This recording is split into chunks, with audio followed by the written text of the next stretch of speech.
My Favorite Novels and Audiobooks presents You Are My Dream by Jenny Mate. Chapter 1. The lone figure of a woman stood in the shadows. She leaned against the wall of a crumbling lodging-house, her shoulders hunched as if she were ill. Derek Raven's hard, green eyes flickered over her as he came from the back-alley gaming hell. Such a sight wasn't unusual in the streets of London, especially in the Rookery, where human suffering was visible in all its variety. Here, a short but significant distance from the splendour of St. James's, the buildings were a crumbling mass of filth. The area was crawling with beggars, prostitutes, swindlers, thieves.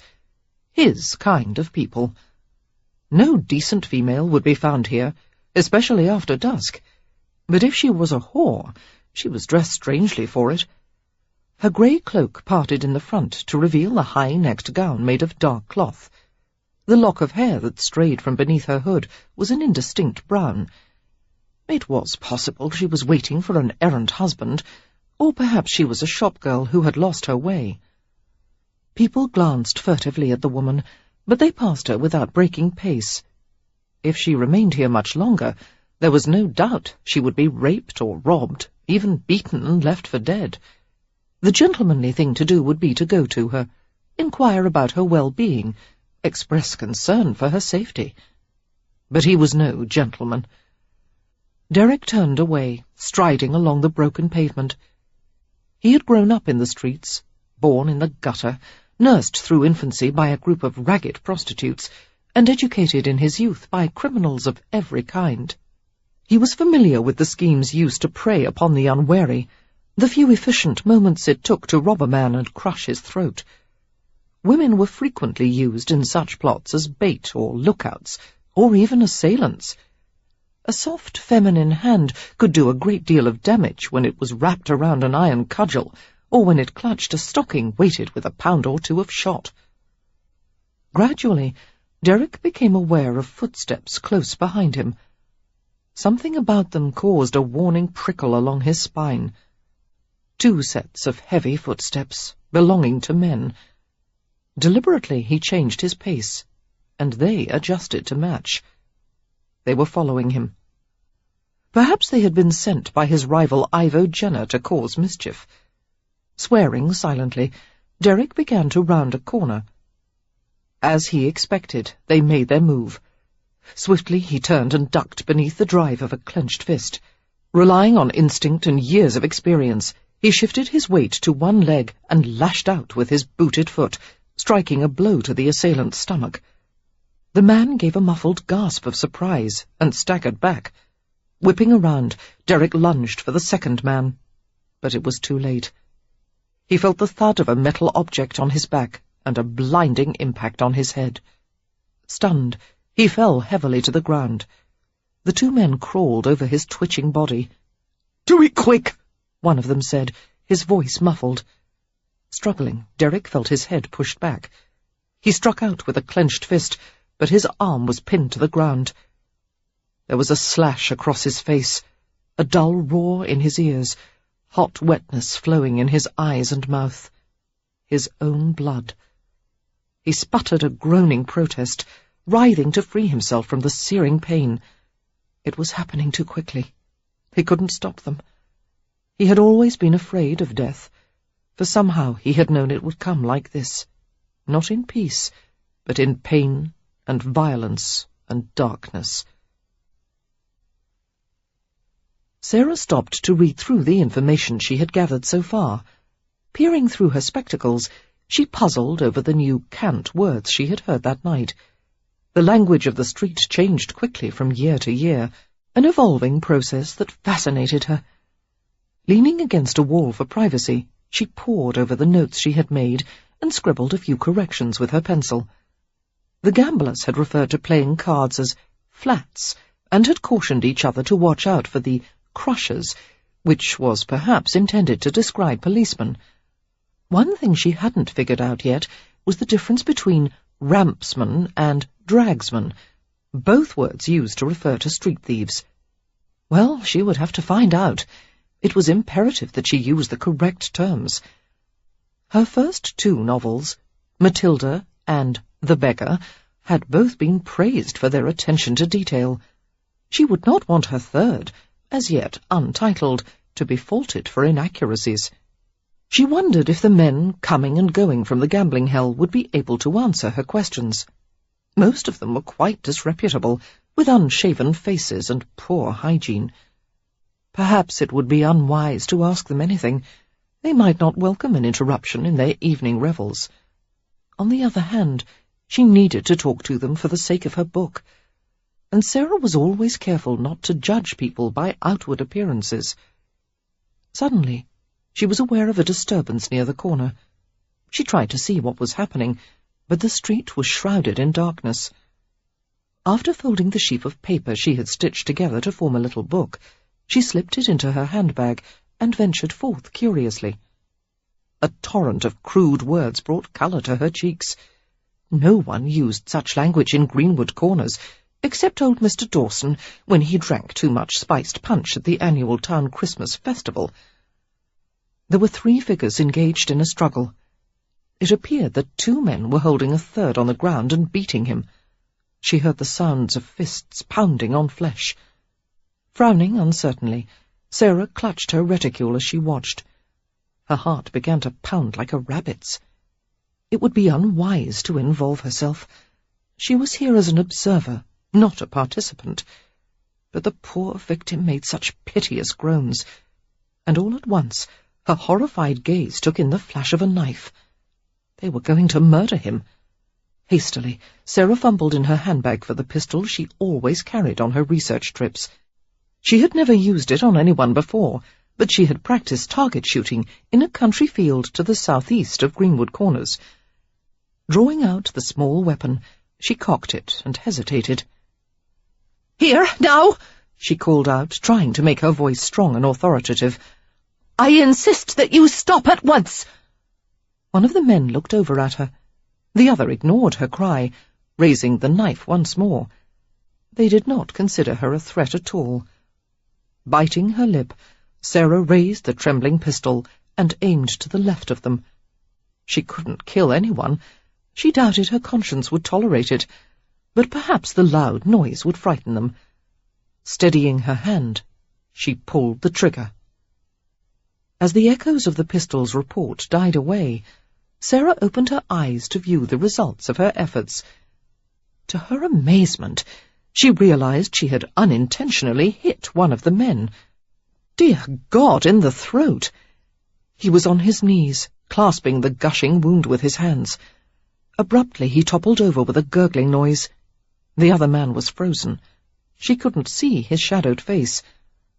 "Go away now," Sarah heard herself say, her voice shaking with fear and dismay. Or I shall find it necessary to shoot you as well." He seemed to melt away into the darkness like a ghost. Sarah crept to the 2 bodies on the ground. Her mouth gaped open in horror, and she covered it with her unsteady fingers. She had very definitely killed a man. Edging around his fallen body, she approached the victim of the attack. His face was covered with blood. It dripped from his black hair and soaked the front of his evening clothes. A sickening feeling came over her as she wondered if rescue had come too late for him. Sarah slipped the pistol back into her handbag. She was cold all over, and very unsteady. In all her sheltered 25 years, nothing like this had ever happened to her. She looked from one body to the other. If only there were a foot patrol nearby, or one of the renowned and highly trained city officers. She found herself waiting for something to happen. Someone would come across the scene very soon. A sense of guilt crept through her shock. Dear Lord, how could she live with herself, knowing what she had done? Sarah peered down at the victim of the robbery with a mixture of curiosity and pity. It was difficult to see his face through all the blood, but he appeared to be a young man. His clothes were well made, the kind of garments that were to be found on Bond Street. Suddenly she saw his chest move. She blinked in surprise. "Sir?" she asked, leaning over him. He lunged upward, and she gave a terrified squeak. A large hand grasped the material of her bodice, clenching too tightly to allow her to pull away. The other hand came up to her face. His palm rested on her cheek, his trembling fingers smearing blood across the surface of her spectacles. After a frantic attempt to escape, Sarah subsided into an unsteady heap beside him. "I have foiled your attackers, sir." Gamely she tried to pry his fingers away from her bodice. His grip was like iron. "I believe I may have saved your life. Unhand me, please." He took a long time to reply. Gradually his hand fell away from her face and drifted down her arm until he found her wrist. "Help me up," he said roughly, surprising her with his accent.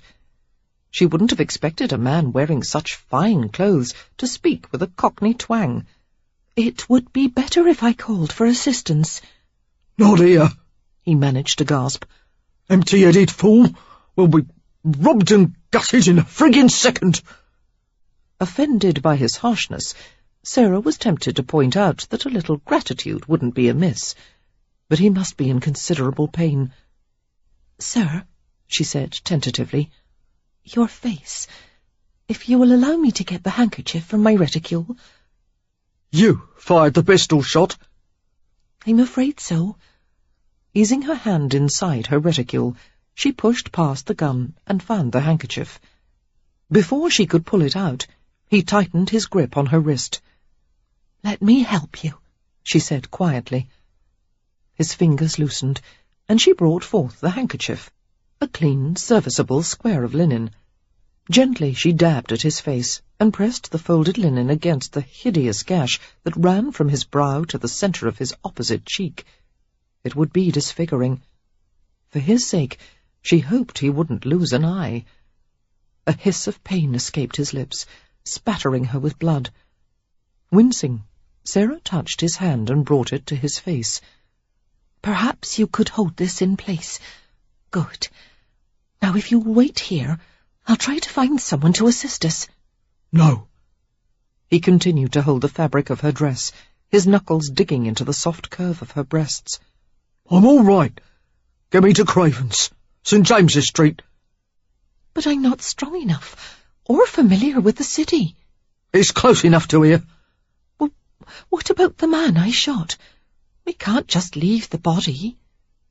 He gave a sardonic snort. "Pox on him. Get me to St. James's." Sarah wondered what he would do if she refused. He seemed to be a man of volatile temperament. In spite of his injuries, he was still quite capable of hurting her. The hand at her bosom was large and very strong. Slowly, Sarah removed her spectacles and placed them in her reticule. She slid her arm beneath his coat and around his lean waist, blushing in dismay. She had never embraced a man except for her own father, and Perry Kingswood, her almost fiancé. Neither of them had felt like this. Perry was quite fit, but he was not at all comparable to this big, raw-boned stranger. Struggling to her feet, she staggered as the man used her to lever himself up. She hadn't expected him to be so tall. He braced his arm across her small shoulders while he kept the handkerchief clutched over his face. He gave a slight groan. "Are you all right, sir? That is, are you able to walk?" That produced a choking laugh. "Who the hell are you?" Sarah took a hesitant step in the direction of St. James's, and he lurched along beside her. "Miss Sarah Fielding," she said, then added cautiously, "of Greenwood Corners." He coughed and spat a mouthful of blood-tinged saliva. "Why did you help me?" Sarah couldn't help noticing that his accent had improved. He sounded almost like a gentleman, but the trace of Cockney was still there, softening his consonants and flattening his vowels. "I had no choice," she replied, bearing up underneath his weight. He clasped his ribs with his free arm and held on to her with the other. "When I saw what those men were doing—" "You had a choice," he said harshly. "You could have walked away." "Turn my back on someone in trouble? The idea is unthinkable." It's done all the time. Not where I'm from, I assure you. Noticing that they were straying toward the middle of the street, Sarah guided him back to the side, where they were concealed in the darkness. This was the oddest night of her life. She hadn't anticipated that she would be walking through a London rookery with a battered stranger. He peeled the handkerchief back from his face, and Sarah was relieved to see that the bleeding had slowed. "You'd better hold it against the wound," she said. "We must find a doctor." She was surprised that he hadn't asked about the extent of the damage. "From what I was able to see, they made a long slash across your face. But it doesn't seem to be deep.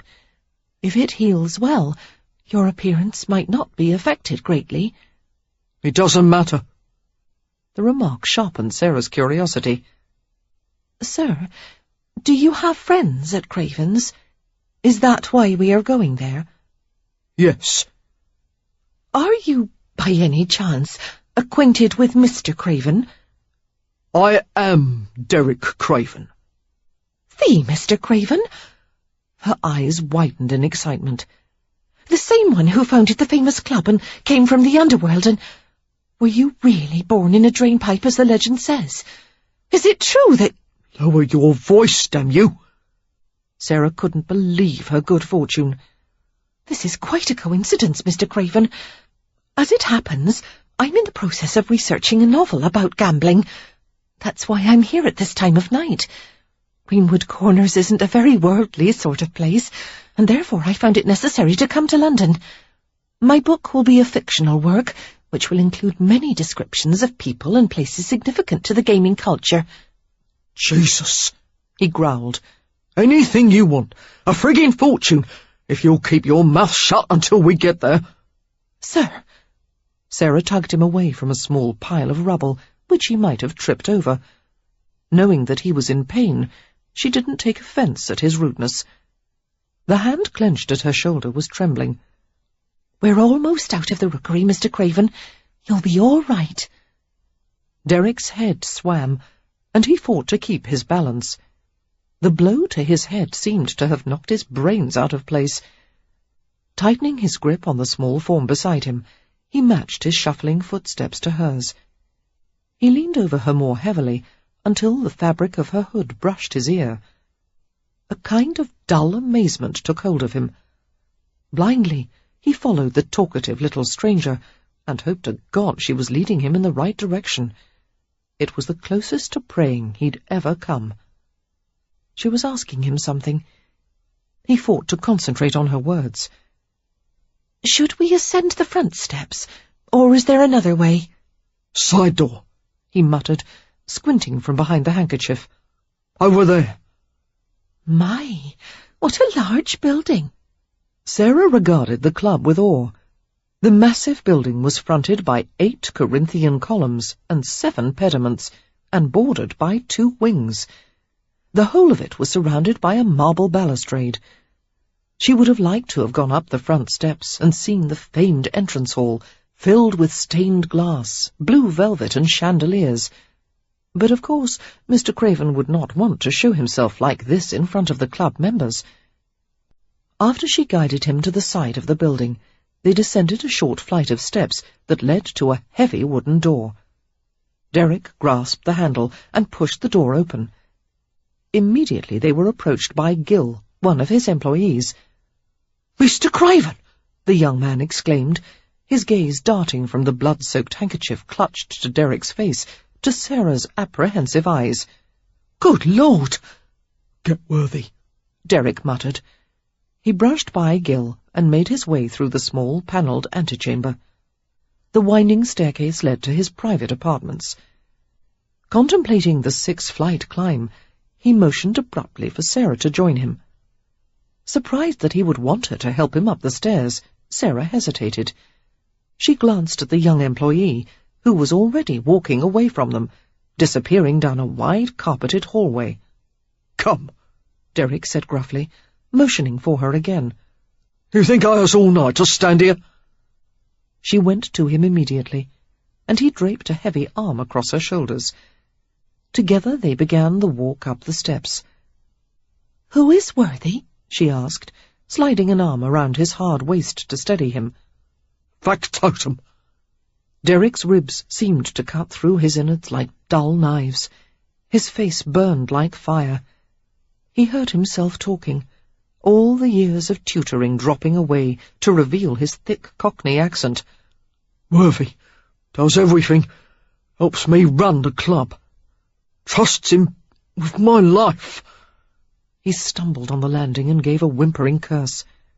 Sarah tightened her arm on his waist. "Wait. If you fall, I couldn't stop you. We must wait for someone strong to assist you the rest of the way." You're strong enough. He began the next flight, his arm gripped around her shoulders. "Mr. Craven," Sarah protested. Clumsily they ascended another 2 flights. Sarah was terrified that he might faint and fall down the stairs. She began to encourage him, saying anything she could think of to keep him moving. "Almost there. Come, you're stubborn enough to climb a few more. Stay on your feet." She was breathing hard from exertion as they mounted the last step and came to the door of his private apartments. They crossed the entrance hall and came to a drawing-room decorated with acres of plum velvet and rich brocade. Her astonished gaze took note of the gilt-embossed leather on the walls, the regal parade of French windows, and the splendid view of the city outside. Following Mr. Craven's mumbled directions, she helped him to the bedchamber. The room was lined with green damask and elaborate mirrors. It contained the largest bed she had ever seen in her life. Blushing deeply, Sarah reflected that she had never been in a man's bedroom before. Her embarrassment was washed away in concern as Mr. Craven crawled onto the bed, boots and all. He sprawled on his back with a gasp and became very still. The arm clamped over his ribs relaxed. "Mr. Craven? Mr. Craven?" Sarah hovered over him, wondering what to do. He had fainted. His long body was unmoving, his large hands half clenched. Reaching down to his throat, she unknotted his stained cravat. Carefully, she unwound the cloth and pulled the handkerchief away from his face. The slash went from his right temple, across the bridge of his nose, and down to the edge of his left cheekbone. Although his features were blunt, they were strong and even. His lips parted to reveal startlingly white teeth. Coppery smears of blood covered his swarthy skin, crusting in the thick lines of his brows and in his long eyelashes. Spying a washstand across the room, Sarah hurried to it and found cool water in the pitcher. After pouring a few inches of liquid into the basin, she brought it to the bedside table. She dampened a cloth and pressed it to his face, wiping away the blood and dirt. As she cleaned his eyes and cheeks, the water revived him, and he made a hoarse sound. His thick lashes lifted. Sarah paused in her task as she found herself looking into intense green eyes, the colour of grass on a cool spring morning. There was a strange sensation in her chest. Pinned in place by his gaze, she couldn't move or speak. He raised his hand, touching one of the locks of hair that had fallen from her pins. His voice was hoarse. Your name, again. "Sarah," she whispered. Just then, 2 men entered the room, one of them small and bespectacled, the other elderly and tall. "Mr. Craven," the smaller one said soberly, "I've brought Dr. Hindley." "Whiskey," Derrick croaked. "I've had the piss knocked out of me." "You were in a fight?" Worthy bent over him, his mild face wreathed in surprise. "Oh, no, your face." He stared disapprovingly at Sarah, who stood by wringing her hands. "I hope this young woman was worth it, Mr. Craven." "I wasn't fighting over her," Derrick said, before Sarah could intervene. "It was Jenner's men, I think. 2 of them armed with a neddy jumped me in the street. This little mouse pulls out a pistol and shoots one of the bastards." "Well." Worthy regarded Sarah with a much warmer expression. Thank you, miss. It was very brave of you. I wasn't brave at all, Sarah said earnestly. I didn't stop to think. It happened very quickly. In any case, we owe you our gratitude.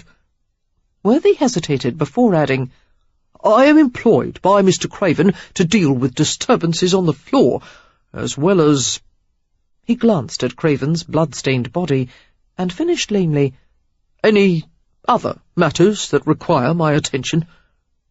Sarah smiled at him. Worthy was a very nice-looking man, with small, neat features, thinning hair on top, and gleaming spectacles perched on his pointed nose.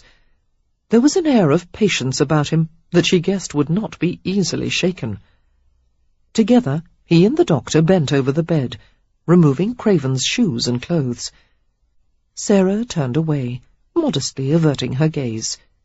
She began to walk from the room, but Craven said something gruffly, and Worthy stopped her. I think it would be best if you didn't leave yet, miss. Fielding, she murmured, keeping her eyes on the floor. Sarah Fielding. The name seemed to awaken his interest. Any relation to S.R. Fielding, the novelist? Sarah Rose, she said. I use my initials for the sake of anonymity. The doctor looked up from the bed with an expression of startled delight. You are S.R. Fielding? Yes, sir. The news seemed to animate him. What an honour this is! Matilda is one of my favourite novels. It was my most successful work, Sarah admitted modestly. My wife and I have spent many an evening discussing our theories on the ending of the novel. Did Matilda cast herself from the bridge to end her misery, or did she choose to seek atonement for her sins? Excuse me, said an icy voice from the bed. I'm friggin' bleeding to death. Matilda can go tip a pike. Sarah frowned contritely. Oh, I'm sorry. Dr. Hindley, please see to Mr. Craven at once. She turned her gaze to Worthy. Where would you like me to wait? In the next room, if you please. You're welcome to ring for tea and refreshments. Thank you. As Sarah went to the drawing-room, she wondered what it was about Matilda that always inspired such interest. The book's popularity never failed to amaze her. There had even been a recent stage production of the story. People tended to discuss the character of Matilda as if she were a real person, seeming to enjoy endless debates concerning the novel's conclusion. After writing the story of a girl who had run away from the country and fallen into the sinful ways of prostitution, Sarah had deliberately left a question as to the ending. On the last page, Matilda was poised at the edge of London Bridge, faced with the decision to end her ruined life or commit herself to a selfless existence of doing good for others. Readers could form their own opinions about Matilda's fate. Personally, Sarah didn't think it important to know whether Matilda lived or died. The point was that she had learned the error of her ways. Discovering that her reticule was hanging forgotten from her arm, Sarah delved inside and found her spectacles. She polished them on her sleeve until they shone, placed them on her nose, and located her notebook. Tip a pike, she mused, writing down the unfamiliar expression. She must ask someone to explain it later. Slowly, she removed her cloak and draped it over the back of a chair. She felt as if she were trapped in a temporarily vacated lion's den. After walking to the windows, she pushed aside the heavy, plum-coloured drapes to reveal a view of the street. All of London was just outside these thin panes of glass, a world of busy people absorbed in their own lives. She turned to gaze at the gold mirrors adorning the walls, and the sumptuous furniture upholstered with painted white velvet. The tables, inlaid with semi-precious stones, were weighted with arrangements of fresh hothouse flowers. The room was beautiful, but too extravagant. Sarah preferred the small cottage she and her elderly parents lived in. There was a kitchen garden in the back, and fruit trees that her father tended meticulously. They had a small yard and paddock, and an old grey horse named Eppie. The faded furniture in their small parlour was constantly filled with callers. Her parents had many friends. Nearly everyone in Greenwood Corners had come to visit at one time or another. This, by contrast, was a splendid and lonely palace. We'll be right back after this short message. Looking to burn fat without the hassle of fasting? Check out BioVanish. It's made with premium 9C fats from high-quality coconut extract, and it's here to help you lose weight the easy way. Studies show that 9C molecules can raise your BHB levels more than a strict keto diet, meaning your body finally starts burning fat as fuel. In fact, research from Temple University found that taking 9C fats daily boosts fat burning as much as fasting for 12 hours. So, would you rather skip meals all day or just mix BioVanish into a glass of milk? Ready to start burning fat the simple way? Click the link in the description to get BioVanish now and grab an exclusive discount while you're at it. BioVanish, fuel your fat burn. Now, back to the story. Sarah stood in front of a vivid oil painting depicting Roman gods involved in some decadent celebration. She was distracted by a groan from the next room and a curse from Mr. Craven. They must be stitching the wound on his face. Sarah tried to ignore the sounds, but after a few moments, curiosity compelled her to investigate. Coming to the doorway, she saw Worthy and Dr. Hindley leaning over Mr. Craven's head. His lower body, covered with a white sheet, was still, but his hands were twitching at his sides, as if he longed to shove the doctor away from him. "We've given you all the laudanum we can, Mr. Craven," Dr. Hindley remarked, drawing another stitch through the cut. "Damn stuff. Never works on me. More whiskey. If you'll just be patient, Mr. Craven, it will be done in a few minutes." Another pained groan erupted. "Damn you and everyone else in your stinking, bloodletting, bone-sawing, corpse-humping business!" "Mr. Craven," Worthy interrupted hastily, "Dr. Hindley is doing his best to repair the damage done to your face. He is trying to help you. Please don't antagonize him." "It's quite all right," the doctor said calmly. "By now I know what to expect from him." He continued to join the edges of skin with small, careful stitches. All was quiet for a moment, and then Derek gave a muffled gasp. "Bloody hell! I don't care what it looks like! Leave me alone!" He made a move to get up from the bed. Sarah entered the room immediately. It was clear that Craven had a quick temper, but he must be coaxed into staying. It would be a shame not to let the doctor salvage what he could of his face. "Sir," she said briskly, "I know it is uncomfortable, but you must let the doctor finish. You may not care about your appearance now, but you might later.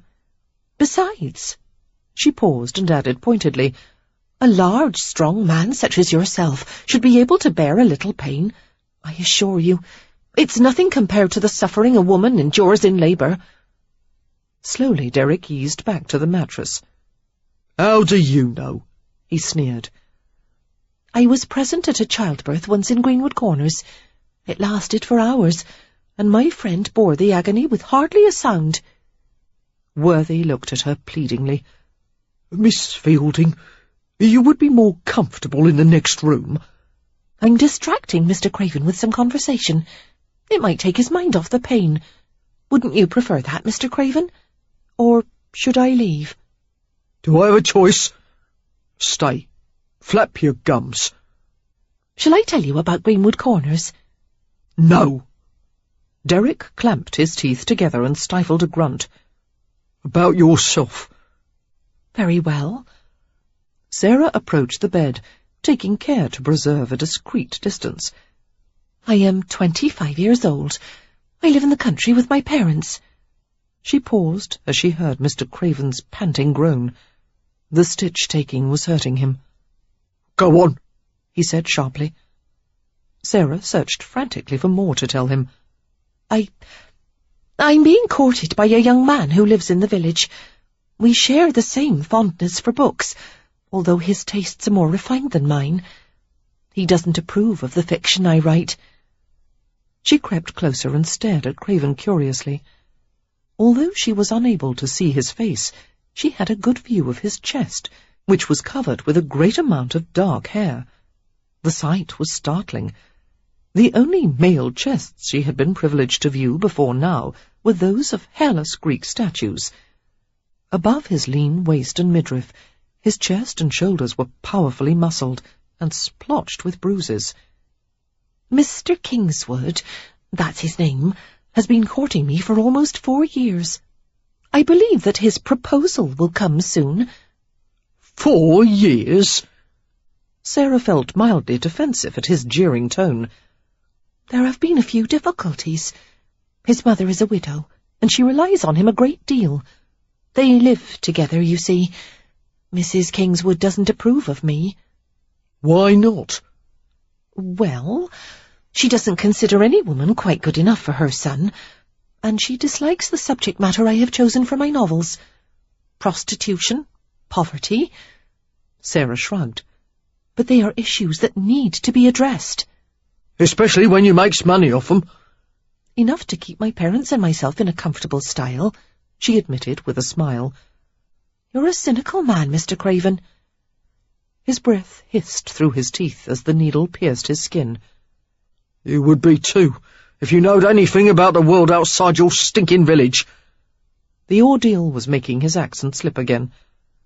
"Greenwood Corners is a very nice place," Sarah said, mildly provoked, "and I know a great many things about the world." Derek held his breath for a moment, then let it burst forth. Damn it! How much longer? "A few more," the doctor murmured. Derek struggled to keep his mind on the conversation with Sarah. Writing books about whores.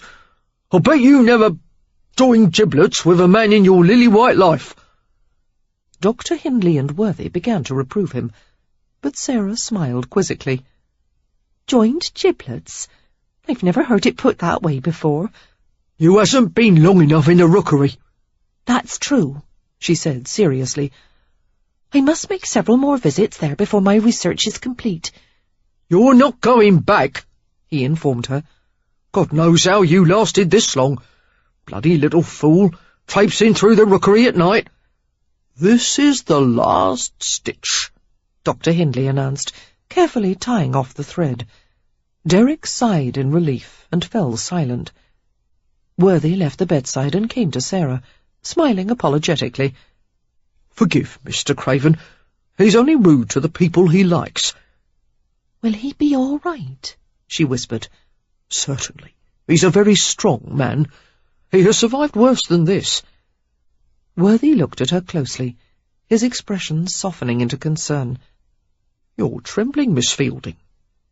Sarah nodded and took a deep breath. I suppose I'm not used to so much excitement. She hadn't realized how rattled she was until now. Everything happened so quickly.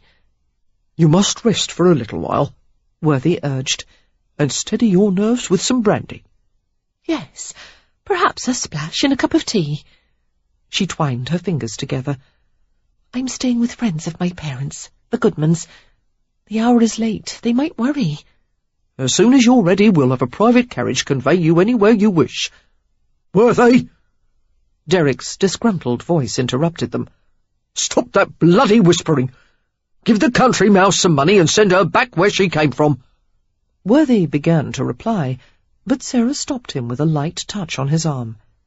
Squaring her small shoulders, she approached the bed.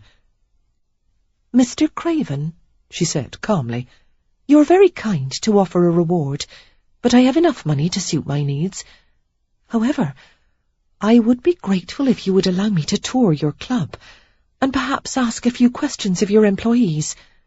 As I mentioned earlier, I'm writing a novel and you could help me. No. Mr. Craven, it is a reasonable request, considering the fact that I saved your life tonight. Like hell you did. Sarah was taken aback. But those 2 men were trying to kill you. If they'd wanted that, I'd be dead now. Then their purpose was to deliberately mark your face. She recoiled in horror. But why would anyone want to do such a thing? Mr. Craven has many enemies, Worthy remarked, his round face troubled. In particular, a man named Ivo Jenner, who owns a rival club. But I wouldn't have expected Jenner to do something like this. Maybe not, Derek muttered, closing his eyes. Maybe it was someone else. Worthy, take her out of here. But, Mr. Craven, Sarah protested. Come, Worthy said, shushing her gently. He urged her away from the bedside. Reluctantly, Sarah followed him to the next room. Left alone, Derek gave a soft laugh threaded with bitterness. Damn you, Joyce, he whispered, and raised a hand to touch the stitches on his face. After Dr. Hindley departed, Worthy rang for tea and stirred the fire in the grate. "Now," he said pleasantly, sitting in a chair near Sarah's, "we may talk without interruption." "Mr. Worthy, could you try to make Mr. Craven understand that I wouldn't be a nuisance, or inconvenience him in any way? All I want is to observe the activities at the club and ask a few questions." "I will talk to Mr. Craven," Worthy assured her. "and I'll allow you to visit the club tomorrow while Mr. Craven is, indisposed." Worthy smiled at her obvious excitement. "It is a privilege rarely granted to women, you know, except on assembly nights. There was only one other lady who has even been allowed to cross the threshold." "Yes, I've heard of her. They called her Lawless Lily. She was Mr. Craven's paramour for a number of years, wasn't she?" "Things are not always what they seem, Miss Fielding." They were interrupted by a maid bearing a tray of tea and delicate sandwiches. Efficiently, Worthy poured Sarah's tea and added a liberal amount of brandy. Balancing the cup and saucer on her lap, Sarah nibbled on a sandwich, feeling as if she was slowly awakening from a nightmare. She stretched her damp feet toward the warm fire, taking care not to expose her ankles. "There is only one condition I must ask of you," Worthy said, settling back in his chair. "You must not approach Mr. Craven or ask him any questions. In fact, I insist that you take care to avoid him. You will be free to talk to anyone else at the club. We will all try to be as accommodating as possible." Sarah frowned in disappointment. "But Mr. Craven could be of great help to me. There are things I would like to ask him." "He is an intensely private man who has spent his life trying to escape his past. I assure you, he will not want to talk about himself." "Is there anything you could tell me about him?" She sipped her tea and watched the factotum hopefully. "He's not easy to describe. Derek Craven is by far the most complicated individual I've ever met. He is capable of kindness, but—" Worthy drank some brandy and contemplated the rich amber depths in the glass. "I'm afraid that all too often Mr. Craven reveals himself as a man of ruined potential. He comes from a world more savage than you could begin to comprehend, Miss Fielding. All he knows about his mother was that she was a prostitute who worked at Tiger Bay, a dockland street where sailors and criminals go to be serviced. She gave birth to him in a drainpipe and abandoned him there. Some of the other harlots took pity on the infant and sheltered him for the first part of his life in local brothels and flash houses." "Oh, Mr. Worthy," Sarah said in a strangled voice. "How dreadful for a child to be exposed to such things." "He began to work at 5 or 6 years of age as a climbing boy for a chimney sweep. When he became too old to climb, he resorted to begging, thievery, dock labour. There is a period of a few years which he will not speak of at all, as if it never existed. I don't know what he did at that time, nor do I wish to know. Somehow, in the midst of it all, he gained a rudimentary understanding of letters and numbers. By his teens, he had educated himself enough to become a Newmarket bookmaker. According to him, it was at that time he conceived the idea of operating his own gambling club some day." "What remarkable ambition for a boy with such origins." Worthy nodded. "It would have been an extraordinary achievement for him to build a small den in the city. Instead, he dreamed of creating a club so exclusive that the most powerful men in the world would clamour to be allowed membership." And that's precisely what he's done, she marvelled. Yes, he was born without a shilling to his name. Worthy paused. He was born without a name, as a matter of fact. Now he is wealthier than most of the gentry that patronises his club. No one is really aware of how much Mr. Craven owns. Landed estates, houses, streets lined with rent-paying shops and tenants, private art collections, yachts, racehorses. It's astounding. And he keeps track of every farthing. What is his goal? What does he ultimately want? Worthy smiled faintly. I can tell you in a word. More. He's never satisfied. Seeing that she had finished her tea, he inquired if she wanted another cup. Sarah shook her head. The brandy, the firelight, and Worthy's calm voice had all combined to make her drowsy. I must leave now. I'll have a carriage brought around. No, no. The Goodmans live a short distance from here. I shall go on foot. Nonsense, the factotum interrupted firmly. It is ill-advised for a lady to go anywhere on foot, especially at this time of night. What happened to Mr. Craven is an example of the dangers that could befall you. They both stood up. Worthy was about to say something else, but his words died away, and he stared at her oddly. Most of Sarah's hair had fallen from its pins to her shoulders, the red glow of firelight dancing over the chestnut waves. There was something oddly moving about her quaint, old-fashioned prettiness, which would easily be passed over in this day when more exotic beauty was preferred. There's something almost otherworldly about you, Worthy murmured, quite forgetting himself. It has been too long since I've seen such innocence in a woman's face. Innocent? Sarah shook her head and laughed. Oh, Mr. Worthy, I know all about vice and sin. But you've been untouched by it. Sarah chewed her lip pensively. Nothing ever seems to happen in Greenwood Corners, she admitted. I'm always writing about the things other people do. Sometimes I'm desperate to live, to have adventures and feel things. She broke off and made a face. I hardly know what I'm saying. What must you think of me? I think, Worthy said with a smile, that if you long for adventure, Miss Fielding, you've made quite a start tonight. Sarah was pleased by the notion. That's true. She sobered immediately. About the man I shot. I didn't intend to harm him. You saved Mr. Craven from horrible disfigurement, if not death, Worthy said gently. Whenever you feel guilty about what you've done, you might remind yourself of that. The advice made Sarah feel better. You'll allow me to return tomorrow? I insist that you do so. She gave him an enchanting smile. Well, in that case... Taking his proffered arm, she allowed him to escort her downstairs. Derek lay stretched out on the bed. The laudanum coursed through his veins, making him sluggish, dizzy.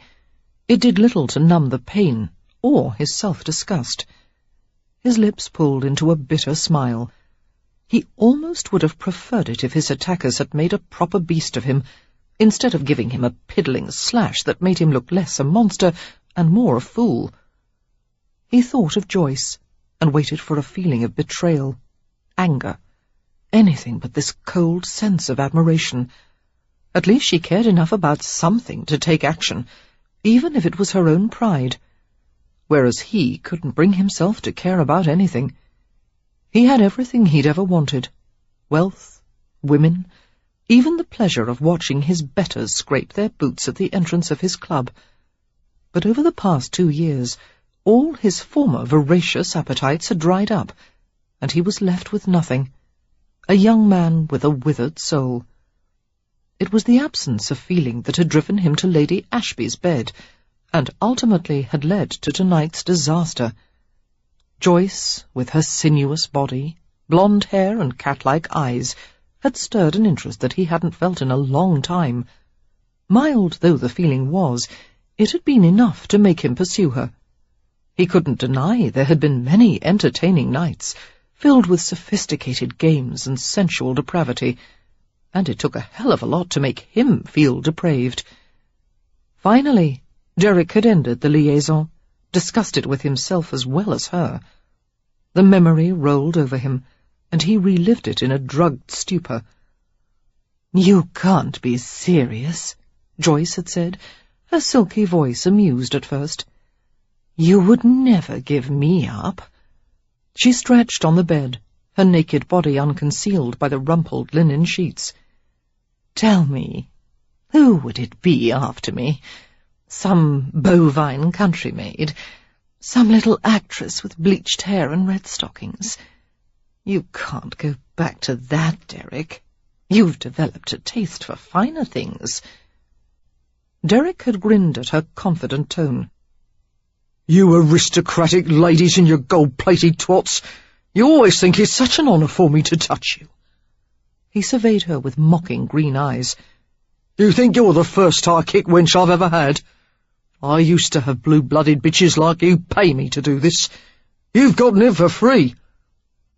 Joyce's beautiful face, with its narrow, aristocratic nose and sharply sculpted cheekbones, was suddenly pinched with rage. "You lying bastard! How do you think I got the money to start my club? They called themselves my patronesses." Derek gave her a hard smile, pulling on his trousers. Joyce's red lips parted in a sneering laugh. "Then you were nothing but a whore? A male whore?" The idea clearly excited her. "Among other things." He buttoned his shirt and faced the mirror to straighten his collar. Joyce slid from the bed and strode to him, pausing for a moment to admire her naked body in the mirror. Married at a young age to an elderly, widowed earl, she had satisfied her sexual urges by taking a long string of lovers. Any pregnancies had been terminated quickly, for she would never ruin her figure with children, and the earl had already begotten suitable heirs with his first wife. Joyce's cunning wit and beauty had made her a society favourite. A lovely predator, she devoted herself to ruining any woman whom she perceived as a threat to her own position. With a few carefully chosen words and some brilliantly engineered coincidences, Joyce had been known to shred many a good reputation and cast innocent women into the depths of disgrace. Derek also looked into the mirror, seeing what Joyce intended him to see, the erotic contrast between his clothed form and her gold and white nakedness.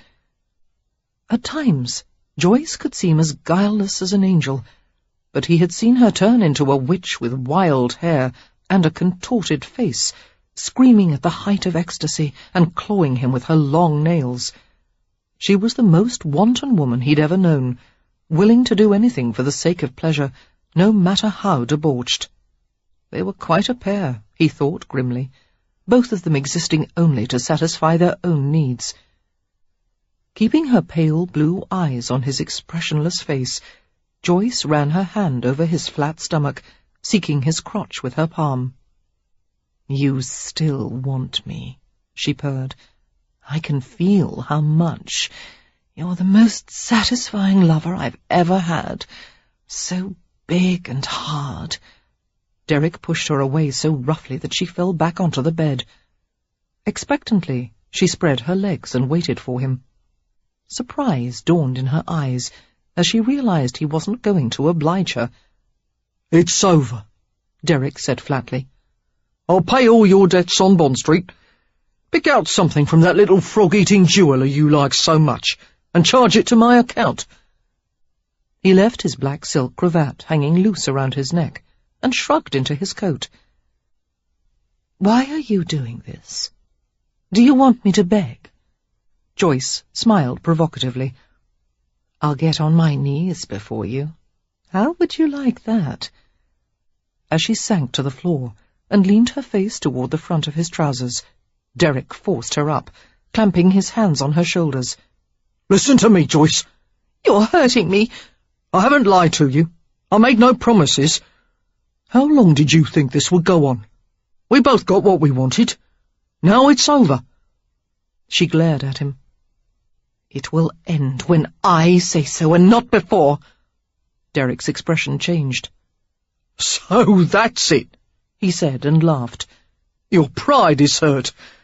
Well, tell your friends whatever you want, Joyce. Tell them that you were the one to break it off. I'll agree with anything you say. How dare you speak to me in that superior tone, you ignorant cockney? I know how many thousands of boots you licked to get where you are, and so does everyone else. Gentlemen will come to your club, but they'll never invite you to their homes or their parties, or let you eat at their tables or approach their daughters. And do you know why? Because they don't respect you. They regard you as something to be scraped from their shoes and left in the gutter where you came from. They think of you as the lowest form of— All right, Derek said, a humorless smile crossing his face. I know all that. Save your breath. Joyce stared at him closely, apparently realizing her insults hadn't affected him at all. You have no feelings, do you? That's why no one can hurt you, because you're dead inside. That's right, he said smoothly. And you don't care about anyone, not even me. His glinting green eyes met hers. Although he didn't reply, the answer was clear. Drawing back her arm, Joyce struck him with all her strength, the blow sounding like the sharp crack of a pistol. Automatically, Derek moved to strike back, but his hand stopped before it reached her face. He lowered it slowly. His face was dark and cool. I can make you want me, Joyce said hoarsely. There are things we still haven't done together. New games I could show you. Goodbye, Joyce. He turned and left the room. His refusal of her body was insultingly casual, as if he had turned down an unwanted offer of seconds at the supper table. Joyce flushed crimson. No, she snarled. You won't leave me. If it's another woman, I'll claw her eyes out. It's not another woman, came his sardonic reply. It's just boredom. Suddenly his accent changed to coarse, flat Cockney.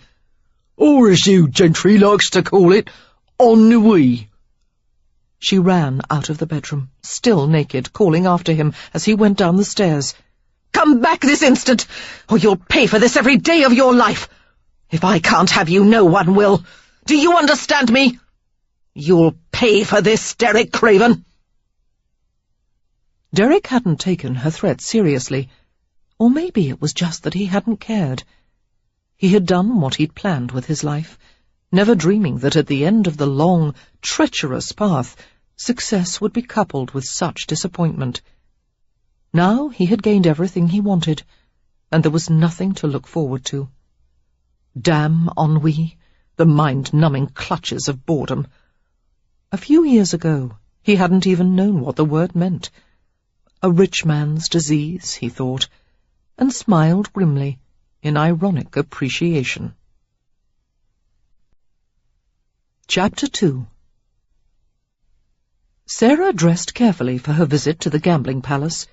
She wore the best gown she owned, a grey-blue grenadine with 3 deep bias tucks at the hem, and a high-necked bodice ornamented with lace. She had very few clothes, but they were all made with good, sturdy cloth. The gowns she preferred did not adhere to any particular style that would date them. She hoped the bloodstains could be removed from the garments she had worn last night. There had been quite a scene when Sarah had returned at such a late hour, spattered with blood. In response to Mrs. Goodman's frantic questions, Sarah had explained mildly that she had encountered a little trouble during her research. Nothing to worry about. I merely stopped to give assistance to a stranger. But all that blood! Not a bit of it's mine, Sarah reassured her with a smile. Eventually, she had diverted Mrs. Goodman to the problem of how to treat the stains. Together, they had applied a paste of starch and cold water to her coat and gown. This morning, the clothes were soaking in a mixture of gin, honey, soft soap, and water. After pinning her hair up to stay away from her face, Sarah covered the chestnut locks with a sprigged lace cap. Satisfied with her appearance, She searched through one of her trunks for a light cape. A glance through the small pane of her window had revealed that it was a typically cool autumn day. "Sarah!" Mrs. Goodman's puzzled voice drifted to her as she descended the stairs. "A magnificent private carriage has stopped right outside the house. Do you know anything about it?" Intrigued, Sarah went to the front door of the Goodmans' modest home and opened it a crack. Her gaze took in the sight of a black, lacquered carriage, gleaming ebony horses, outriders, and a coachman and footman dressed in buckskins, frock coats, and tricorns. Mrs. Goodman joined her at the door. All along the street, curtains were pulled aside, and staring faces appeared at windows. "No carriage like that has ever been seen on this street before," Mrs. Goodman said. "Look at Adelaide Witherbane's face. I think her eyes are ready to pop out. Sarah, what in heaven's name is going on?" "I have no idea." Disbelieving, they watched as the footman ascended the steps of the Goodman home. He was well over 6 feet tall. "Miss Fielding?" he asked deferentially. Sarah opened the door wider. "Yes?" "Mr. Worthy has sent a carriage to convey you to Craven's whenever you are ready." Mrs. Goodman's suspicious stare turned from the footman to Sarah. "Who is this Mr. Worthy? Sarah, does this have anything to do with your mysterious behaviour last night?" Sarah shrugged non-committally. Mrs. Goodman had been distraught by Sarah's late arrival, her dishevelled appearance, and the bloodstains on her clothes. In response to the multitude of questions, Sarah had replied mildly that there was nothing to worry about. She had been occupied with research for her novel. Finally, Mrs. Goodman had given up. "I see," she had said darkly, "that what your mother wrote to me is true. Beneath that quiet surface is a stubborn and secretive nature." "My mother wrote that?" Sarah asked in surprise. "What she said amounts to the same thing. She wrote that you're in the habit of doing whatever you wish, no matter how eccentric, and that you rarely answer any questions starting with the words where and why." Sarah grinned at that. "A long time ago I learned not to explain things to people. It misleads them into thinking they're entitled to know everything I do." Bringing her mind back to the present, Sarah gathered her reticule and gloves and began to leave with the footman. Mrs. Goodman stopped her with a touch on her arm. "Sarah, I think it would be best if I accompany you, in the interests of your safety." Sternly, Sarah held back a smile, knowing that the elderly woman's curiosity was running rampant. "That is very kind of you, but there is no need. I will be quite safe." She went to the carriage and paused as she glanced at the towering footman. "This was quite unnecessary," she murmured. "I had intended to walk to Craven's this morning." "The driver and I are at your service, Miss Fielding. Mr. Worthy is insistent that you should not go about London on foot any longer." "Do we need to take the armed outriders as well?" Sarah was embarrassed by all the pomp and show. The carriage would have been far more suitable for a duchess than a novelist from a small country village. "Especially the outriders. Mr. Worthy said that you have a tendency to frequent dangerous places." Opening the carriage door with a flourish, he assisted her to the set of tiny carpeted steps. Smiling ruefully, Sarah settled back among the velvet cushions and arranged her skirts. When they arrived at the gambling club, the butler admitted her into the entrance hall with exquisite politeness. Immediately, Worthy appeared with a courteous smile. He greeted her as if she were an old friend. "Welcome to Craven's, Miss Fielding." Sarah took his proffered arm as he brought her into the club. "How is Mr. Craven this morning?" "He's off his appetite, and the stitches are unsightly, but otherwise he is quite well." Worthy watched Sarah as she turned a circle in the centre of the sumptuous entrance hall. Her expression was transformed with wonder. "My word!" was all she could say. "Oh, my!" She had never seen such luxury. The ceiling of stained glass panels, the glittering chandelier, the walls lined with gilded columns, the heavy swathes of deep blue velvet. Without taking her eyes from the gorgeous surroundings, she fumbled in her reticule for her notebook. Worthy spoke while Sarah scribbled furiously. "I've told the staff about you, Miss Fielding. They are willing to provide any information that you might find useful." "Thank you," she said absently, adjusting her spectacles and peering at the carving on the capitals of the columns. "This is an Ionic design, I believe." "Scaliola, the architect called them." She nodded and continued to take notes. "Who was the architect? It looks like something by Nash." "No, Mr. Craven felt that Nash's ideas were not sufficiently imaginative. Besides, Mr. Nash was quite elderly, and far too busy with projects for the king. Instead, Mr. Craven chose a young architect by the name of Graham Gronow. He made it clear to Gronow that he wanted a building so magnificent that it would outshine Buckingham House." Sarah laughed. "Mr. Craven never does anything in half measures, does he?" "No," Worthy said ruefully. He indicated the entrance to the central hazard room. "I thought we might begin with a general tour of the club." She hesitated. "That would be delightful, but I wouldn't like to be seen by any of the patrons." "You won't, Miss Fielding. It's too early in the day. Most fashionable Londoners do not rise until afternoon." "I like getting up with the sun," Sarah said cheerfully, following him to the central room. "I do my best thinking early in the day, and besides—" She broke off with an exclamation as she stepped through one of the doorways of the octagonal room. Her eyes widened as she stared at the famous domed ceiling. It was covered with lavish plasterwork and splendid paintings, and ornamented with the largest chandelier she had ever seen. The central hazard table was positioned directly beneath the dome. Quietly, Sarah absorbed the atmosphere of the room. She could sense the thousands of dramas that had unfolded here, the fortunes gained and lost, the excitement, anger, fear, wild joy. Several ideas for her novel occurred to her all at once, and she wrote as fast as possible, while Worthy waited patiently. Suddenly, an odd sensation crept over her, a ticklish feeling on the back of her neck. The movements of her pencil slowed. Disturbed, she finished a sentence and glanced at the empty doorway. An inner awareness prompted her to gaze upward to the balcony that overlooked the main floor. She caught a shadowy glimpse of someone leaving, someone who had been watching them. "Mr. Craven," she said beneath her breath, too softly for the factotum to hear. Seeing that she had finished her note-taking, Worthy gestured to the exits at the other side of the room. "Shall we continue?" They visited the dining and buffet rooms, a long row of elaborate card rooms, areas for smoking and billiards, and the concealed cellar where the club members could hide in the event of a police raid. Encouraged by Sarah's questions and her rapt interest, Worthy told her all about the intricacies of gambling, the architecture of the building, even the lands of food and wine that were served.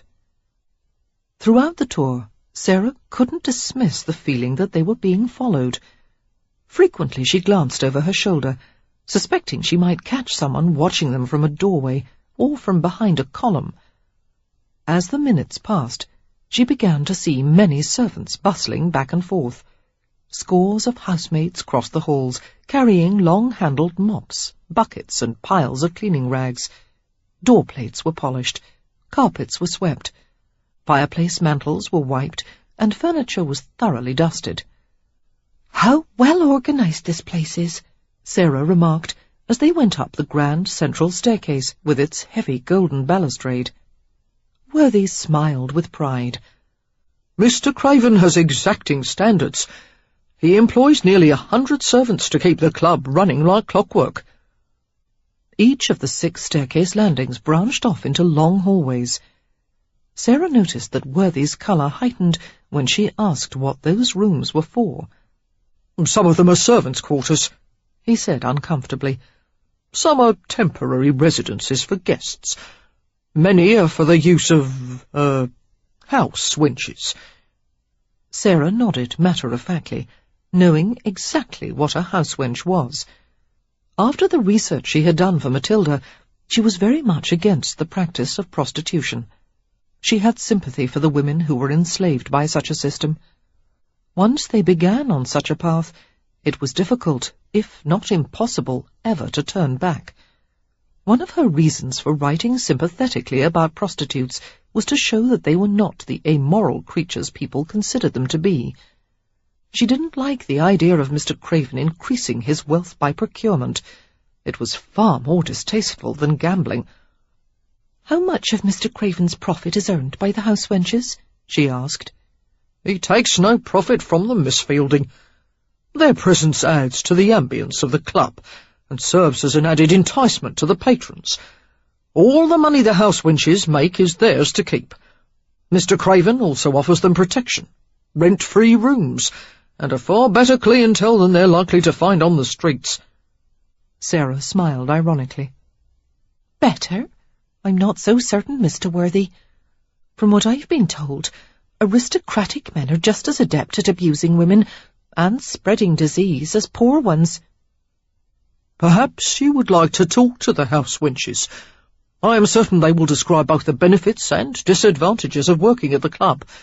They'll be straightforward with you. My impression is that they consider you something of a heroine." Sarah was startled by the remark. "Me?" "When I explained that you are the author of Matilda, they were all quite excited. Tabitha read the novel aloud to the others on their off days. Recently they all went to see the stage production." "Would it be possible for me to meet some of them now?" "At this hour they are usually sleeping, but perhaps later." A raspy feminine voice interrupted them. "Worthy! Worthy, you bloody idler! I've been looking all over the damn club for you!" The woman, dressed in only a ruffled white wrapper that was slightly transparent, hurried down the hall to them. She was attractive, though her small face was coarsened by years of hard living. Rippling waves of chestnut hair, much like Sarah's own, fell down her shoulders and back. She spared Sarah only the briefest of glances. Sarah would have liked to exchange a few friendly words, but she knew from her previous experiences with prostitutes that they needed a fair amount of friendly reassurance before they would converse with someone like her. Out of deference, contempt, or shame, they usually avoided looking a good woman in the eyes. "Tabitha," Worthy said calmly. "what is the matter?" "Lord F again," came her indignant reply. "The cheap old rutter. He took to Molly last evening and said he'd pay for the whole night. Now he wants to leave without paying." "I'll take care of it," Worthy said calmly. He glanced at Sarah, who was taking notes. "Miss Fielding, would you mind very much if I left you here for a few minutes? The gallery to your right is filled with many beautiful paintings in Mr. Craven's private collection." "Please go right ahead," Sarah urged. Suddenly Tabitha became very animated. "Is she the one?" she asked Worthy. "That's Matilda?" "Oh, no," Sarah said. "I wrote the novel entitled Matilda." "Then you knows her. She's a friend of yours?" Sarah was nonplussed. "Not really. You see, Matilda is a fictional character. She's not real." The comment earned a chiding glance from Tabitha. "Not real? I read all about her. And I knows the girl who met her. They worked the same street after Matilda was ravished by Lord Eversley." "Let me explain it this way," Sarah began, but Worthy shook his head as if it were no use, and ushered Tabitha down the hall. Smiling thoughtfully, Sarah wandered to the picture gallery.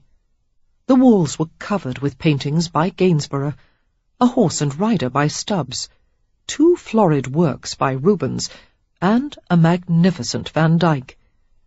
Drawing closer to a magnificent portrait, she stared at it curiously. The painting featured a woman seated in a large chair. Her young daughter stood nearby, a small hand poised on her mother's arm. The two were remarkably beautiful, with pale skin, dark curly hair, and expressive eyes. Touched by the tender scene, Sarah spoke out loud. "How lovely! I wonder who you are." Sarah could not help but be aware of the difference between the sparkling allure of the woman in the portrait and her own average attractiveness. She guessed that Mr. Craven was accustomed to very beautiful women, and she knew there was nothing exotic or remarkable about her. What would it be like to have the kind of looks that men found irresistible? Although there was no sound behind her, a sixth sense caused her nerves to tingle. Sarah whirled around. No one was there. Cautiously she straightened her spectacles and told herself that she was being foolish. Wandering further into the gallery, she looked closely at the sumptuous paintings. Like everything else in the club, they seemed to have been chosen for their ability to impress. A man like Mr. Craven would probably spend his life collecting valuable artwork, elaborate rooms, beautiful women. They were all earmarks of his achievement. Slipping the notebook back into her reticule, Sarah began to wander from the gallery. She thought of how she might describe the club and its fictional owner in her novel. Perhaps she would romanticize him just a bit. Contrary to those who assumed he was completely without grace or virtue, she might write, he concealed a secret love of beauty, and sought to possess it in its infinite forms, as if to atone for— All at once, a powerful grip compressed her arm, and the wall seemed to open in a blur before her eyes. She was pulled off her feet, dragged sideways, so quickly that all she could do was gasp in protest as the unseen force yanked her from the gallery into a place of stifling darkness. A secret door, a concealed corridor. Hands steadied her. One wrapped around her wrist, one clamped her shoulder. Blinking in the darkness, Sarah tried to talk, and could only make a fearful squeak. "Oh! Oh!" She heard a man's voice, as soft as frayed velvet. Or rather, she felt his voice, the heat of his breath against her forehead. She began to tremble violently. "Why are you here?" he asked. "Mr. Craven," she whispered shakily, "it's very dark in here."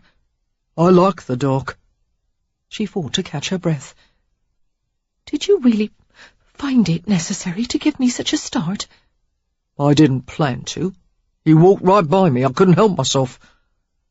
Sarah's fear gave way to indignation. He was not at all sorry he had frightened her. He had intended to.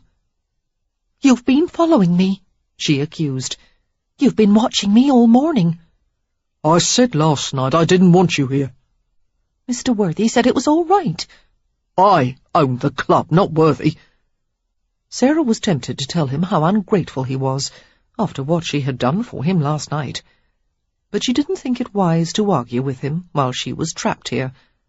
She began to inch backward, toward the crack of light where the secret door had been left ajar.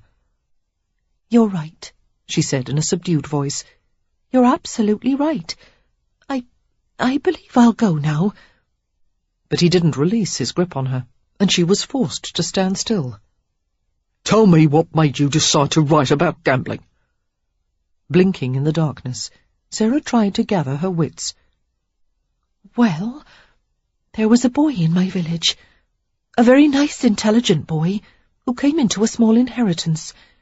It would have been enough to keep him comfortable for many years, but he decided to try and increase his wealth, not by honest means, but by gambling.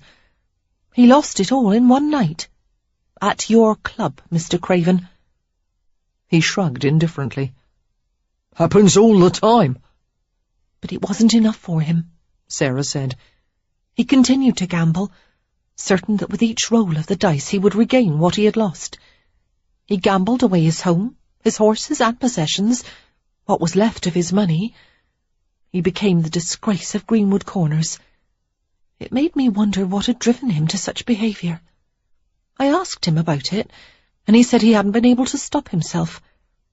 He was reduced to tears as he told me that after he had lost everything at Craven's, he sold his boots to someone on the street and played cards barefoot at a local gaming hell. Naturally, this made me wonder about the other lives that had been ruined by cards and dice.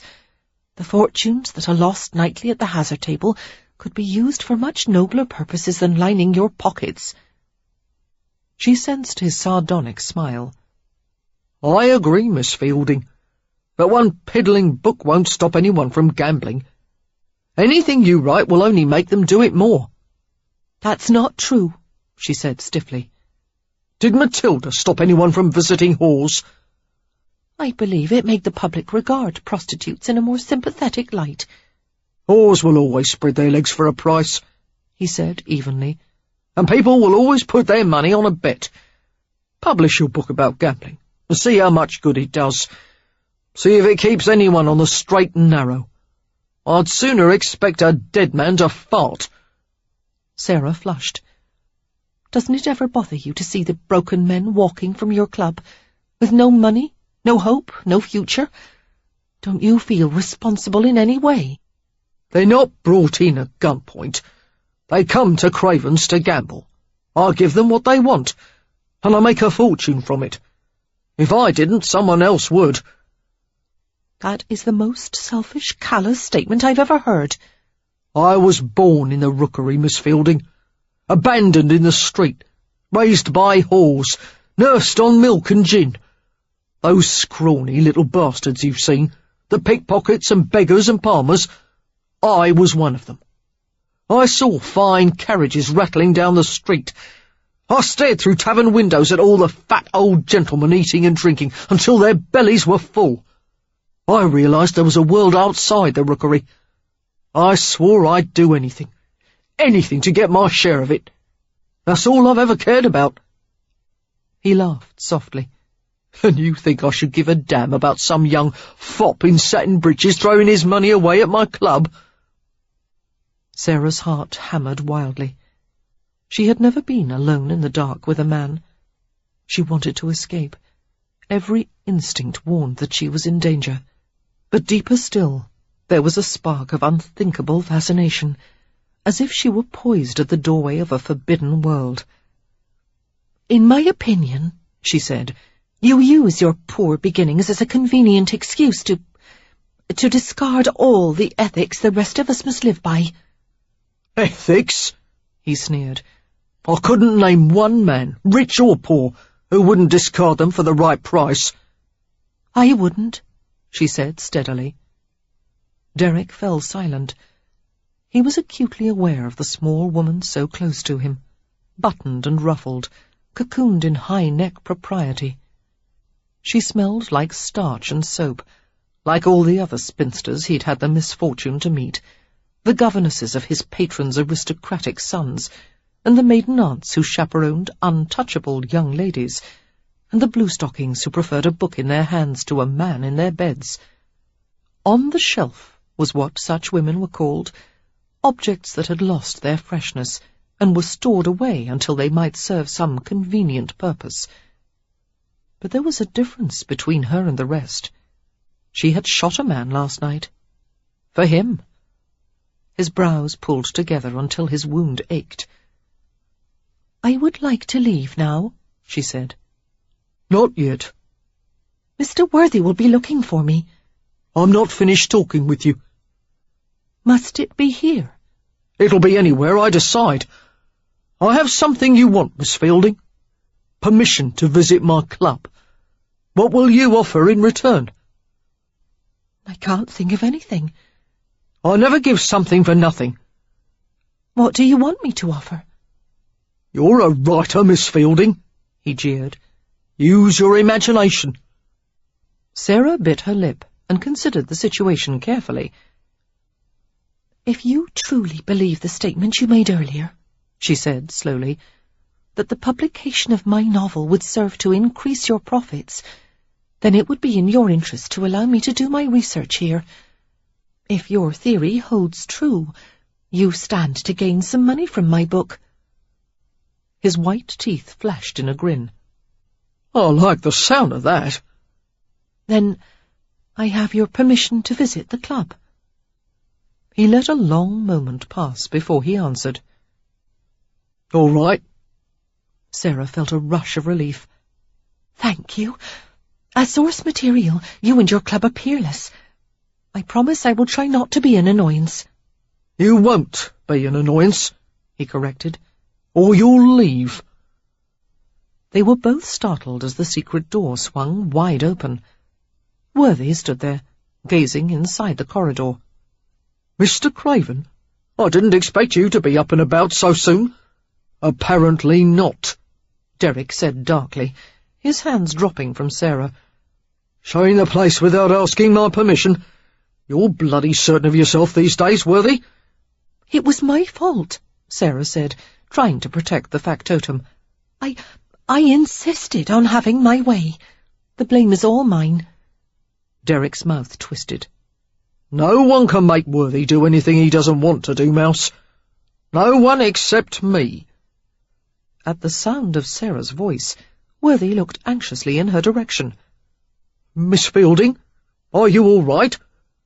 Derek dragged Sarah out and pushed her, blinking into the bright light. "Here's your little novelist. We were just having a discussion." Sarah stared through her spectacles at her captor, who seemed even larger and more imposing than he had last night. Craven was exquisitely dressed in charcoal grey trousers and a snow-white shirt that emphasized his swarthiness. His tan waistcoat was made without pockets, fitted to his lean midriff with no hint of a wrinkle. She had never seen such elegant garments on anyone in the village, not even Perry Kingswood, the pride of Greenwood Corners. But in spite of his expensive attire, no one would ever mistake Derek Craven for a gentleman. The jagged line of stitches on his face gave him a battered, rough appearance. His hard, green eyes seemed to look right through her. He was a powerful man with street swagger and absolute confidence, a man who could no more conceal his appetite for the finer things of life than he could keep the sun from rising. "I hadn't intended to show Miss Fielding the hidden passageways," Worthy commented, his eyebrows climbing up his forehead. He turned to Sarah. "However, now that you know about them, I might tell you that the club is riddled with secret corridors and peepholes by which you may observe the action on the floor."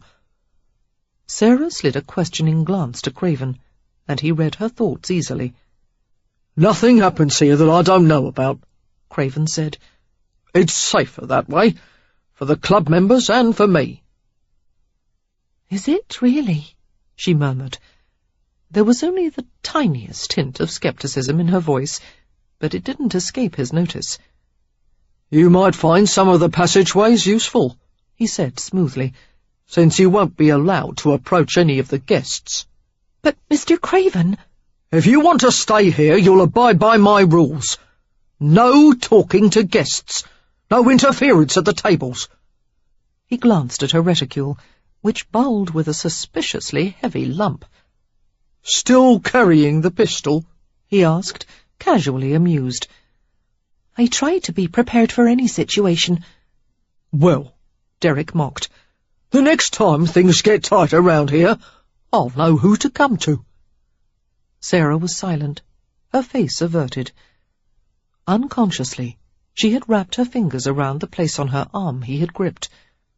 Her hand moved gently, as if to rub the memory away. So, his touch repelled her, Derek thought, and smiled grimly. If she only knew the sins his hands had committed, she would never feel clean again. Worthy cleared his throat and spoke in his official, no-nonsense factotum's voice. "Very well, Miss Fielding. Shall we resume our tour?" Sarah nodded, looking back into the dark corridor. "I would like to see where this leads." Derek watched with a reluctant smile as the two of them ventured into the passageway. He called after the factotum, "Keep an eye on her. Don't let her shoot anyone." Worthy's reply was muffled. "Yes, Mr. Craven." Derek closed the panelled door so that it blended seamlessly into the wall. He paused and steadied himself against a touch of dizziness. His bruised ribs had begun to ache. Slowly he made his way to his apartments and sought his opulent bedchamber. The headboard and posts of his bed were carved with cherubs bearing trumpets and dolphins rising on crests of waves. All of it was thickly covered with gold, which gleamed richly against the embroidered velvet bed-hangings. Although Derek knew it was in bad taste, he didn't care. A bed fit for a king was what he had told the furniture-maker, and the expensive design appealed to him. As a boy, he had spent too many nights curled up in doorways and under rickety wooden stairs, dreaming of sleeping in his own bed some day. Now he had built a palace, only to discover that thousands of nights reclining amid gold and velvet would never take away the sense of deprivation. He still hungered for a nameless something that had nothing to do with fine linen and luxury. Closing his eyes, he slept lightly, drifting into a troubling dream filled with images of Joyce Ashby and her glittering golden hair, her white feet splashing among rivers of blood. Suddenly, he knew he wasn't alone. He jerked awake with a slight gasp, his nerves clamouring in alarm. There was a woman by his bed. His green eyes focused on her, and his dark head dropped back to the pillow. God, it's you. Chapter 3. Lily, Lady Rayford, leaned over him, her dark eyes vibrant with concern. "Why didn't you tell me you'd been hurt?" It's not that bad. Although he wore an expression of annoyance, he accepted the little attentions she gave him, her soft clucking, the touch of her fingertips on his wound. Their relationship was that of amicable, bickering friends. They rarely saw each other alone, for Lily's husband, the Earl of Rayford, possessed a jealous nature. You'd better leave before Rayford finds us together, Derek muttered. I'm in no mood for a duel today. Lily grinned and settled back in her chair. "Alex trusts me," she said virtuously. "Besides, he knows I'm far too busy with the children to have an affair." The brief smile faded. "Worthy sent me a note this morning saying you had been injured. Knowing his gift for understatement, I went mad with worry. It could have been a scratch or a fatal wound, or anything in between. I had to see for myself. Oh, your poor face." Her expression hardened, and for a moment her exquisite beauty was obscured by fury. "Who did this to you?" He shook off the hand she had placed on his arm. The odds are on Joyce. "Lady Ashby." Lily's velvet brown eyes widened, and she spoke impulsively. "Why, in God's name? Derek, tell me you weren't having an affair with her. Tell me you weren't like all the other poor rutting fools who were so entranced by that false yellow hair and lip-puckering and breast-jiggling that you fell right into her greedy clutches. No, don't say anything. I can see that you were yet another willing victim." She scowled and said acidly, "It's written plainly across your face." The only reason she dared to speak to him so impudently was the close, enduring friendship they shared. Even so, she was treading dangerously close to the limits. Derek shoved a pillow at her, much in the manner of a bickering sibling. Get out of here, cold-hearted bitch! She dodged the pillow. "How could you have an affair with Lady Ashby when you know I despise her so?" His mouth curved with a taunting smile. You're jealous. Lily gave an exasperated sigh. "We're far beyond that, and you know it. I adore my husband. I belong to him completely, and he's the closest thing to a friend you have. Both of my children refer to you as Uncle." All very cosy, he jeered. "There was never anything between you and me. When I turned to you for help all those years ago, you pushed me into Alex's arms, for which I am profoundly grateful." You should be, he assured her. Suddenly the tension between them dissolved, and they exchanged a grin. "Your taste in women is abominable," Lily said softly. She picked up the discarded pillows and placed them behind his head. We'll be right back after this short message. Looking to burn fat without the hassle of fasting? Check out BioVanish. It's made with premium 9C fats from high-quality coconut extract, and it's here to help you lose weight the easy way. Studies show that 9C molecules can raise your BHB levels more than a strict keto diet, meaning your body finally starts burning fat as fuel. In fact, research from Temple University found that taking 9C fats daily boosts fat burning as much as fasting for 12 hours. So, would you rather skip meals all day or just mix BioVanish into a glass of milk? Ready to start burning fat the simple way? Click the link in the description to get BioVanish now and grab an exclusive discount while you're at it. BioVanish, fuel your fat burn. Now, back to the story. Derek leaned back and regarded her through slitted eyes. Your style of nursing could kill a man. Gingerly he touched his stitches, which had begun to pull. Although he didn't admit it out loud, he knew she was right. She was the only decent woman he had ever associated with. He had loved Lily in his own way, but not enough to take the risk he knew he would never be ready for. He wasn't fit to be a husband or father. He had only the vaguest understanding of the word family. Permanence, responsibility, commitment, the things Lily needed, those had never been part of his world. All he could be certain of were the material riches he had shored up in staggering amounts. If a place in heaven could be obtained with money, he would have cornered the market on eternity. He watched Lily steadily, his expression closed. With her dark gypsy curls restrained in an intricate plait, and her slender form clad in an elegant gown, one would never guess that she had once been an outcast, just as Derek was. That had been the bond between them, the foundation for shared secrets and memories. Since her marriage, Lily had graduated to the privileged society Derek was permitted to view only from the fringes. Aristocratic lords were seldom inclined to invite him to their estates, but their blue-blooded wives were more than eager to have him in their beds. For Derek, it was a pleasurable form of revenge, no less because it exasperated Lily. "Tell me what happened with Lady Ashby," she urged. I broke it off with her a week ago. Derek smiled grimly as he remembered Joyce's snarling fury. She didn't take it well. My guess is that she hired a pair of slashers to even the score. How do you know someone else wasn't behind it? Ivo Jenner, for example. He's always playing nasty tricks. No. The bastards who jumped me last night went straight for the face. Ruefully, he sat up and fingered the row of stitches. A woman's brand of revenge, I'd say. You mean if Lady Ashby couldn't have you, she wanted to make certain no one else would want you? Lily looked stricken. Disgusting, vicious, and exactly what one would expect of a woman like her. Why were you involved with her? Has your life become so stale and dull that you simply couldn't resist her aristocratic charms? Yes, Derek sneered. For years I've seen you hop from bed to bed. The more elite and snobbish they are, the more you want them. And why? Just to show the world that you can have the best, most sought-after females. Men like you regard women only as trophies, and it infuriates me. From now on I'll hump all the homely, unwanted ones. Will that please you?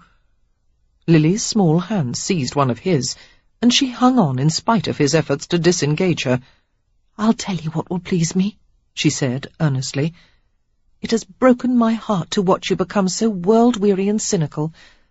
I want you to find a woman, Derek.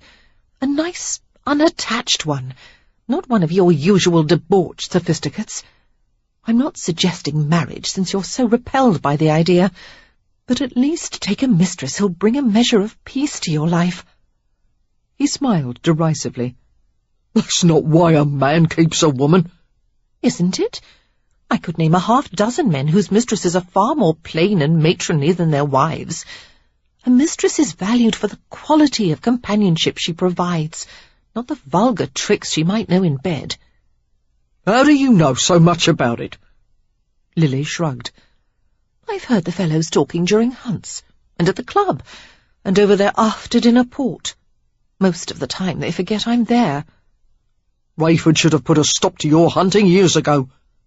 Alex is proud of my hunting, she replied pertly. Stop trying to change the subject. What you need is a mistress, Derek. He laughed, deliberately reverting to the thick accent he had worked so hard to overcome. I gets all the tale I wants and then some, lovey. She frowned at him. I said mistress, Derek. not your usual parade of light skirts. I'm suggesting you find someone who would be a companion. Haven't you ever considered spending all your nights with the same woman? Oh, don't make a face. I think you should find a nice young widow from the country, or a lonely spinster who would be grateful for your protection. If you like, I'll make a list. I'll choose my own women, he said coldly. God knows what kind of old crone you'd pick for me. Anyone I chose would easily surpass Lady Ashby. She let go of his hand and sighed. I'd better leave. It will harm my reputation if I stay any longer in your apartments, especially considering your fascination for married women. I didn't ask you to come, Derek retorted. But as she rose to leave, he snatched her hand and pressed a kiss to the back of it. Will you do what I ask? Lily pleaded, squeezing his fingers. I'll consider it. His tone was so obliging that Lily knew he was lying. Nevertheless, she smiled and smoothed his black hair affectionately. That's better. Some day you'll thank me for my sage advice. She began to leave, then paused at the doorway and looked back at him questioningly. Derek, before I came up here this afternoon, I caught a glimpse of the most unusual little person wandering about in the back rooms with the staff. She was asking all manner of questions and writing things down. Derek settled back against the pillows, crossing his legs negligently. She's a novelist. Really? Has she been published? She wrote that Matilda book. That's S.R. Fielding. Lily laughed in surprised amazement, coming back into the room. The famous recluse? How in heaven's name did you manage to bring her here? She brought me here last night, after rescuing me from the slashers. Lily's jaw dropped. You're joking. Suddenly he grinned at her astonishment. Pulled out a pistol and shot one of them. There was a moment of frozen silence, and then Lily began to howl with laughter. You must introduce us, she begged. If only she would consent to attend one of my soirees, or at least a salon discussion. You must help me persuade her to accept an invitation. Just tell her you're Lawless Lily. She's here to research a book. How fascinating. Lily began to pace busily. A woman who writes about whores, shoots criminals in the rookery, frequents gambling clubs, and is no doubt doing her best to dig up your dirty secrets. We'll be great friends, I think. What is she like? Old or young? Friendly or shy? Derek shrugged. She's younger than you, about 10 years. Quiet, spinsterish. He paused as he remembered the discreet way Sarah had glanced at him from beneath the lace frills of her cap, the little startled jump she had given as she realized she had been standing close to him. Shy with men, he added. Lily, who had always managed the opposite sex quite adroitly, shook her head. I don't see why. Men are such straightforward, simple-minded creatures. Miss Fielding's from a village in the country, a place called Greenwood Corners. She knows nothing about men or the city. She wanders through the worst rookeries in London. To her, all problems are solved with please and thank you. Doesn't think anyone would rob or rape her. Why, it wouldn't be polite. Do you know why I let her come to the club and poke her nose around here? Because if I didn't, she'd be visiting every gambling hell in the city and rubbing elbows with every thief and murdering bastard what's ever shook an elbow at Greenfelt. He began to warm to the subject, the casual note disappearing from his voice. And she's almost engaged. Hell knows what kind of man would let her traipse through London alone, unless it's his plan to get rid of her. The bloody idiot. I'd like to tell him what happens to women who waltz in the city with friggin' pistols in their readers. Derek? There was an odd smile on her face. Your cockney is showing. He closed his mouth abruptly. That only happens, Lily murmured, when you're considerably excited or angry about something. I'm never angry. Oh, of course not. She returned to him, skewering him with a level gaze. Derek didn't like her expression, the superior look women wore when they felt they knew something a man was too stupid to understand. "I thought you were leaving," he said gruffly. "I was, until you began making speeches about our Miss Fielding. What does she think of you? Appalled by your lurid past, as I would imagine." "She's in raptures over it." "I suppose you've done everything possible to be offensive." "She likes it. She calls me source material." "Well, you've been called worse things, especially by me." Lily regarded his slashed face with genuine dismay. "If only she could see you when you're handsome. How long before the stitches are removed?" "She's not my preferred style," he said flatly. "It's time I told you something, Derek. I've never been particularly impressed by your preferred style." Derek's lips twitched with amusement. "A fine romp I'd have with her in bed. She'd lie there and take notes the whole time. He stopped as an image swept through his mind. Sarah Fielding's pale, naked body beneath his, her arms twined gently around his neck, her soft breath rushing against his skin. The idea was disturbingly erotic. Frowning, he forced himself to concentrate on what Lily was saying. "It would be far safer than the kind of liaison you had with Lady Ashby. You'll be fortunate if your looks aren't permanently ruined from this latest episode. Well, I'm going to make Lady Ashby regret this. Mark my words." "Lily." Something in his voice hushed her at once. "Let the matter rest. You're to do nothing about Joyce." Lily was made uncomfortable by Derek's sudden, cool intensity. His was the kind of glance she had seen exchanged between men with duelling pistols in their hands, and between players who had staked their fortunes on the turn of a card. The men who won were always those who didn't seem to care. She both admired and feared such ruthless nerve. "But, Derek," she protested, "you can't let her get away with this. She must be made to pay for it." "You heard what I said." Derek had never allowed anyone to settle his debts for him. He would confront Joyce in his own way and his own time. For now he chose to do nothing. Lily bit her lip and nodded, wanting to say more, but knowing the danger of provoking him. He would allow her friendly teasing and bullying up to a point, but there was a line she would never dare to cross. "All right," she murmured.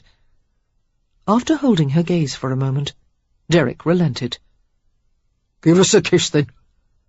Obediently, she pecked his cheek and gave him a subdued smile. "Come to visit soon. The children will be fascinated by your stitches, especially Jamie." He touched his forehead in a mock salute. "I'll tell him I was attacked by pirates." "Derek," she said contritely, "forgive me for interfering. It's just that I'm concerned for you. You've had such a difficult life. You've lived through horrors that most people, including me, will never understand." "That was in the past." He grinned and said in his old, boastful manner, "Now I'm one of the richest men in England." "Yes, you have more money than anyone could spend in a lifetime. But it hasn't brought you what you expected, has it?" Derek's smile vanished. He had never confided in her the nameless hunger that gnawed at him, the emptiness that he would fill if only he could identify the craving. How had she guessed? Was it something she could see in his eyes, or hear in his voice?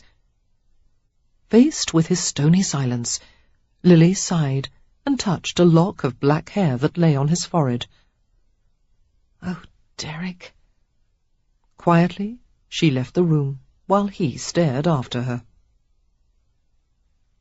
Over the course of the next few days, Sarah was allowed to wander freely about Craven's, as long as she avoided the main rooms the patrons frequented.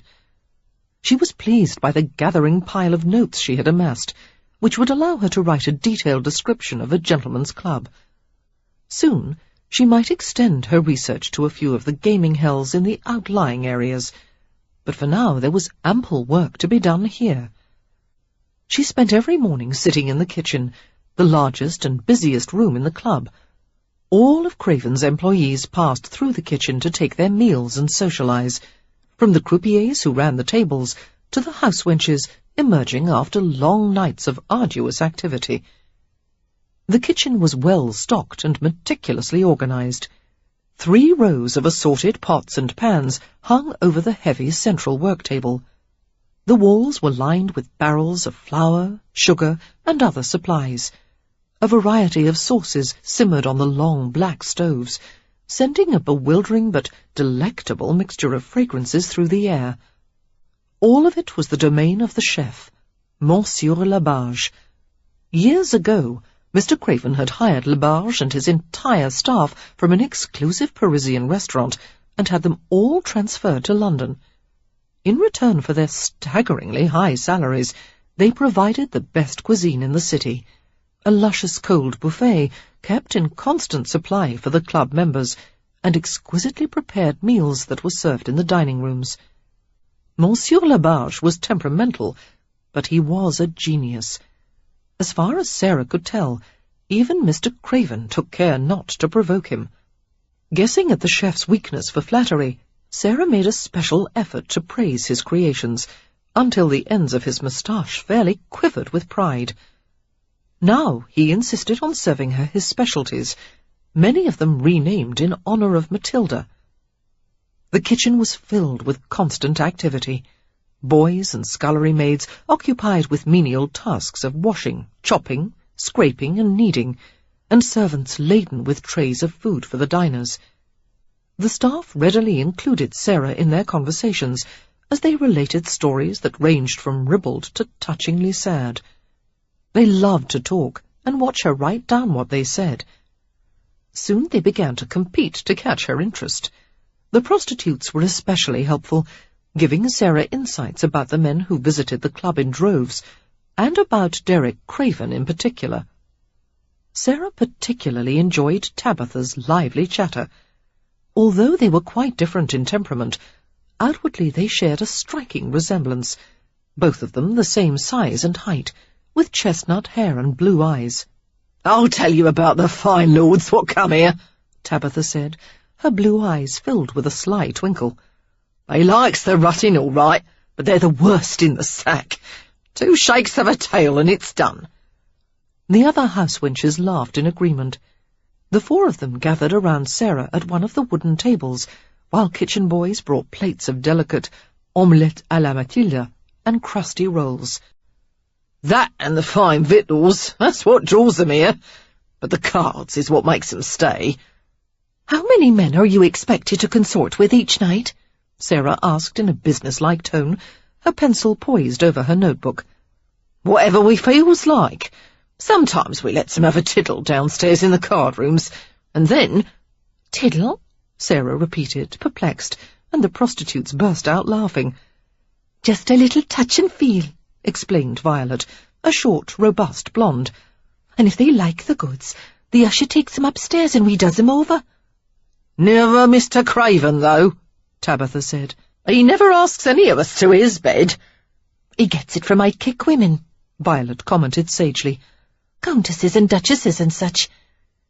At this mention of Mr. Craven's sexual preferences, Sarah felt her blush heighten to scarlet. The more she learned about him, the more of a puzzle he presented. His inequalities were concealed by a smooth, diamond-hard facade. He was a showman, first and foremost. Skillfully, he provided a surfeit of elegant decadence that satisfied not only the aristocratic bel monde, but also the shadowy world of libertines and courtesans called the demi-monde. His courtesy to his social superiors was always slightly overdone, crossing the threshold of politeness into subtle mockery. Sarah was certain he respected very few of them, for he was familiar with their darkest secrets. Through his own network of spies and informants, he knew about the lovers they took, the contents of their wills, even the marks their sons made at Eton and Harrow, and what they stood to inherit. It seemed that few men felt comfortable enough to ask about the dreadful slash on his face. Members of the royal family, Wellington, the famed military commander, and the foreign diplomats who loved to lounge at the hazard table All possessed an air of quiet unease when Craven was present. When he made a joke, they laughed a little too jovially. When he made a suggestion, it was usually followed with alacrity. Apparently, no one cared to risk earning his displeasure. As Craven had claimed the first night she had met him, he was never angry. Sarah had observed that his mood could range from cold silence to biting sarcasm, but he never shouted or lost his self-control. He was a figure of mystery, arrogant, self-mocking, sociable, and yet intensely private. Underneath his most congenial smiles lurked an ever-present shadow of bitterness. Sarah's attention was drawn back to the conversation as Tabitha mused aloud over Craven's preference for aristocratic ladies. "Won't touch anyone lower than a baroness." She laughed heartily at the sight of Sarah's curiosity. "You should see him at the assembly balls, the high-born bitches. Those fine ladies lust after our Mr. Craven, they do. And why not? He's a good solid man, not like their soft lazy husbands what cares for cards and drink more than women." She lowered her voice conspiratorially. "Built like a bull he is, and just where it counts." "How does you know?" Violet asked suspiciously. "I'm friends with Lady Fairhurst's maid Betty," came Tabitha's smug reply. "She told me once she walked in on the two of them by accident, rutting in broad daylight while Lord Fairhurst was gone to Shropshire." The pencil dropped from Sarah's lax fingers, and she ducked under the table to pick it up. She could feel her pulse racing. It was one thing to listen in detachment when a stranger was being discussed, but how could she ever face Mr. Craven again? Mortified, fascinated, she emerged from beneath the table. "Never say!" one of the women exclaimed. "What did they do?" "Lady Fairhurst threw a royal fit. Mr. Craven just laughed and said to close the door." The whores giggled merrily. "What's more," Tabitha continued, "you can always tell what a man's got by the size of his nose, and Mr. Craven's got a nice long one." "It's not the nose," Violet said dismissively. "'Tis the size of the feet." With the exception of Sarah, they all cackled like a coven of amiable witches. Amid the hilarity, Tabitha leaned her head on her hand and stared at Sarah as an idea occurred to her. "Here's a plan, Miss Fielding. Why don't you bring Matilda here tomorrow to meet Mr. Craven? They'd make a grand pair." The other women chimed their agreement. "Aye, she'd melt his heart." "Yes, yes, do." "She'd wrap Mr. Craven round her little finger." Even Monsieur Le Barge, who had been eavesdropping on the conversation, broke in impulsively. "For la belle Matilda, I will make the finest gâteau, so light it would float in the air." Sarah smiled apologetically and lifted her shoulders in a helpless shrug. "I can't, I'm afraid. There is no Matilda. She's only a work of fiction."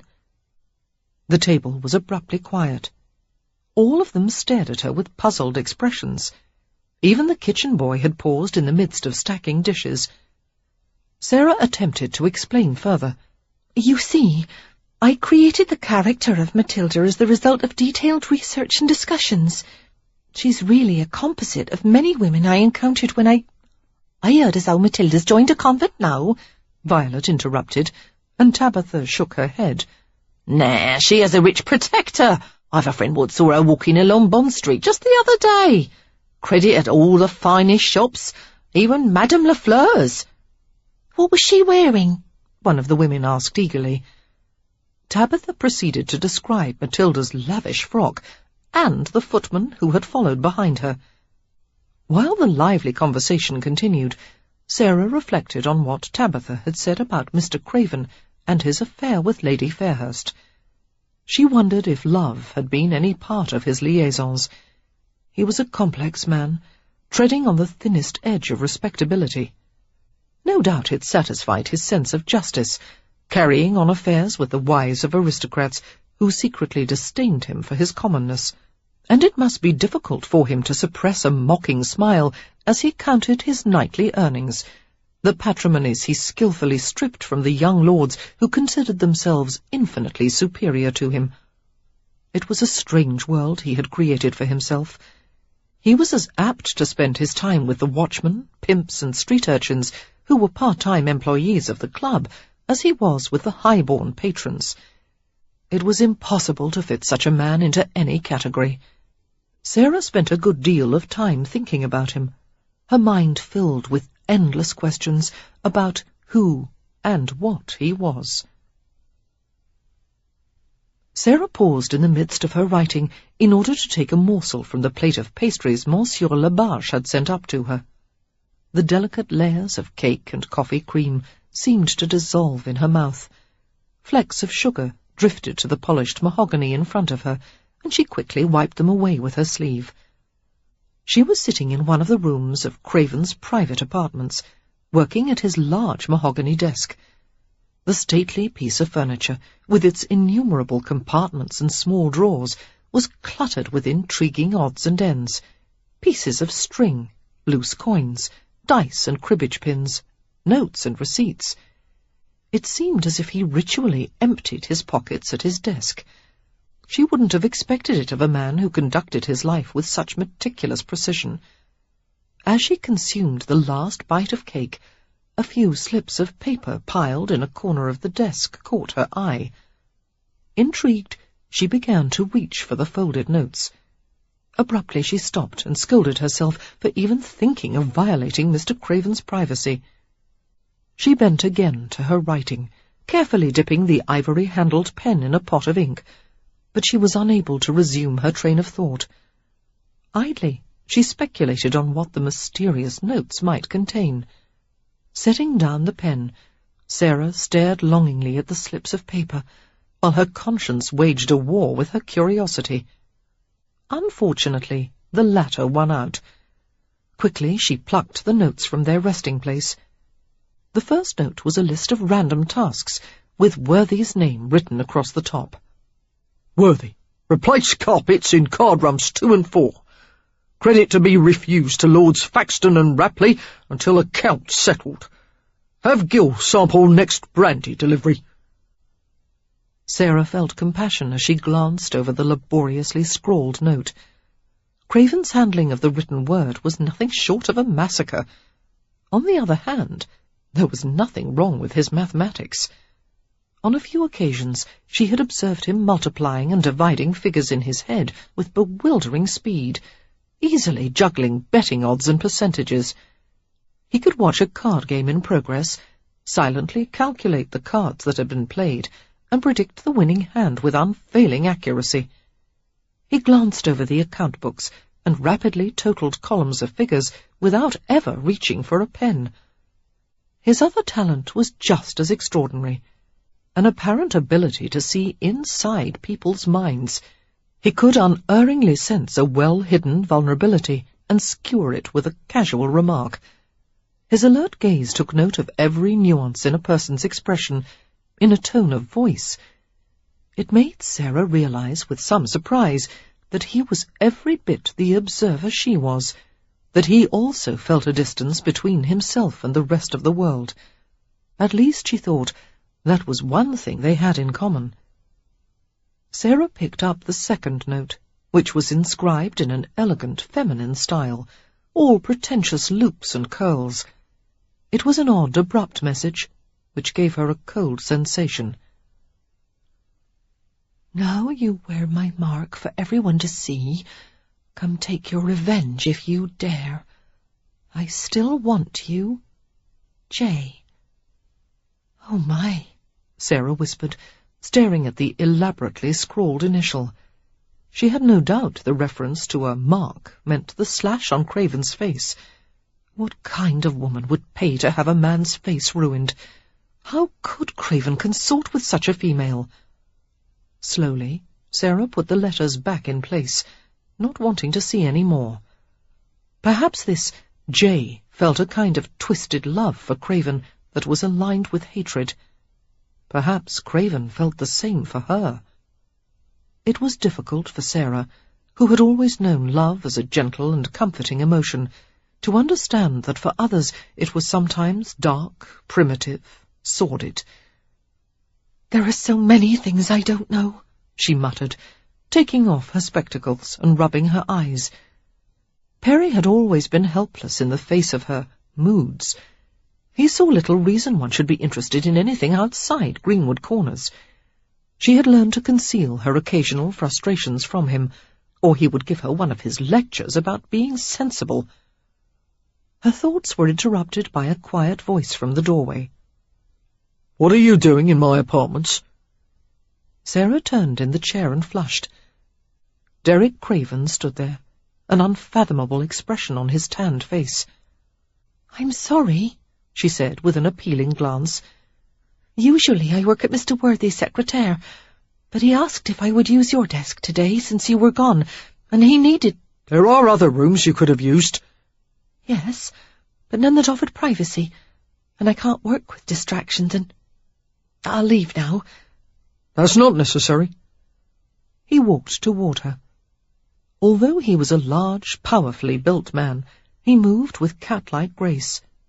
Sarah lowered her head, focusing on the desk blotter. Out of the corner of her eye, she saw Craven touch her discarded spectacles. "How many of these do you have?" he asked, nudging them an inch across the surface of the desk. "Only 2.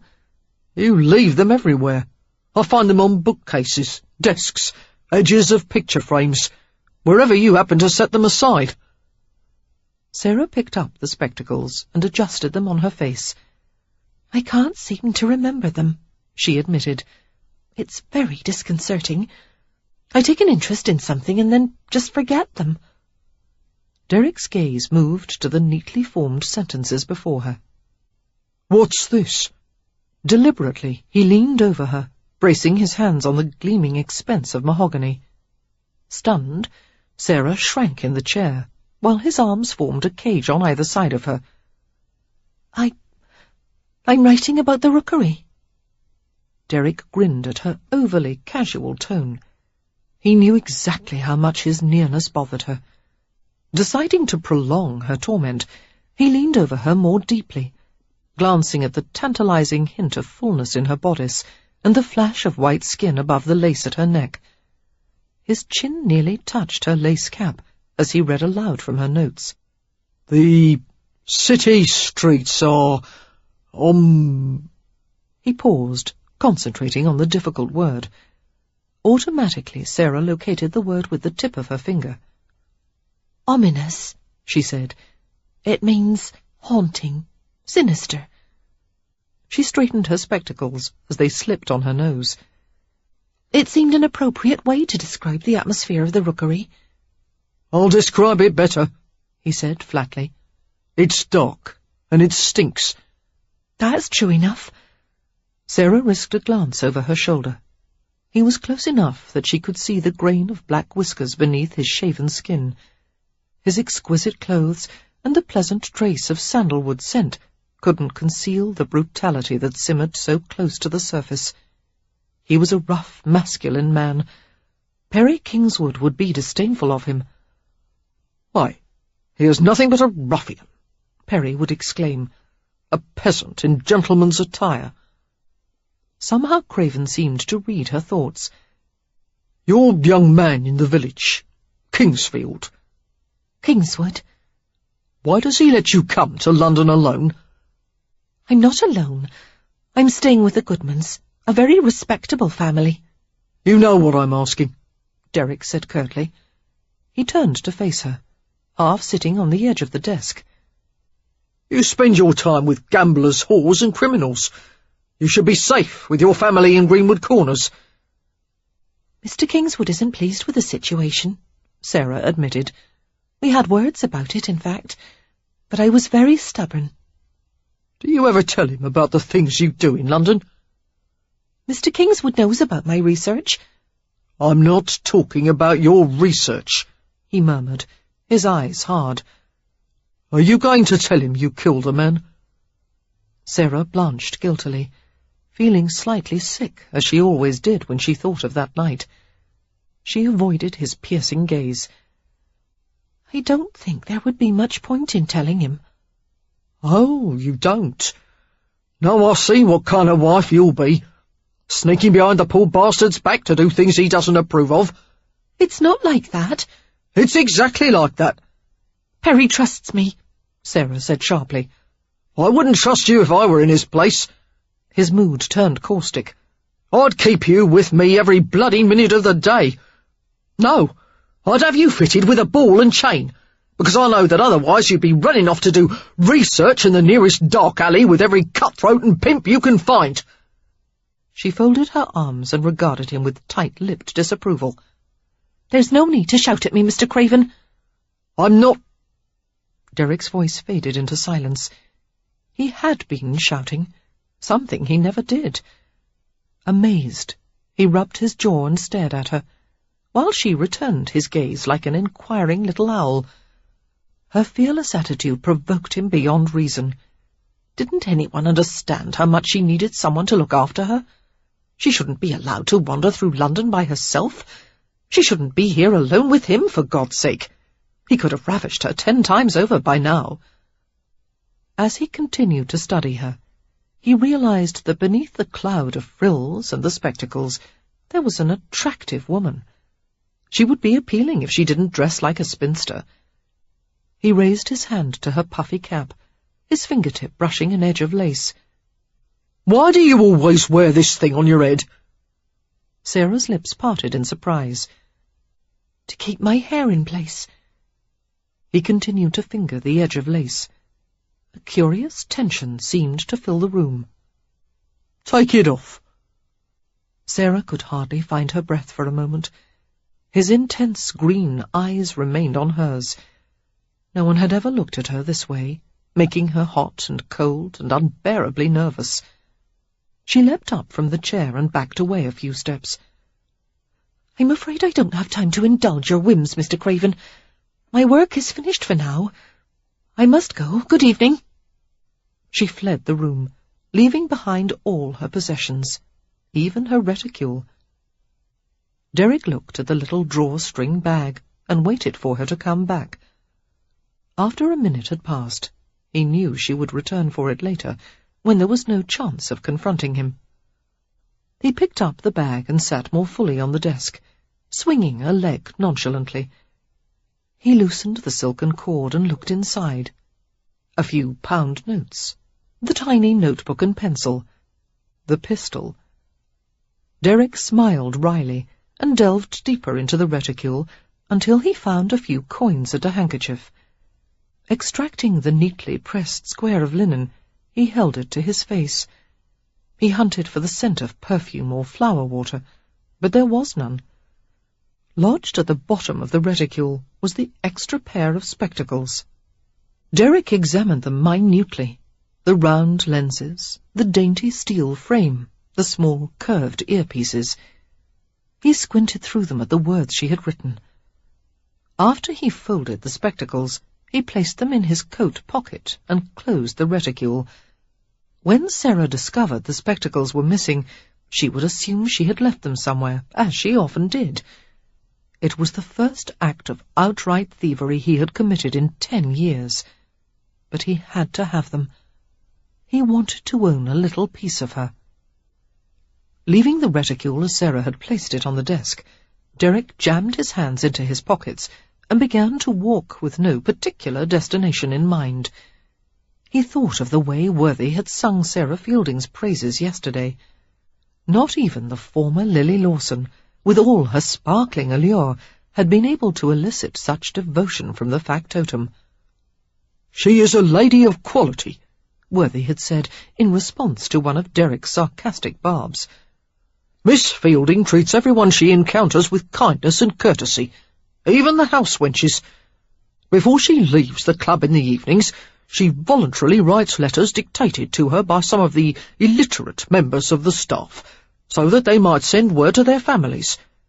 When she saw that the hem of Violet's gown needed mending, she asked for her needle and knelt down on the floor to fix it. One of the maids told me yesterday that when she tripped with a pile of linen in her arms, Miss Fielding stopped to help her gather it up. Maybe I should hire her, Derrick had interrupted sarcastically. Miss Fielding is the most gentle, tolerant woman who has ever set foot in this club. And perhaps I should take this opportunity to tell you, sir, that the staff has been complaining. Complaining, Derek repeated without inflection. Worthy nodded stiffly. That you have not been according her the proper degree of respect. Derek had been dumbfounded. Who the hell is paying their salaries? You, sir. Then tell them I don't hand out a bloody fortune in order to hear their opinions, and I'll talk to their saintly Miss Fielding any damn way I want to. Yes, sir. With a barely audible sniff of disapproval, Worthy had turned on his heel and gone down the stairs. Oh, Worthy was indeed taken with her. Everyone was. Derek had never dreamed that his territory would be so gently and thoroughly invaded, or that his employees would be such willing traitors. Sarah Fielding's mysterious charm had captivated everyone in his club. They all strove to please and accommodate her. During the hours she sat at Worthy's desk, they tiptoed quietly through the halls, as if in mortal fear of distracting her from her work. "She's writing now," Derek had heard one of the housemaids tell another reverently, as if some holy sacrament were being performed. Derek hardened his jaw. A lady of quality, he snorted aloud. He'd had his pleasure between the thighs of women with far superior pedigrees, ladies born with blue blood and illustrious names, generations of privilege and wealth behind them. But Worthy had been right. Privately, Derek admitted that Sarah Fielding was the only genuine lady he had ever met. She had none of the vices that Derek could detect so easily in others. Jealousy, greed, lust. She seemed to be above such flaws. On the other hand, he sensed the reckless edge that might someday prove her undoing. She needed someone to keep her from plunging headlong into trouble, or at least to drag her out of it. It didn't seem likely that her hapless suitor Kingswood was up to the task. Derek was certain that Kingswood would be slender and classically handsome in the mode of Byron. He would have a cultured voice, of course, and locks as fair as Derek's own were dark. No doubt Kingswood was a stuffy young country squire who couldn't understand recklessness. Eventually, he would mature into a portly old gentleman who drank too much at dinner and would never let others finish their sentences.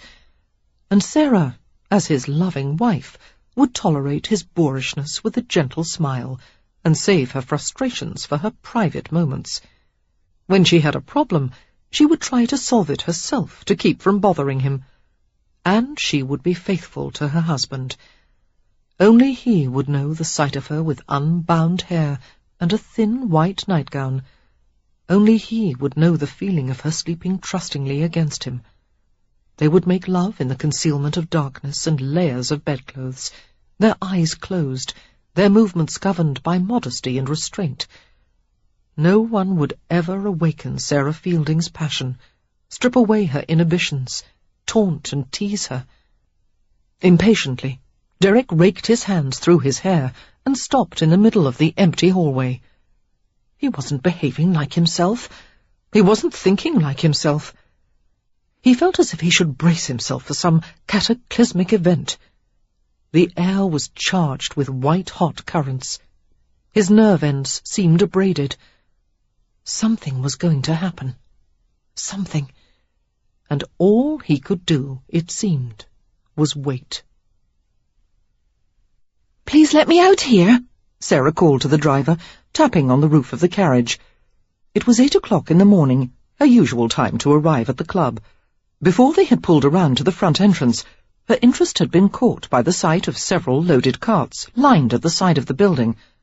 They were different than the usual market wagons that brought deliveries of fresh produce to the kitchen.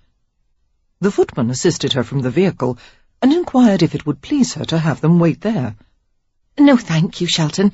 I'll enter the club through the kitchen." Although Sarah knew it was improper, she gave the driver a cheerful little wave as she walked away. He gave an imperceptible nod, although he had painstakingly explained to her yesterday that it would not do for a lady to appear familiar with the hired help. You should look down your nose all grand and haughty-like, he had instructed sternly. No more smiles at me and the footman, miss. You needs to be more offhandish with the servants, or what will people think of you? In Sarah's opinion, it hardly mattered if she behaved without the expected hauteur, since she would soon be gone from London. The sound of voices raised in debate rang from the alley.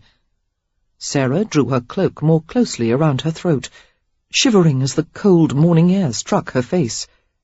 The carts were filled with crates of wine bottles.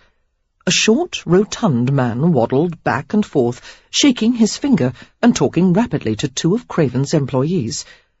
The man appeared to be a merchant defending the quality of his wares. I'd slit my throat before I'd water my precious vintages, and you know it, he barked. Gill, an intelligent young man who had become one of Worthy's protégés, selected 3 bottles at random. He opened them and examined the contents carefully. Mr. Craven was displeased by the last delivery of brandy. It wasn't fit to serve to our patrons. That was first-rate wine I sold you, the merchant exclaimed. For some dockside tavern, perhaps, not for Craven's. Gill took a small sip, swished it around his mouth, and spit it out carefully. He nodded his approval. This is acceptable. It's the finest French brandy, the merchant said indignantly. How dare you swill it like it was some stinking cheap ale? Mind your language, Gill said, suddenly noticing Sarah. He cast a quick grin in her direction. There's a lady present. The merchant ignored the new arrival. I don't care if the Queen of Sheba's here. There's no need to open them bottles. There is, until I'm satisfied you haven't watered down your liquor. As the two argued, Sarah skirted around the side of the alley toward the kitchen entrance. Engrossed in the animated conversation, she didn't watch where she was going. Suddenly, a huge dark shape moved near the corner of her vision, and she gasped as she bumped into a tall man, hefting a crate of wine on his shoulder. Oh! Automatically he steadied her with his free arm. The hard band of muscle threatened to crush her. Sarah's head fell back as she regarded the swarthy face above hers. "Forgive me, I wasn't looking." She stopped and frowned in bewilderment. "Mr. Craven?" Derek bent to set down the crate, and then he loomed over her once more. Are you all right? Sarah nodded jerkily. At first she hadn't recognized him. He was always so immaculately dressed, smoothly shaven, every hair in place. Today, heavy black stubble shadowed his jaw. His broad shoulders were covered with a knit sweater and a rough coat. His wool trousers and scuffed boots had seen far better days. "Should you be exerting yourself like this?" she asked with a frown. "What about your injuries?" I'm fine. Derek had found it impossible to attend to his usual business this morning, poring over account books, combing through piles of promissory notes and bank drafts. Filled with frustration, he had decided to work outside where he could be of some use. He glanced at Gill, who was engaged in the argument with the wine merchant, and then back at Sarah. The collision had dislodged her white cap. A band of lace drooped lazily over her cheek. One corner of his mouth twitched with unwilling amusement. Your hat is crooked, he told her. "Oh, dear." Sarah reached up to her head, pulling the frilly headgear forward. Suddenly he laughed. Not that way. Here, I'll do it. Sarah noticed that his white teeth were slightly snaggled, giving his smile the appearance of a friendly snarl. It was then that she understood why so many women had been seduced by him. His grin held a wickedly irresistible appeal. She stared at his chest as he untied the laces and positioned her cap correctly. "Thank you," she murmured, and tried to take the strings of the cap from his fingers. But he didn't let go. He held the laces at her chin, his fingers tightening. Glancing up at him in confusion, Sarah saw that his smile had vanished. In a decisive motion, he pulled the concealing lace from her hair and let it fall. The cap fluttered to a patch of mud and rested there limply. Sarah lifted her hand to the loose braided coil of her hair, which threatened to tumble from its pins. The chestnut locks gleamed with fiery highlights, escaping in delicate wisps around her face and throat. "Mr. Craven," she scolded breathlessly, "I find your behaviour untoward and offensive, not to mention— Oh!" She stammered in astonishment as he reached for her spectacles and plucked them from her face. "Mr. Craven, how dare you!" She fumbled to retrieve them. "I need those." Derek held them out of reach as he stared at her uncovered face. This was what she had kept hidden beneath the old-maid disguise. Pale, luminous skin, a mouth shaped with surprising lushness, a pert little nose, marked at the delicate bridge where the edge of her spectacles had pressed. Angel blue eyes, pure and beguiling, surmounted by dark winged brows. She was beautiful. He could have devoured her in a few bites, like a fragrant red apple. He wanted to touch her, take her somewhere and pull her beneath him, as if he could somehow erase a lifetime of sin and shame within the sweetness of her body. Forcing his muscles to loosen, Derek bent to scoop up the soiled puff of lace. Sarah watched him in offended silence. He tried to brush off the lace cap, succeeding only in grinding the mud deeper into the pure white cloth. Finally, Sarah ventured to retrieve it from him. "I am certain this will wash," she said crisply. She was most definitely annoyed. Derek felt a rueful grin stealing over his face. As he handed the spectacles back, his bare fingers brushed her gloved ones. Impersonal though the touch was, it caused his heart to pump with unexpected vigour. He decided to charm her back into her usual pleasant mood. "It's a pity to cover such beautiful hair, Miss Fielding." Sarah received the compliment with a forbidding frown. "Mr. Craven, I am hardly eager to hear your opinions about my appearance." She held the crumpled puff as if it were an injured pet. "Throwing my favourite cap into the mud—" "It dropped," he said hastily. "I didn't throw it. I'll buy you another." The frown lingered between her silky brows. "I'm not in the habit of allowing gentlemen to purchase articles of clothing for me." "Sorry," he said, doing his best to look chastened. The cold breeze gusted again, bringing with it the scent of a coming storm. Sarah looked at the grey sky and wiped at an errant raindrop that had whisked against her cheek. "You'll catch a chill," Derek said, all solicitous concern. He found her elbow in the folds of her cloak. Before she could jerk her arm away, he ushered her down the steps of the nearest entrance and opened the door for her. The warmth and light of the kitchen enveloped her in a comforting glow. "What are your plans for this morning?" Derek asked. "I am going to breakfast with Mr. Worthy.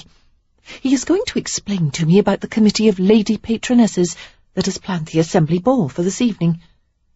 His eyes glinted dangerously. "I don't recall giving him leave to tell you anything about my patronesses. Why do you have to know how everything works around here? Who does what and why? And everything about the people I hire? How much frigging money I have? Which side of my face do I start my shave every morning?" Breaking off with a beleaguered sigh, he drew the cloak from her shoulders. He took the bedraggled cap and handed it to a nearby kitchen maid.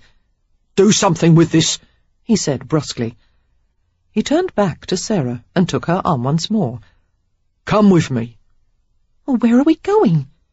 "I'll show you how they've decorated the hazard room." "Thank you. That would be delightful." She followed without hesitation. "I'm looking forward to the ball tonight. We certainly have nothing to compare in Greenwood Corners." "If you want to watch, you'll get a fair view from the second-floor balcony behind the musicians." Sarah didn't think that would provide a very good view at all. "I don't think I'll be noticed if I stand in a corner of the hall." "No, that won't work." "Then I'll borrow a mask from someone and come downstairs for a closer look." "You don't have a suitable gown, Mouse." Mouse. Oh, how she disliked the nickname he had bestowed on her. But he was right. Sarah glanced down at her heavy, plum-coloured gown and flushed. "I might have something," she said bravely. Derek gave her a derisive glance, but let her comment pass unchallenged. "Only the demi-monde will attend tonight. The more debauched variety of aristocrats and foreigners, whores, actresses.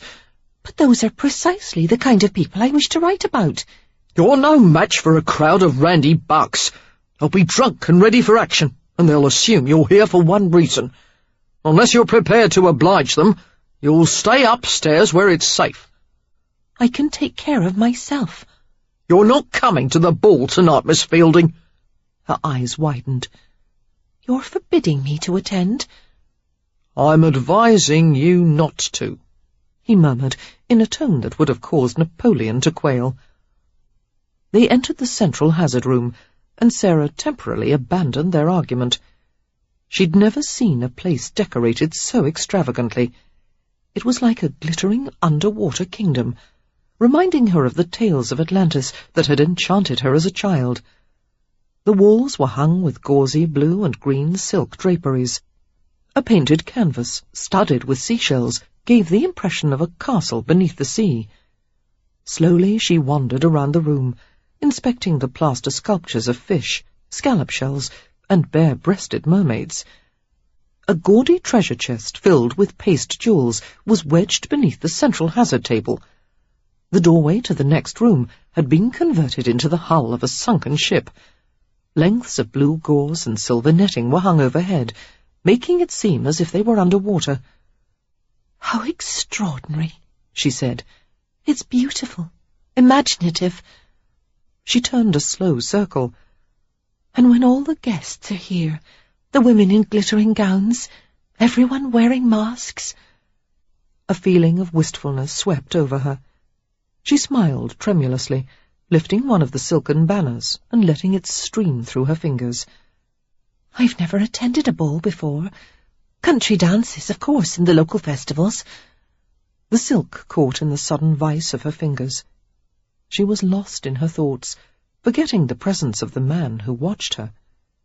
All of her life she had been quiet and responsible, living vicariously through the experiences of others. It had been enough to content herself with family and friends, and to write. But now she regretted the things she had missed.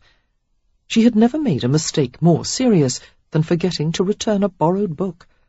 Her sexual experience had been limited to Perry's kisses. She had never worn a gown cut low enough to show her bosom, or danced until dawn. She'd never really been intoxicated. Except for Perry, the men she had grown up with in the village had always regarded her as a sister and confidant. Other women inspired passion and heartbreak. She inspired friendship. Once, when she had been overtaken by a mood similar to this, she had thrown herself at Perry. Filled with a desperate need to be close to someone, she had begged him to make love to her. Perry had refused, pointing out that she was not the kind of woman to be taken out of wedlock. "We'll be married some day," he had explained with a loving smile, "as soon as I can make my mother accept the idea. It won't take long, and in the meantime you and I will pray for patience. You mean more to me than an hour or two of illicit pleasure." Perry had been right, of course. She had even admired his concern for doing the right thing, but that had done little to ease the sting of rejection. Wincing at the memory, Sarah let go of the silken banner and turned to face Craven. He was watching her with the intense stare that always made her uneasy. "What is it?" He reached out and took her arm, his fingers resting lightly on her sleeve. "What are you thinking about?" Sarah was very still, feeling the warmth of his hand sinking through the heavy material of her gown. He mustn't stand so close. He mustn't look at her this way. She had never been so aware of anyone in her life. A mad notion crossed her mind that he was about to take her into his arms. Briefly, the image of Perry Kingswood's reproachful face floated before her. But if Craven did try to take a liberty, no one would ever know. Soon she would walk away from him forever, back to her ordinary life in the country. Just once let something happen to her, something she would remember all her life. "Mr. Craven?" Her heart rose in her throat, threatening to obstruct her voice. "Perhaps you wouldn't mind helping me with my research. There is something you could do for me." She took a deep breath and continued in a rush. Living in Greenwood Corners, one tends to have rather limited experience. Certainly, I've never encountered a man like you, and never expect to again. Thank you, he said dryly. Therefore, purely in the interests of research, to broaden my scope of experience, and so on and so forth, I thought that perhaps you might be willing to... that is, you would consider... Sarah balled her hands into fists and forced herself to finish bluntly. That you would kiss me. Chapter 4. The temptation of it beckoned sweetly. Derek couldn't control the lurid thoughts that flooded his mind. Of all the women he had known, none had ever affected him like this. In his ruthless climb out of the gutter, he had used women for pleasure and for gain, and he had been used in turn. But the game at which he was so expert had always been understood by his partners.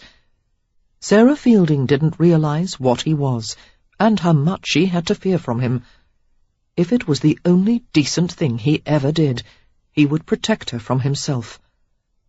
Carefully he reached out to her. His long fingers curved gently around her jaw, as if he were handling a precious object. Her skin was soft and fragile, like the finest silk. Miss Fielding, his voice was hoarse, I'd like to do more than kiss you. He watched as her lashes drifted downward, partially concealing her deep blue eyes. I'd like to take you upstairs to my bed, and keep you with me until morning. But you and me... He shook his head, and his friendly, mocking snarl of a smile appeared. Do your research with Kingswood, Mouse. He was refusing her. Sarah's cheeks turned rosy with humiliation. I wasn't asking to come to your bed, she said tensely. I asked for a kiss. One kiss isn't such an earth-shattering request. Derek released her, the warmth of his fingers fading immediately from her skin. For you and me, one kiss is a mistake, he assured her, and produced a half-hearted grin. Sarah didn't return the smile. Faced with her puzzled countenance, he turned abruptly and strode away, leaving her alone in the sparkling room. His body was beginning to respond to her nearness, his loins awakening with throbbing awareness. If he stayed with her one moment longer, she would get far more than she had asked for. Incredulously, Sarah watched his departure. It seemed as though he couldn't get away from her quickly enough. Her offer had been considered and summarily dismissed. Suddenly, her embarrassment changed to baffled anger. Why had he refused her? Was she so unattractive, so undesirable? At least Perry had declined her invitation for reasons of honour. Derek Craven had no such excuse. She glanced around the opulent room. There would be dazzling, sophisticated women here tonight. Craven would dance, flirt, and ply them with seductive charm. After midnight, the assembly would begin to unravel. There would be drunkenness, gallantry, merriment, scandals brewing. Sarah wrapped her arms around herself. She didn't want to watch from a safe distance. She wanted to be down here tonight.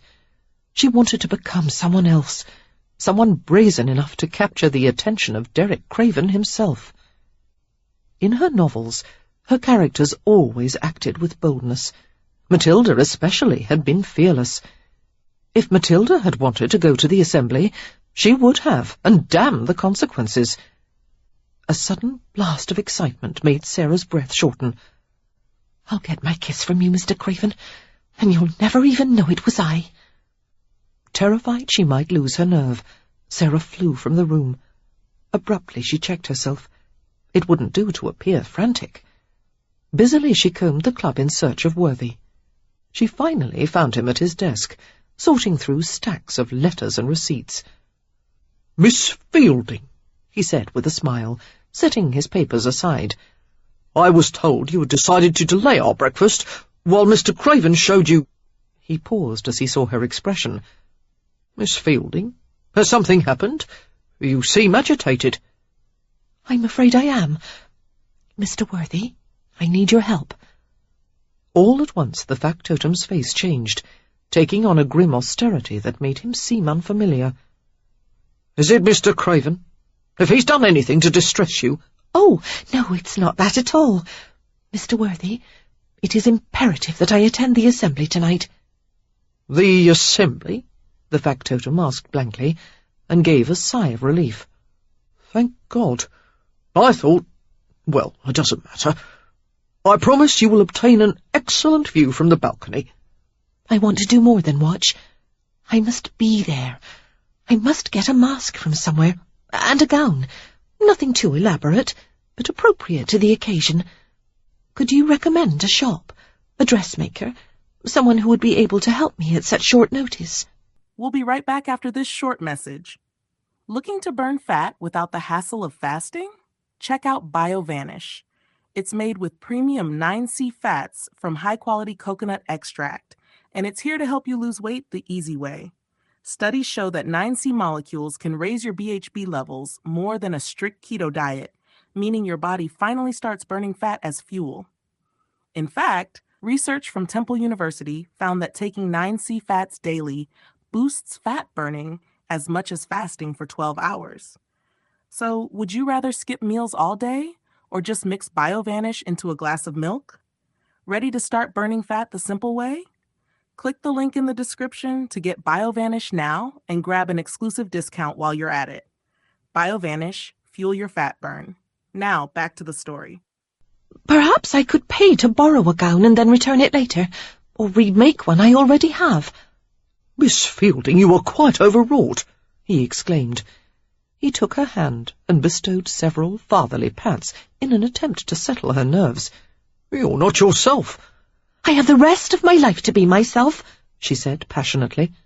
For just one night, I want to be someone else. Worthy continued to pat her hand while he regarded her with concern. His gaze was filled with unspoken questions. He considered several approaches. Miss Fielding, he finally said, you don't understand the atmosphere at these assemblies. Yes, I do. You wouldn't be safe. There are men who will undoubtedly make unwelcome advances. I'm aware of that. I can certainly handle a harmless tiddle here and there. Tiddle? He repeated dazedly. Where did you learn that word? That's not important. The point is I want to attend the ball tonight. No one will know. Not even Mr. Craven. I'll be wearing a mask. Miss Fielding, the mask is more of a danger than a protection. It's only a scrap of leather and ribbon and paper, but it leads people to discard their inhibitions. And then— He paused to clean his spectacles. Vigorously, he rubbed the lenses with his sleeve. Sarah suspected he was stalling for time in order to think of a way to dissuade her. May I ask what has caused this sudden determination? Does it have something to do with Mr. Craven? Absolutely not, she said, a shade too quickly. This is strictly for the purposes of research.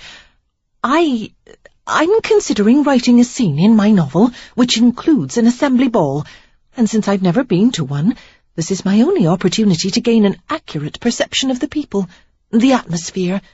Miss Fielding, he interrupted, I doubt that your family or your fiancé would approve of this.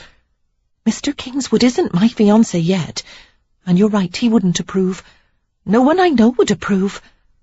Sarah smiled in delight at the thought. But they're not going to know. Worthy contemplated her for a long time, reading the determination on her face. He gave a reluctant sigh. I suppose I could have Gill and one of the croupiers to keep an eye on you. But if Mr. Craven had any suspicion of this— He won't. He'll never, ever find out. I'll be utterly discreet. I'll avoid Mr. Craven like the plague. Now about the dressmaker. Could you possibly recommend a reputable shop? Yes, indeed, Worthy murmured. In fact, I believe I can do better than that. I think I know someone who will help. Derek strode edgily about his apartments, trying to ignore the fever that coursed through his body. He hungered for a woman, for her. He had been fascinated by her since the first morning she had come here, with her fancy words and her ladylike manners, and her gentle wilfulness. What would it be like to wrap her in his arms and hold himself deep within her? Savagely, he wished he had never met her. She should be married to her country suitor, and located well out of his own reach. She belonged with a decent man. A stab of violent jealousy for Perry Kingswood caused Derek to scowl. "Mr. Craven," came a steward's voice from the doorway. The servant approached with a card poised on a silver tray. Derek recognized the Rayford crest at once. "Is it Lily?" "No, sir. The caller is Lord Rayford." "Good. God help me if I have to see any more women today. Bring him up." There was no man in England more different from Derek than Alex, Lord Rayford. Alex possessed a self-assurance that could only come from having been born to a family of nobility. He was an honourable man with an inherent sense of fairness. There had been struggles in his life, grief and loss, which he had overcome handsomely. Men liked him for his sportsmanship and his sense of humour. Women adored his easy, masculine charm, not to mention his looks. With his rich, blonde hair and rangy build, he possessed a distinctively lionesque appearance. Rayford could have an affair with any woman he wanted, but he was passionately in love with his own wife, Lily. His devotion to her was a source of amusement for the sophisticated members of the ton. In spite of their mockery, many secretly wished for the kind of loving and faithful union the Rayfords had, but in these days of arranged matches, that wasn't possible. Alex tolerated Derek's friendship with his wife, because he knew that if the need ever arose, Derek would protect Lily with his own life. Throughout the years, a friendship had evolved between the two men. "I came to see if Lily had exaggerated about the scar," were Alex's first words as he entered the library. He studied Derek's dark face impassively. "It's not what I'd call an improvement." Derek grinned briefly. "Piss off, Wolverton." They sat down before the fire with snifters of brandy, and Alex accepted one of the cigars that Derek offered. After snipping and lighting it carefully, Alex inhaled with great enjoyment. His grey eyes appeared silver in the haze of smoke. He gestured to the scar. "How did it happen? A dozen rumours are circulating, none of them particularly flattering to you, I might add." Derek gave him a level stare. "It doesn't matter." Alex sat back and regarded him thoughtfully. "You're right. The scar is of no import, and neither are the rumours. What matters is that Lady Ashby did this to you, and having gone this far, she'll likely do worse." He held up his hand as Derek tried to interrupt. "Let me finish. There's good reason for concern. Joyce is a dangerously unpredictable woman. I've been acquainted with her for a long time. Fortunately, I managed to avoid the mistake of becoming involved with her. But you— It's over now," Derek said flatly. "I can handle Joyce. I'm not so certain. I hope you don't believe that by ignoring the problem she'll go away. As far as I can tell, Joyce has made life hell for every man she's ever taken as a lover, though this seems to be the first time she's ever resorted to physical maiming." Alex's mouth tightened with distaste. "For all Joyce's beauty, I would never have the desire to lie with her. There's something emotionless about her. She's like a beautiful, deadly serpent. Why in God's name did you become involved with her? Surely you knew better." Derek hesitated. It was a rare occasion when he confided in anyone, but if there was one man he trusted, it was Alex. "I knew better," he admitted, "but I didn't care. I met Joyce at Lord Avalon's wedding reception. We talked for a while. I thought she would be entertaining, and so—" he shrugged. "The affair began that night." Alex began to ask something, hesitated, and looked disgusted with himself. "What was she like?" he finally asked, unable to hold back the question of purely masculine interest. Derek smiled wryly. Exotic. She likes tricks, games, perversions. There's nothing she won't do. I enjoyed it for a while. The trouble began when I'd finally had enough of her. She didn't want it to end. His mouth twisted. Still doesn't. Alex sipped some brandy and then swirled the liquid in the snifter, regarding it with untoward interest. Derek, he murmured, before my father died, he had a close friendship with Lord Ashby. Although Lord Ashby is an old man now, he's lost none of his mental agility. I'd like to approach him discreetly and ask him to put a stop to Joyce's antics before she does something worse than she already has. No, Derek said with a short laugh. I'll be lucky if the old codger doesn't hire someone to finish me off. He wouldn't take kindly to the idea of flash gentry humping his wife. Don't interfere, Rayford. Alex, who had always been fond of solving others' problems, was annoyed by the refusal. What makes you think I'm asking for your bloody permission? You've damn well manipulated and interfered with my life for years. I don't need your help. Then at least take my advice. Stop having affairs with other men's wives. Find your own woman. How old are you? 30? I don't know. Alex registered the statement with a blink of surprise, and then regarded him speculatively. You have the look of a 30-year-old. That's high time for a man to marry and produce legitimate offspring. Derek raised his brows in mock horror. A wife? Little Craven's underfoot? God, no. Then at least find yourself a mistress. Someone who knows how to take care of a man. Someone like Viola Miller. Were you aware that she and Lord Fontmere have recently broken off their arrangement? You've seen Viola before. A graceful, intelligent woman. She doesn't bestow her favours lightly. If I were you, I'd do whatever was in my power to become her next protector. I think you'll agree she's worth whatever price you have to pay. Derek gave an irritable shrug, wanting to change the subject. A woman never solves anything. She only causes more problems. Alex grinned.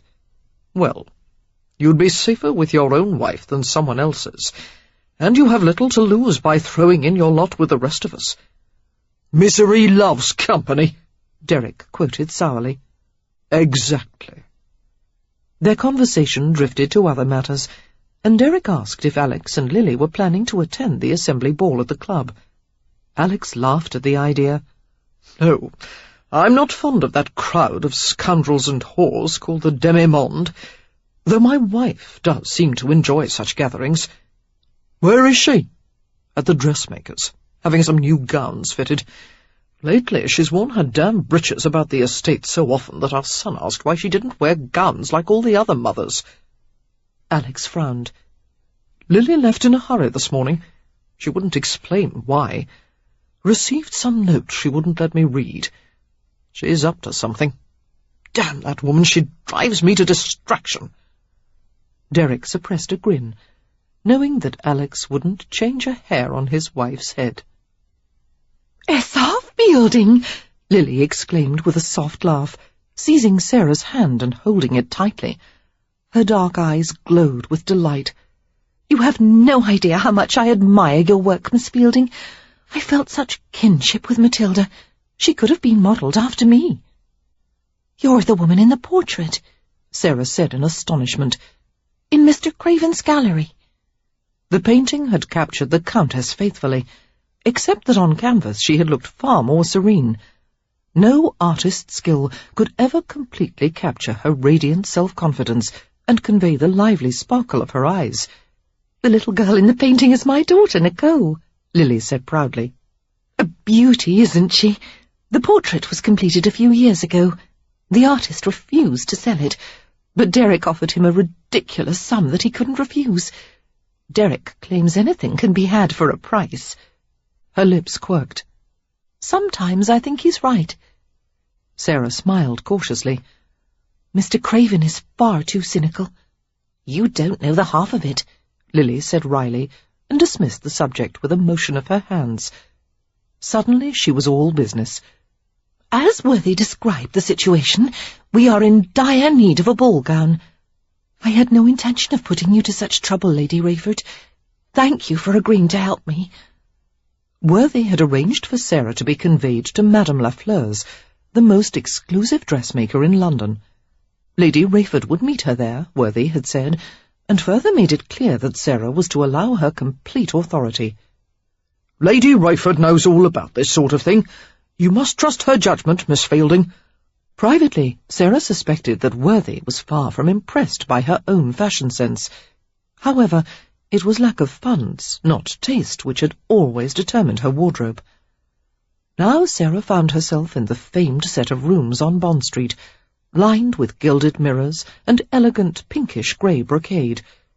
There was an intimidatingly regal ambiance at Lafleur's. Even the pleasant smiles of the assistants did little to calm her trepidation.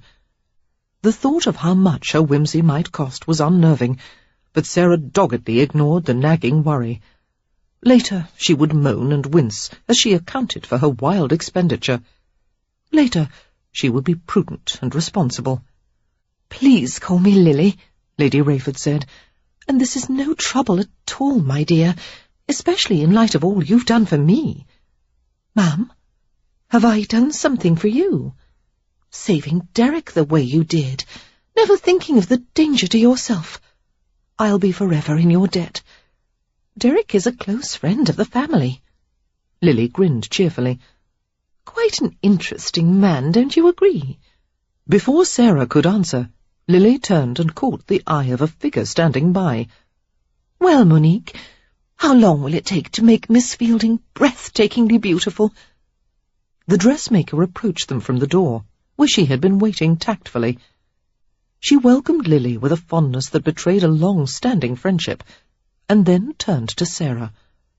By all rights, a woman of Monique Lafleur's stature and success would be aloof, proudly wearing an air of hauteur. Instead, Monique was friendly and kind, with a smile as generous as her girth. Chérie! She took Sarah by the shoulders and glanced over her assessingly. Ah, yes, she muttered. I see there is much work to be done, but I do enjoy a challenge. Lady Rayford was right to bring you to me. When we finish, I promise you will be an enchantress. Perhaps we could find something simple for me to wear. Sarah's words were lost in the sudden bustle as Monique gestured to her assistants. Lily merely stood back with a smile. Cora, Marie, the dressmaker called. Come, bring the gowns maintenant. Quickly, there is not a moment to lose. Sarah stared in bemusement at the armloads of richly hued silks and velvets that were brought forth. Where did all these come from? Monique dragged her to an adjoining room outfitted with delicate rococo furniture, tasselled curtains, and mirrors even more massive than the ones in the front rooms. The gowns belong to Lady Rayford. Deftly she turned Sarah around and unfastened her bodice. I design everything she wears. When the Countess adopts a new fashion, all of London copies it the next day. Oh, but I couldn't take one of Lady Rayford's gowns. None of them has ever been worn, Lily interrupted, following them into the room. We'll have one of them altered for you, Sarah. She turned her attention to the dressmaker. The blacks and purples won't suit her at all, Monique, and nothing so virginal as the white. We want something bold and striking, something that will make her stand apart from the crowd. Sarah stepped out of her gown and averted her eyes from the sight of herself in the mirror, clad in her chemise, thick white stockings and heavy drawers. Monique cast a speculative glance at the serviceable undergarments, shook her head, and seemed to make a mental note of something. She reached for one of the gowns, turning it this way and that. The pink? She suggested, holding the shimmering, rose-coloured satin in front of Sarah's half-clad figure. Sarah held her breath in awe. She had never worn such a sumptuous creation. Silk roses adorned the sleeves and hem of the gown. The short-waisted bodice was finished with a stomacher of silver filigree and a row of satin bows. Lily shook her head thoughtfully. Charming, but too innocent. Sarah suppressed a disappointed sigh. She couldn't imagine anything more beautiful than the pink satin. Busily, Monique discarded the gown and sorted through the others. The peach! No man will be able to keep his eyes from her in that. Here, let us try it, chérie. Raising her arms, Sarah let the dressmaker and her assistant Cora pull the gauzy, peach-hued gown over her head. "I think it will have to be altered a great deal," Sarah commented, her voice muffled beneath the delicate layers of fabric. The gowns had been fitted for Lily's lithe, compact lines. Sarah was more amply endowed, with a generous bosom and curving hips, and a tiny scooped-in waist, a figure style that had been fashionable 30 years ago. The current high-waisted Grecian mode was not particularly flattering to her. Monique settled the gown around Sarah's feet, and then began to yank the back of it together. "Oui, Lady Rayford has the form that fashion loves." Energetically she hooked the tight bodice together. "But you, chérie, have the kind that men love. Draw in your breath, s'il vous plaît." Sarah winced as her breasts were pushed upward until they nearly overflowed from the low-cut bodice. The hem of the unusually full skirt was bordered with 3 rows of graduated tulip leaves. Sarah could hardly believe the woman in the mirror was herself. The peach gown, with its transparent layers of silk and shockingly low neckline, had been designed to attract a man's attention. It was too loose at the waist, but her breasts rose from the shallow bodice in creamy splendour, pushed together to form an enticing cleavage. A broad smile appeared on Lily's face. "How splendid you look, Sarah!" Monique regarded her smugly. "With a few alterations it will be perfect. This is the gown, n'est-ce pas?" "I'm not certain," Lily said, pacing around the room as she considered Sarah from all angles. "Perhaps it's just my preference for more assertive shades." She paused and shook her head with a decisiveness that caused Sarah's heart to sink. "No, it isn't spectacular enough to achieve our purpose." "Purpose?" Sarah asked, perplexed. "There is no purpose other than to see me suitably attired. Surely this one is more than adequate." Lily slid an unfathomable glance to the dressmaker, who suddenly found a multitude of reasons to leave the room. Quietly, the assistants followed. Baffled by their sudden departure, Sarah fluffed the skirt of the peach gown and feigned unconcern. "Perhaps we should have a little talk, Sarah." Sorting through the other garments, Lily held up a mauve and violet creation and made a face. "My God, I can't think why I ever had this made." Carelessly she tossed the gown aside. "Exactly why is it imperative, as Worthy wrote, for you to attend the ball tonight?" "Research," Sarah said, not quite meeting her eyes. "A scene for my novel." "Really?" An odd smile played about Lily's mouth. "Well, I know nothing about writing novels, but I have a fair understanding of human nature. Perhaps I'm mistaken, but I assumed the point of all this was to make someone notice you." There was a subtly inquiring lilt to the last word. Sarah shook her head immediately. "No, my lady. Lily. Lily," she repeated obediently. "I don't intend anything of the sort. I don't wish to attract anyone's attention. I'm merely engaged to Mr. Perry Kingswood of Greenwood Corners." "Ah." The Countess shrugged, regarding her with friendly sympathy. "Then I was wrong. Actually, I'd thought you might be entertaining an interest in Derek Craven." "No, he's not at all the sort of man I—" Sarah stopped and stared at her blankly. "Not at all? Of course, forgive me. I was being presumptuous." Sarah tried to smooth over the awkward moment. "It's not that I don't think well of Mr. Craven. He's a unique sort of person. There's no need to tiptoe around the truth. He's impossible. I know Derek better than anyone. Selfish, secretive, lonely. Very much the way I was 5 years ago, before I married Lord Rayford." Lily stood behind Sarah and began to unfasten the snug gown. We'll try the blue velvet. You have the perfect complexion for it." Seeming disinclined to discuss the subject of Derek Craven any further, she freed the row of buttons from the tiny silk loops that held them. Sarah frowned as she slipped the sleeves down her arms and stepped out of the gauzy peach circle. The silence became untenable. "But why should Mr. Craven be lonely?" she finally burst out. "He's surrounded by people all the time. He could have the companionship of any woman he desires." Lily made a comical grimace. "Derek doesn't trust anyone. After being abandoned by his mother and living for so long in the rookery, well, I'm afraid he doesn't have the highest opinion of women, or of people in general." "He has a very high opinion of you," Sarah said, thinking of the magnificent portrait in Craven's private gallery.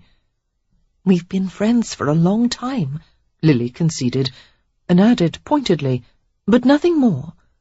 "Oh, I know what the gossips claim, but the relationship was strictly platonic. Perhaps it doesn't matter to you. In any event, I wanted you to know the truth." Sarah felt an unaccountable leap of pleasure at the information. Aware of Lily's perceptive gaze, Sarah struggled with an urge to confide in this sympathetic stranger, she who had always guarded her own privacy so carefully. "I'm not going to the ball for research," she wanted to burst out.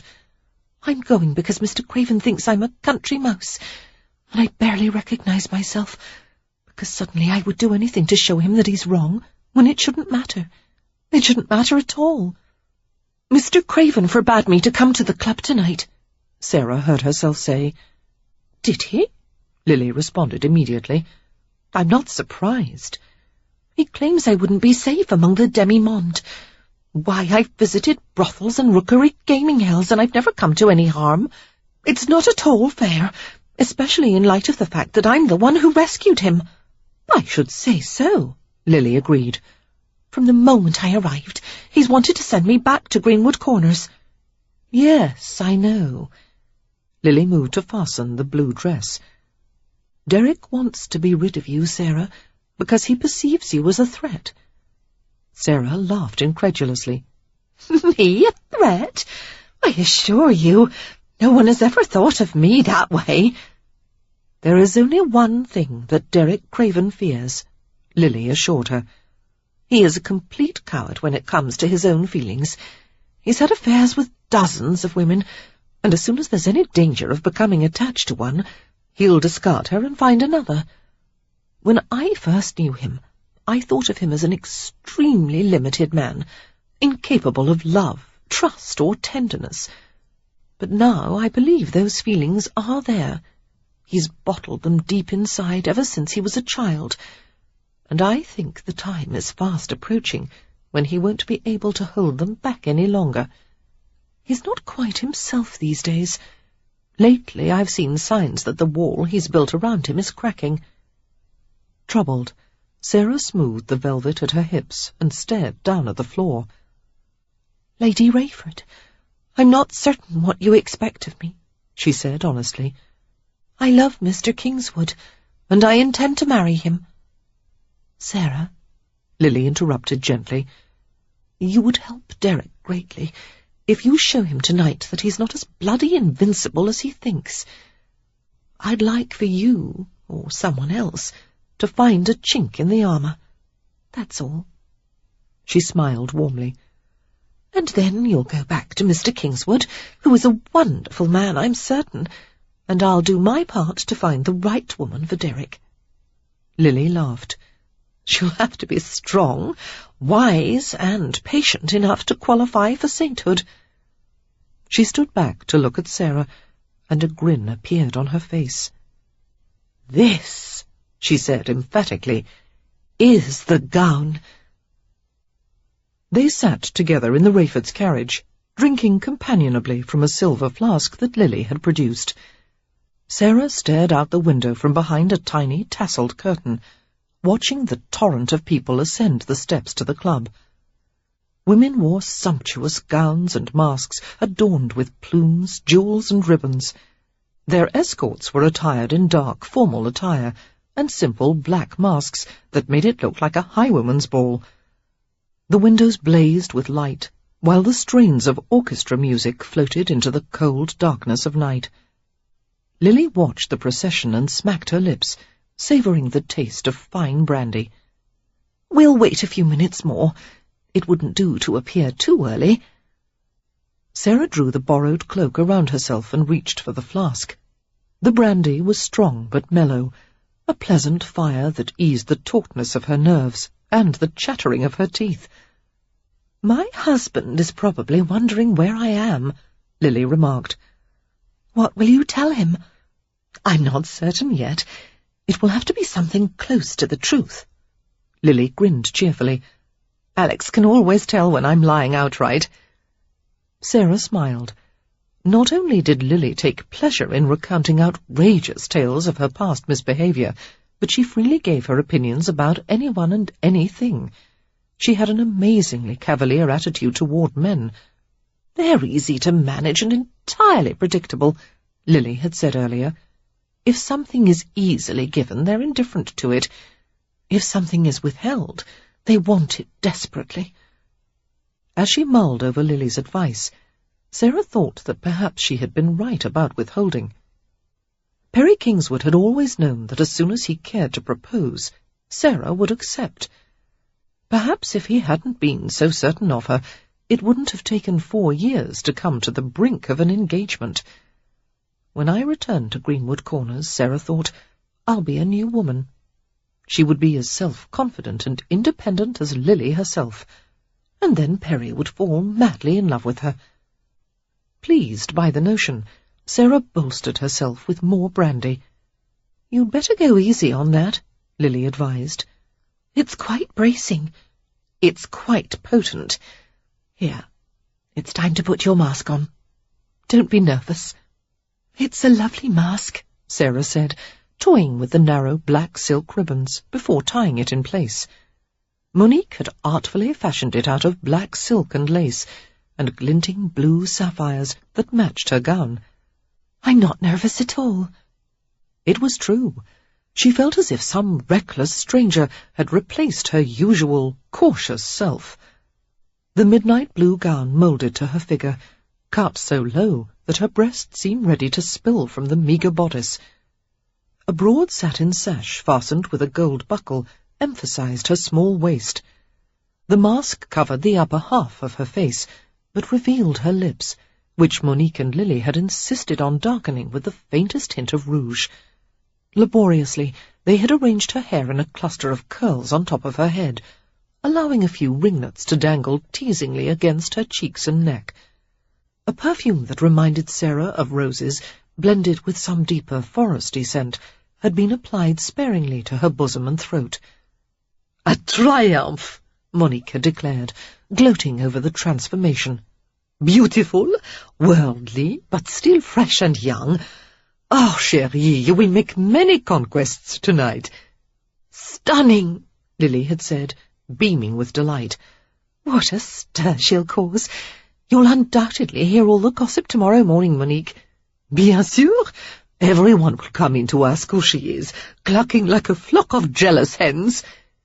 As the two had congratulated themselves, Sarah had stared at the unfamiliar reflection in the mirror, her stomach jumping excitedly.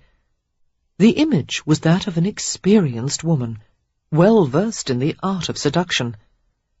"Not a mouse tonight," she had whispered with a wondering smile. "You won't even know me, Mr. Craven." At the sound of Lily's vaguely anxious voice, Sarah recalled herself to the present. "If you have any trouble tonight," Lily was saying, "just shout for Worthy." "There won't be any need for that," Sarah said airily, and tipped the flask for another deep swallow. "You'd better say something to Worthy when you go in. He won't recognize you otherwise." Sarah smiled smugly at the thought. "Neither will Mr. Craven." "I'm not certain I like the look in your eyes," Lily said uneasily. "Be careful, Sarah. Strange things have been known to happen at these assemblies. I ended up married after a particularly memorable one. Here, give me back that flask. I think you've had enough." Reluctantly, Sarah gave back the brandy, while Lily delivered a final lecture. Don't accept any wagers, or you'll be tricked into playing prick the garter with some randy buck before you know what's happened. And mind that you don't go to the back rooms with anyone. That's where people disappear for a convenient tail tickle. Worthy didn't tell me that. He was probably too embarrassed, Lily said darkly. Those rooms are designed to muffle all sound, and they're filled with questionable pieces of furniture upon which all manner of sordid things have taken place. How do you know so much about them? Hearsay, of course. Lily grinned in a way that belied her innocent tone. Out of the carriage, Minx. Thank you, Sarah said earnestly. Thank you for everything. I do wish you would let me pay for the gown and the silk undergarments, and I won't hear of it, Lily interrupted. You can tell me all about the ball some day. That will be payment enough. She waved Sarah away with a laugh. The footman assisted Sarah from the carriage, and she walked up the steps alone. Perhaps it was just a touch of giddiness from the brandy, but she was feeling most strange. The night was magical, menacing, kaleidoscopic. The marble steps beneath her feet seemed to shift like sands moved by the tide. Something was going to happen to her tonight. Whether the morrow brought happiness or regret, she knew that for at least a few hours she would have lived as boldly as she had always dreamed of doing. "Madam?" the butler asked imperturbably, as she swept into the entrance. It was his responsibility to filter out uninvited guests. Otherwise the assembly balls would swell to unmanageable proportions. Sarah smiled faintly as she slipped off the black cloak, revealing the sumptuous curves of her figure, outlined snugly in blue velvet. "Good evening," she said, lowering her voice at least an octave. "You must be Ellison. Miss Fielding has told me about you." Ellison, who had confided everything to her, from his mother's recent illness to his fondness for kidney pie, clearly didn't recognize her. "You're a guest of Miss Fielding's?" "I'm very close to her," Sarah assured him. "She said I would be welcome tonight." She shrugged her silky shoulders. "However, if that's not the case—" "Wait, madam." A trace of wonder entered his usually impassive voice. "May I ask your name?" She leaned close to him. "I don't think that would be wise," she confided. "I'm afraid my reputation would tend to make things quite inconvenient." Ellison's face turned pink. It was easy to read the thoughts that whirled through his mind. A beautiful, mysterious woman, with a vague connection to Miss Fielding. "Madam," he stuttered in barely restrained excitement. "Could it be? May I ask if you were Matilda? The real Matilda?" Her red lips pursed thoughtfully. "It's possible." She handed her cloak to him and glided into the building. She felt no shame at her ruse. After all, if anyone had a right to assume Matilda's identity, it was her creator. A cluster of 3 young rakes who had stood behind Sarah at the entrance stared after her eagerly. "Did you hear that?" one of them gasped. "Hang me if that ain't Matilda!" "It could be a masquerade," one of his companions pointed out reasonably. No, that's her," the first insisted. "I've a friend who spent an evening with Matilda in Bath last June. She's just as he described her. Well, let's follow her." "Matilda couldn't have been in Bath last June," the third argued. "I heard she was touring the continent with one of the Barclays.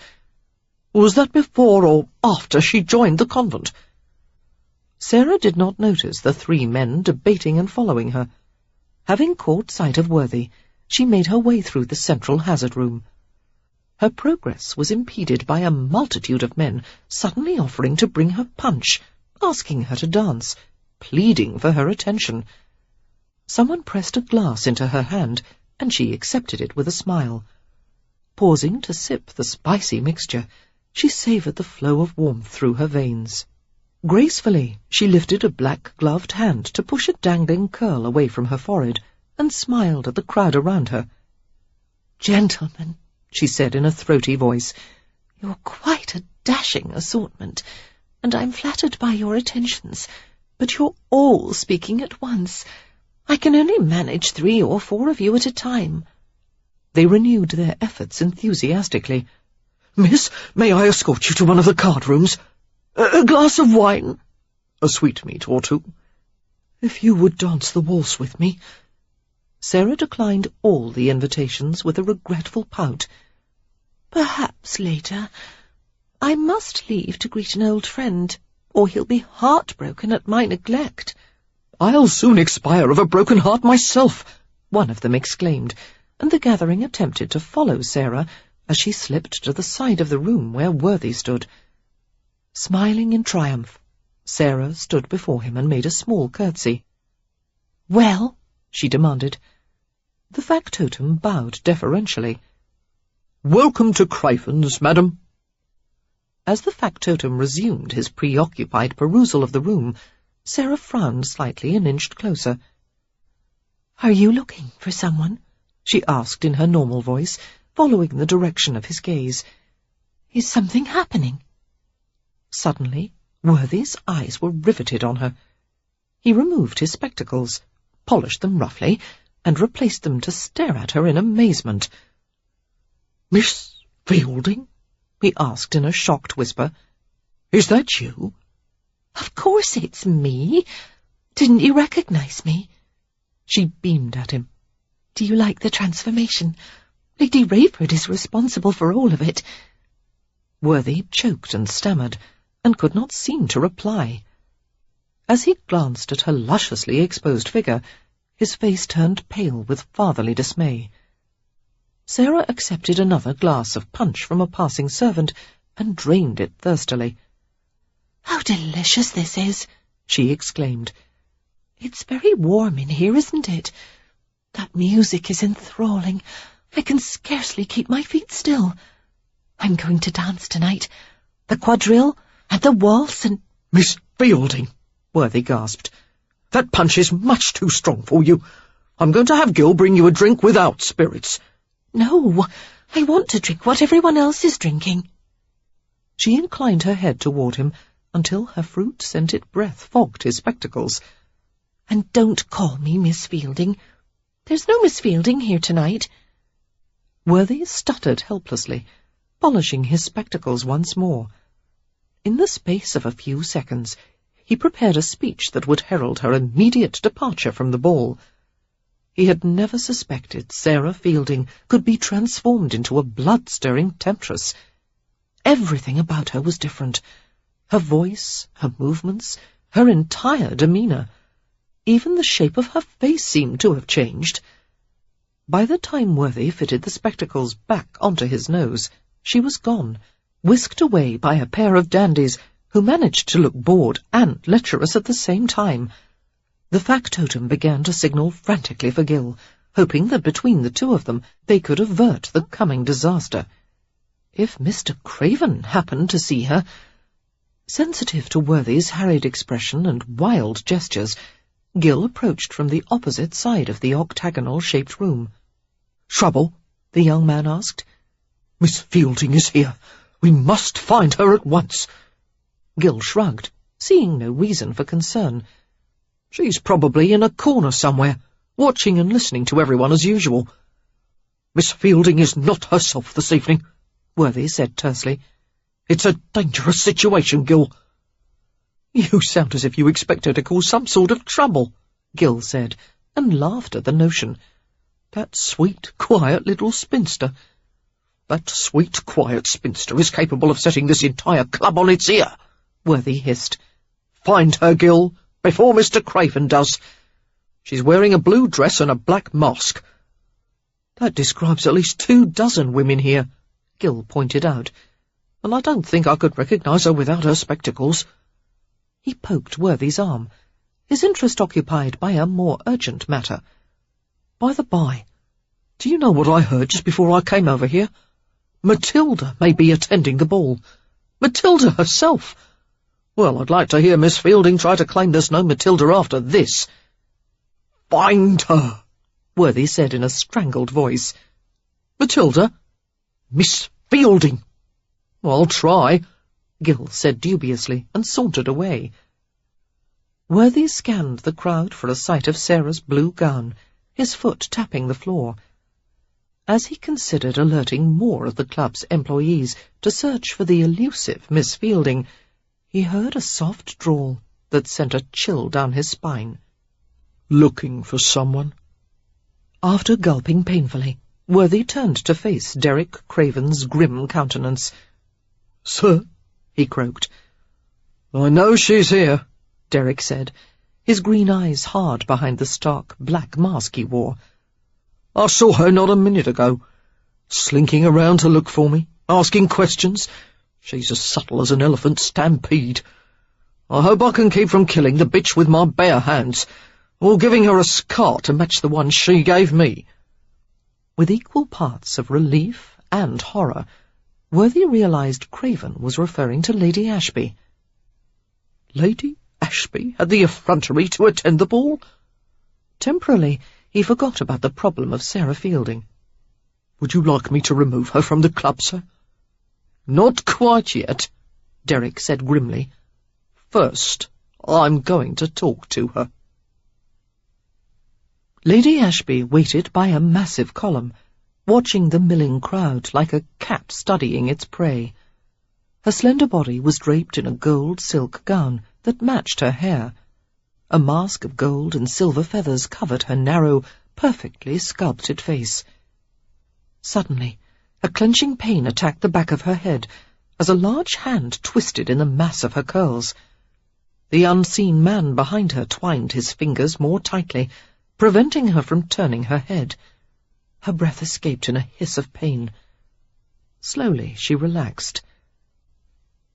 "Derek," she murmured, staying perfectly still. His voice was low and filled with hatred. You stupid bitch. His hand twisted until she inhaled sharply and arched to ease the pull on her scalp. "I wanted to see your face," she gasped. "That's why I came. I wanted to explain." I know why you're here. "It was wrong of me, Derek. I didn't want to hurt you, but you left me no recourse." You didn't hurt me. "I can't let you leave me," Joyce said steadily. "I won't. I've been manipulated and abandoned by every man I've ever depended on. The first time was my father." I don't care, Derek interrupted, but she continued insistently, ignoring the pain of his grip in her hair. "I want you to understand. I was forced to marry at the age of 15. The bridegroom was as old as my grandfather. I despised Lord Ashby at first sight, the lecherous old goat. Can you imagine what it was like, climbing into bed with that?" Her voice turned acid. His wrinkled skin, his bad teeth, his body shriveled with age. Oh, quite the impassioned lover he was. I begged my father not to sell me to an old man, but he was mesmerized by the thought of the Ashby lands and wealth. My family profited greatly by the marriage." So did you, Derek pointed out. "I promised myself that from then on I would take whatever pleasure I could find. Never again would I let anyone control me. I'm different from all the spineless bitches who allow men to mould their lives however it pleases them. If I allowed you to toss me aside so easily when you tired of me, I would be nothing, Derek. I would have been reduced to the state of the 15-year-old child I once was, forced to submit to the will of an indifferent man. I won't be abandoned, you smug cockney bastard." She caught her breath as she was spun around and brought face to face with Derek's harshly shadowed countenance. He had removed his mask. "There's your revenge," he snarled. "Does it please you?" Transfixed, Joyce stared at the stitched wound on his face. "I did hurt you," she murmured, sounding awed and contrite, and eerily satisfied. Derek fitted the mask back over his face. When he spoke again, there was a weary note in his voice. Get out of here. She seemed to be empowered by the sight of his scar. I still want you. I don't heel to anyone, he said roughly. Especially not to a well-worn little purse like you. Come back to me, Joyce entreated. I'll make life very sweet for you. Her smile was tainted with menace. You're still handsome, Derek. I would hate to see your face cut to ribbons. Until you, I'd never met a woman who had to threaten a man into her bed. The barb found its mark. He saw a flush collect at the outline of her mask. Don't cross me again, Joyce, he said through his teeth, taking her wrist in a grip that made her wince. Or I'll make you wish you were dead. I'd rather have your retaliation than your indifference. With a sound of disgust, Derek motioned for a club steward, who was standing several feet away and talking sotto voce with an exotically dressed woman. Quickly he approached them. Take her out of here, Derek muttered, shoving Joyce toward him. And if I see her back again tonight, I'll have your head. Yes, sir. The steward ushered Joyce away with quiet haste. Feeling unclean, Derek took a drink from the tray of a passing servant and downed it quickly. He grimaced, disliking the cloying sweetness of the punch. It was strong stuff, the liquor passing smoothly down his gullet and settling with fiery warmth in his belly. He waited for it to numb the boiling resentment, the distaste, and worst of all, the twinge of pity. He understood what it was like to rail against one's own helplessness, the desperate struggle for dominance. Many times he had sought revenge for wrongs done to him. It would be the height of hypocrisy for him to pretend he was any better than Lady Ashby. The noise in the room became almost deafening, with the antics of the crowd at the hazard table. Derek hadn't noticed the unruly group before, having been completely immersed in the scene with Joyce. Setting the empty cup aside, he drew closer to the hazard table. He checked the work of his employees, the croupiers raking in the dice, the flasher hired to complain publicly about the bank's losses and thereby draw heavier play, the waiters who ensured that everyone had glasses filled with punch or wine. The only two who weren't attending to their jobs were the ushers, who were supposed to bring the club patrons upstairs when they desired to visit a housewench. But no one wanted to go upstairs. The group of boisterous men, spanning all ages and levels of social consequence, was gathered around one woman. She stood at the side of the table, tossing dice from a cup onto the green felt. She was flirting simultaneously with at least a half-dozen players. Derek smiled unwillingly, his bitterness fading a little. It had been years since he'd seen a woman handle a crowd of admirers so deftly, not since Lily in her gambling days. Fascinated, he wondered where the hell she had come from. He knew about all the new arrivals in London, and he'd never seen her before. She must be some diplomat's wife, or some exclusive courtesan. Her lips were red and pouting, her pale white shoulders enticingly bare above the blue velvet of her gown. She laughed frequently, tossing her head back in a way that caused her chestnut curls to dance. Like the other men present, Derek was captivated by her figure, the luscious round breasts, the tiny waist, all revealed by a well-fitted gown that was unlike the shapeless Grecian styles of the other women. "A toast to the loveliest bosom in London," Lord Bromley, a rakish young ne'er-do-well, exclaimed.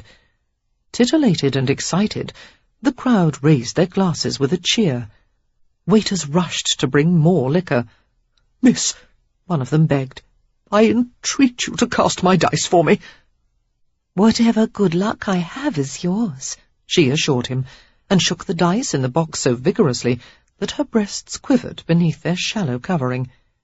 The temperature in the room escalated rapidly as a host of admiring sighs greeted the display. Derek decided to intervene before the crowd's mood became too highly charged. Either the vixen didn't realize the lust she was inciting, or she was doing it deliberately. Either way, he wanted to meet her. Sarah cast the dice and laughed in delight as a triple came up. "House pays 30-1, the croupier called, and the group's roar of appreciation was equalled only by a clamour for the woman to roll the dice again. Before she could say a word, she was neatly plucked out of the crowd by a pair of strong hands. The protests were quelled immediately, as the men recognized that the abductor was Derek Craven himself. Their tempers were mollified as Derek motioned for a bevy of seductive housewenches who filtered through the group with inviting smiles. Slowly, Sarah looked up at her captor's masked face. "You took me away from the game." You were about to cause a riot in my club." "Your club? Then you must be Mr. Craven." Her red lips curved provocatively. "I didn't mean to cause trouble. How can I make amends?" He studied her intently. "Come have a walk with me." "Is that all? I thought you might make a more daring request." "You seem disappointed." She shrugged. "With your reputation, Mr. Craven, it's only reasonable to expect an indecent proposal." His mouth quirked with a subtly flirtatious smile, a smile unlike any he had ever given Sarah Fielding. "There's every chance I'll oblige you." She laughed throatily. "There's a chance I might accept." All at once, Sarah thought she had given herself away. Something in her voice had awakened a spark of recognition. He was staring at her far too intensely. "Who are you?" Sarah tilted her head back to look at him, daring him to guess. "Don't you know me?" The hint of a smile disappeared. "I intend to." A sense of reality began to pierce the pleasant fog surrounding her. Sarah became uneasy, taking a half step away from him. "It's possible I arrived with someone," she said, wishing for the return of her earlier recklessness. She needed another drink. "You're not leaving with him." "What if I'm married?" "You still won't leave with him." Sarah laughed and feigned alarm. "I've been warned about men like you." He leaned close to whisper in her ear. "I hope you didn't listen." His lips brushed the sensitive curve of her jaw.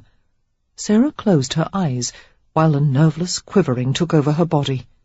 She tried to summon the strength to pull away from him, but instead she stood against him docilely, as if she had no will of her own. There was the delicate catch of his teeth against her earlobe, and the low murmur of his voice. "Come with me." She couldn't. Her knees were too weak. But somehow she allowed him to lead her to the next room, into the midst of the whirling couples. His supportive arm slid around her, and his vital grip enclosed her hand. So this was what it felt like to be held far too closely, to have a man stare at her with desire in his eyes. "You've never been here before," he said. "You're wrong." He shook his head. "I'd have remembered you." "Actually," she said in a hushed voice, "I'm not here now. This isn't happening at all. You're just visiting a dream of mine." "Am I?" He bent his head, his smiling mouth very close to hers. His breath was warm against her lips. "Then don't wake up, Angel. I'd like to stay a while." Chapter 5. Derek Craven's arm was firm around Sarah's waist as they whirled in an effortless waltz. He seemed to savour her tipsy playfulness. He flirted shamelessly with her, and pointed out the envious gazes of other men, and made Sarah laugh by accusing her of collecting men's hearts as her playthings. When the waltz ended and a quadrille began, they drew to the edge of the room, and accepted drinks brought by a passing waiter. As Sarah watched the pattern of the dance, she stood close to Craven, swaying until their shoulders brushed. He grinned and slid an arm around her waist to steady her. Cheerfully, Sarah drifted back toward the skipping couples, attracted by the music. Derek pulled her back deftly. Not a quadrille. You're not quite steady on your feet, Angel. Angel, Sarah repeated, resting back against him. Unladylike behaviour, yes, but in the cheerful revelry of the ball, no one noticed or cared. Do you give names to all your women? I don't have any women. I don't believe you, she said with a giggle, leaning harder against his solid chest. Lightly, his hands cupped her elbows, preserving her balance. Tell me your name, he said. She shook her head. It doesn't matter who I am. His thumbs moved slowly over the gloved surface of her inner elbows. I'll find out before the night is through. A waltz began, and she turned in his arms to look at him imploringly. All right, he said with a laugh, guiding her back to the dance floor. Another waltz, and afterward you'll take off your mask. The words gave her an unpleasant start. It was the one threat that would break the magic spell wrought over the evening. Sarah opened her mouth to tell him no, and then thought better of it. A denial would only make him determined. "Why?" she asked instead, making her voice provocative. I want to see your face. I'll tell you about my face instead. 2 eyes, a nose, a mouth. A beautiful mouth. His fingertip drifted over her lower lip with a light touch that she could have mistaken for a kiss, had her eyes been closed. The vague smugness Sarah had felt at being clever enough to fool him was gone, dissolving in a rush of warmth. She was drunk. In one's cups was the way her father had always put it. Yes, very much in her cups. That was the explanation for the aching emotions that surged within her. Tonight was supposed to be a game, and Derek Craven was nothing but a scoundrel. Why did his touch fill her with such longing? He was the embodiment of all the forbidden delight she would never experience. If only tonight would never end.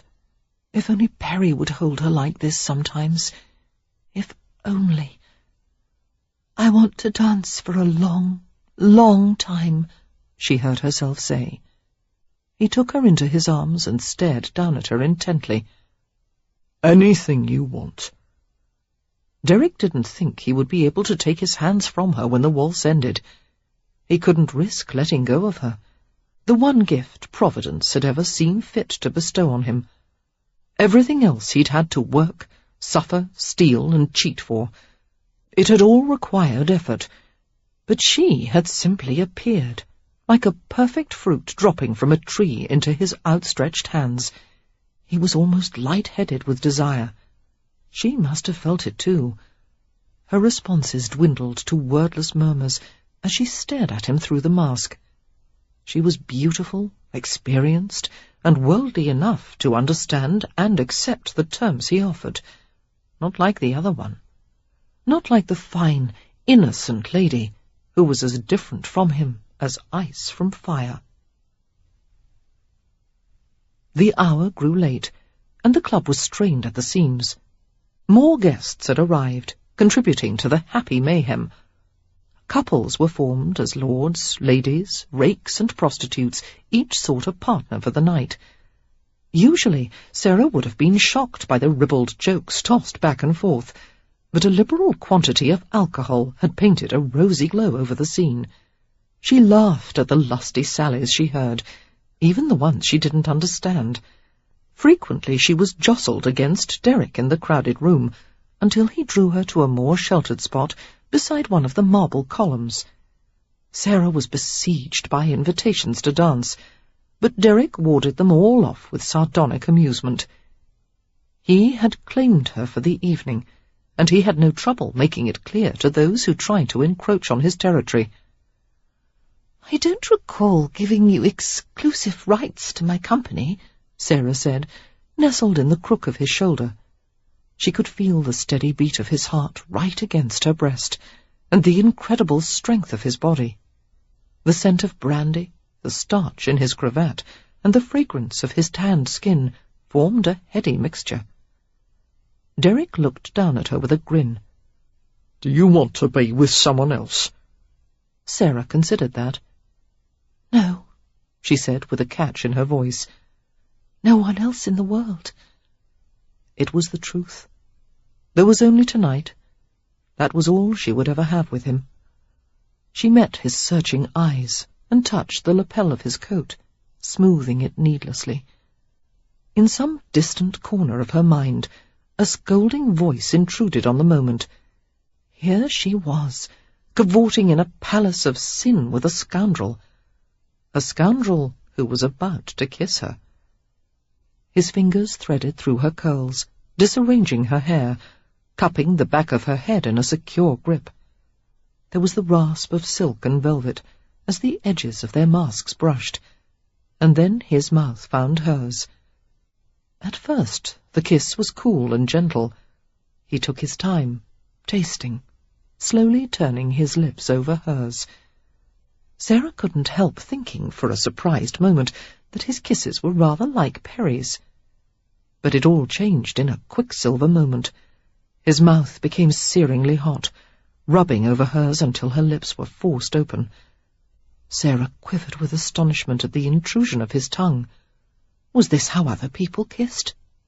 Confounded by the intimacy, she pushed at his chest until he lifted his head and looked at her. There were flares in the depths of his eyes, like small, intense rushlights. "Not in front of everyone," she said, waving an unsteady hand at the crowd. The excuse was a feeble one. Not one pair of eyes was focused on them. All the revellers were absorbed in their own flirtations. Obligingly, Derek linked his fingers around her gloved wrist and pulled her away with him, out of the central room, past the dining and card rooms, farther away until the music and chatter blended to a quiet drone. Sarah stumbled after him, her grogginess clearing away. "Where?" was all she could manage to say as they strode along the hallway. "To the back rooms." "I don't think that's a good idea." His pace didn't ease. "We need privacy." For what?" He urged her through a private door and into a softly lit room. Sarah's wide eyes took in the sight of silk damask walls and the play of violet shadow on intricate plasterwork. A few pieces of furniture were placed around the room, a tiny round table and 2 gilt chairs, a pretty bronze screen with painted panels, and a chaise longue. Sarah reared back in panic, but the door was already closed, and Craven's arms were around her. His hand clasped the back of her neck, and his voice puffed warmly into her hair. "Easy. All I want to do is hold you." "But I can't." "Let me hold you." He kissed her neck and crowded her more closely against him. Slowly, Sarah relaxed. A pleasant languor spread from her head to her toes, and somehow she forgot there was a world outside the circle of his arms. There was only the warmth of his skin, banked within the layers of his clothes, and the movement of his hands as he worked the soft muscles of her neck and back. Even in her innocence, she was aware of the sinful knowledge in his touch. He knew how to hold a woman, how to seduce her away from inhibition. Blindly she lifted her face, and he kissed her. His lips seemed to wring the very soul from her body. Sarah clung to him, wrapping herself closer, until her aching breasts were wedged against his chest. He took hold of her waist, pressing her to his groin.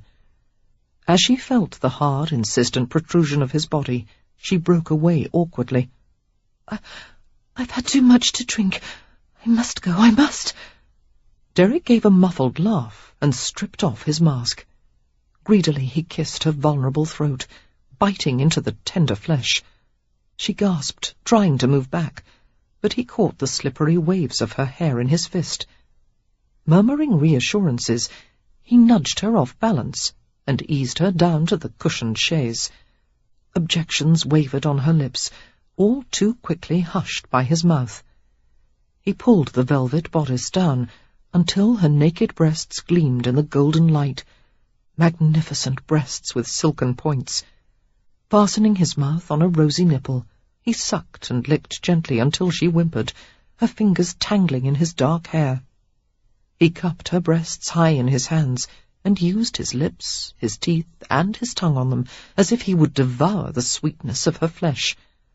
Sarah groaned and arched upward, pushing her nipple further into the depths of his mouth. She felt him pulling up her skirts, his powerful thighs clamping on either side of her hips. He crouched over her, kissing, cupping, stroking, until she was left with barely a shred of sanity. It was only that tiny scrap of consciousness that made her realize he had reached for her mask. She twisted her head away with a gasping cry. "No!" His hand curved underneath her breast, his thumb stroking the moist patches left by his mouth. "All right, then," he said softly. "Keep your disguise. I don't care who you are." "I can't do this. You don't understand." "There's nothing to be afraid of." He dragged his lips through the deep veil between her breasts. Each word he spoke a hot brand against her skin. "No one will know. No one but you and me." His hand searched the layers of her silk undergarments. One of his knees delved between hers. The weight of his body over hers was delicious. She wanted more, wanted him to press harder, deeper, until she was crushed beneath him.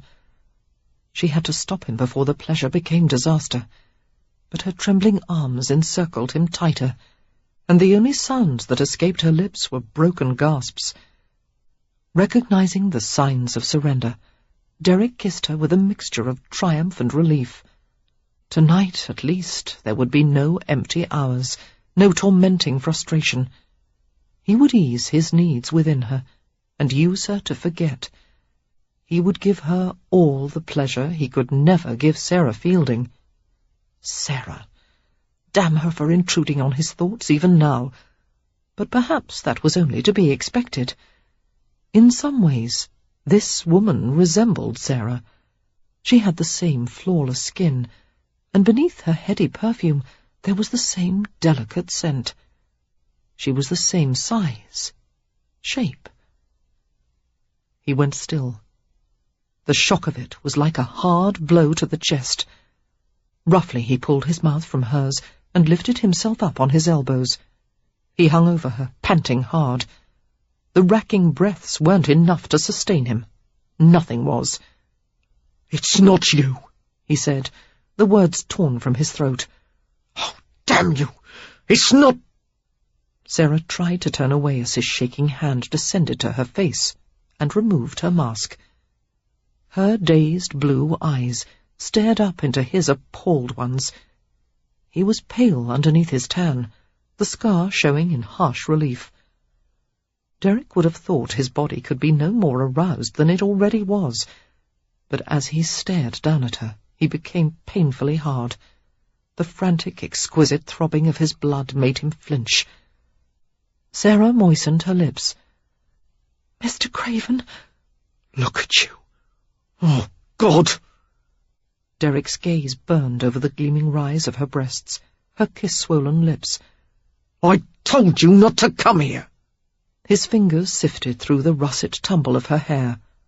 "I told you! Why?"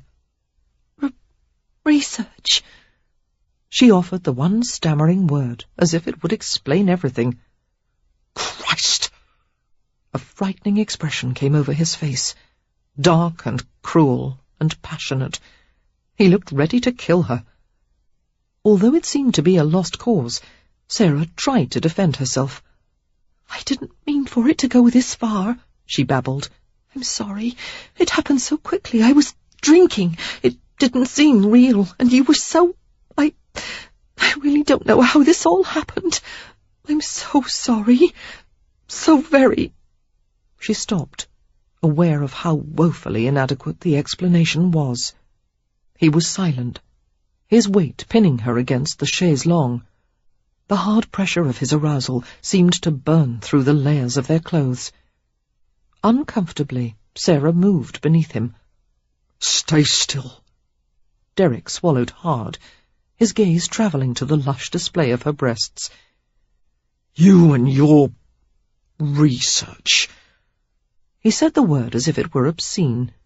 His hand covered her breast, his palm rubbing over the nipple until it formed a tight bud. He tried to let her go, but his body wouldn't obey. Every nerve screamed rebelliously. He wanted her. He would have given everything he owned just to grind himself inside her.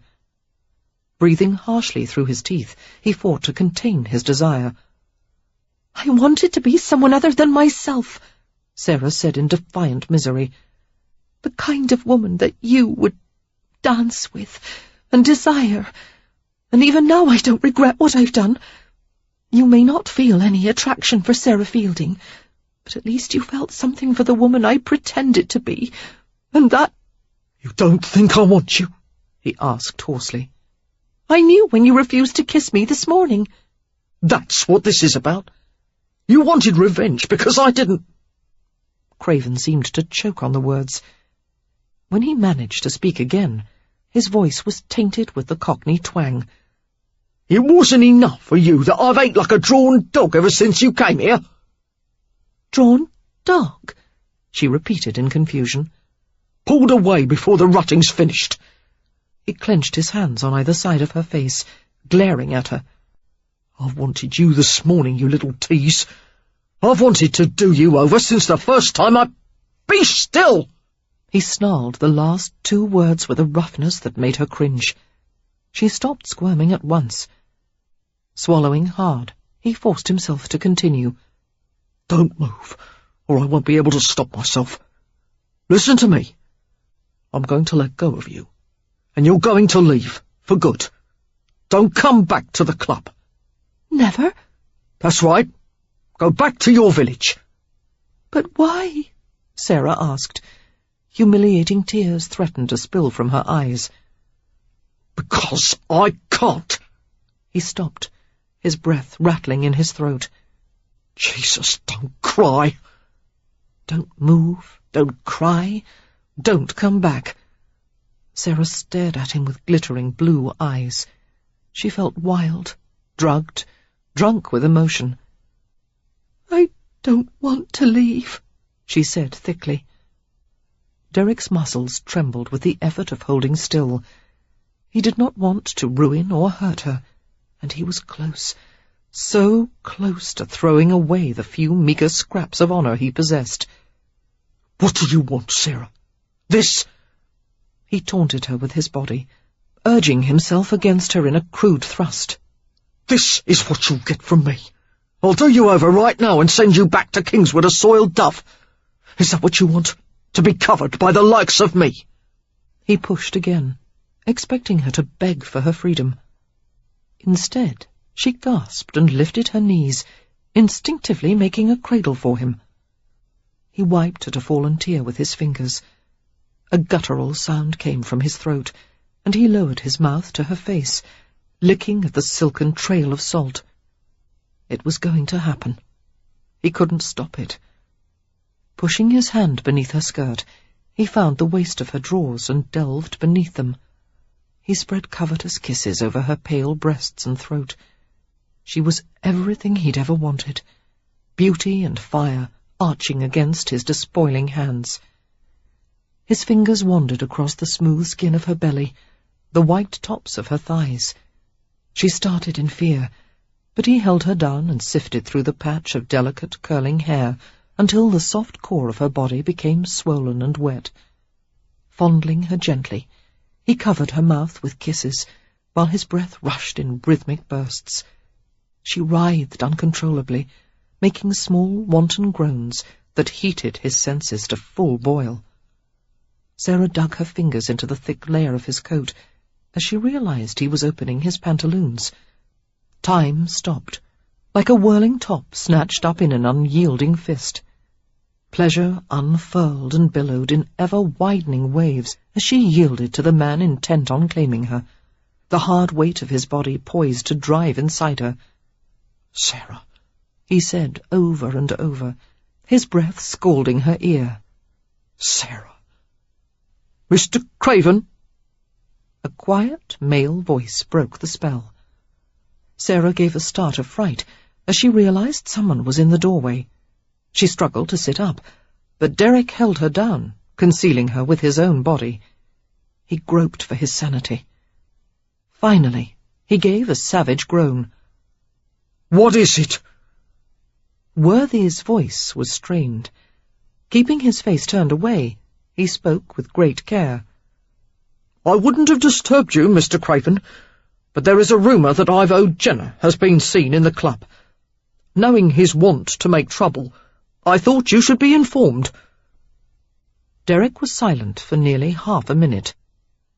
"Leave. I'll see to Jenner. If he's here." The last words were invested with heavy sarcasm, making it clear that he suspected the factotum had invented a ruse merely to rescue Sarah. "Sir, shall I have a carriage brought for—" Worthy paused, unwilling to voice Sarah's name. "Yes," Derek said tersely. "Get out, Worthy." The factotum closed the door. Sarah couldn't seem to stop trembling. She clenched her arms around Craven's shoulders and buried her face against the humid skin of his throat. She had never experienced the pain of unsatisfied desire before. It hurt. It hurt like nothing she'd ever felt, and there seemed to be no remedy. Although she expected Craven to be cruel, he was kind at first, holding her tightly against his body and rubbing her back. "Dog-drawn," he said with a humourless laugh. "A few minutes and you'll be all right." Wildly she twisted against him. "I can't catch my breath." He clamped his arm across her hips and pressed his mouth to her temple. "Be still," he whispered. "Still." When her trembling eased, his mood changed, and he pushed her away abruptly. "Cover yourself." He sat up and clutched his head in his hands. "When you're ready to leave, Worthy will take you to the carriage." Sarah fumbled with her clothes, tugging at the bodice of her gown. Derek watched from the corners of his eyes until her breasts were concealed. He stood up to arrange his coat and pantaloons. Striding to the mirror that hung over the small marble fireplace, he neatened his cravat and raked his hands through his rumpled hair. Though the final result was not as immaculate as before, he looked presentable. Sarah, on the other hand, knew herself to be a complete mess. Her gown was dishevelled, while her hair cascaded in wild ripples down her back. She was on the verge of tears. Somehow she kept her face dry and her voice steady. "Perhaps we could both manage to forget tonight." "I intend to," he said grimly. "But what I said before still holds. Don't come back, Miss Fielding." He strode to the door, pausing to deliver a savage aside to Worthy, who waited outside the threshold. "If it were anyone else but you, I'd fire you, after beating you to a bloody pulp." He left the room without a backward glance. Sarah reached for her mask and put it on. The door was closed, but she knew that Worthy was waiting for her. Slowly she stood up and rearranged her gown. Only by holding her hand over her mouth could she stem the sobs that threatened to erupt. She was swamped with self-pity, surpassed only by hatred of the man who had rejected her. "Don't come back," she repeated his earlier words, turning crimson. She had felt anger before, but never this burning fury. A few weeks ago she wouldn't have thought herself capable of it. Suddenly, Lady Rayford's words crossed her mind. "He's had affairs with dozens of women, and as soon as there's any danger of becoming attached to one, he'll discard her and find another." Perhaps at this moment Craven was looking for another woman, one who would suit his standards, whatever they happened to be. The thought caused Sarah's insides to boil. "Well, Mr. Craven," she said aloud, her voice shaking, "if you don't want me, I'll find a man who will. Damn you, and Perry Kingswood too. I'm not a saint or an angel, and I don't want to be a good woman any more. I'll do what I please, and there's nothing anyone can say about it." Her rebellious gaze flew to the door. As soon as she walked through it, Worthy would take her outside to a carriage. No argument would persuade him to let her stay. Frowning, Sarah glanced around the room. The shape of it, 4 panelled walls with blunted corners, was familiar. It reminded her of another room upstairs, which featured a bookcase that opened into one of the secret passageways. There was no bookcase here, but the panels were about the right shape. Quickly she stripped off her gloves and strode to the walls, running her hands over the edges of the panels. Pressing, tapping, she hunted for any sign of a concealed door. Just as she began to give up hope, she found a tiny catch. Triumphantly, she eased the panel outward, revealing a dark passageway. With a mutter of satisfaction, she stepped inside and closed the panel. Feeling her way along the narrow hall, she progressed several yards and paused at the sound of clinking dishes and silver. She could hear the muffled, imperious voice of Monsieur Labarge, the chef. The noises were on the other side of the wall. He was shouting angrily at some hapless assistant who had apparently doused a fish with the wrong sauce. Having no desire to make a grand appearance in the kitchen, Sarah passed the hidden doorway and forged ahead. After a long journey through the darkness, she stopped at a small enclave that she guessed opened to one of the less frequently used card rooms. Sarah pressed her ear to the crack of the door and squinted through a peephole. It seemed the room was vacant. Digging her nails into the side of the panel, she tugged until it opened with a protesting squeak. Her skirts rustled over the sill. Closing the panel, she sealed it once more and gave a triumphant sigh. We'll be right back after this short message. Looking to burn fat without the hassle of fasting? Check out BioVanish. It's made with premium 9C fats from high-quality coconut extract, and it's here to help you lose weight the easy way. Studies show that 9C molecules can raise your BHB levels more than a strict keto diet, meaning your body finally starts burning fat as fuel. In fact, research from Temple University found that taking 9C fats daily boosts fat burning as much as fasting for 12 hours. So, would you rather skip meals all day or just mix BioVanish into a glass of milk? Ready to start burning fat the simple way? Click the link in the description to get BioVanish now and grab an exclusive discount while you're at it. BioVanish, fuel your fat burn. Now, back to the story. An unexpected voice made her start. Very interesting. Sarah whirled around and saw an unfamiliar man in the room. He was stocky and tall, with a clean-shaven jaw and blondish red hair. He removed his mask to reveal an attractive but battered face, with a crooked nose and a lopsided smile. There was a healthy dose of Cockney in his accent.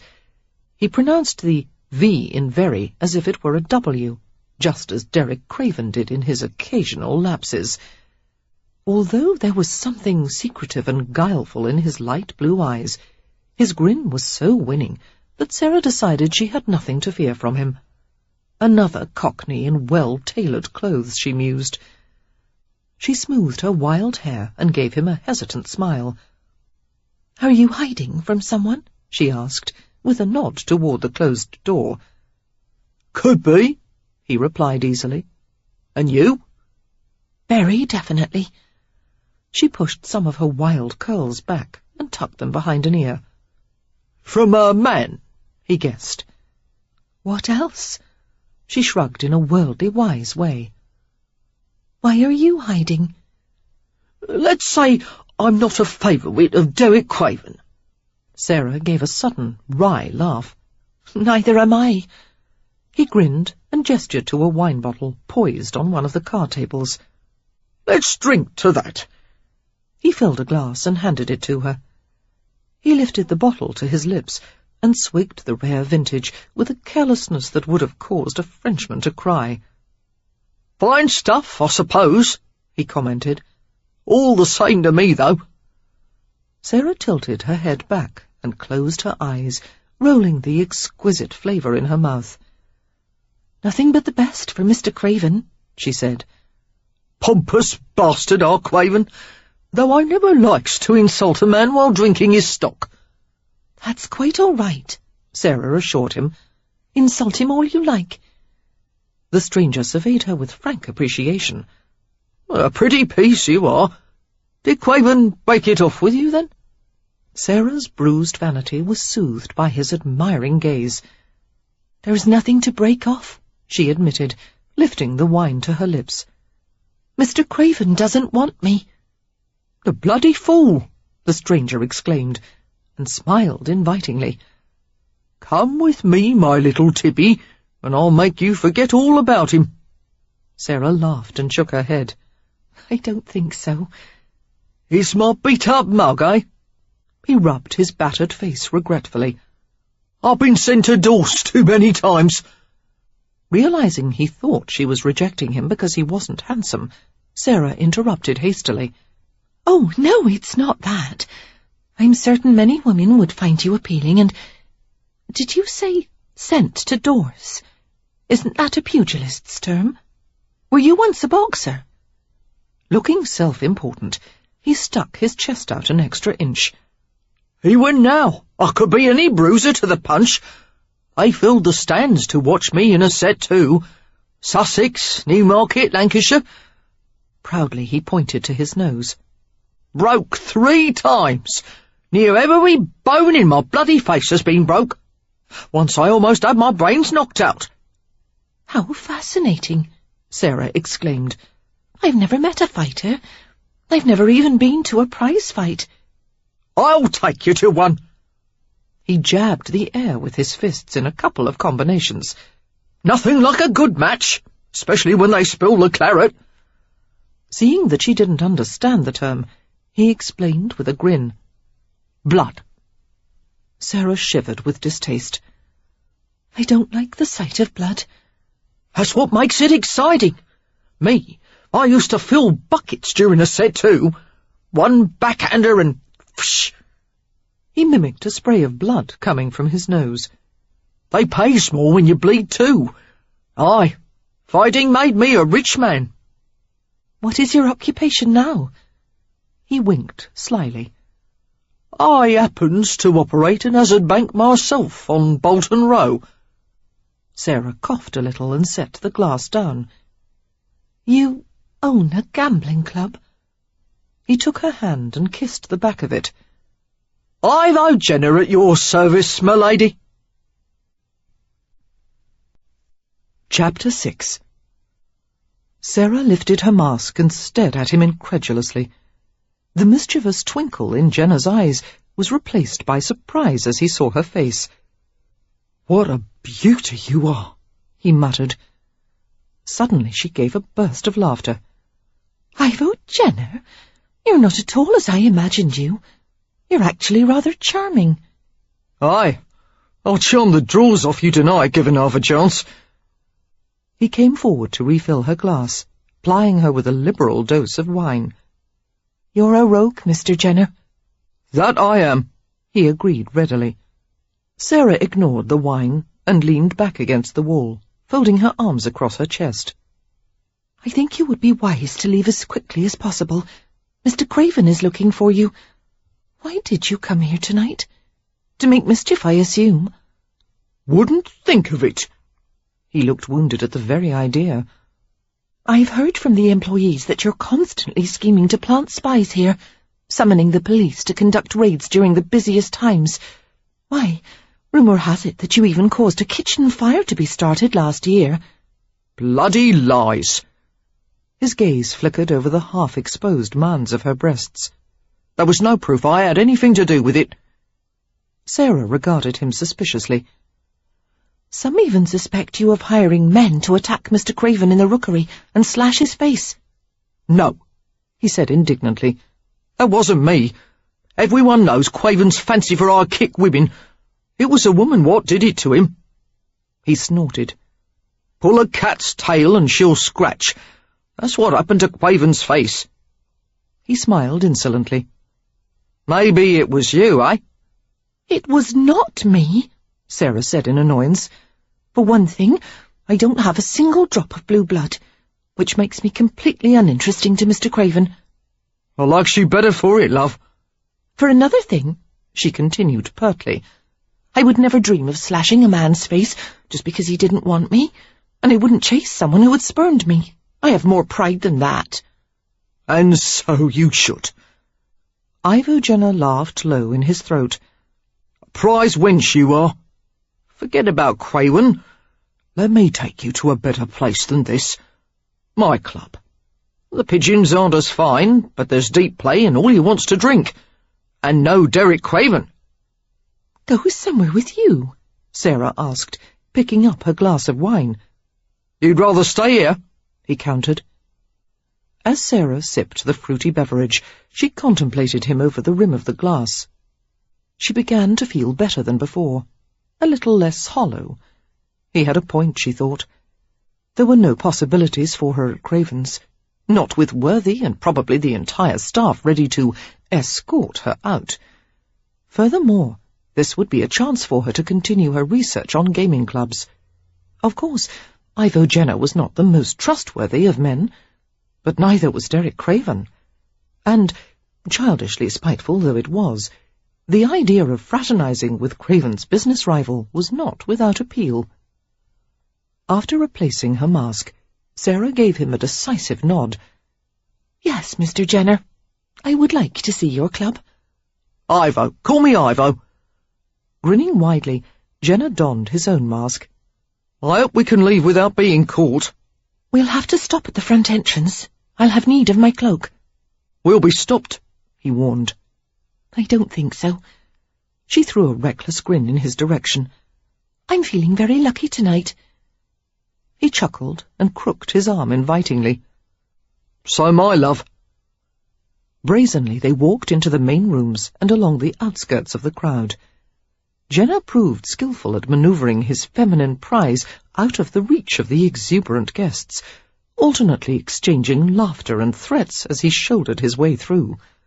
Arm in arm, he and Sarah made their way to the front entrance of the club. They paused to request Sarah's cloak from Ellison the butler. Ellison flushed in excitement as he saw her. Miss Matilda, surely you're not leaving so soon? Sarah gave him an impish smile. I've had a more intriguing invitation to another club, as a matter of fact. I see. The butler's face drooped with disappointment. You'll want your cloak, then? Yes, please. As an attendant rushed to fetch the required cloak, Jenner pulled Sarah a foot or two away.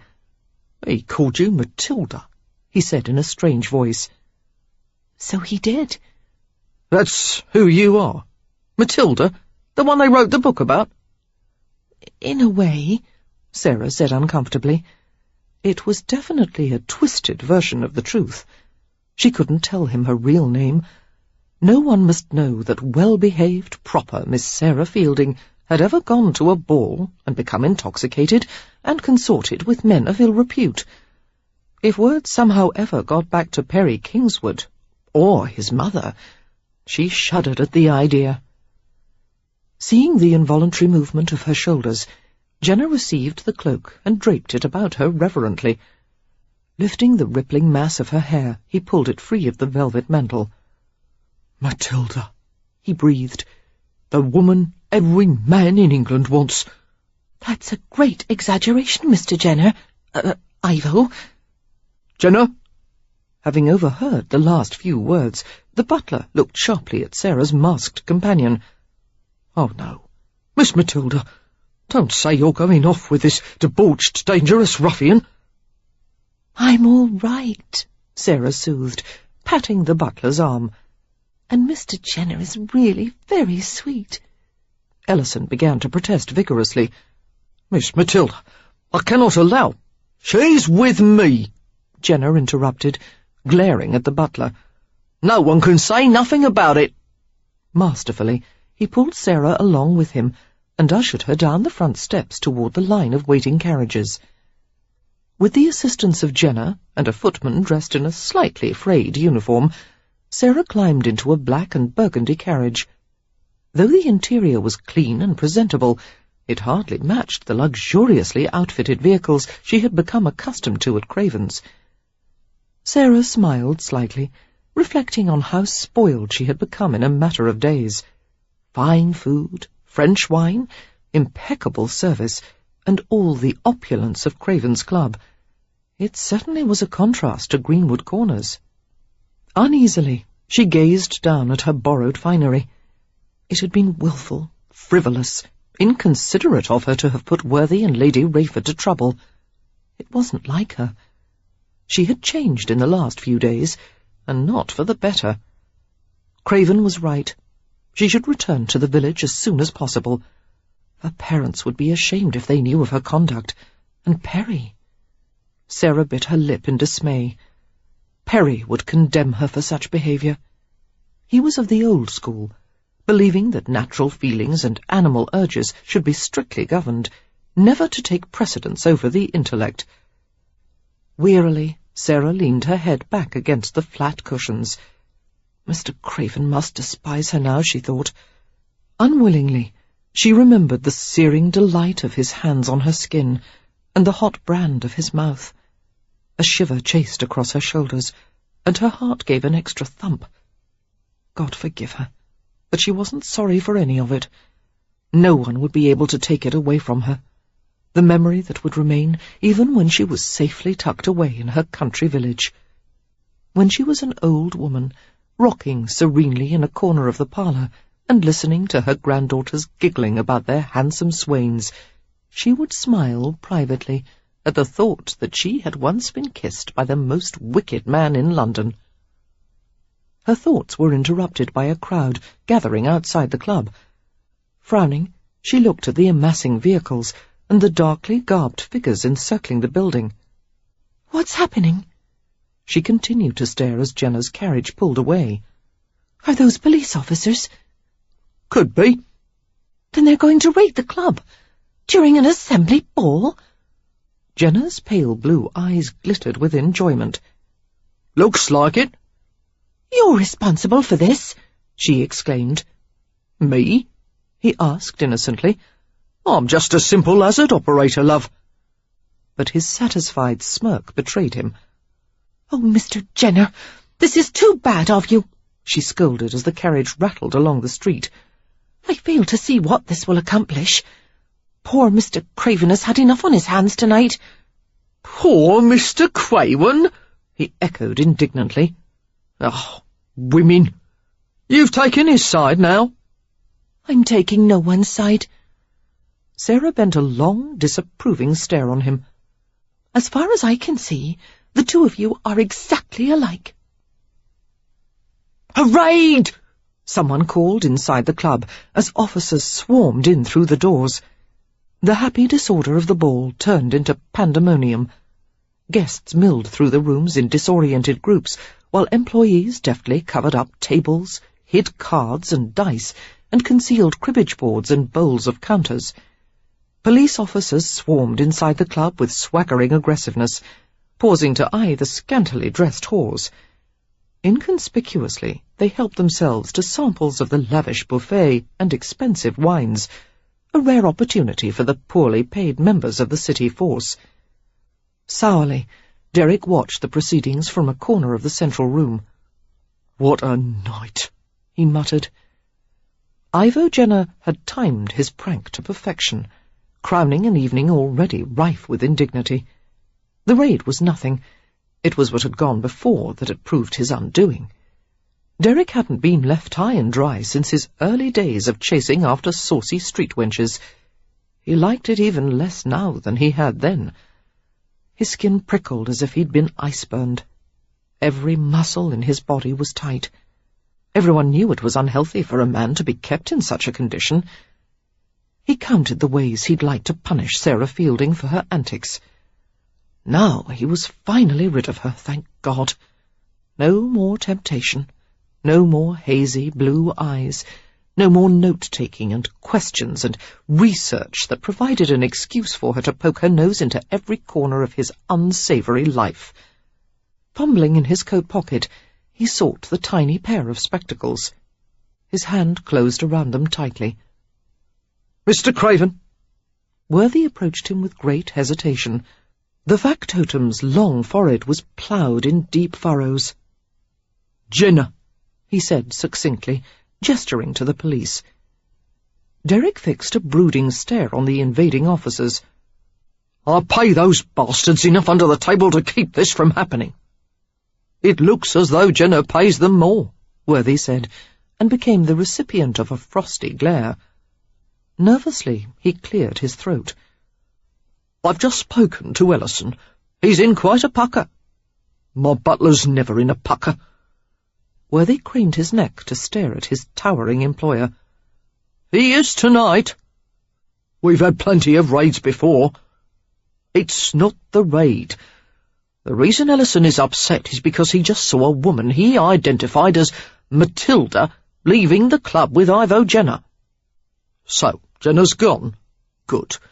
That'll save me the trouble of pounding the slimy little bastard into the ground." "Mr. Craven, forgive me, but you're missing the point." What point? That he's with some woman named Matilda? I could find a dozen women for you, all pretending to be friggin' Matilda. It's a masquerade, Worthy." He began to walk away, speaking brusquely over his shoulder. "Pardon me, but I have a few police officers to knock heads with." "Miss Fielding is Matilda," the factotum said bluntly. Derek froze. He shook his head as if to clear his ears. Slowly, he turned to face the smaller man. "What did you say?" "Somehow Miss Fielding evaded me. She must have used the concealed passageway that leads to the card rooms. The Matilda who just left with Ivo Jenner is described as wearing a blue dress and having long brown hair, not to mention a notable pair of— Worthy spluttered into silence and made an explicit gesture with his hands. "Holy hell!" Derek exploded, turning several shades darker. No, not with Jenner. I'll kill him if he touches her. I'll kill her." Swearing obscenely, he raked both hands through his hair until it was in wild disarray. "I believe they left in Jenner's carriage," the factotum murmured, falling back a few steps. In all the years of their acquaintance, he had never witnessed such a volcanic display from Craven. "Ellison seems to believe they went to Mr. Jenner's club. Sir, perhaps you'd like a drink?" Derek stormed back and forth in unquailing fury. "I tells her to go back to bloody Greenwood Corners, and instead she traipses off with Ivo Jenner. She'd be safer walking naked through St. Giles." He glared at Worthy. "You stay here," he growled. "Pay off the bloody police and get rid of them." "You're going to Jenner's?" the factotum asked. "You can't leave with the officers surrounding the club." "I'll get through the police," Derek said coldly. "And when I find Miss Fielding—" He stopped and stared at Worthy, his green eyes gleaming with a vengeful light that caused the factotum to blanch. "You helped her with this, didn't you? She couldn't come to the assembly without you knowing. If anything happens to her, I'll fire you and every employee in this club, the whole bloody lot of you." "But, Mr. Craven," Worthy protested, "no one could have known she would behave so recklessly." "The hell you couldn't," Derek said in a blistering tone. "It was obvious since the day she got here. She's been itching for a chance to land herself in trouble, and you made it bloody easy for her, didn't you?" "Mr. Craven—" "Enough," Derek said curtly. "I'm going to find her, and you'd better pray nothing happens to her, or I'll send you to the devil." We'll be right back after this short message. Looking to burn fat without the hassle of fasting? Check out BioVanish. It's made with premium 9C fats from high-quality coconut extract, and it's here to help you lose weight the easy way.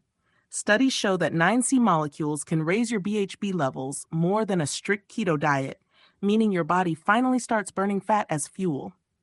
In fact, research from Temple University found that taking 9C fats daily boosts fat burning as much as fasting for 12 hours.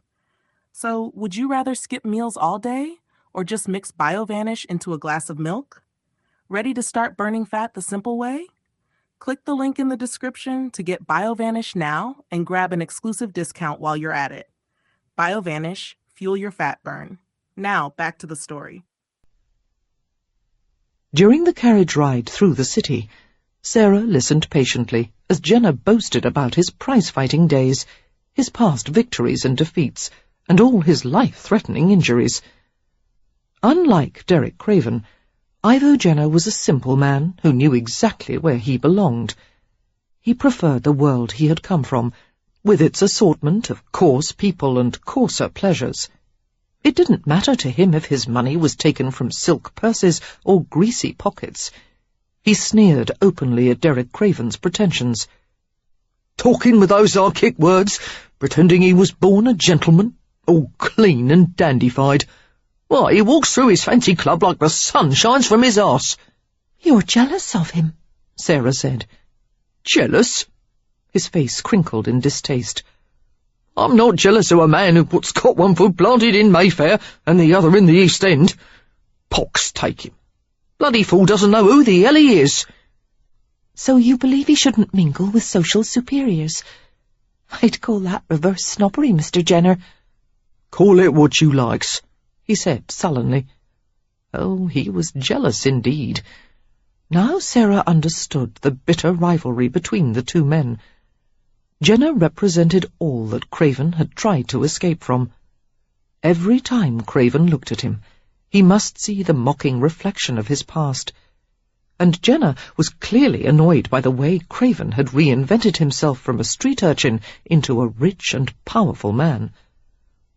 If you're so indifferent to Mr. Craven and his success, then why— Sarah began, but she fell silent as the carriage stopped abruptly.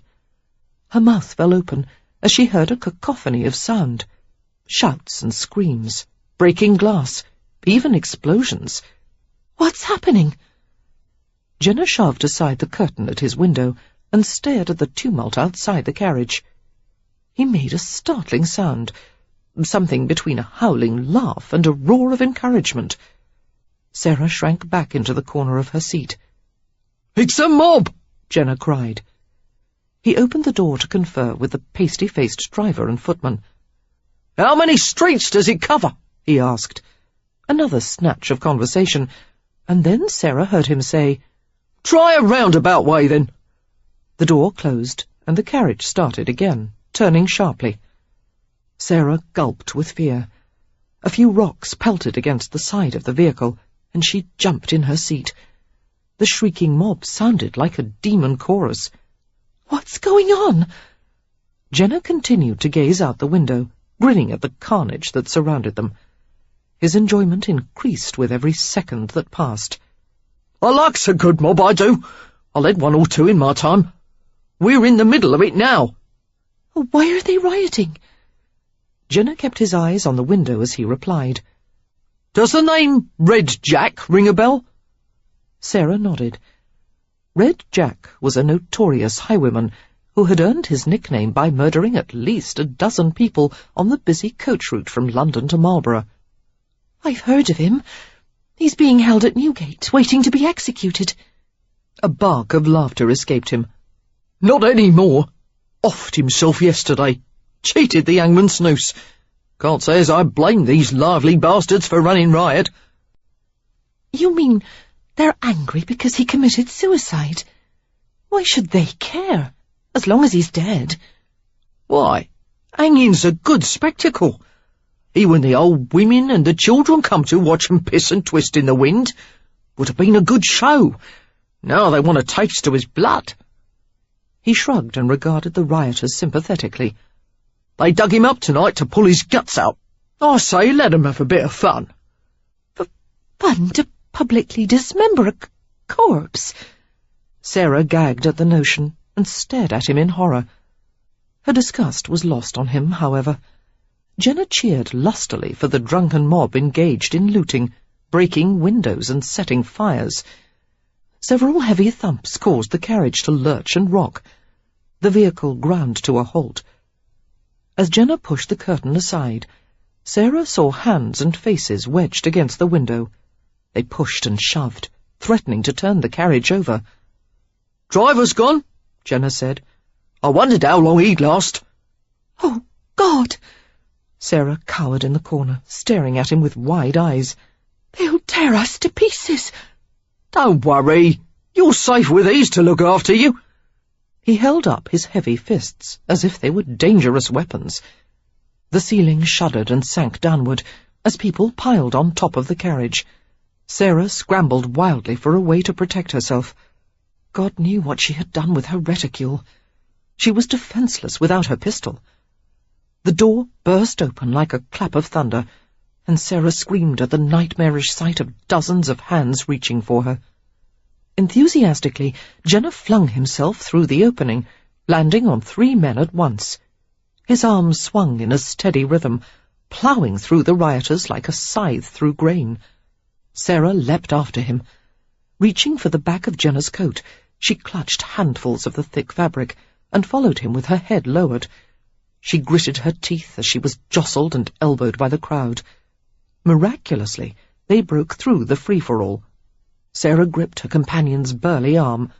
"Mr. Jenner," she begged, "get me away from here." He laughed down at her, his eyes bright with excitement. No taste for a little brawl, eh? Sarah glanced back at the carriage, which was being demolished. "The horses," she said anxiously, fearing for the animals' safety. The rioters had unhitched the team from the carriage and were leading them away. Some of Jenner's amusement faded. My horses! I paid a king's ransom for 'em. He left her to stride after the thieves. Stop, you thieving scum! Those are mine! "Mr. Jenner!" she pleaded, but he appeared not to hear. It seemed she was going to have to fend for herself. Carefully, Sarah made her way through the street, while looters rushed by her with armfuls of stolen goods. A bottle flew past her ear and shattered on the pavement nearby. Sarah flinched and drew closer to the shadows. She looked in vain for a night watchman or a stray police officer. Fire cast a ruddy glow over the ramshackle buildings. She didn't know what direction she was walking in, only hoped the path she was taking wouldn't lead to a thieves' kitchen. She passed a gin shop and an evil-smelling ditch.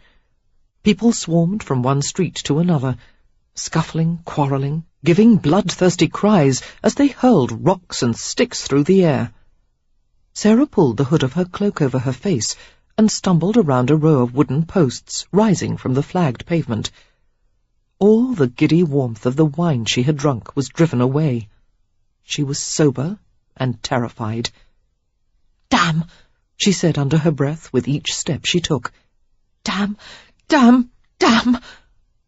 Egads, what have we here? Sarah stopped short as she saw a man's broad silhouette before her.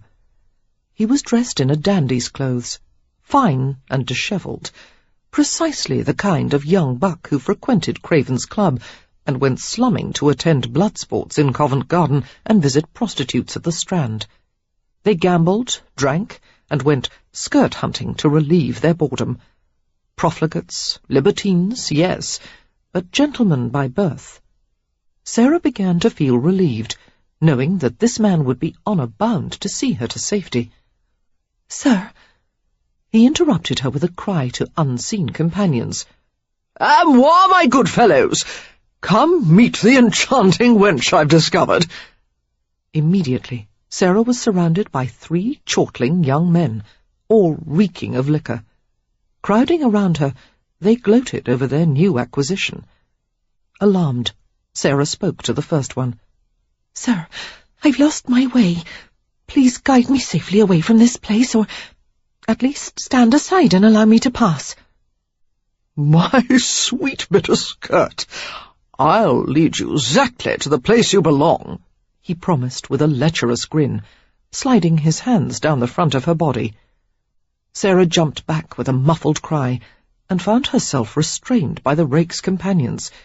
They held her tightly, laughing at her struggles. Where shall we take her? One of them asked. To the bridge, came the ready suggestion. I know just the spot to have her. We'll wait our turns politely, as gentlemen should, and if she makes a fuss, we'll toss her in the Thames. The other two burst out laughing. "Let me go! I'm not a prostitute, I'm not!" "Yes, you're a good girl," he soothed. "A young, pretty wench who shouldn't mind a bit of folly with a few randy bucks." "No." "Don't worry, darling, you'll like us. Splendid fellows we are. Never given a wench reason to complain before, have we?" "I should say not," the second man chimed. "You'll likely offer to pay us after," the other added, and the three rocked with drunken hilarity as they dragged her along with them. Sarah screamed and fought with her nails and teeth, lashing out with all her strength. Annoyed by her frantic clawing, one of them cuffed her across the face. "Don't be a little fool. We're not going to kill you. Just want a tail tickle."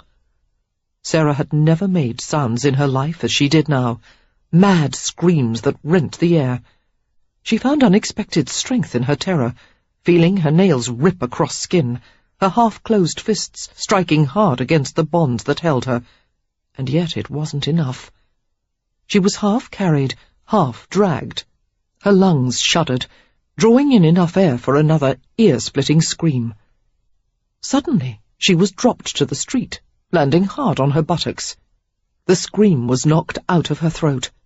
She sat on the ground in stupefied silence. A slim, dark figure passed before her eyes, moving with a peculiar cat-like grace.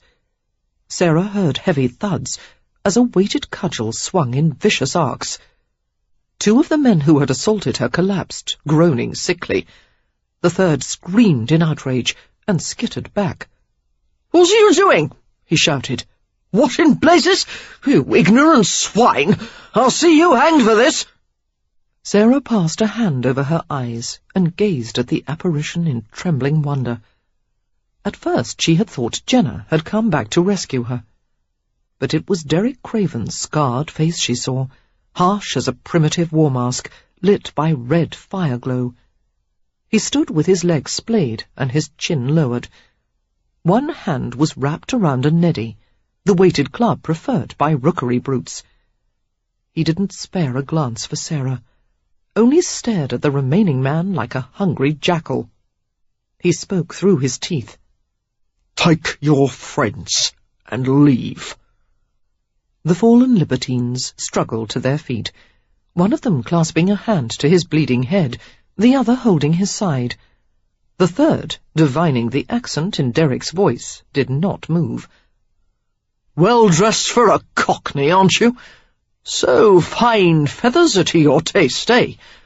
I'll give you money for more. You'll be the Beau Brummel of the East End.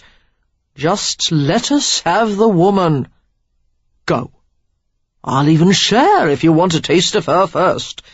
She's mine," Derek growled, and raised the club a few inches. By tacit agreement, the two injured men lurched away. The third stared at Derek in angry indecision. "Thick-headed knave!" he finally exclaimed. "Have the little bitch all to yourself, then." After biting his thumb in a contemptuous gesture, he hastened to join his companions as they shuffled down the street. Sarah stood up and staggered toward Craven. He was upon her in 3 strides, with a swirl of black cloak and a face so harsh that she half believed he was the devil. Her shoulders were seized in a brutal grip. She was ushered without ceremony to an ebony horse waiting nearby, its sides gleaming with sweat. Silently, she endured Craven's rough handling as he more or less threw her into the saddle. He took the reins and swung up behind her in a lithe movement, his left arm clamping hard about her. The horse sprang into a canter. Dismal shacks, broken storefronts, and swarming streets flew past them. Closing her eyes against the biting rush of air, Sarah wondered dully if he was taking her back to the club. Miserably, she turned her face into the fine wool fabric of his cloak. Each rising surge of the horse's gait urged her closer against him. She had never been held so tightly. Her body caught hard against his, her lungs squeezed until her breath was short. But strangely she found a measure of solace in his painful grip. With the sinewy strength of him braced behind her, Nothing and no one would harm her. "She's mine," he had said, and her heart had throbbed in answer, recognizing it as truth. Strange, unknowable man, who had once deliberately driven the woman he loved into someone else's arms. Worthy had told her the story of how Derek had practically thrown Lily into Lord Rayford's bed. "Mr. Craven feared that he himself was falling in love with her," Worthy had confided. "and so he virtually gave her away to the Earl. He did everything possible to encourage their liaison. Mr. Craven doesn't know how to love. He recognizes it only as weakness and folly. That's part of his attraction for women, I believe. They each hope to be the one who will finally capture his heart. But it's not possible. He'll never allow it. No, indeed." Weakness and folly.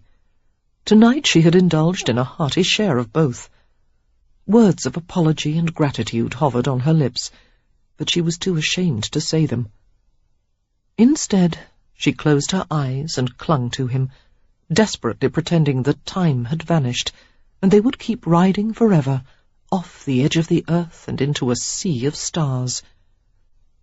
Her fantasy was short-lived. Soon they reached a small park bordered by quiet streets. The glass globes of suspended oil lamps cast ovals of feeble light across the road. Reining the horse to a halt, Derek dismounted and held up his hands to her. Awkwardly, Sarah slid down from the saddle, guided by his hands at her waist. He let go of her as soon as her feet touched the ground and walked to the edge of the park. Sarah approached him and stopped a few feet away.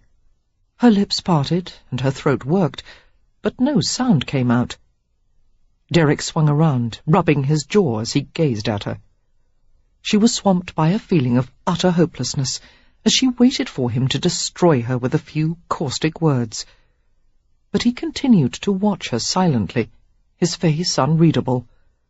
It seemed almost as if he were waiting for some cue from her. The dilemma lasted for several seconds, until Sarah solved it by bursting into tears. She jerked her hands up to her face, blotting her streaming eyes. "I'm so sorry," she gasped. Suddenly he was next to her, touching her shoulders and arms lightly, and then jerking his hands back as if burned. "No, don't. You're all right now." Gingerly he reached out to pat her back. "Don't cry. Everything's fine.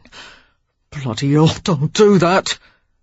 As she continued to weep, Derek hovered over her in baffled dismay. He excelled at seducing women, charming and deceiving them, breaking down their defences, everything but comforting them. No one had ever required it of him. "There now," he muttered, as he had heard Lily Rayford say 1,000 times to her crying children. "There now."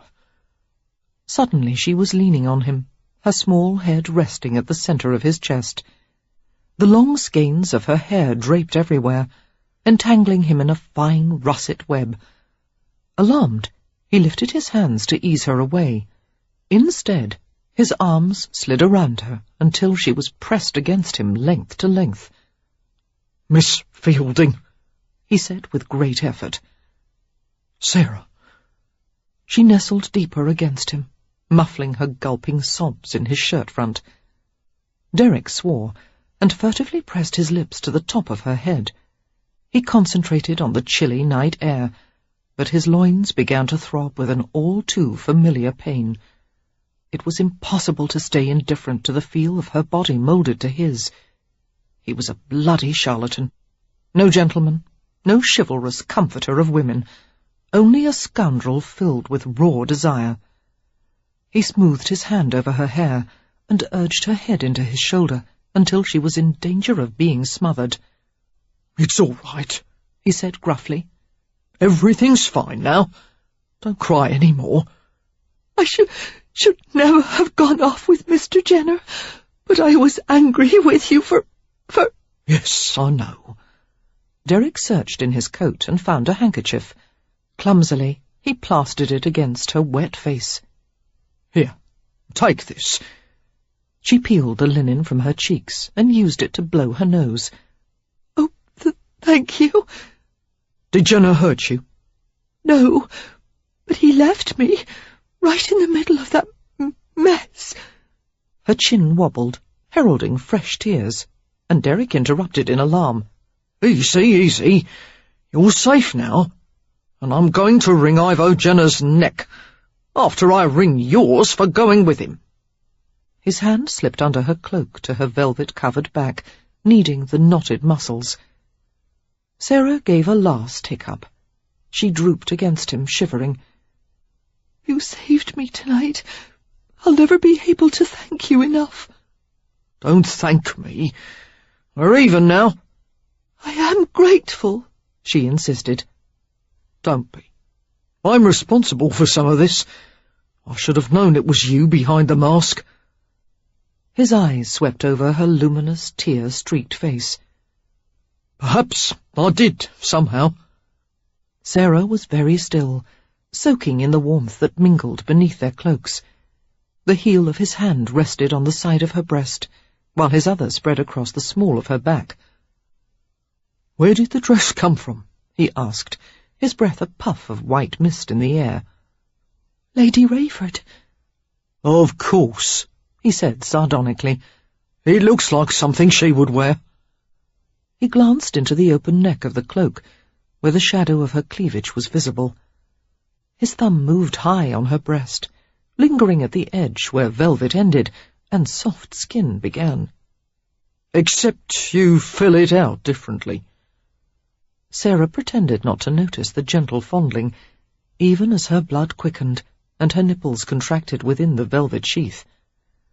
Lady Rayford was very kind. You mustn't blame her. Coming to the assembly ball tonight was my idea. It was all my fault, no one else's. I suspect Worthy and Lily were damn eager to help you. His knuckles brushed over the top of her breast and around the side, until a tremor of pleasure went through her. He spoke softly against her hair. Are you cold? No, she whispered. Liquid fire raced through her veins. She felt as if she had drunk some heady concoction 100 times more potent than wine. Derek eased her head back and stared into her eyes. I want you to forget everything that happened tonight.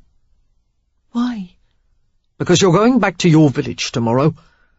You're going to marry your Kingsfield. Kingswood. Wood, he repeated impatiently. Sarah moistened her dry lips.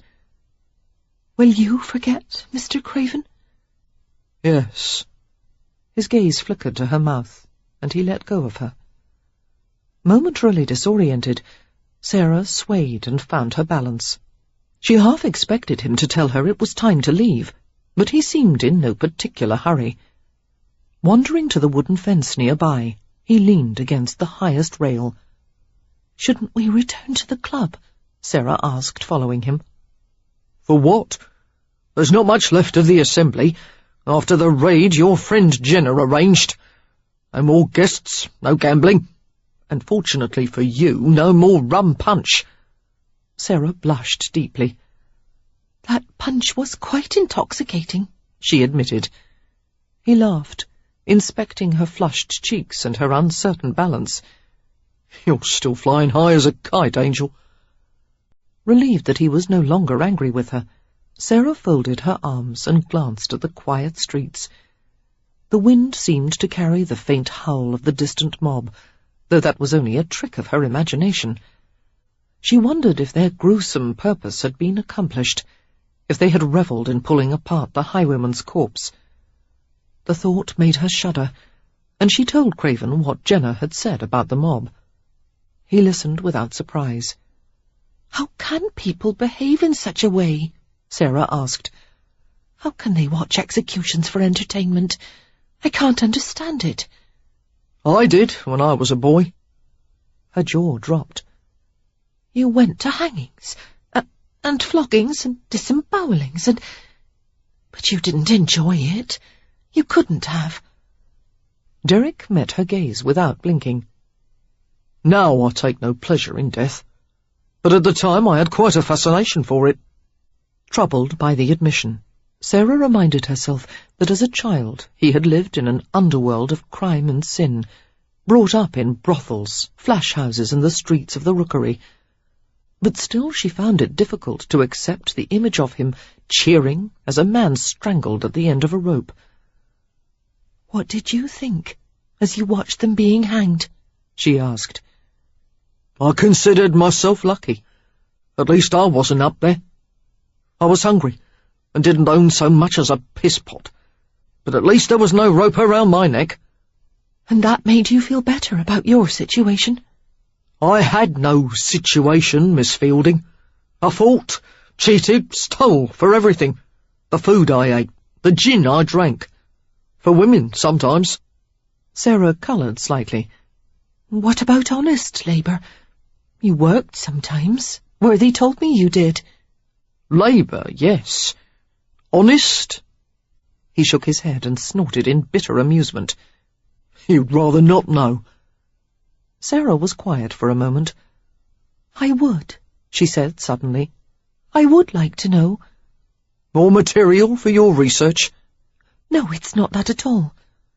Impulsively she touched his arm. Please, you must believe I would never betray a private confidence. Derek stared at the place on his sleeve she had touched, even after her hand was withdrawn. He crossed his long legs and kept his eyes on the ground. A heavy swathe of black hair spilled over his forehead. I was a climbing boy until I got too big. Some of the chimneys were only 2 or 3 bricks wide. I was small for a boy of 6, but one day I couldn't squeeze myself through the flue. A reminiscent smile crossed his face. You don't know what hell is until you've been stuck in a chimney. How did they get you out? She asked, horrified. They lit a bundle of hay underneath me. I tore half my hide off scrambling up that chimney. He laughed shortly. After that, I worked on the docks, loading crates and boxes. Sometimes I skinned and gutted fish, or shovelled manure and hauled it from stable yards to the wharf. I never knew what a bath was. Sliding a glance at her, he grinned at her expression. Stank until even the flies wouldn't come near me. Oh, my, she said faintly. Sometimes I mudlarked, stole cargo from the waterside, sold it under the table to crooked merchants. I wasn't much different from the other lads in the Rookery. All of us did what was necessary to survive. But there was one, Jem was his name, a scrawny boy with a face like a monkey. One day I noticed he was doing better than the rest. He had a thick coat to wear, food to fill his belly with, even a wench on his arm now and again. I went up to him and asked where he was getting his money. His face changed, becoming coarse and hard, all trace of handsomeness wiped away. Jem told me. On his advice, I decided to try my hand at the resurrection business. You joined a church? Sarah asked, bewildered. Derek gave her a startled look, and then began to choke with laughter. When she asked what was the matter, he actually doubled over, gasping for breath. No, no. After dragging a sleeve over his eyes, he was finally able to control himself. I was a bone grubber, he explained. I don't understand. A grave robber. I dug up corpses from cemeteries and sold them to medical students. A peculiar smile crossed his lips. You're surprised, aren't you? And revolted? Sarah tried to sort through her scattered thoughts. I can't say I find the thought very pleasant. No, it was far from a pleasant business. But I'm a very good thief, Miss Fielding. Jem used to say I could steal the twinkle from the devil's eye. I was a good resurrection man. Efficient, dependable. I averaged 3 a night. 3 what? Bodies. By law, surgeons and medical students can only use the corpses of convicted felons, but there's never enough to go around. So they paid me to go to burial grounds near hospitals and asylums and bring them the newest corpses I could find. The surgeons always called them specimens. How long did this go on? Sarah asked with a horrified shiver. Almost 2 years, until I began to look like the corpses I stole. Pale, scrawny, like walking death. I slept during the day and only went out at night. I never worked when the moon was full. Too much light. There was always a danger of being shot by groundskeepers, who naturally didn't look kindly on the business. When I couldn't go about my work, I would sit in a corner of the local tavern and drink as much as my belly would hold, and try to forget about what I'd been doing. I was a superstitious sort. Having disturbed many an eternal rest, I began to think I was being haunted. He spoke in a flat voice, as if he were talking about something that had no connection with him. Sarah noticed that his colour was high. Embarrassment, self-disgust, anger. She could only guess at the emotions that stirred within him. Why was he confessing such personal and unspeakable things to her? I think I was dead inside, he said, or at least only half human. But the money kept me going back, until I had a nightmare that put a stop to it all. I never set foot near another graveyard after that. "Tell me," Sarah said softly, but he shook his head. After my resurrection days, I turned to other ways of making a profit, all of them nearly as unsavoury, but not quite. Nothing's as bad as what I did, not even murder. He was quiet then. The moon was veiled by clouds, the sky painted in muted tones of grey and violet. Once it might have been the kind of night he had gone out to desecrate graveyards. As she stared at the man next to her, his hair gleaming like ebony in the lamplight, Sarah realized that her heart was pounding and her palms were clammy. Cold perspiration trickled down her back and beneath her arms. He was right. She was revolted by the things he had done. And without a doubt, there was more he hadn't told her.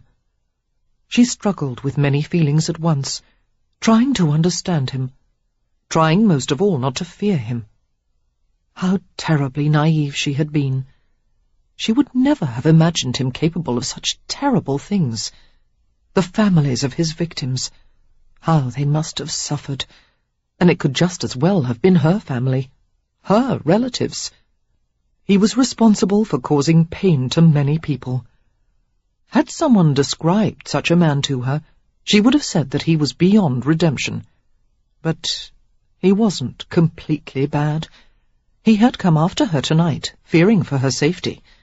He had refused to take advantage of her at the club, when there had been nothing to stop him but the remnants of his own conscience. Just now, when she had been crying, he had been kind and gentle. Sarah shook her head in consternation, not knowing what to think.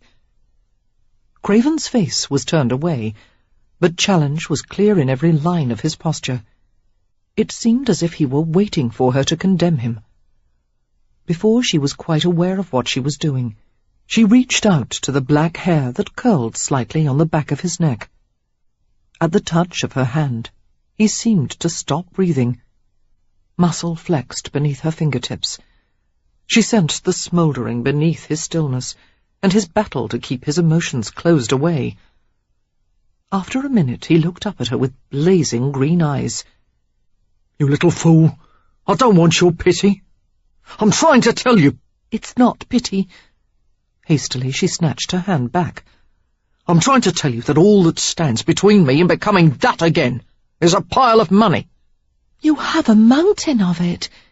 "Not enough," he said heatedly. "Never enough. If you had the sense of a friggin' sparrow, you'd understand."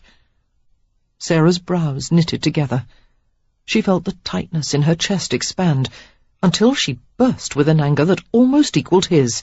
"I do understand. You have the will to survive, Mr. Craven.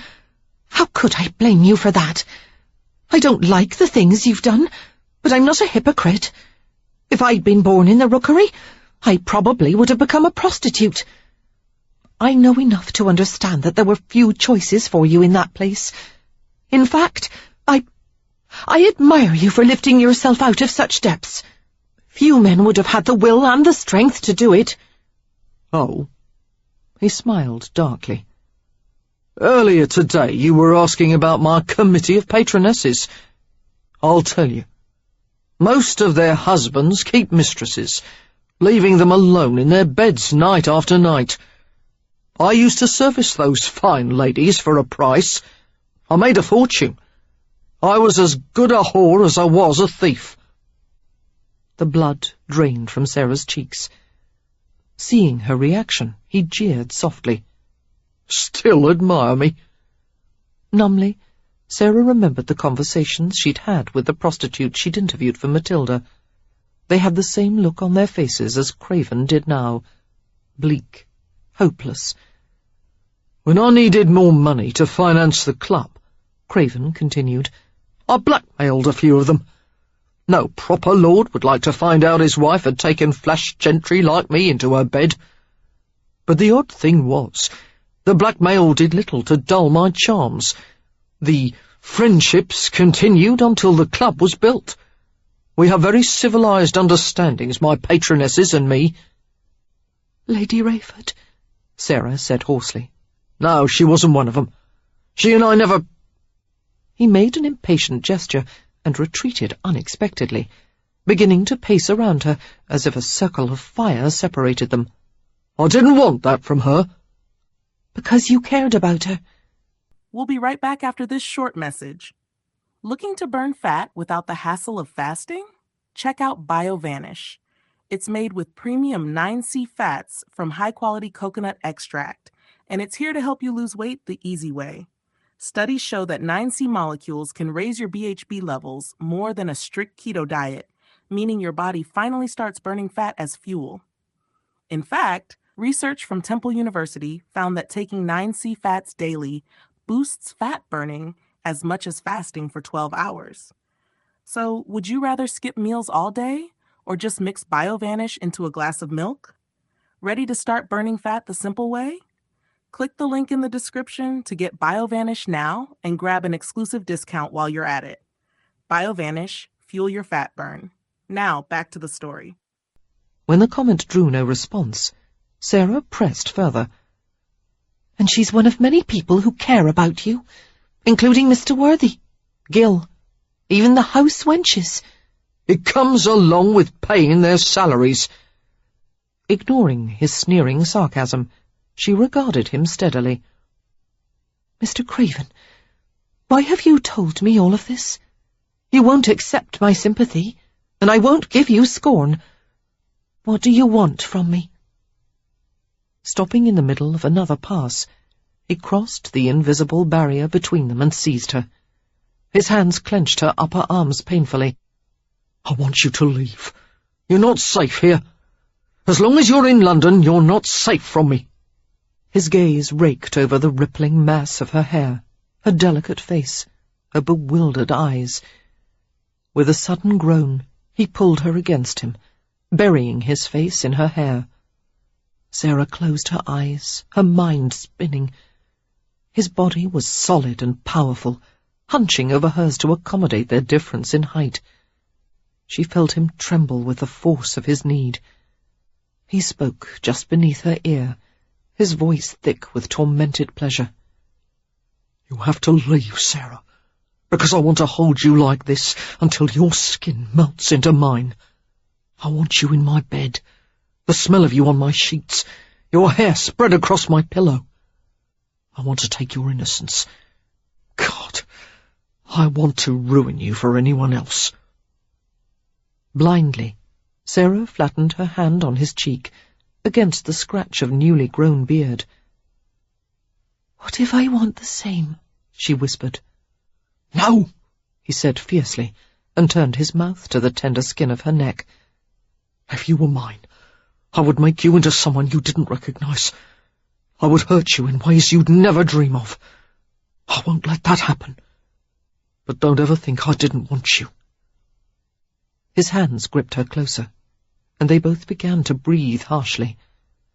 The hard jut of his arousal burned against her stomach. That's for you, he muttered. Only for you. He groped for her wrist, and brought her palm to his chest. Even through the thickness of linen, broadcloth, and wool, she could feel the resounding thump of his heart. She squirmed to press harder against him, and he caught his breath. "A man should never come so close to hell as this," he said raggedly. "But even with the devil whispering in my ear to take you, I can't do it." "Please," she gasped, not knowing if she was asking him to let go or keep her with him. The word seemed to drive him to the edge of madness. He fitted his mouth over hers with a tortured groan, his tongue searching in urgent forays. Sarah curled her arms around his head, tangling her fingers in his dark locks as if she could hold him to her forever. She could still feel his heartbeat pounding against her flattened breasts. His thigh was a hard intrusion amid her skirts, bearing firmly against an unspeakably intimate place.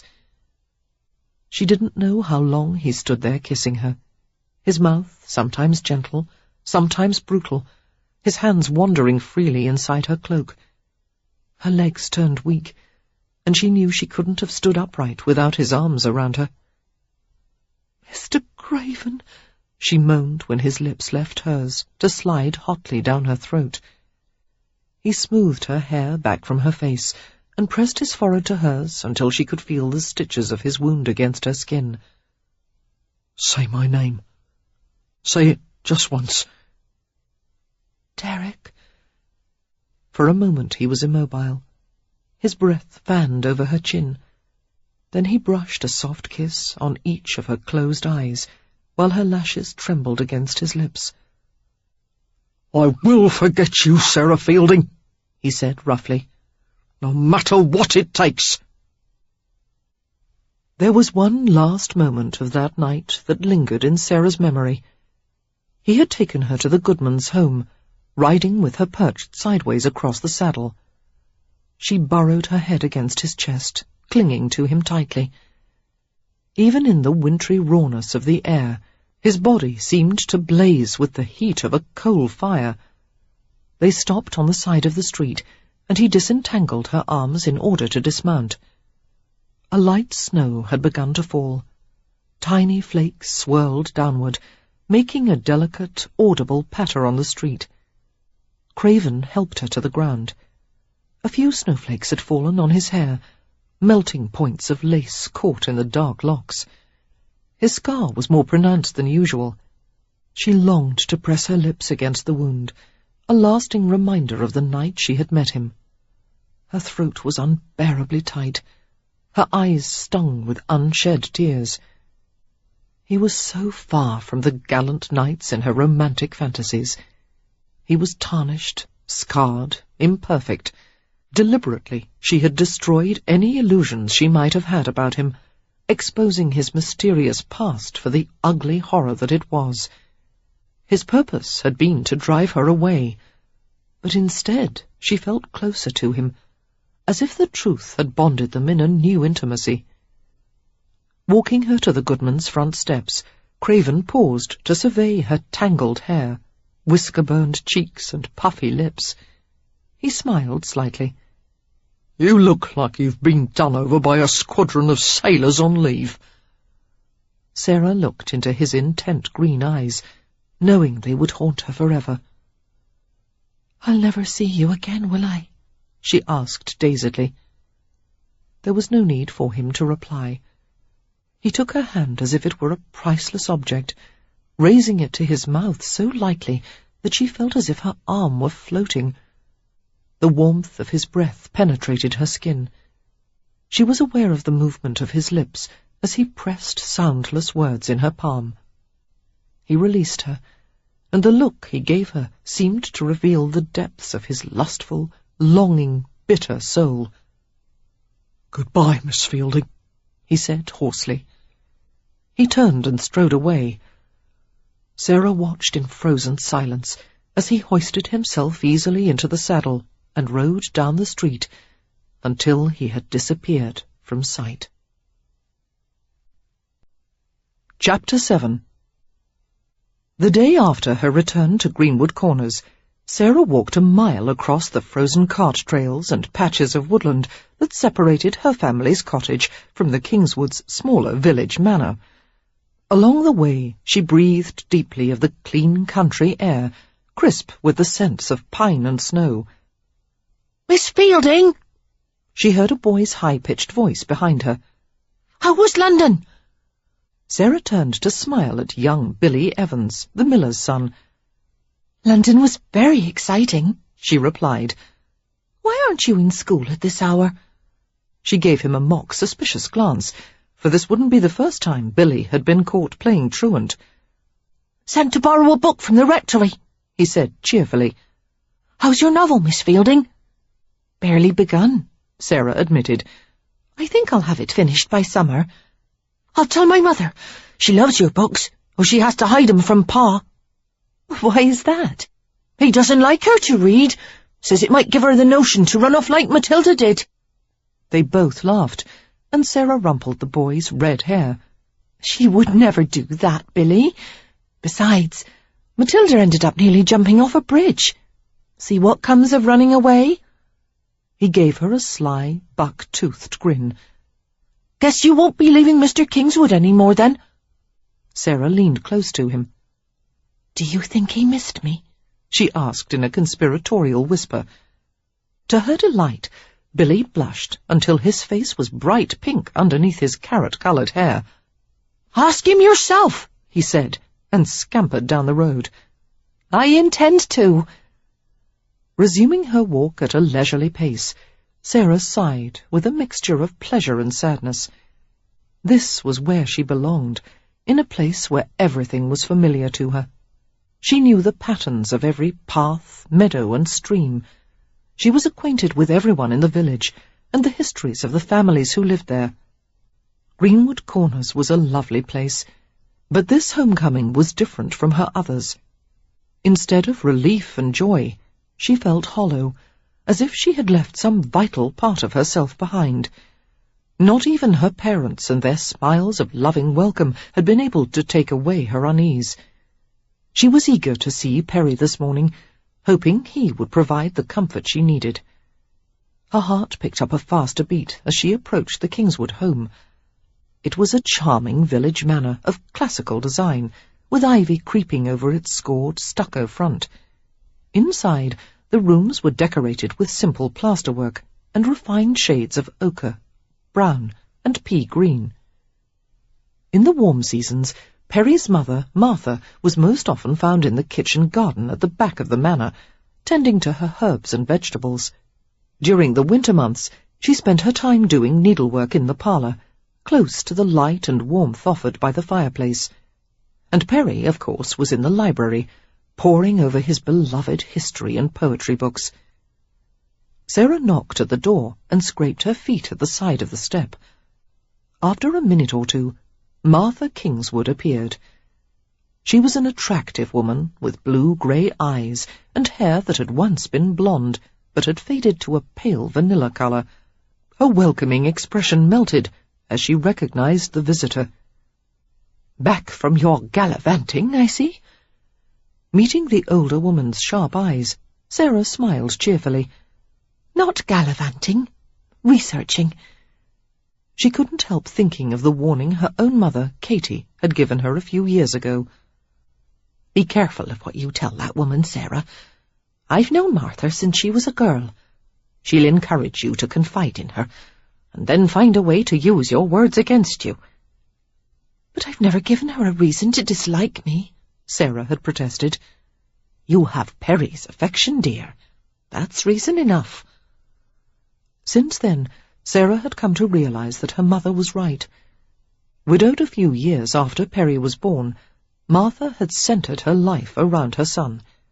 Whenever she was in the same room, she hovered over him with an indiscreet jealousy that made Sarah uncomfortable.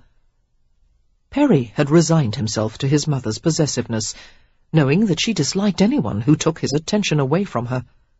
But he claimed that after he was married, Martha would soften her tightly controlling grip. "We'll all be able to come to an understanding," he had told Sarah countless times. "Remember not to take anything she says personally. She would behave like this with any girl I chose to court. We'll be right back after this short message. Looking to burn fat without the hassle of fasting? Check out BioVanish. It's made with premium 9C fats from high-quality coconut extract, and it's here to help you lose weight the easy way. Studies show that 9C molecules can raise your BHB levels more than a strict keto diet, meaning your body finally starts burning fat as fuel. In fact, research from Temple University found that taking 9C fats daily boosts fat burning as much as fasting for 12 hours.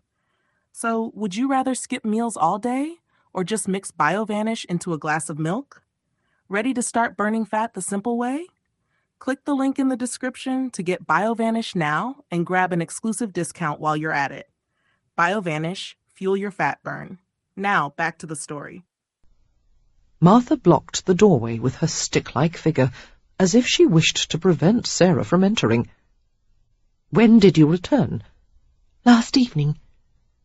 "I suppose you're here to see my son?" Martha's tone was smooth, but it carried an edge of hostility that made Sarah wince. "Yes, Mrs. Kingswood." "Perhaps next time you could arrange your visit so as not to disturb his mid-morning studies." Martha's tone implied that it was the height of inconsideration to have called at such an hour. Before Sarah could reply, Martha opened the door wider and motioned her into the house.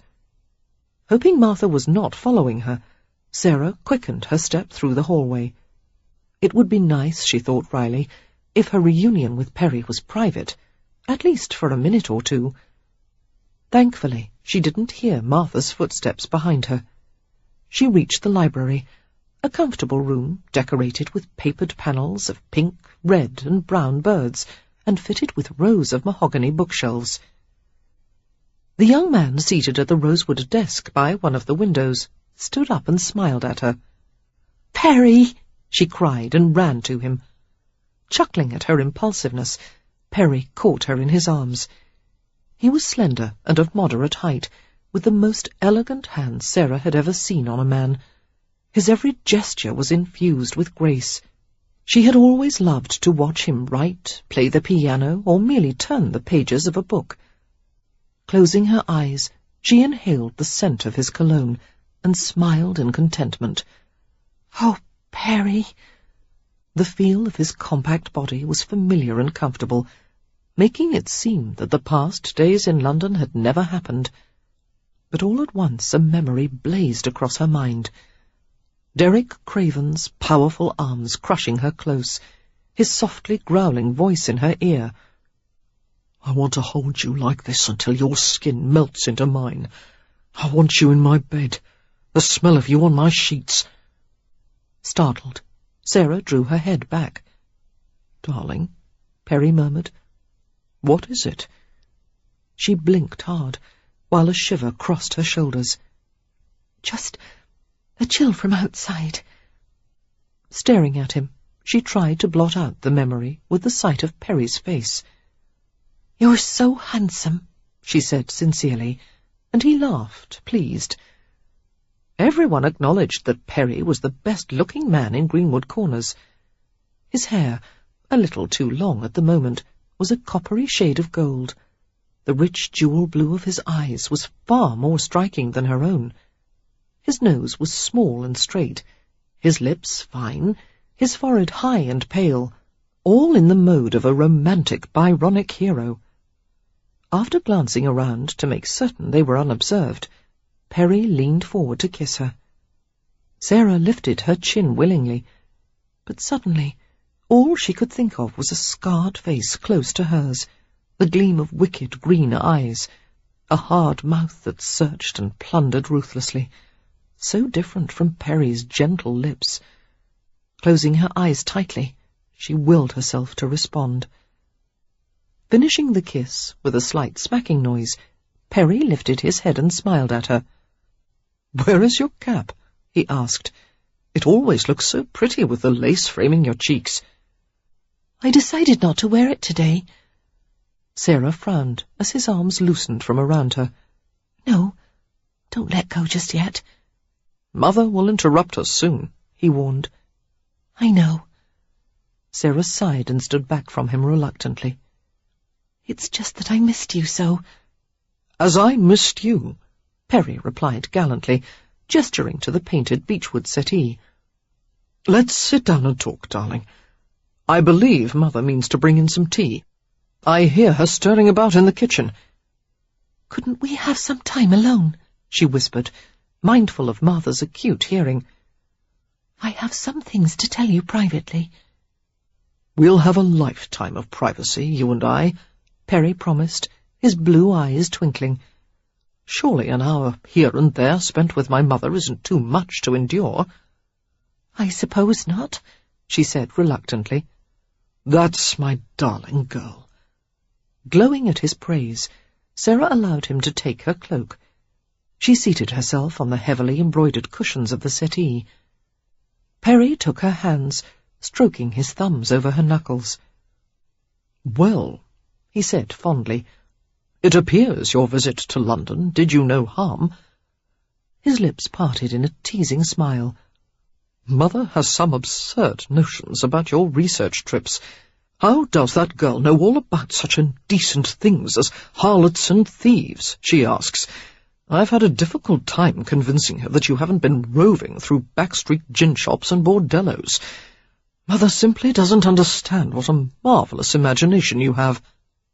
"Thank you," Sarah said uncomfortably, fixing her gaze on the pair of black and gilt sconces on the opposite wall. Although she had never lied to him about her research in the city, she had gently misled him, glossing over most of her dangerous activities and making it all sound rather dry and dull. Perry had always accepted her descriptions without question, but his mother had a suspicious nature. "After all," Perry continued, "my darling Sarah spends most of her time sorting through book collections and touring old buildings. Isn't that so?" He beamed at her, while Sarah felt heat creeping up from her neckline. "Yes, indeed. Perry, there's something I must tell you. During my stay in London, there was a night or two when I came in very late. Mrs. Goodman threatened to write to my mother and her other friends in Greenwood Corners that I'm a reckless hoyden." Perry collapsed with amusement at the notion. "Sarah Fielding, a reckless hoyden? Anyone who knows you would laugh at that." She smiled in relief. "I'm glad you won't pay attention to anything Mrs. Goodman might say." Perry squeezed her hands. "Perhaps some old biddy might spread gossip about you because you've written some foolish story about Matilda. But I know you better than anyone, darling. I know the fondest wishes of your heart, and I'm going to make them come true. After that, there'll be no need for you to worry with all your daydreaming and scribbling. You'll have me and a house full of your own children to occupy your time with. All a woman could want." Sarah looked at him in surprise. "Are you saying you would want me to stop writing?" "I've brought tea," came Martha's voice from the doorway. She entered the room bearing an engraved silver tray and a tea service that had been in the Kingswood family for 3 generations. "Mother," Perry said with a brilliant smile, "how did you know that was exactly what we wanted? Come, join us, while Sarah regales us with an account of her visit to the wicked city." Prodded by Martha's disapproving gaze, Sarah inched away from Perry until they were seated at a more circumspect distance from each other. Martha placed the tray on the round buhl table in front of them. She settled into a nearby chair.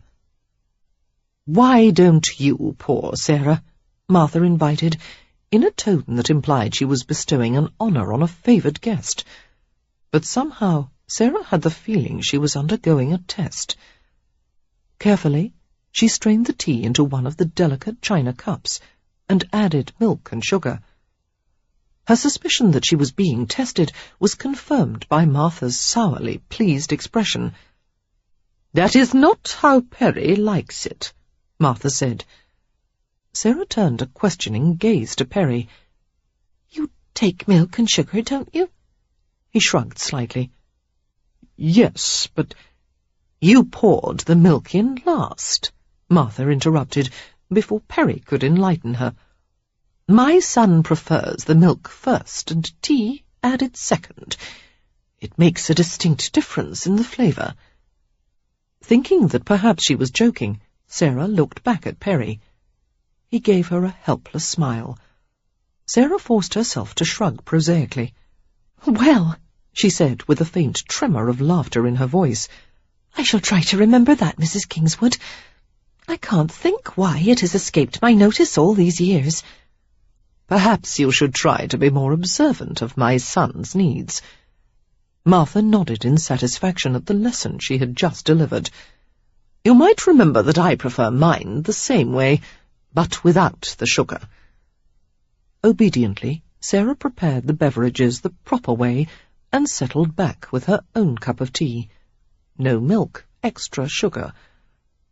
After she took the first sip, she met Martha's inquisitive gaze. The older woman's lips compressed until thin vertical lines were scored all along the edges. "I assume you attended church when you were in London, Sarah?" The temptation to lie was strong. Sarah gulped more tea and shook her head apologetically.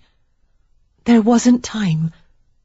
"There wasn't time," Martha repeated softly. I'm certainly grateful the Lord doesn't give us such excuses when we entreat him with our prayers. As busy as he is, he always finds the time for us. I should think we would all be willing to do the same for him." Sarah nodded ruefully, reflecting that Martha Kingswood's record for regular church attendance was unmatched by anyone. Martha always arrived 15 minutes early and sat in the front row. It was also her habit to leave 15 minutes after everyone else, for she felt it was her special responsibility to give Reverend Crawford her opinions on how the sermon could have been improved. "Neither Perry nor I has ever missed a Sunday for any reason," Martha was saying, "and neither did Mr. Kingswood when he was alive. I had rather be a doorkeeper in the house of my God than to dwell in the tents of wickedness." Do you know where that quote comes from, Sarah? "Job," Sarah guessed. "Psalms," Martha replied with a frown. "No woman aspiring to be Perry's wife would ever consider missing a service, unless it was for some unavoidable reason." "Death? Natural disasters?" Sarah suggested innocently, feeling Perry's knee shove against hers in warning. "Precisely so," Martha said. Sarah was silent, all of her exuberance at being with Perry fading. She had come here to be with him, not to receive a lecture from his mother, no matter how well-intentioned. Why was Perry allowing it without a word? He was being complacent while his mother dominated their time together. Ignoring a twinge of resentment, Sarah tried to steer the conversation in a new direction. "Tell me what happened in Greenwood Corners while I was away. How is old Mr. Dawson's gout?" "Much better," Martha replied. "He actually put his shoes on the other day and went for a stroll. His niece, Rachel, became engaged to Johnny Chesterton the day before last," Perry added. "Oh, that's wonderful!" Sarah exclaimed. "The Chestertons are lucky to have such a nice girl in their family." Martha nodded primly. "Rachel is the kind of spiritual, self-effacing girl that Mr. Kingswood always hoped his son would marry. She would never dream of drawing attention to herself, as some young women do." "Are you referring to me?" Sarah asked quietly. "I am making a point about Rachel." Slowly, Sarah set her cup and saucer on the table and looked at Perry, who had coloured at his mother's rudeness. "It's a wonder you never courted such a paragon," Sarah told him, smiling, although her chest was tightening with anger. Martha answered for her son. "Perry was never free to court her or any other girls in the village. Someone else was always taking up his time with her demanding possessiveness." Sarah felt her face turn red. "Was that you, or me, I wonder?" Standing abruptly, she snatched up her cloak. "Excuse me, I think it's time I left." Behind her, Martha gave a sharp exclamation. "What a rude display! I was only making conversation." As Perry bent to soothe his mother, Sarah strode out of the house. She had never been angry in front of Perry before. She had always tolerated his mother with patience and courtesy. For some reason, she had finally reached her limit. Swearing under her breath, she began the walk home. Her spine stiffened as she became aware of Perry hurrying to catch up with her. He had rushed outside without even stopping to put on a coat. "I can't believe you would storm off in such a manner," Perry exclaimed. "Sarah, stop and let me talk to you for a minute." She continued without even breaking stride. "I don't feel like talking." "Don't be angry with Mother." "I'm not angry with her. I'm angry with you for not defending me." "Sarah, I can hardly tell her she's not free to express her own opinions in her own house. You're making too much of this." "She was insufferable." Perry gave a harassed sigh and adjusted his pace to match hers. "Mother was in high dudgeon today," he admitted. "I don't know what put her in such a state." "I think it's safe to say I did. I always do, Perry. Haven't you ever realized how much she dislikes me, and any other woman that you associate with?" "What has made you so sensitive?" he asked in astonishment. "It's not like you to take offence easily. I must say, it's not an attractive side of you, Sarah, not at all." Now that she had begun to let the barricades down, she felt an immense relief at being able to speak her mind. "Oh, well, I don't find it attractive when you let your mother needle me like that. And what's worse, you expect me to swallow it with a smile." Perry's face turned sullen. "I don't wish to argue with you, Sarah. We never have before." Her eyes began to sting. "That's because I thought if I was understanding and long-suffering enough, you would finally be moved to propose to me. I've had to wait 4 years, Perry, hanging all my hopes on your mother's approval. Well, she's never going to give her blessing to a marriage between you and me." Impatiently she brushed away a few angry tears. "You've always asked me to wait, as if we had time in abundance. But time is too precious, Perry. We've wasted years when we could have been with each other. Don't you understand how much even one day of loving each other is worth? Some people are separated by distances they can never cross. All they can do is dream about each other for a lifetime, never having what they want most. How foolish, how wasteful to have love within your reach and not take it." She damped her teeth on her trembling bottom lip to steady herself. "Let me tell you something, Perry Kingswood. It would be unwise of you to assume that I'll be happy to wait forever." "What do you mean by that?" he asked, stunned by her tirade. She stopped and faced him squarely. "If you truly wanted me, you wouldn't be able to stand being apart from me. You wouldn't let anyone come between us, and you would have seduced me by now." "Sarah!" he exclaimed, staring at her in disbelief. "I've never seen you like this. You're not yourself. What happened to you in London?" "Nothing. I've just been taking stock of things." Regaining control of herself, she gazed at him with a mixture of resolve and longing. "I've made a decision, Perry." "Oh, you have," he said, the sulky curve of his lips deepening. "Well, I won't be dictated to, my girl." "I hope that's true. I'm afraid you'll let your mother's wishes guide you in this. You know as well as I that she has done her best to stand in our way. I have always tried to avoid making you choose between us, but I can't see any other way to resolve this."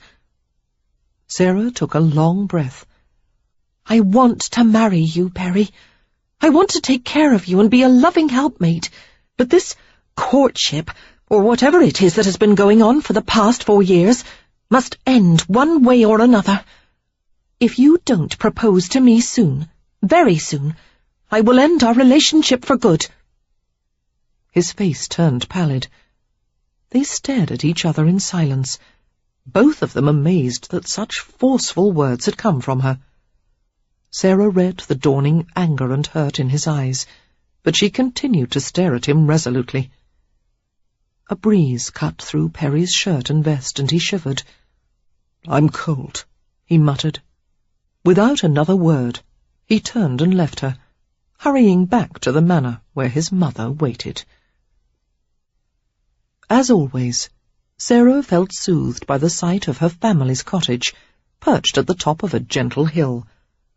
There were 4 rooms in the little house, a privy with a thatched roof in the garden, and a combination stable and cart shed. Her elderly parents had lived there for nearly 40 years, after inheriting it from Sarah's grandparents. No matter what troubles befell them in the outside world, home meant safety and peace. As she approached the cottage, Sarah saw that the small rectangular windows were glowing with light. The silhouettes of many heads showed plainly. Visitors. Her heart sank. Sometimes her parents' elderly friends would stay for hours, socializing over countless cups of tea. Sarah didn't want to face a crowd at the moment, but there was no way to avoid it. Pulling her lips into a half-hearted smile, she opened the front door and walked in. As she had expected, every piece of worn furniture was filled with guests: the Hughes, the Browns, and Archie Burrows, a recent widower. "Sarah, you're back early," her father Isaac exclaimed. He was a short man, with broad shoulders and a shock of silver-grey hair. His leathery face creased with an infectious smile. He patted the cushioned footstool near his chair. "Have one of the delicious cakes Mrs. Hughes brought." "No, thank you," Sarah said, while her mother helped to remove her cloak. "I believe I'll have a rest after my walk." "Why, look!" Mrs. Brown exclaimed. "The poor girl's cheeks are all red from the cold. The wind has a vicious bite today, doesn't it?" "It certainly does," Sarah murmured, declining to explain that it was emotion rather than cold that had brought the colour to her cheeks. "How is young Mr. Kingswood?" one of the elderly ladies inquired, and they all watched her with great interest.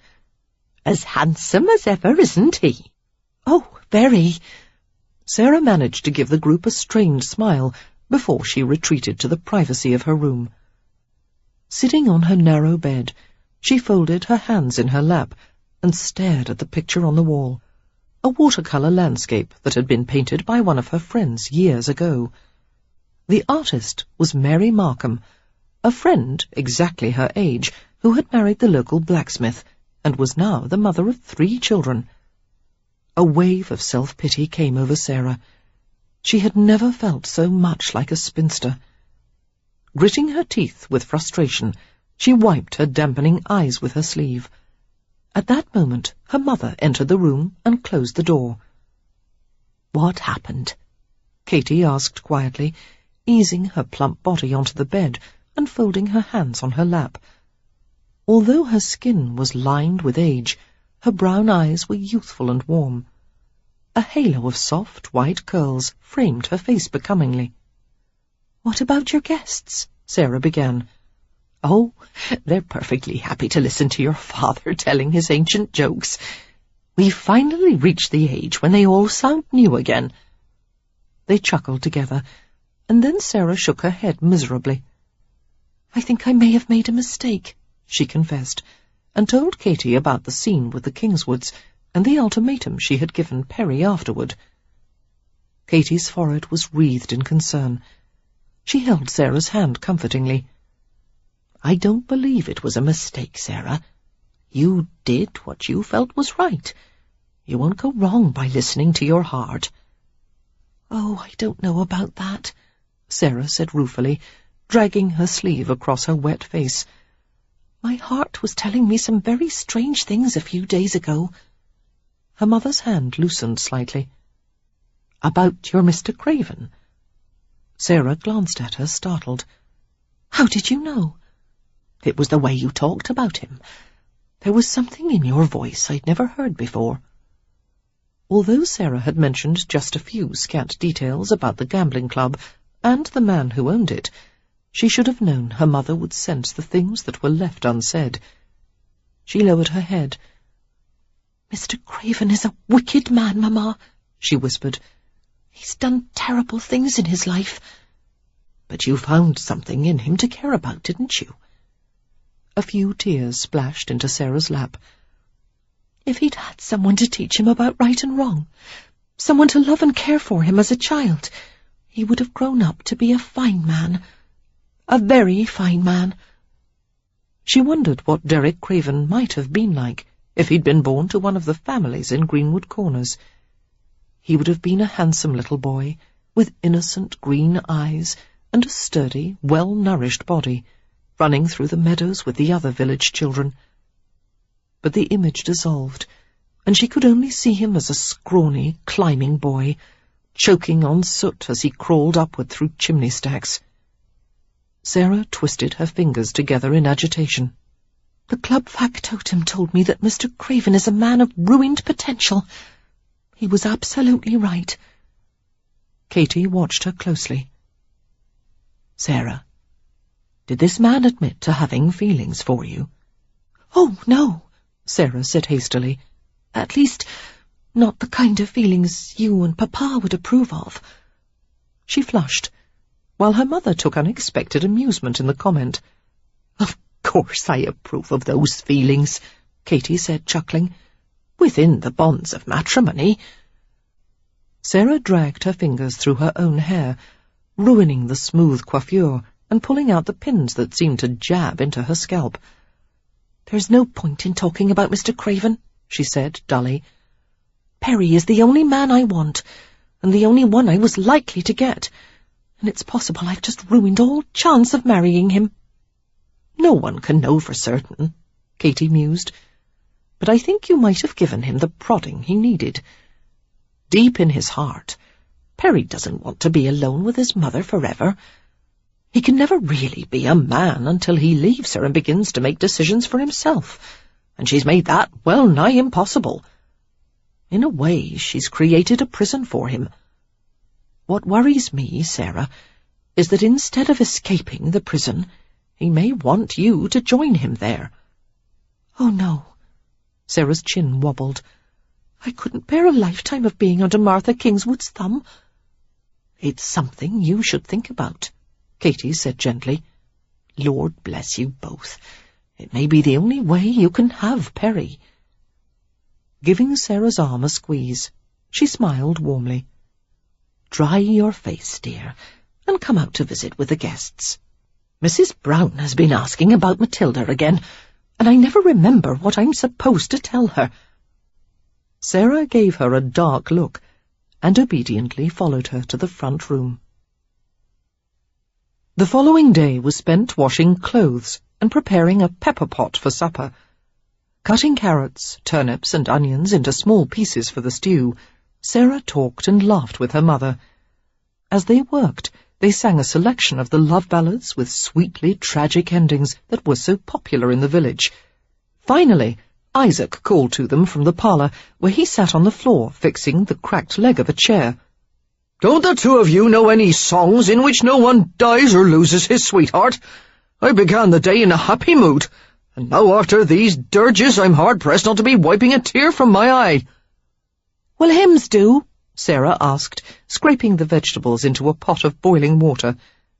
Later they would add equal parts of mutton and fish, and season the whole with cayenne pepper. "Aye, something to uplift the soul." They launched into a vigorous hymn, pausing to giggle as they heard Isaac's off-kilter baritone join in. "Your father has his share of faults," Katy murmured to Sarah in the lull after the hymn was finished.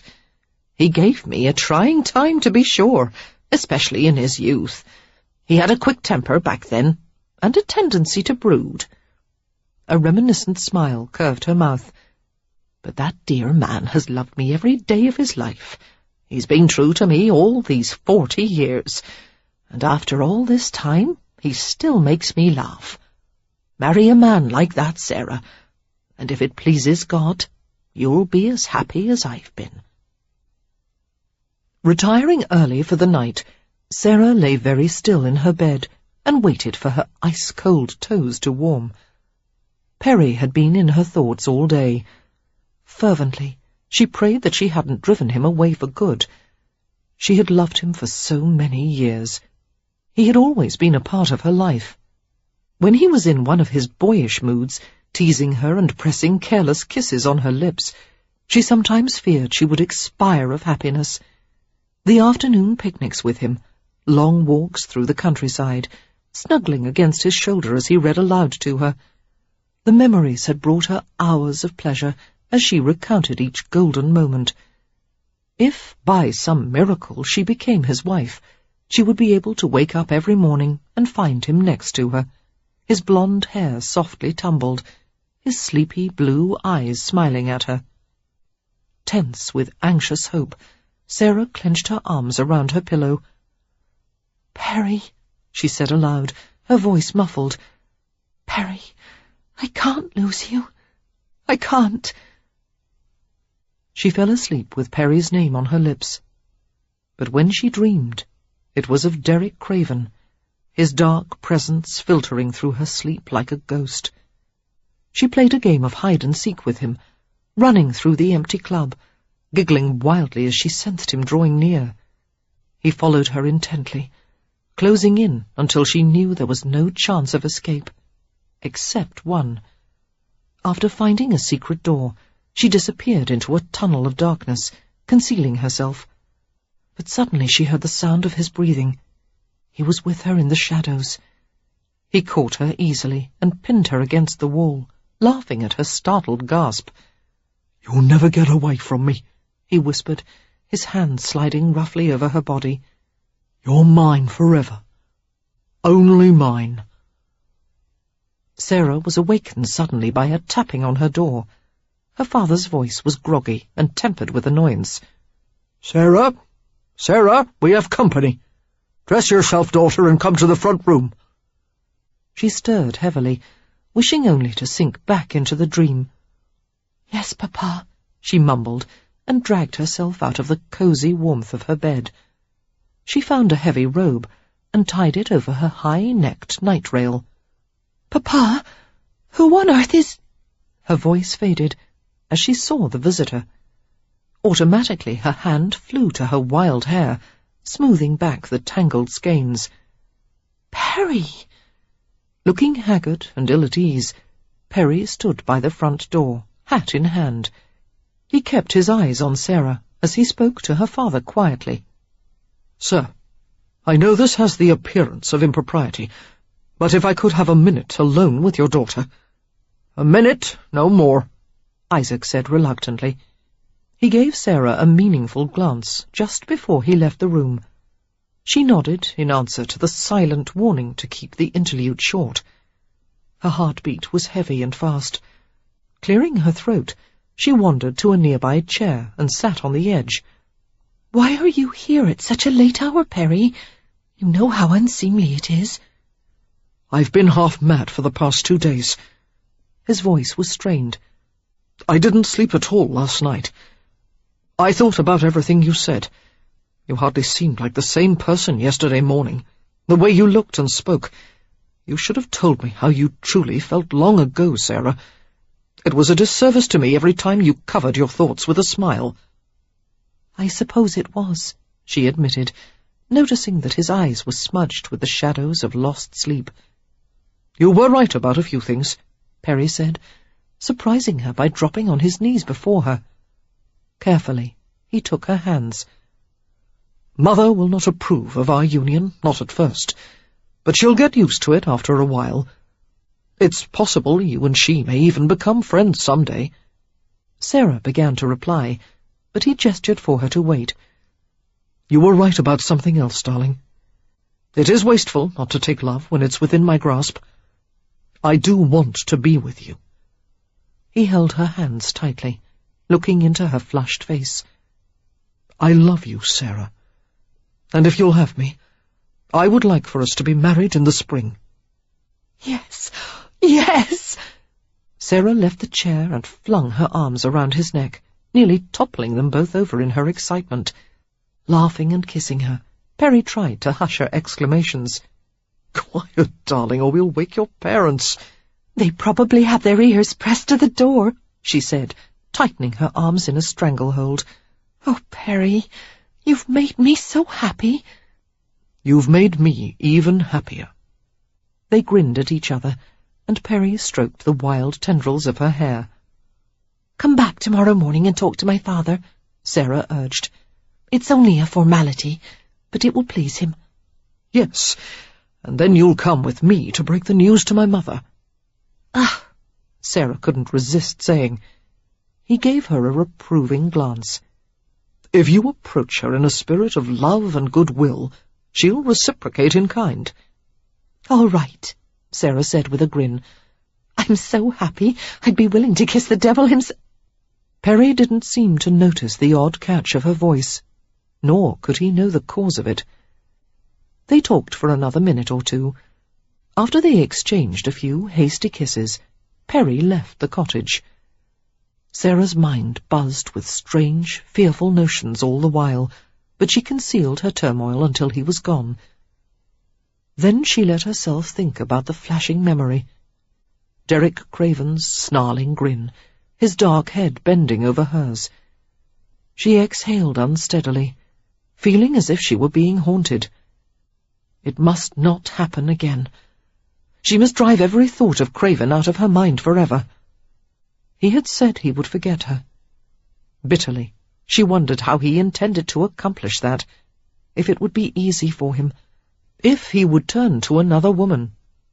It was ridiculous, letting herself brood over a man like him. What had gone on between them was finished, and the episode had been so brief, really, it had all been like a dream. Perry was real, and so was her life in Greenwood Corners. She would content herself with family and friends, and embark on a future with a man who loved her. I still can't bring myself to believe our young Mr. Kingswood finally came up to scratch. Mrs. Hodges shook her head with a smile, watching as Katy cleaned the grate for her, and Sarah piled kindling in her kitchen fireplace. Because Mr. and Mrs. Hodges were elderly, and Mr. Hodges had bouts of rheumatism, they sometimes required help with their household chores. Dusting her prized kitchen dresser with its display of pewter and china, Mrs. Hodges spoke in jovial tones. Heaven's sake, I'm surprised his mother allowed it. As she saw Katy and Sarah's guarded expressions, her smile faded, and her round cheeks sagged with dismay. She had meant to make them laugh. Instead, she seemed to have touched on a sore point. Sarah broke the tension with a shrug. Mrs. Kingswood had no choice in the matter, and she seems to have reconciled herself to the idea. After all, she can hardly fault me for loving Perry. That's right, Mrs. Hodges agreed quickly. It will do both the Kingswoods a world of good for Perry to take a wife of his own. Martha nearly ruined that boy with her spoiling, if you ask me. Biting off a heartfelt agreement, Sarah hung freshly scrubbed pots and kettles on the fireplace bracket. A frill of lace hovered just above her eyebrow, and she pushed it back irritably. At Perry's urging, she had gone back to wearing her lace caps, but they no longer seemed to fit the way they once had. She walked over to the stone-paved sink in order to wash her sooty hands and arms, shivering at the icy gush of water from the pump. That girl isn't afraid of work, Mrs. Hodges said to Katy. She's nothing like the rest of these flighty village chits, with nary a thought in their heads but how to dress their hair and make eyes at the men. Sarah has a pair of able hands and a quick mind, Katy agreed. She'll be a good wife to Perry, and a blessing to his mother if Martha will allow it. Mrs. Hodges watched Sarah closely. Is she still insisting that you and Perry live with her after the marriage? Sarah's back tensed. She continued to rinse her hands until they were white and numb. I'm afraid so, she said evenly. We haven't resolved the issue yet. Oh, dear. Mrs. Hodges turned to exchange a few quiet murmurs with Katy. Paying no attention to their exchange, Sarah dried her frozen hands and thought about the past month. Martha Kingswood had received the news of the engagement with remarkable calmness. Sarah and Perry had told her together. They had been astonished by her lack of protest. "If marrying Sarah will bring you happiness," Martha had said to Perry, holding his face in her narrow hands, "then I give my blessing to the both of you." She had bent and pressed a brief kiss on her son's lips, and then straightened to look at Sarah with a slitted gaze. Since then, Martha had interfered with and criticized every decision they made. Perry seemed oblivious of his mother's badgering, but it never failed to send Sarah's mood plummeting. She was afraid that her marriage would be an endless battleground. The last week especially had been a trying one. Martha was preoccupied with the idea that Perry was abandoning her. She had declared her intention of living with her son and his wife after the wedding. "It's hardly an unorthodox idea," Perry had told Sarah. "Many couples reside with their parents, and grandparents too. I don't see that there's any need for us to live in seclusion." Sarah had been aghast. "Perry, you're not saying you want to share a home with her, are you?" A frown crept across his boyishly handsome face.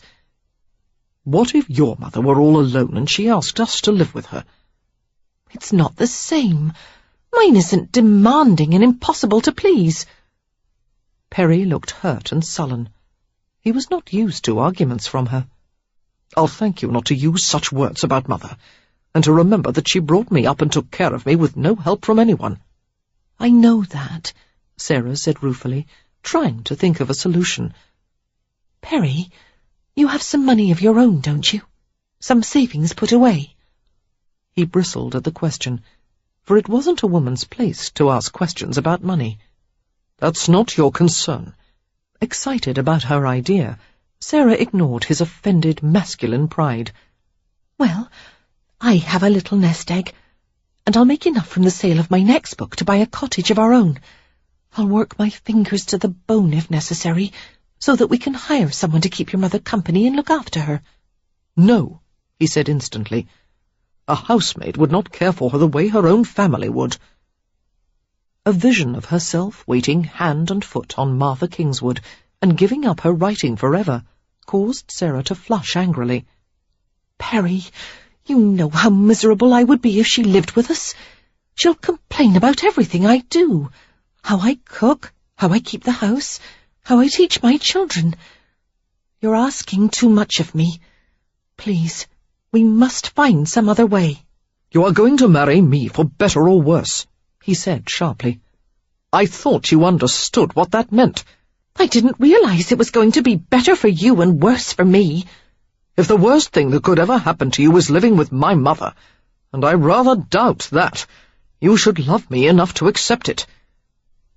They had parted company without making up, each of them refusing to listen to the other's side. "You're changing," Perry had complained. "Day by day you're becoming a different person. Why can't you be the sweet, happy girl I fell in love with?"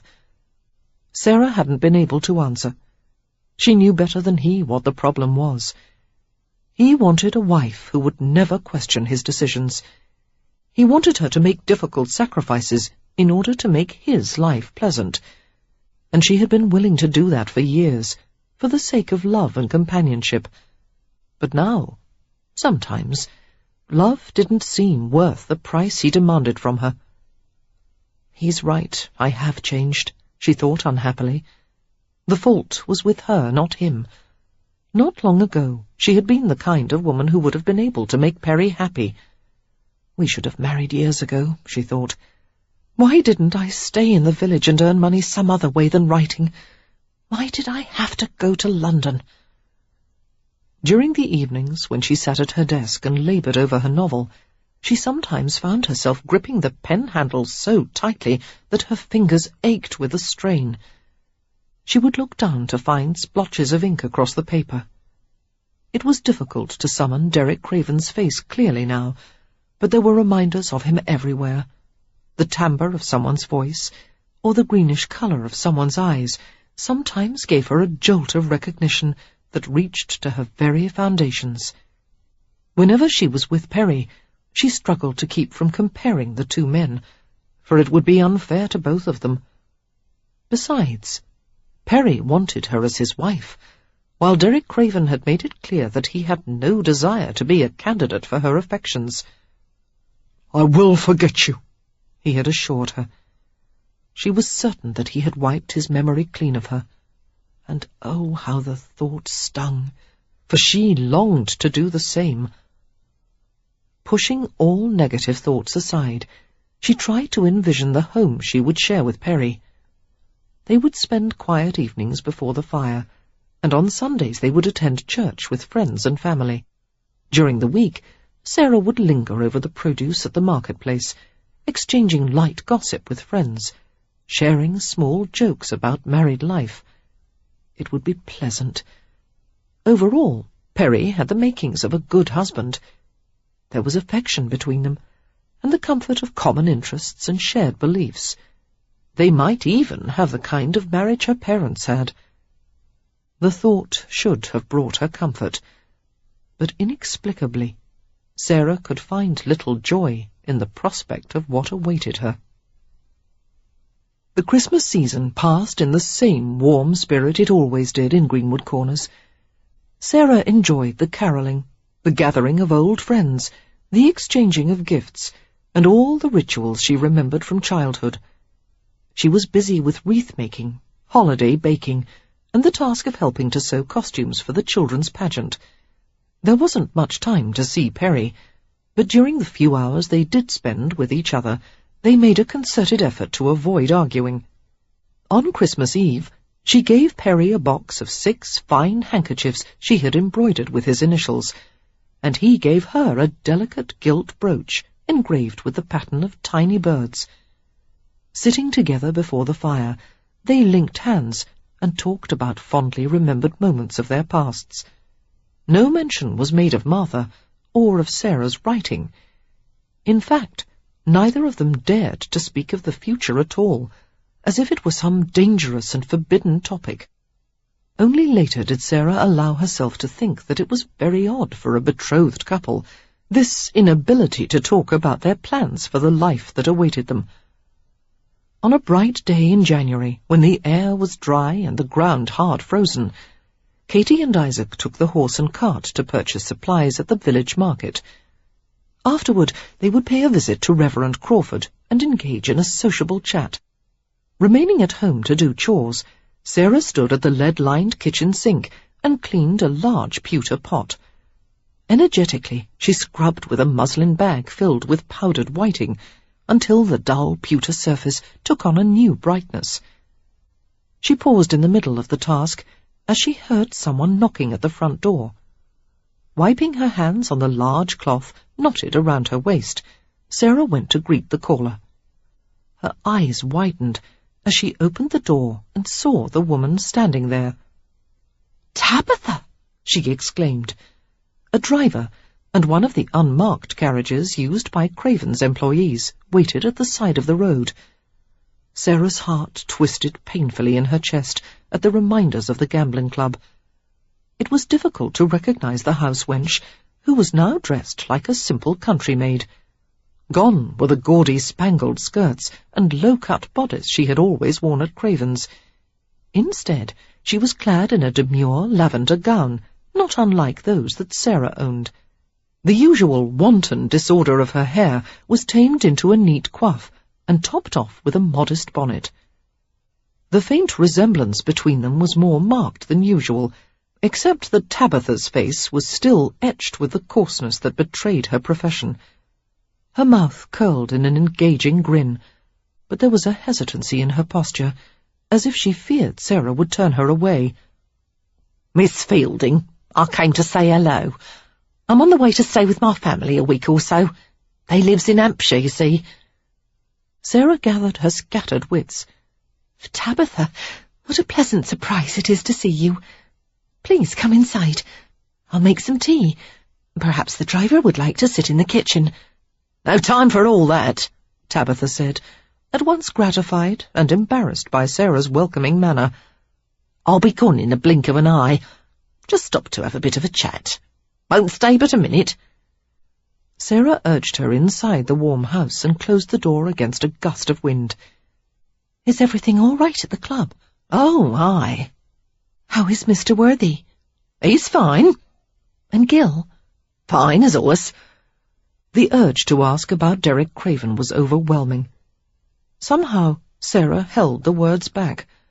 She motioned for Tabitha to join her on the settee in the front room and watched her without blinking, wondering why the house wench had taken it upon herself to visit.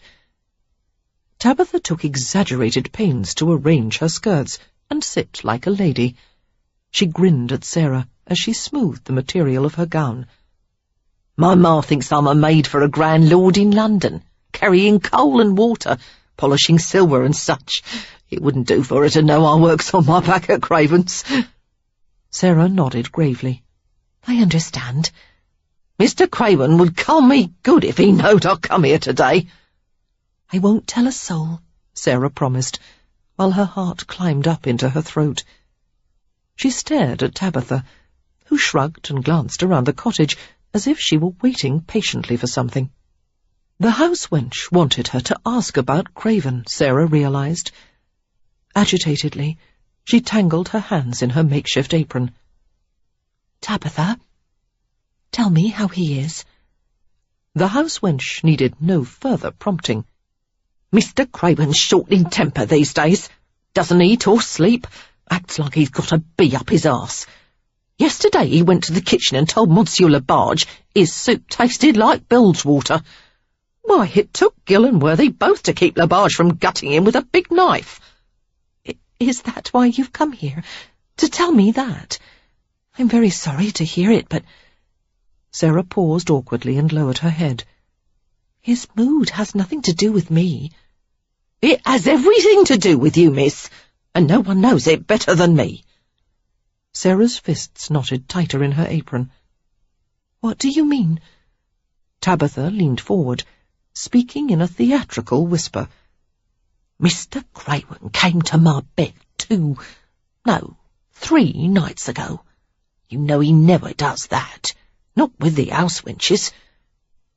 Suddenly it was impossible to breathe. Sarah remembered having felt like this long ago, when her horse Eppie had shied at some movement in the grass and thrown her to the ground. Sarah had fallen flat on her stomach and had wheezed and gasped sickly for air. Oh, God! How could it matter this much to her that he had taken his pleasure within this woman's body, held her and kissed her? "His eyes were so strange," Tabitha continued, "like he was looking through the gates of hell. 'I has a special request,' he says, 'and if you tells anyone about it, I'll have you skinned and gocked.' So I says, 'All right.' And then—" "No." Sarah felt as if she would shatter to pieces if she heard one more word. "Don't tell me. I don't want to hear." "It was about you, miss." "Me?" Sarah asked faintly. "He came to my bed. He told me not to say anything, no matter what he did, no matter what he said. Then Mr. Craven turned the lamp down and took me against him." Tabitha averted her gaze as she continued. Sarah was frozen in place. "Let me hold you, Sarah," he says. "I need you, Sarah. All night long it was him pretending I was you. It's because we look alike, you and me. That's why he did it." She shrugged with a touch of embarrassment. "He was gentle and sweet about it, too. In the morning he left without a word, but there was still that terrible look in his eyes." "Stop," Sarah said sharply, her face ashen. "You shouldn't have come here. You had no right to tell me." Instead of being offended by Sarah's outburst, Tabitha looked sympathetic. "I says to myself, it wouldn't hurt no one if I told Miss Fielding. You has the right to know. Mr. Craven loves you, miss, like he's never loved no one in his blessed life. He thinks you're too good for him. He thinks you're as fine as an angel. And you are, God's truth."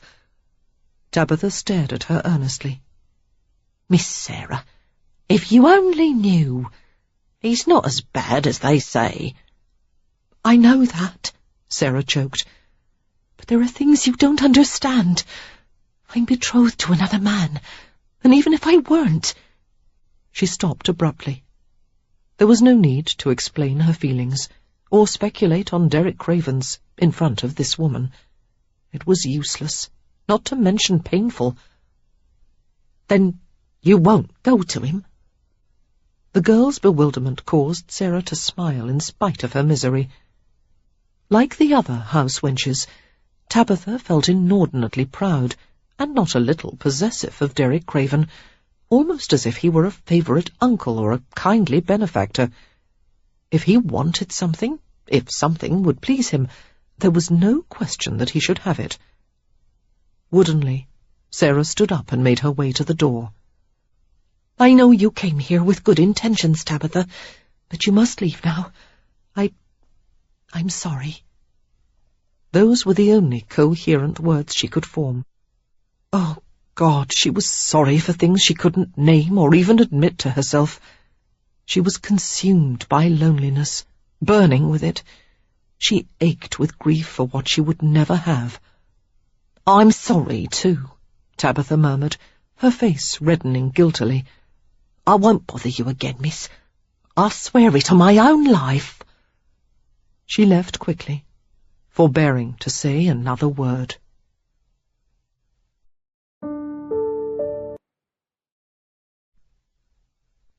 Chapter 8.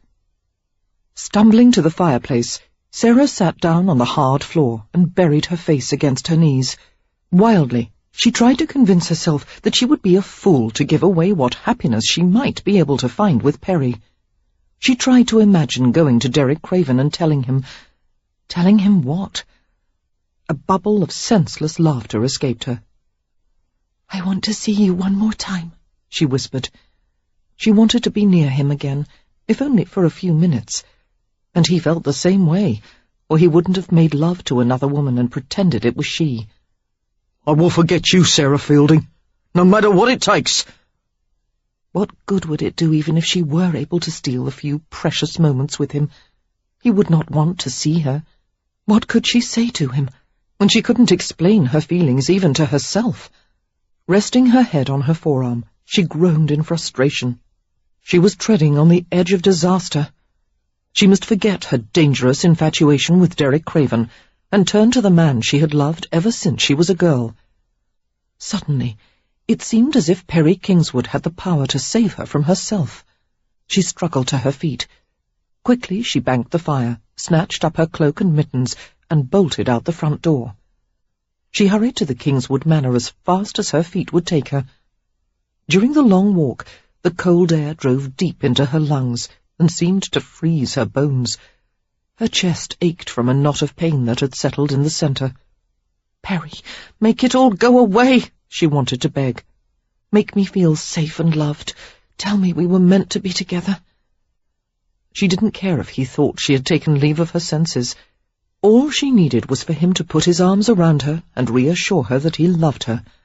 And he would, she thought, drawing strength from the image of him holding her. He would be calm and gentle and soothe her fears. Her breath caught in excitement as she came upon the Kingswoods' home, and she saw Perry leading a horse from the paddock to the stable in back. "Perry!" she cried, but the wind was blowing, making it impossible for him to hear. Eagerly she hurried around the house to the stable. The sturdy structure was warm and sheltered from the wind, filled with the familiar smells of hay and horses. Perry, who was clad in a heavy wool coat and a knitted hat, was busy leading the horse into a hay-lined stall. Aware of her approach, he turned to face her. His colour was high from exercise, and his eyes were like sapphires. "Sarah, why are you in such a state? Is something wrong?" "I had to see you this very minute." She launched herself forward and clung to him, dropping her head into the curve of his neck. "Perry, I've been so unhappy, wondering how to get rid of this distance between us. I'm sorry if I've been demanding or unreasonable. I want everything to be right between us. Tell me you love me. Tell me." "What's brought this on?" he asked in astonishment, his arms closing around her. Nothing. Nothing in particular. I just—" Floundering in her excitement, she fell silent and held on to him more tightly. After a minute of wordless surprise, Perry eased her away and spoke in a softly chiding tone. "You never used to carry on so, darling. Running about the countryside with your hair flying and your eyes wild. There's no need for it. Of course I love you. Have I given you reason to doubt that? I'll be glad when you stop writing. It makes you emotional, and that wouldn't do for our children, or me for that matter." He stopped with a muffled sound, as Sarah took his face in her mittened hands and pressed her mouth to his. She felt his body tense. There was a tentative response, the slightest movement of his lips, but then he pulled back and looked down at her in shocked dismay. "What has happened to you?" he asked sternly. "Why are you behaving this way?" "I want to belong to you," Sarah said, her face flushed. "Is it so wrong of me, when we'll be married in just a few months?" "Yes, it is wrong, and you know it." His cheeks turned as red as hers. "Decent, God-fearing people should have the moral strength to control their animal urges." "That sounds like something your mother would say, not you." Sarah pressed against him ardently. "I need you," she whispered, brushing swift, dancing kisses over his cheek and jaw. The blood raced in her veins. "I need you to love me, Perry. Here, now." Urgently she pulled him toward a stack of neatly folded blankets and a few blocks of hay. Perry took a few uncertain steps forward. "Make me yours," Sarah murmured, and lifted her mouth, parting her lips enough to let her tongue drift over the surface of his. Abruptly Perry sucked in his breath and pushed her away. "No." He stared at her with a mixture of accusation and desire. "I don't want this, and I certainly don't want to kiss you as if you were some French whore." Sarah fell back a step and felt her face stiffen. It was as if she was standing outside herself, watching the scene from a distance. "What is it you're after?" he asked heatedly. "Proof that I love you?" "Yes," she stammered. I suppose I am." The admission earned no sympathy or understanding. Instead, it seemed to outrage him further. "Such boldness! When I think of the modest, innocent girl you once were, by God, you're acting more like your blasted Matilda than yourself. I'm beginning to suspect you succumbed to the advances of some knave in London. What else would explain your behaviour?" Once she might have begged his forgiveness, but now his accusations sparked her own emotions into a white-hot explosion. "Perhaps it's just that after 4 years I'm tired of loving you chastely, and if you're wondering about my virginity, I still have it. Much good it does me." "You seem to be far more knowledgeable now than before you left." "Maybe I am," she said recklessly. "Does it bother you to think that other men might want me? That I may have been kissed by someone other than you?" "Yes, it bothers me." Perry was so enraged that his handsome face was mottled purple and white. "It bothers me enough that I've reconsidered my proposal to you." He enunciated each word like the snap of a leather strap. Flecks of spittle fell to his chin. "I loved you the way you once were, Sarah, but I don't want you as you are now. If you want to be the next Mrs. Kingswood, you'll have to find some way to change yourself back into the girl I fell in love with." "I can't!" Sarah began to storm from the stable, throwing words over her shoulder. "So you may as well tell your mother that the engagement is broken. She'll be delighted, I'm certain." "She'll feel only sorrow and pity for you." Sarah stopped abruptly and looked back at him. "Is that what you really think?" She shook her head disbelievingly. "I wonder why you thought you needed a wife at all, Perry. Why marry, when you've got her to take care of you? If you decide to court other girls in the village, you'll soon discover how few of them are willing to abide your mother's high-handed ways. In fact, I can't think of a single one who would agree to take on the pair of you."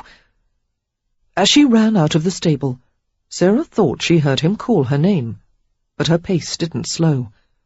She was grateful for the flood of righteous indignation that sustained her. Making her way back home, She replayed the scene several times in her head, feeling alternately furious and ill. When she reached the cottage, she slammed the front door as hard as she could. "It's over," she told herself repeatedly, sinking down into a chair and shaking her head in disbelief. "It's over. It's over." She wasn't aware of exactly how much time passed before her parents returned home. "How was Reverend Crawford?" she asked dully. "Splendid," Katy replied. "Still has his chest complaint, though. His cough is no better than last week. I fear we're due for another half-heard sermon on Sunday." Sarah smiled wanly, remembering how hoarse the Reverend's voice had been the previous Sunday. It had been impossible for most of the congregation to hear, especially the elderly parishioners. She began to rise from the chair, but Isaac dropped a letter into her lap. It was addressed to her. "This was delivered to the village yesterday," he said. "Fine paper, a scarlet wax seal. It must be from a very important person." Slowly, Sarah turned the letter over in her hand, regarding the delicate handwriting and the elaborate crest stamped on the back. Conscious of her parents' interested gazes, she broke the seal and unfolded the smoothly textured parchment. Silently, she read the first few lines. "My dear Miss Fielding, since the delightful occasion when we met, I have remembered you often, and I must confess with a great deal of curiosity. I would dearly love to hear your account of the assembly, and perhaps take some time to further our acquaintance during an upcoming weekend." Sarah read further, and then looked up at her parents' quizzical faces. "It's from the Countess of Rayford," she said in astonished wonder. "I had the opportunity to meet her while I was in London." "What does the letter say?" Katy asked. Sarah looked back down at the letter. She has invited me to stay at Rayford Park for a weekend in Hertfordshire. There will be a ball, grand dinners, fireworks, more than 200 guests. She writes that they have need of someone bright and fresh like me to liven the conversation." Sarah gave an incredulous laugh. "She can't really mean to invite someone like me to a gathering of the haute ton." Reaching down for the letter, Katy held it at arm's length and squinted at it in an effort to read. "How extraordinary." "I couldn't possibly accept," Sarah said. "I don't have the right kind of clothes, or a private carriage, and I wouldn't know a soul." "And Perry would hardly approve," her father pointed out. Only half hearing the comment, Sarah shook her head in confusion. "Why would she desire my presence at an event of this sort?" Sarah caught her breath as a terrible thought occurred to her. Perhaps Lily thought that inviting a country bumpkin would serve as entertainment for her sophisticated guests.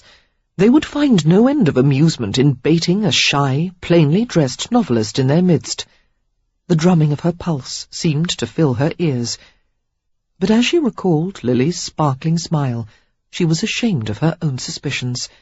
She would regard Lily's invitation as the kind-hearted gesture that it was. "Imagine the gentry who'll attend," Katy said, examining the letter.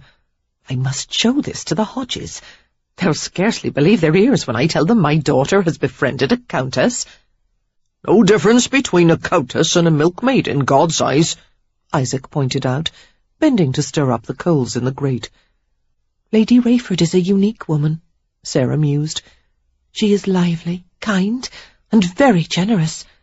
"A woman of her means can afford to be generous," her father remarked, his eyes twinkling. "I imagine there will be a colourful assortment of people at her home," Sarah continued.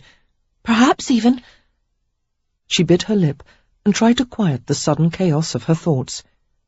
It was possible Derek Craven would be there. He was a close friend of the Rayfords. All the more reason not to go, she told herself. But her heart whispered a different message. Hours later, when her parents were toasting their feet before the fire and reading passages from the Bible, Sarah sat with a lap desk and a leaf of her best letter paper. Carefully, she clipped a pen into a tiny pot of ink and began to write. Her hand shook a little, but somehow she was able to keep the words even and neatly formed. My dear Lady Rayford, it is with pleasure that I accept your gracious invitation to the forthcoming weekend at Rayford Park. The astringent smell of gin permeated the air of the apartments above the gambling club. Despite the maid's best efforts to keep the place as immaculate as always, they could do little to repair the destruction Derek had wrought over the past weeks. The thick velvet drapes and elaborate carpets were ruined by liquor stains and cigar burns. A table encrusted with semi-precious stones had been marked by boot heels resting casually on its fragile surface. Litter and discarded clothing was strewn across the floor. The windows were covered to keep out any light. Cautiously, Worthy ventured deeper into the apartment, having the vague sensation of intruding into the cave of an ill-tempered beast. He found Derek sprawled on his stomach across an unmade bed. Long legs and bare feet dangled well over the edge of the mattress. There was an empty gin bottle on the floor, drained over several hours of steady drinking. Derek's back tensed beneath the thick ochre silk of his robe as he became aware of the visitor. "You took your bloody time," he sneered without looking up. "Bring it here." "Bring what, sir?" The rumpled black head lifted. Derek fastened a bleary glare on the factotum. His mouth was bracketed with deep lines. The pallid colour of his skin made the scar on his face more noticeable than usual.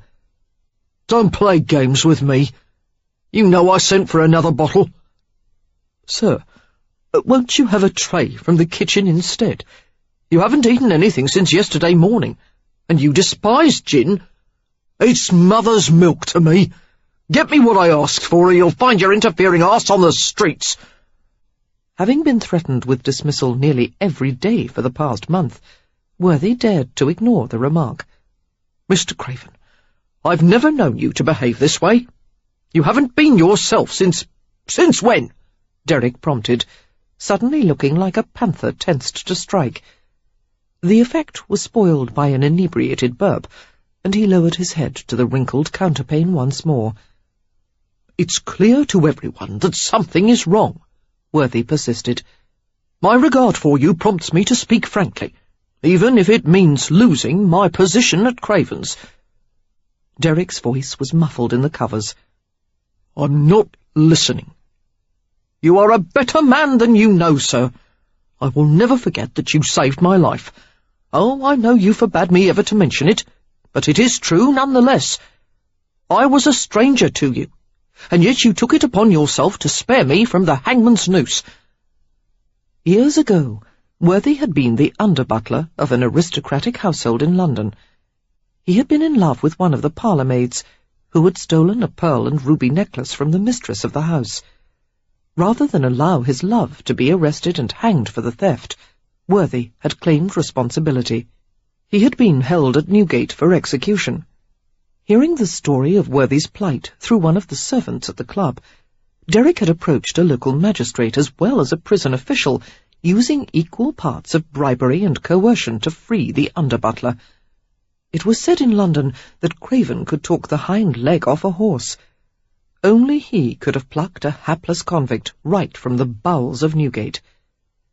The first time Worthy had ever seen Derek Craven was at the door of his prison cell, wearing an expression of sardonic amusement. "So you're the fool what's going to hang for some light-fingered bitch?" "Yes, sir," Worthy stuttered, watching as Derek handed a wad of money to the prison guard. "More loyalty than wits," Derek had observed with a grin. "Just as I hoped. Well, little gallows bird, I could use you as a factotum for my club. Unless you'd rather let the hangman string you up tomorrow." Worthy had done everything short of kissing his feet in gratitude, and had served him faithfully ever since. Now, as he saw the state to which his strong-willed, prosperous employer had fallen, he was at a loss to know how to help him. "Mr. Craven," he said tentatively, "I understand why you're doing this to yourself." A spasm of pain crossed his face. "I was in love once. I remember. your noble affair with a light-handed parlour-maid." Worthy ignored the jibe and continued in a quiet, earnest tone. "For 10 years, not a day has gone by that I haven't thought of her. I can still see her face before me, as clear and bright as nothing else in my memory. Bloody fool! Yes, sir, there is no logic to it. No one can explain why one woman can tear a man's very heart from his chest and never let go. For you, that woman is Miss Fielding, isn't it?" "Get out!" Derek said harshly, his fingers digging into the mass of crumpled bedclothes. "Sir, even if you have lost her, you must conduct your life in a manner that will honour your feelings for her. It would sadden her to see you like this. Out!" "Very well, sir. And send up another bottle of gin." Murmuring his acquiescence, the factotum left the room. Perhaps later Derek would notice that the gin was never delivered, but for now he fell into a drunken oblivion. Senseless dreams floated through his head while he twitched and muttered incoherently. In the middle of the seething shadows, he became aware of a woman's body pressed against his. Small hands slipped inside his robe and eased the fabric apart. His body stiffened in arousal. Hungrily he pressed himself against her, seeking the exquisite friction of her palms clasped around him. Gathering her close, he cupped the silken weight of her breasts in his hands.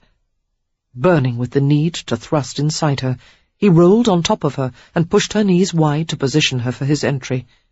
He dragged his mouth over her throat and breathed hotly against the moist trail he had left behind. Moaning passionately, she arched against him and wrapped her arms around his shoulders. "Sarah," he groaned against her ear as he began to push inside her. "Oh, Sarah." All at once, knife-like talons raked over his back, digging vengefully deep. Derek gasped in painful surprise. Rearing back to escape the stinging scratches, he caught the woman's slim wrists and pinned them on either side of her head. Lady Ashby lay beneath him, glaring up at him. Her fingers were curled into claws, the tips wet with his blood. "You rotting bastard!" she spat. "Don't ever call me by another woman's name!" Derek heard a dull roar that he didn't recognize as his own. His hands fastened around her neck. A thick red haze surrounded him. His fingers dug into her throat, choking off the pathways of blood and air until her face turned purple. She stared at him with a twisted grimace of triumph, as if she welcomed his murderous grip on her throat. Just as her eyes began to roll back in her head, he released her with a feral snarl and leapt off the bed. Joyce curled in a heap amid the tangled covers. The room was filled with the sound of her violent choking. Clenching a shaking hand around the tasselled bell-pull, Derek rang for Worthy. Dazedly, he walked to the window and gathered the open robe around himself. He rubbed his unshaven jaw, the bristles as rough as wire. "Mad as a weaver," he muttered. It wasn't clear if he was referring to Joyce or himself. She finally regained enough breath to speak. "What stopped you from killing me?" He didn't look at her. "I won't hang for your murder." "I'd like to die," she wheezed sickly, "and take you with me." The scene disgusted Derek, nauseated him. It was an echo of his past, a reminder that the years of depravity would always haunt him, making any sort of normal life impossible. The sour taste of defeat filled his mouth. Worthy appeared, wearing an expression of blank surprise as he saw the naked blonde woman on Derek's bed and her discarded gown on the floor. "It's Lady Ashby," Derek said curtly, walking to the door. Blood from the nail marks on his back soaked through his robe. "Find out how she got in here. Get rid of whoever's responsible for letting her inside." His narrowed eyes swerved from the woman on the bed to the factotum. "If she ever sets foot in Craven's again, I'll kill her. Right after I clean and bone you like a mackerel." Joyce raised herself on her hands and knees, like a golden cat. Strands of her hair fell over her face, and she watched Derek intently through the gleaming wisps. "I love you," she mewled. Something about her tone sent a chill down Derek's spine. Some insistent, wild note that warned she would never admit defeat. "Go to hell," he said, as he left the room. The hired carriage travelled along the mile-long drive that led from the 15th century gatehouse through a lush, landscaped park. Eventually, the vehicle reached the splendid Rayford mansion. Sarah's knees turned weak as she stared through a corner of the carriage window. "Oh, my," she breathed. A nerveless shiver went from her head to her toes. She most definitely did not belong here. The glistening white mansion was fronted with 10 towering columns and 20 pairs of Palladian windows, and ornamental carved stone balustrades that ran the entire width of the building. A regal procession of chimney stacks and towering domed projections on the roof gave the mansion the appearance of reaching for the sky. Before Sarah had the presence of mind to direct the driver to return to Greenwood Corners, the carriage stopped. 2 gigantic footmen, with carefully blank expressions, helped her alight from the vehicle. Sarah was ushered to the row of circular steps leading to the front portico. A tall, grey, bearded butler appeared at the door, accompanied by the groom of the chambers. The butler had a stern face that might have been carved from granite. She smiled at him, and began to fumble in her reticule for the letter from Lily. "Sir, I have an invitation from Lady Rayford." He seemed to recognize her, perhaps from Lily's description. "Of course, Miss Fielding." He glanced over her plain grey gown and travelling bonnet, and the brightly embroidered shawl that one of the village women had loaned to her. Some of his haughtiness seemed to melt away. "We are honoured by your presence." Before she could thank him for the sentiment, she was interrupted by Lily Rayford's exuberant voice. "You're here at last! Burton, we must go to special lengths to make Miss Fielding feel at home." Dressed in a lemon-coloured gown made of cashmere, with sleeves of a silk so thin it was referred to by dressmakers as peau de papillon, or butterfly skin, Lily was breathtakingly beautiful. "Oh, please don't go to any trouble," Sarah protested, but the words were lost in the flood of Lily's busy chatter. "You haven't arrived a moment too soon, my dear." Lily kissed her on both cheeks in the continental fashion. "Everyone is lounging inside making cynical observations and thinking themselves quite witty. You'll be a breath of fresh air. Burton, see that Miss Fielding's bags are brought to her room while I take her around." "I should put myself to rights," Sarah said, knowing her clothes were travel-rumpled and her hair dishevelled, but Lily was already dragging her into the entrance hall. Burton gave Sarah a surreptitious wink and turned to welcome another arriving carriage. "We're all quite informal today," Lily said. "New guests will appear every hour. There are no activities planned until the dance tonight. Entertain yourself in any manner you choose. The horses and carriages, the books in the library, the music room, and anything else you fancy are all at your disposal. Ring for whatever you want." "Thank you." Sarah gazed in admiration at the domed white marble entrance hall.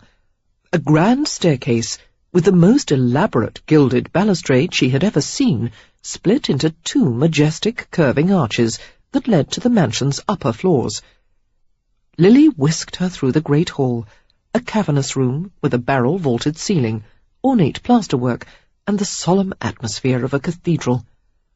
"The men will go on a shooting excursion in the morning and play billiards in the afternoon. The women sip tea, gossip, and nap. We all gather to play charades and cards every evening. It's positively stultifying. You'll be bored to tears, I assure you." "No, not at all." Sarah strove to match Lily's brisk pace as they progressed through a long gallery in the back of the mansion, lined with mirrors and paintings on one side and French doors on the other. Through the glass-paned doors she could see the borders of a large, formal garden. As Lily led Sarah past rooms designed for small gatherings, groups of men and women glanced at them curiously. The music room was filled with a duster of giggling, chattering girls. Lily waved to them cheerfully, without breaking pace. "Some of the county families will be presenting their daughters at the ball for their first season," she told Sarah. "It will be less of a trial for them here than in some stuffy London drawing-room. I'll show you the ballroom presently, but first—" They paused at the doorway of the billiards-room, an exclusively masculine alcove adorned with burgundy damask, leather, and dark wood panelling. Gentlemen of assorted ages lounged around the carved mahogany billiards table. Smoke from their cigars circled the shaded lamps overhead. "Gentlemen," Lily informed the room at large, "I came to tell you I must abandon the game to show my new guest round the house. Lansdale, perhaps you would take my place at the table." "He will, but not half so attractively," someone remarked. There were assorted chuckles around the room. Lansdale, a middle-aged man of unusually short stature, but possessing a handsome aquiline face, regarded Sarah with bold interest. "Perhaps, Lady Rayford, you would keep to the billiards game and allow me to show your guest around." Sarah blushed at the suggestion, while several of the men laughed. Rolling her eyes, Lily addressed a remark to Sarah. "Watch out for that one, my lamb. In fact, don't trust a single one of these men. I know them all, and I can vouch for the fact that underneath those attractive exteriors is a pack of wolves."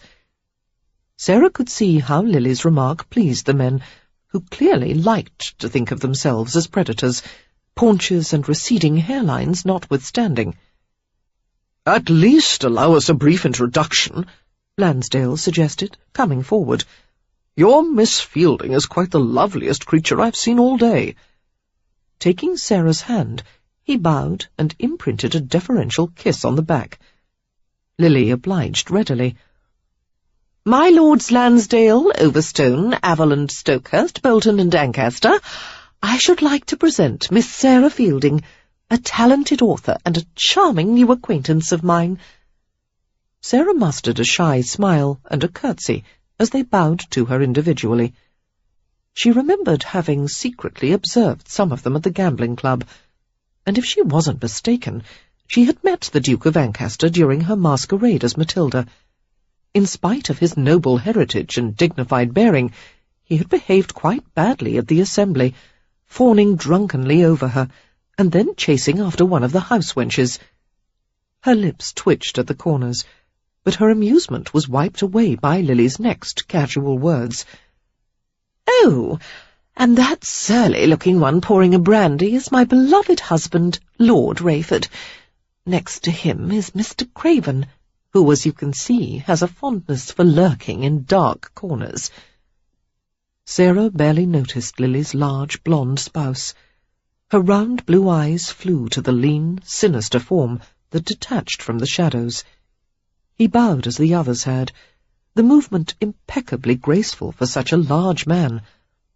There was no sign of recognition on his face. The air of toughness and vital masculinity was the same as she remembered. His skin looked as swarthy as a pirate's against the snowy linen of his cravat.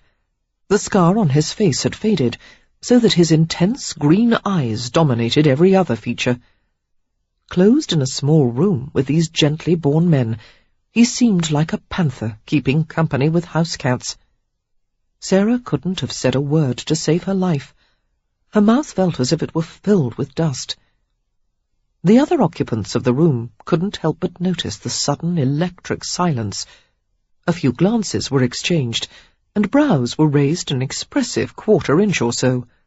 Sarah's raw nerves jangled in warning as Lord Rayford approached her.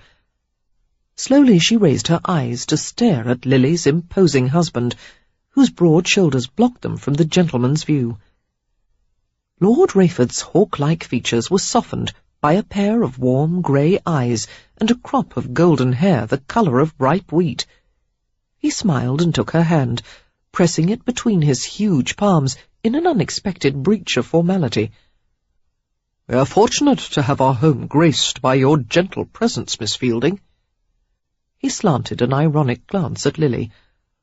I suspect my wife hasn't yet allowed you a few minutes to restore yourself after your journey. I was just showing Sarah to her room, Lily protested, lowering her voice as the men returned to their game. But I had to stop here first. I couldn't abandon the lot of you without a word, could I? Letting go of Sarah, Alex gathered his petite wife close and clucked her underneath the chin. I know exactly what you're up to, he warned softly, in a tone the others couldn't hear. My beautiful, meddlesome little bully. For once, couldn't you allow others to manage their own affairs? Lily grinned at him cheekily. Not when I can manage them so much better. Alex traced his thumb lightly over Lily's jaw. An opinion Craven doesn't share, my sweet. Lily leaned closer to him and replied in a barely audible murmur. Sarah averted her gaze as the two drew aside and engaged in a whispered exchange. She didn't want to eavesdrop on a private conversation. Nevertheless, she caught a few revealing snatches as they talked at the same time. Derek doesn't know what's good for him, Lily was saying. Concern should be what's good for Miss Fielding. But you don't understand how— Understand all too well, Alex finished, and they stared into each other's eyes challengingly. Sarah felt her colour rising. There was a palpable attraction between the two that made her feel like an intruder on an intimate scene. It was clear that Lord Rayford would have liked to say more to Lily, but he let go of her reluctantly and gave her an admonishing glance. "Behave yourself," was the silent but unmistakable message. Lily made a face and looked around him to wave at Lansdale and Averland. "Enjoy the game, gentlemen," she called. They responded with agreeable murmurs. Derek Craven was silent, coldly ignoring the women's departure. Dejectedly, Sarah followed Lily through the carpeted hallway. Craven's icy manner had been a rude surprise. She scolded herself silently for thinking that he might actually be glad to see her. Instead, it seemed likely that he would ignore her for the entire weekend. They approached a row of guest suites in the west wing, each with its own dressing and sitting room. Sarah's room was decorated in pastel shades of lavender and yellow. The elaborate garden below was visible from a pair of windows hung with divided curtains. Wandering to the tent bed with fluted columns, Sarah touched a fold of the bed hangings. They were embroidered to match the delicate floral pattern of the wallpaper. Lily opened an armoire to reveal Sarah's clothes. In a remarkably short time, the housemaids had unpacked her meagre belongings with faultless efficiency. "I hope this room pleases you," she said, frowning slightly as she saw Sarah's expression. "If you'd prefer another, it's lovely," Sarah assured her, and made a wry face. "It's just that perhaps I should leave. I don't wish to cause trouble. Mr. Craven is annoyed by my presence here, and he's angry with you for inviting me. The way he looked at you— he'd like to strangle me," Lily admitted cheerfully. Slowly. But the way he looked at you— good God, it was priceless. She gave a peal of laughter. "How does it feel to have the most unattainable man in England at your feet?" Sarah's eyes widened. "Oh, he's not at your feet," Lily repeated. "Believe me, Derek has had this coming for years. When I think of all the times he's infuriated me by acting superior and cold-hearted, so utterly in control of himself and everything around him—" She shook her head, chuckling. "Don't misunderstand me. I adore the big, hard-headed Cockney, but it will be the best thing in the world for him if he's taken down a peg." "If anyone's going to be taken down a peg, it's I," Sarah said under her breath. Lily didn't appear to have heard. After Lily left to attend to her guests, Sarah rang for a maid to help with her toilette. A French maid a few years older than herself appeared. The woman was blonde and small, with round pink cheeks and a droll smile. "Je m'appelle Françoise," the maid informed her, setting a pair of curling tongs near the coals beyond the fireplace grate. Busily, Françoise bustled about the room, selecting a fresh gown from the armoire and holding it up for Sarah's approval. "Yes, that one will be fine," Sarah said, removing her jacket and bonnet and unbuttoning the front of her wrinkled travelling gown. She sat at the small satin-wood dressing-table and pulled the pins from her dishevelled hair. The russet and golden-brown locks fell down her back. There was a pleased exclamation behind her. "Comme vos cheveux sont beaux, mademoiselle." Reverently, Françoise brushed out the heavy length of hair until it was a smooth, shining curtain. "Do you speak any English, Françoise?" Sarah asked the maid doubtfully. Françoise met her eyes in the mirror and shook her head with a smile. "I wish you did. French women are supposed to know all about matters of the heart. I need some advice." Hearing the disconsolate note in her voice, Françoise said something that sounded sympathetic and encouraging. "I shouldn't have come here," Sarah continued. "By leaving Perry, I've thrown away what I thought I always wanted. I hardly recognize myself, Françoise. The feelings I have for another man are so compelling. I'm afraid that I might take whatever I can have of him, no matter how fleeting the moment is. If I heard some other woman confessing to such thoughts, I would condemn her as a fool, and worse. I've always considered myself a sensible person, guided more by reason than by passion. I can't explain what's come over me. All I know is that from the moment I met him—" She broke off, unable to finish the sentence. Sighing, she rubbed her aching forehead. "I don't think time will help. It hasn't so far." There was a long silence as the maid brushed her hair in soothing strokes. Françoise wore a thoughtful expression, as if she were contemplating the situation. It didn't matter that they spoke different languages. Any woman who had ever suffered heartbreak could recognize it easily. Finally, the maid paused in her brushing and gestured toward Sarah's heart. "Faire ce que le cœur vous dit, mademoiselle." "Follow my heart?" Sarah asked in bewilderment. "Is that what you're saying?" "Oui, mademoiselle." Placidly the girl reached for a narrow blue silk ribbon and began to weave it through the loose locks of hair.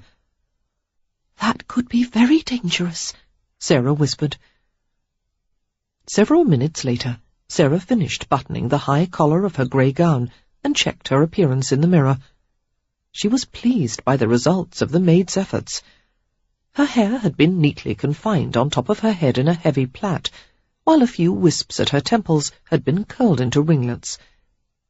Thanking Françoise, Sarah left the room and wandered toward the grand staircase. Nervously, she considered joining one of the ladies' gatherings downstairs for some tea and conversation. She hoped the women would be friendly, or at least tolerant of her presence.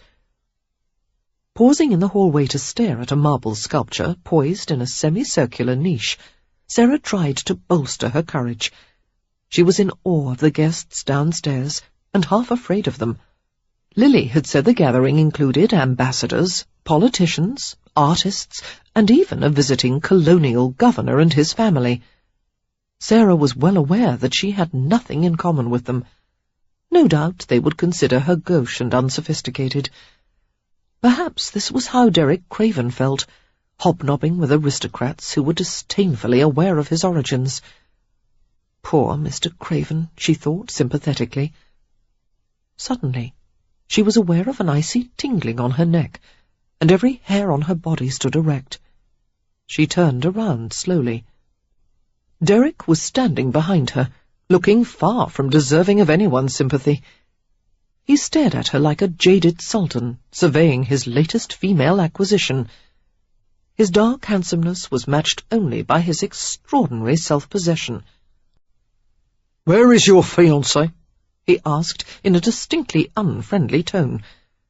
Sarah was unnerved by his threatening stillness. "I don't have a... That is, we're not going to marry." "He didn't propose?" "No. Well, yes, but—" Sarah stepped back instinctively. Derek moved to close the distance between them, As they talked, she continued to edge away, and he followed like a stalking cat. "Mr. Kingswood proposed a few nights after my return," Sarah said breathlessly. "I accepted. I was very happy at first. Well, not precisely happy, but—" What happened? "There were problems. He said I had changed. I suppose he was right, although—" He broke the engagement? I think a case could be made that we broke it together." As he advanced on her, she found herself backing into a nearby room, almost stumbling over a delicate gilded chair. "Mr. Craven, I wish you would stop prowling after me this way." His hard stare was relentless. You knew I would be here this weekend? "I didn't." You planned this with Lily? "I most certainly did not." She broke off with a startled squeak as he reached her and clamped his hands on her shoulders. I can't decide whose neck to wring first, yours or hers. "You're offended that I'm here," Sarah said in a small voice. I'd rather stand in a bucket of coals than spend one night under the same roof with you." "You dislike me that much?" Derrick's lungs began to work hard as he stared into her small, lovely face. The violent joy of being near her caused his blood to sizzle. His fingers flexed repeatedly into the softness of her shoulders, as if relishing the texture of her flesh. No, I don't dislike you, he said, nearly inaudible. "Mr. Craven, you're hurting me." His grip didn't loosen. That night after the assembly, you didn't understand a bloody thing I told you, did you? "I understood." And still you came here.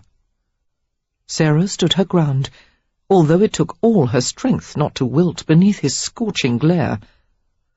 "I had every right to accept Lady Rayford's invitation," she said stubbornly. "And I won't leave, no matter what you say to me." Then I will. "All right." To her amazement, an urge to taunt him overcame her, and she added, "If you have so little control over yourself that you find it necessary to run away from me—" His face was wiped clean of all expression, but she could sense the fury that blazed within him. They say God protects fools and children. For your sake, I hope it's true. "Mr. Craven, I thought you and I could at least manage to be civil to each other for one weekend." Why the hell would you think that? "Because we managed it quite well before the assembly, and—" Sarah sputtered into silence as she realized how tightly he was holding her. The tips of her breasts grazed his chest. Her skirts flowed gently around his legs. I can't manage it now. He gripped her inflexibly, until she felt the hot, leaping pressure of his arousal against her stomach. His eyes blazed like emeralds in his austere face. I can protect you against everything except myself. She knew that his grasp was deliberately painful, but instead of resisting, she relaxed against his hard body. More than anything, she wanted to twine herself around him and crush her mouth against the place where the white linen of his cravat met smooth, brown skin. Her hands crept up his broad shoulders, and she stared at him wordlessly. Derrick feared he was a hair's breadth away from attacking her. Why didn't you marry him? He asked hoarsely. "I don't love him." He shook his head in baffled anger and opened his mouth to deliver a scathing reply. Apparently thinking better of it, he closed his mouth abruptly, only to open it again. Were the moment not so tense, Sarah would have laughed. Instead, she stared up at him helplessly. "How could I have gone through with it when I don't love him?" You little fool. Isn't it enough that you be safe with him? "No, I want more than that, or nothing at all." His dark head bent lower over hers. One of his hands released her shoulder, and his fingertips grazed the delicate curls at her temple. He was tight-lipped, as if enduring an exquisitely painful torture. Sarah made an inarticulate sound, as she felt his knuckles brush the highest edge of her cheek. The brightness of his gaze was like harsh sunlight. She felt as if she were drowning in the depths of burning green. His large hand cradled her cheek and jaw, his thumb testing the downy surface. "I'd forgotten how soft your skin was," he murmured. She stood there trembling against him, beyond all sense of pride and propriety. Impulsive words hovered on her lips. Suddenly, she was distracted by the feel of a strange object underneath her palm, pressed flat against his chest. There was a hard lump in the inside pocket of his coat. She frowned curiously. Before Derek realized what she was doing, she reached inside the garment to investigate. "No," he said swiftly, his large hand gripping her wrist to stop her. But it was too late. Her fingers had already encountered the object and identified it. With a disbelieving look on her face, Sarah pulled out the tiny pair of spectacles she thought she had lost at the club. "Why?" she whispered, amazed that he was carrying them in his breast pocket. He met her gaze defiantly, his jaw set. A small muscle twitched in his cheek. Then she understood. "Are you having problems with your sight, Mr. Craven?" she asked softly. "Or is it your heart?" Just then they both heard the sound of distant voices down the hall. "Someone's coming," he muttered, and released her. "Wait!"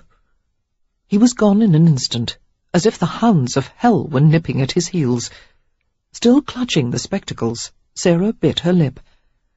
In her wild mixture of emotions, relief that he still wanted her, fear that he would leave, nothing was as strong as the desire to comfort him. She wished she had the power to reassure him that his love wouldn't hurt her, that she would never ask for more than he could give. Harassed by a flood of minor difficulties, Lily searched for her husband and found him alone in the hunting room. He was seated at a desk with an empty cigar box in his hand. Alex smiled at the sight of her, but his expression changed to a questioning frown. "What is it, sweetheart?" Lily talked even more quickly than usual, a sure sign of her frustration. "To begin with, Mrs. Bartlett is demanding that she have her room changed, claiming the view doesn't suit her, when it's perfectly obvious that what she really wants is to be located next to Lord Overstone, with whom she's carrying on a flaming affair." "So, let her have the room." "It's already occupied by Stokehurst." Alex considered the dilemma with apparent seriousness. "I don't think Stokehurst would like to find Overstone in his bed," he mused, and snickered at the image of the two lecherous old rakes sneaking through the mansion at night to find the delectable Mrs. Bartlett. "Oh, go on and laugh. But I have even worse problems to tell you about. The cook's been taken ill. Nothing serious, thank God, but she's gone to bed, and the rest of the kitchen staff is trying to organize themselves, and I can't guarantee that supper will be edible tonight." Alex made a dismissive gesture, as if that were the least of their worries. He held up the empty box. "My stock of cigars is out. Did you remember to order more?" "I forgot," she admitted with a rueful sigh. "Hell." He frowned. "What are the men and I supposed to smoke while we're having our after-dinner port?" "You wouldn't like my suggestion," Lily replied pertly. "Oh, the children have lost the puppy again. It's somewhere in the house, Nicole says." In spite of his annoyance over the cigars, Alex laughed. "If that blasted animal ruins any more family heirlooms—" "It was only one chair," Lily protested. They were interrupted by Derek Craven's explosive entrance. The edge of the door careened into the wall as he came into the room and fixed Lily with a violent glare. "I'm going to stuff you down the nearest well!" Driven by a strong instinct for self-preservation, Lily skittered hastily to Alex and settled herself on his lap. "I can invite whomever I want to my weekend parties," she defended herself, watching Derek from within the protective circle of her husband's arms. Derek's eyes blazed green fire. "I told you never to interfere in my life the way you do others." Easy, Craven, Alex said calmly, squeezing Lily tightly to keep her silent. I agree that Lily occasionally goes a step too far with her meddling, but it's always with the best of intentions, and in this case I don't see why the presence of one small, shy woman should affect you so greatly. He arched a tawny brow in the mocking tradition of his aristocratic ancestors. With all your experience, surely you don't perceive Miss Fielding as a threat? Both the Rayfords were amazed to see a dark flush cover Derrick's face. You have no idea in hell about the trouble she can cause. That remark earned a sceptical look from Alex. She won't cause any trouble this weekend, he replied evenly. We're all here to socialize, enjoy the scenery and take the fresh air. Glaring at them both, Derrick hesitated, as if yearning to say something else. Instead, he left with a muffled curse, raking his hands through his hair. There was silence as the Rayfords looked at each other. Alex let out a long breath of amazement. Christ! I've never seen him behave this way. Now do you believe what I've been telling you? Lily demanded in satisfaction. He adores her. He's gone mad over her. Alex didn't argue, only shrugged. He'll deny it to his last breath. Lily snuggled against him. Thank you for defending me. I actually thought he might try to box my ears. Alex grinned and fondled her slim body. You know I'll never let anyone raise a hand to you. I reserve that privilege for myself. I'd like to see you try, she warned, and smiled as he kissed the soft, perfumed space behind her earlobe. Lily, he murmured, for my sake as well as yours, leave the two of them alone. They'll resolve the matter on their own, without any help from you. Is that a request or a command? Don't test me, my sweet. Although his tone was gentle, there was no mistaking the note of warning in it. Knowing better than to cross her husband when he was in this mood, Lily toyed flirtatiously with the crisp points of his shirt collar. I've always suspected I would have been better off married to a milksop, she grumbled. Alex laughed. I'm exactly the husband you deserve. I'm afraid you're right, she replied, and kissed him lovingly. Suddenly he interrupted the kiss and drew his head back. Lily, have you mentioned to Derrick yet that the Ashbys are attending? She grimaced and shook her head. I couldn't summon the nerve to tell him. He'll never believe that I agreed to invite them with the greatest reluctance. My father and Lord Ashby were close friends, and Lord Ashby has been a powerful ally of mine in Parliament. I couldn't offend the old man by withholding an invitation, even if his wife is a poisonous bitch. Why don't you explain it to Derrick? Good God! With him and Joyce under the same roof, I'm expecting bloodshed at any moment. For the better part of the afternoon, Sarah was cloistered with a group of young matrons, whose eager gossip reminded her of the quote, "Love and scandal are the best sweeteners of tea." Quickly she discovered that her fears of being snubbed were groundless.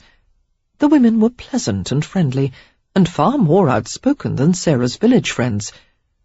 Among them were Mrs. Adele Bartlett, a wealthy widow with an opulent figure and brilliant red hair, and Lady Mountbain, a mellow-voiced brunette with an earthy sense of humour.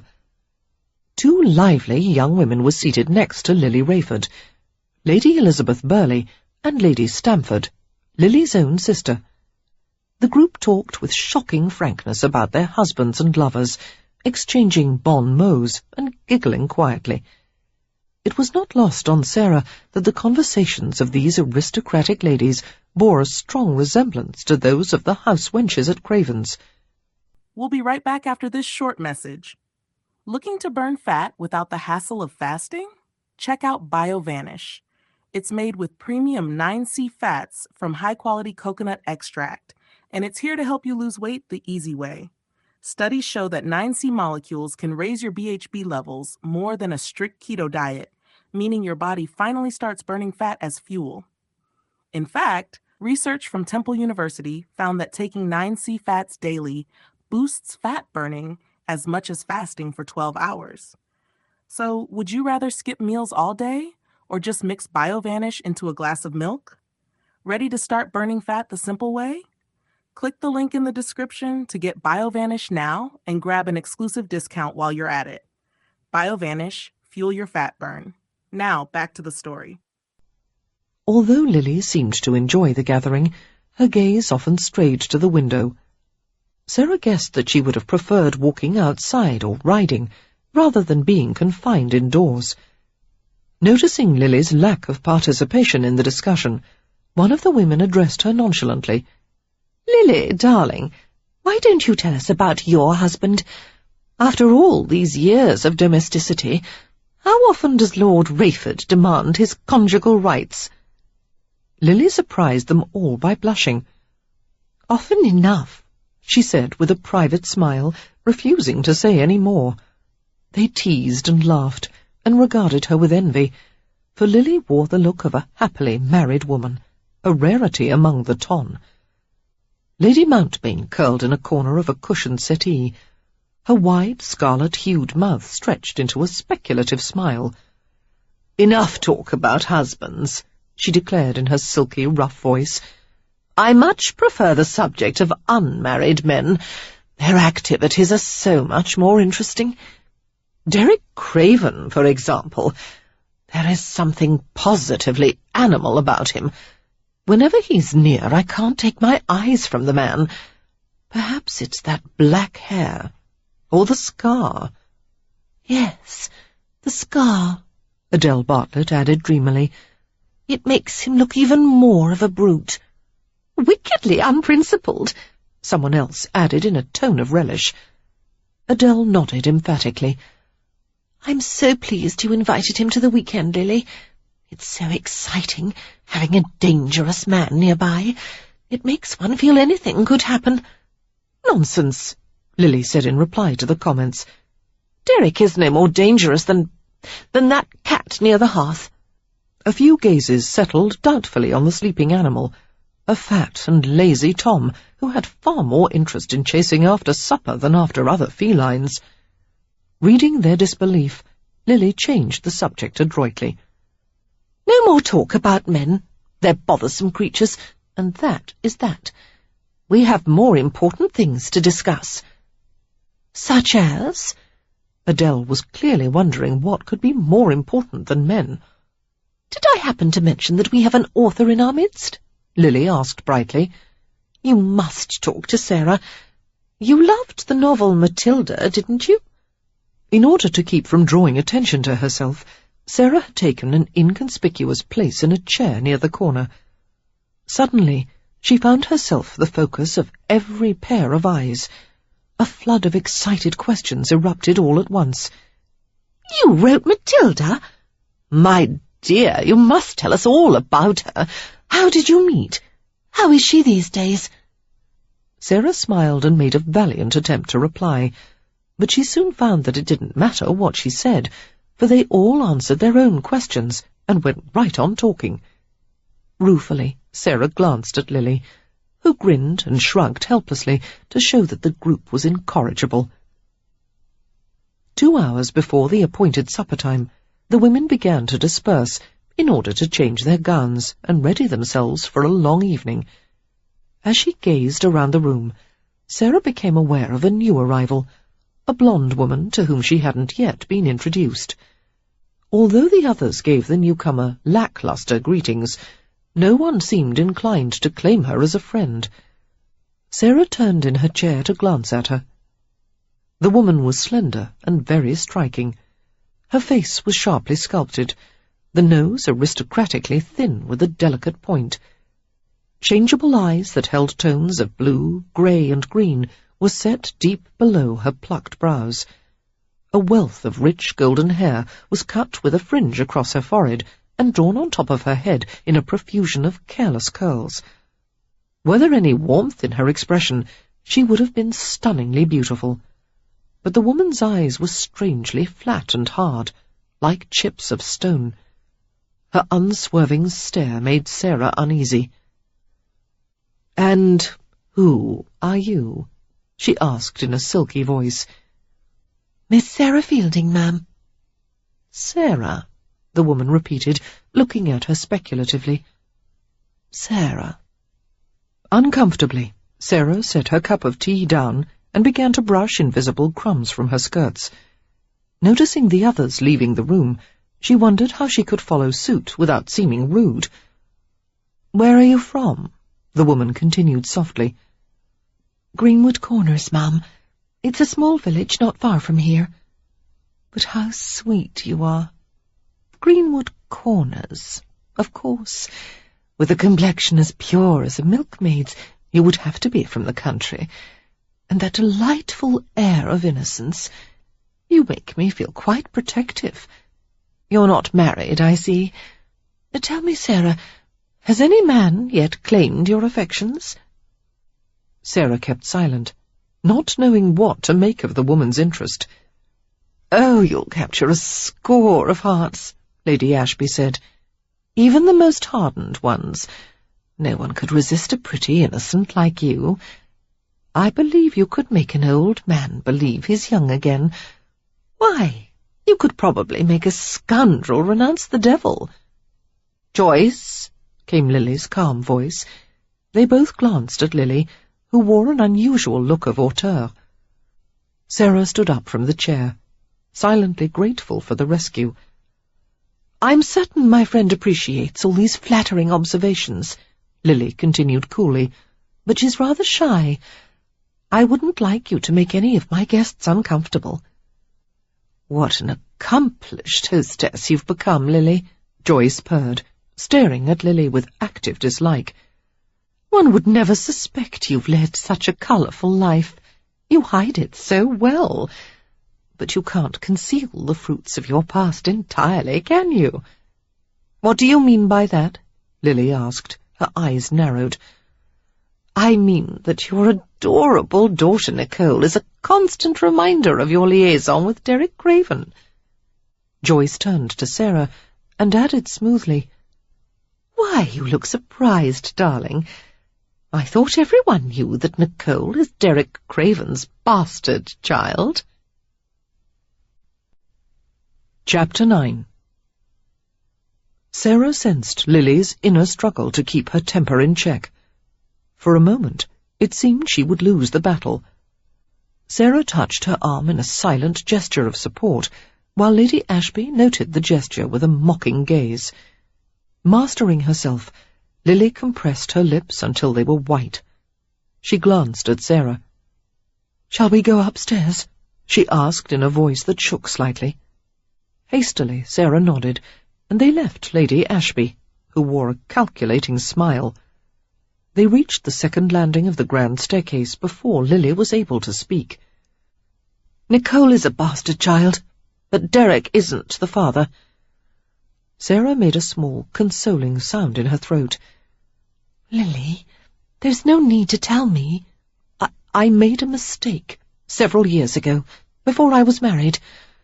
Alex couldn't love my daughter any more if she were his own. I don't care what anyone may say about me, but Nicole is a precious, innocent child. I can't bear to think of her being punished for my sins. Thank God there are few people who would dare to cast stones. Lady Mountbain has so many children by different fathers that her brood is called the Mountbain Miscellany, and Lady Ashby has enough ex-lovers to form a complete regiment. Damn that woman. I hadn't intended to tell you, but Joyce is the one who arranged to have Derek attacked in the rookery." Sarah caught her breath in a mixture of surprise and anger, not only at Joyce, but at Derek. How could he have carried on an affair with a woman like that? Well, he and Lady Ashby were two of a kind.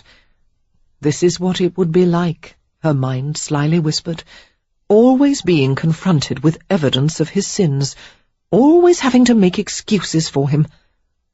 Not for the first time, Sarah wondered what she was doing here. Unhappily, she considered telling Lily that she wanted to leave Rayford Park. "Stay away from Lady Ashby," Lily was saying. If she suspects that Derek has feelings for you, she'll make things very unpleasant." Mumbling something under her breath, Lily stomped up the stairs at an aggressive pace that Sarah laboured to follow. "Come with me. I want to show you something." They went to the 3rd floor, approaching a set of bright, thickly carpeted rooms that Lily explained were the schoolroom, the nursery, and the bedchambers for the nurse and the 2 nursery maids. The sound of childish babble and laughter drifted from the nursery. Standing in the doorway, Sarah saw 2 beautiful black-haired children, a girl of 8 or 9, and a boy who appeared to be about 3. They were sitting on the carpet, surrounded by towers of blocks, games, and books. "These are my 2 darlings," Lily said proudly. At the sound of her voice, both of them looked up and rushed forward eagerly. "Mamma!" Lily embraced her children and turned them to face Sarah. "Nicole, Jamie, this is Miss Fielding. She's a very nice friend who writes stories." Nicole curtsied neatly and regarded her with interest. "I like to read stories." "Me too," Jamie chimed in, hovering behind his sister's skirts. "Jamie can't read yet," Nicole said with dignity. "Yes, I can," Jamie said, his temper sparking. "I'll show you." "Children," Lily interceded, forestalling her son's efforts to fetch a book. "It's a grand day outside. Come have a romp in the snow with me." The nurse wore a disapproving frown. "Milady, they'll catch their deaths of cold." "Oh, I won't keep them out long," Lily said cheerfully. "You won't have time to ready yourself for the ball. It never takes me long to change." Lily grinned at her children. "And besides, playing outside is much more fun than going to a boring old ball." Sniffing haughtily, the nurse went to fetch her charges' coats. "May I take one of my dolls, Mamma?" Nicole asked. "Certainly, darling." Sarah had to smile at Nicole's quaint charm as the girl opened a painted toy cupboard and rummaged through a row of dolls. The child was an excessively ladylike little creature. Lily leaned toward Sarah confidentially. "I encourage her to be as wild as she pleases, but she'll have none of it. A little angel she is, completely unlike me." She laughed quietly. "Wait until you have children, Sarah. They'll probably be perfect hellions." "I can't imagine it," Sarah said, trying to picture herself as a mother. A wistful smile crossed her lips. "I don't know if I will. Some women aren't meant to have children." "You're meant to," Lily replied firmly. "How do you know?" "With your patience and kindness, and all the love you have to give, why, you'll be the best mother in the world." Sarah laughed wryly. "Well, now that's been established, all I need is someone to father them." "The ball tonight will be swarming with eligible bachelors. For supper I've seated you between 2 of the most promising ones. Have you brought the blue gown? Good. I expect you'll have your pick of any man you desire." "I haven't come for husband hunting," Sarah began anxiously. "Well, that doesn't mean you'll ignore any good prospects that come your way, does it?" "I suppose not," Sarah murmured, deciding not to leave the weekend party. Now that she was here, she supposed there wasn't much harm in staying. Clad in their splendid evening finery, the guests assembled in the drawing-room and began the long and complicated procession into the dining hall, an opulent room with a 50-foot ceiling. With the couples arranged by order of rank, importance, and age, the ladies lightly held the gentlemen's right arms and promenaded to the 2 long tables, each of which would accommodate 100 guests. The tables were laden with innumerable crystal goblets, silver, and fine patterned porcelain. Seated between 2 charming young men, Sarah found herself enjoying the dinner greatly. The conversation was fascinating, for the table included poets quoting from their latest works, and ambassadors telling amusing stories of life abroad. Every few minutes, glasses were raised in a round of toasts, praising the host and hostess, the quality of the food, the health of the king, and every other notion that struck the guests as meritable. White-gloved servants moved quietly among the diners, bringing dishes of seasoned patties, tiny soufflés, and crystal plates of bonbons to sample between courses. After the great silver tureens of turtle soup and the plates of salmon were removed, large platters of roast, poultry, and game were brought out. The meal was concluded with iced champagne, pastries, and a luscious selection of fruits.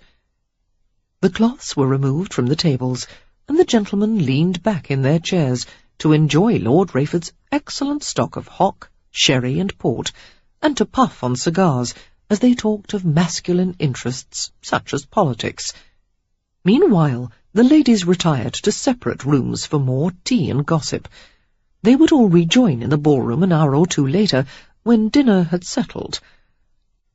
Seated to Alex's left, Derek nursed a glass of port and listened to the conversation with deceptive laziness. It was not his wont to take an active part in after-dinner arguments, no matter how good-natured they were. Certainly none of the men made the mistake of engaging him in a debate.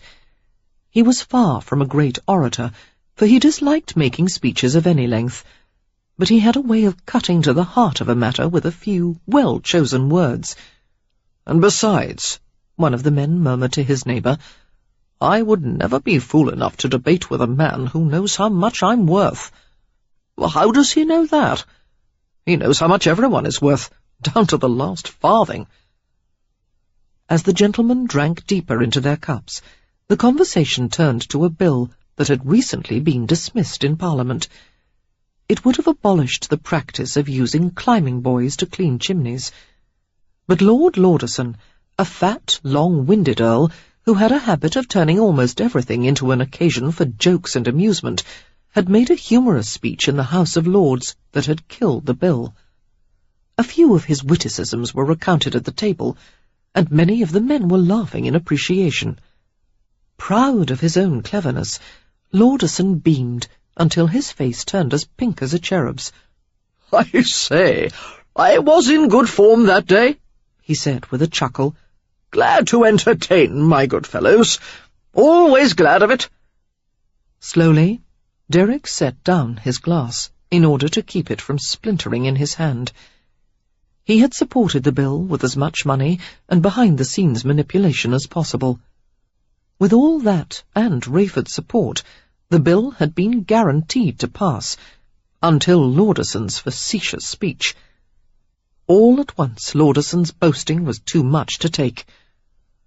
"I hear you were quite amusing, my lord," Derek said. His tone was soft, undercutting many of the boisterous jests that were being tossed back and forth. "But I doubt a group of climbing boys would have been as appreciative of your wit as Parliament was." The table quieted immediately. Many gazes turned to his impassive face. Derek Craven always gave the appearance of never caring about anything, but it seemed that this issue was of more than passing importance to him. More than a few guests recalled the rumours that Craven himself had been a climbing boy. Their smiles faded noticeably. "It's clear that your sympathy rests with the boys," Lauderson commented. "I pity the poor little wretches myself, but it's a necessary evil. The work they do could easily be taken care of with long-handled brushes," Derek said evenly. "But not as efficiently as the small boys do it, and if the chimneys aren't properly cleaned, our valuable homes could catch on fire. Would you have us put our own lives and property at risk for the sake of a few cockney brats?" Derek stared at the gleaming mahogany surface of the table. "With that one entertaining speech, my lord, you sentenced thousands of innocent boys to death for years to come, to something worse than death. They are sons of day labourers, Mr. Craven, not sons of the gentry. They will never amount to anything.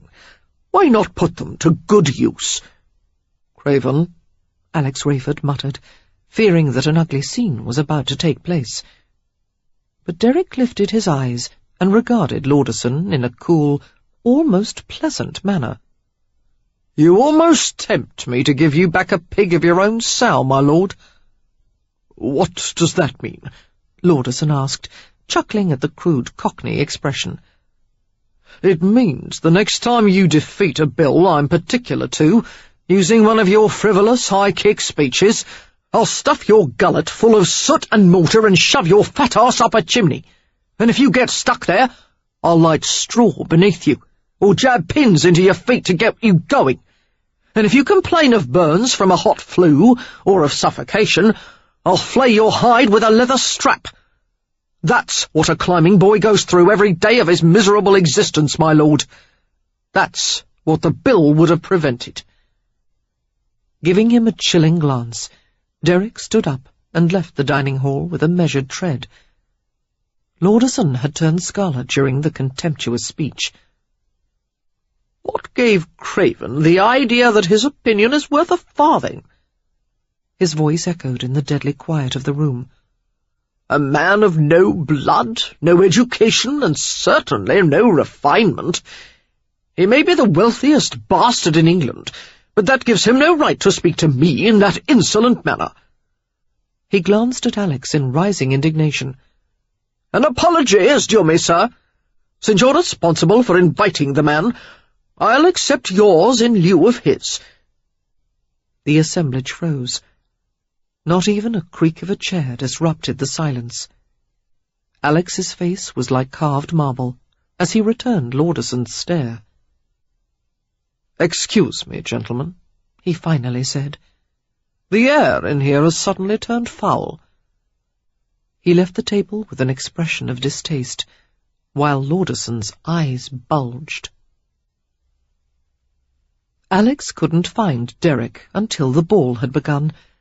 He walked into the ballroom, pausing to observe the orchestra neatly concealed behind huge banks of roses. A row of French crystal chandeliers, each weighing 1,000 pounds, shed sparkling light over the gleaming floor and the huge columns of fleur de pêche marble. Lily presided over the ball with her usual warmth and grace, effortlessly making everyone feel welcome. Catching sight of Derek taking a drink from the tray of a passing servant, Alex went to join him. "Craven, about that scene in the dining hall. I hate the upper class," Derek muttered, and took a large gulp of wine. "You know we're not all like Lauderson. You're right, some are worse." Following Derek's gaze, Alex saw Lauderson's bulky form join a group of peers who were all engaged in toadying up to Lord Ashby. A haughty, irascible gentleman of the old school, Lord Ashby was usually making some speech or another. He believed that every word he uttered was like a pearl dropping from his lips. Because of his rank and wealth, the obsequious fools around him would never have dared to contradict that opinion. "Has Lady Ashby approached you yet?" Alex asked. Derek shook his head. "She won't. How can you be certain?" "Because I almost strangled her the last time I saw her." Alex looked startled, and then smiled grimly. "I wouldn't have blamed you if you had." Derek continued to stare at Lord Ashby. "Joyce was 15 when she married that old bastard. Look at him, surrounded by those high-born lickspittles. I can see why Joyce turned out the way she did. Married to him, a girl in her teens would turn into either a trembling rabbit or a monster." "You sound as if you have some sympathy for her." "No, but I understand her. Life makes people what they are." A scowl settled between Derek's dark brows. He gestured to a corner of the room. "If any one of those fine barons or viscounts had been born in the rookery, they wouldn't have turned out any better than I did. Noble blood counts for nothing." Following Derek's gaze, Alex saw a growing coterie of men around Sarah Fielding. Her small but lushly curved body was clad in a blue velvet gown a few shades darker than her eyes. Her hair was pulled into a mass of chestnut curls. She was uncommonly pretty tonight, exuding a shy charm that any man would find irresistible. Alex looked back at Derek's expressionless face. "If that's true," he asked slowly, "then why let one of them have Miss Fielding?" Derek ignored the question, but Alex persisted. "Would any of them treat her more kindly than you? Take better care of her? Would one of those young fops value her as you would?" The green eyes glinted coldly. "You of all people know what I am." "I know what you were," Alex replied. "Even 5 years ago, I would have agreed that you didn't deserve someone like her. But you've changed, Craven. You've changed enough. And if she finds something in you that's worthy of her affection, for God's sake, don't argue with a gift that fate has handed you." "Oh, very simple," Derek jeered. "It doesn't matter that I was born a bastard. She deserves nothing better than a man with a false name, fine clothes, and a sham accent. It's not important that I have no family and no religion. I don't believe in sacred causes or honour or unselfish motives. I can't be innocent enough for her. I never was. But why should that matter to her?" His lips pulled into a sneer. "A match between us wouldn't be a gift of fate, Rayford. It would be a bloody joke." Alex dropped the argument immediately. "Apparently you know best. Pardon, but I have to go search for my wife, who's probably fending off her own set of admirers. Unlike you, I have a jealous streak as wide as the Thames." "More like the Atlantic," Derek muttered, watching his friend wander off. He turned his attention back to Sarah and the bucks who hovered around her. Jealous streak couldn't begin to describe how he felt. He despised the men who sought her favour. He wanted to snarl and gnash his teeth at them and take her far away from their roving hands and leering gazes. But what could he do with her? The idea of making her his paramour was as unthinkable as marrying her. Either way he would ruin her. The only choice was to stay away, but that seemed as simple a solution as stopping himself from breathing. The physical attraction was powerful, but more irresistible than that was the alarming feeling he had when he was near her, a feeling that came perilously close to happiness. No man on earth was less entitled to that than he was. He was nowhere in sight, but Sarah had the feeling that Craven was watching her. Earlier, he had been mingling and exchanging pleasantries with guests. It hadn't been lost on Sarah that women were sending him all manner of signals, flirtatious glances, playful taps on his shoulder with their fans, and in one case the bold, deliberate brush of a thinly covered breast against his arm. Women were fascinated by his mixture of earthiness and elegance. It was as if there was a dark, smouldering fire buried beneath a layer of ice, and each woman hoped to be the one to break through his reserve. "Miss Fielding?" Viscount Taversham interrupted her thoughts. He stood an inch too close and stared at her with soulful brown eyes. "Perhaps you would honour me with another waltz?" Sarah smiled at him blankly, while she thought of a suitable reply. She had danced with Taversham twice already. A third time was out of the question. It would be noticed by the guests, and it would lead to improper speculation. Not that she didn't like the impulsive young rake, but she didn't wish to encourage his attentions. "I'm afraid the dancing has made me rather fatigued," she said with an apologetic smile. Actually, it was true.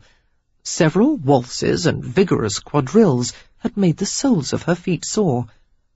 "Then we will find a quiet place to sit and talk." He offered his arm in a courtly gesture. Clearly there was no way to avoid him. Sighing inwardly, Sarah accompanied him to the long gallery with its multitude of French doors, and sat on a polished wooden bench with an ornately carved back. "Would you like some punch?" Taversham offered, and she nodded. "Don't go anywhere," he admonished. "Don't even bat an eye. I'll return momentarily. And if any man approaches you, tell him you're spoken for." Giving him a mock salute, Sarah pretended to freeze in place, and he grinned at her before leaving. Couples promenaded back and forth along the gallery, admiring the view of the terrace and the fountain in the snow-covered garden outside. Toying with the sparkling beadwork on her gown, Sarah thought of the last evening she had worn it. A soft smile curved her lips. He had been carrying her spectacles right next to his heart. A man wouldn't do something like that unless— The thought filled her with nervous energy.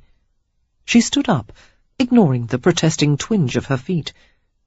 The garden was visible through the frosted windows, the hedges delicately coated with ice, the shadows cold and quiet.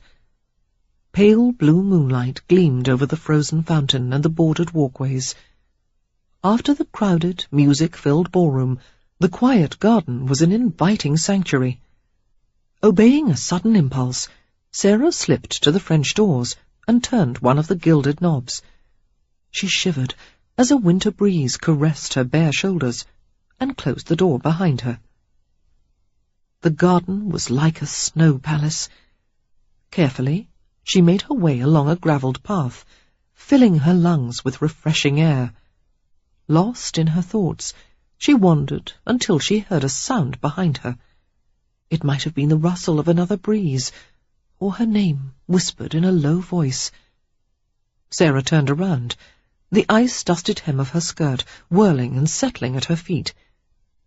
He had been watching her, she thought, and a winsome smile broke over her face as she looked at the man standing a few yards away. "Somehow, I thought you might follow me," she said breathlessly. "At least, I hoped you would." The stern cast of Derek's face concealed a torrent of repressed emotion. How could she smile at him like that? He was shaking with cold and heat and need. God, he couldn't bear the way she looked at him, as if she could see down to the darkest recesses of his soul. She began to approach him. Without meaning to, he reached her in 3 strides and snatched her in his arms. Her joyous laugh tickled his ear as he lifted her off her feet. Urgently, his mouth roved across her face with rough kisses that stung her cheek, her chin, her forehead. She caught his lean jaw in her hands to hold him still. The moonlight was captured in her glistening eyes as she stared up at him. "I want to be with you," she whispered, "no matter what happens." No one in his life had ever said such a thing to him. Derek tried to think above the pounding of his heart, but she brought her soft mouth to his, and all reason was lost. Hungrily he bent over her, trying not to hurt her with the force of his kisses, trembling with an emotion as ferocious as it was tender. Lily's teeth chattered from the cold as she crept stealthily through the garden and positioned herself behind a frozen tree. Catching sight of Derek and Sarah in the distance, locked in a passionate embrace, Lily broke into a wide grin. She had to restrain herself from doing a little victory dance. Rubbing her hands together to warm them, she considered a variety of matchmaking strategies. "Lily." The quiet whisper gave her a start, just before her husband's arms closed around her. "Why the hell are you out here?" Alex murmured, pulling her back against his tall body. "You've been following me," Lily exclaimed indignantly, keeping her voice low. "Yes, and you've been following Derek and Miss Fielding." "I had to, darling," she explained innocently. "I've been helping them." "Oh," he said sardonically. "At first it appeared as if you were spying on them." Ignoring her protests, Alex began to drag his wife away from the scene. "I think you've helped enough, my sweet." "Spoil-sport," Lily accused, pulling against his firm grip. "I just want to watch a moment longer." "Now, leave the poor devil alone." Determined to have her way, Lily braced her feet against the stone border of a pathway. "Not yet, Alex." "Oh!" With one easy tug, he had jerked her off balance, causing her to fall against him. "Watch your step," he advised mildly, as if the stumble had been her fault. Her dark eyes met his twinkling grey ones. "You heavy-handed, overbearing tyrant!" she accused, and began to giggle as she pounded his chest. Grinning, Alex subdued her struggles and kissed her amorously. He stopped only when she was out of breath. "At the moment, Derek doesn't need your help." His hands wandered boldly over her tulle and satin ball gown. "But I have a problem that needs immediate attention." "Oh? What problem is that?" His lips wandered to her neck. "I'll have to show you in private." "Now?" she asked, scandalized. "Really, Alex, you can't mean—" "Now," he assured her, and capturing her hand in his, began to walk her back to the mansion. Lily's fingers laced with his, while her heart beat in anticipation.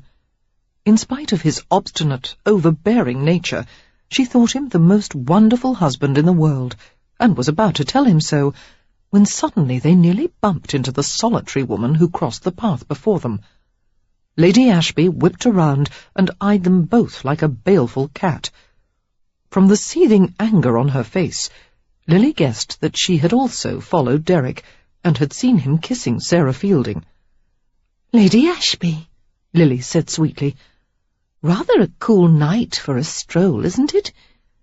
"It's a relief from all the mismatched clutter inside," Joyce replied. Lily, whose taste in decorating was universally praised as being the epitome of elegance, took offence at hearing her home described as a mismatched clutter. "Now see here," she began, and winced as Alex's grip became painful. "Sheathe your claws, ladies." Alex pinned Joyce with an autocratic stare.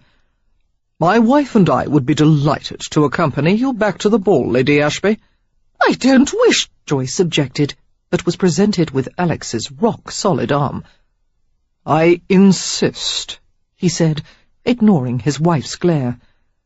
It was clear that, given the choice, the two women would much rather sneak back to the garden and spy on the embracing couple. In that moment, Alex almost pitied Derek Craven, who was apparently neck-deep in trouble. On the other hand, Craven had brought it all on himself. Alex smothered a wry laugh as he was reminded of a quote he had once read. "These impossible women! How they do get around us!" Too absorbed in each other to notice anything around them, Derek and Sarah wound together, exchanging kisses of greedy violence, until the heat of desire was stoked to a sweltering blaze. Derek's feet spread to contain her body more closely within his embrace. His lips forged a path down her exposed throat.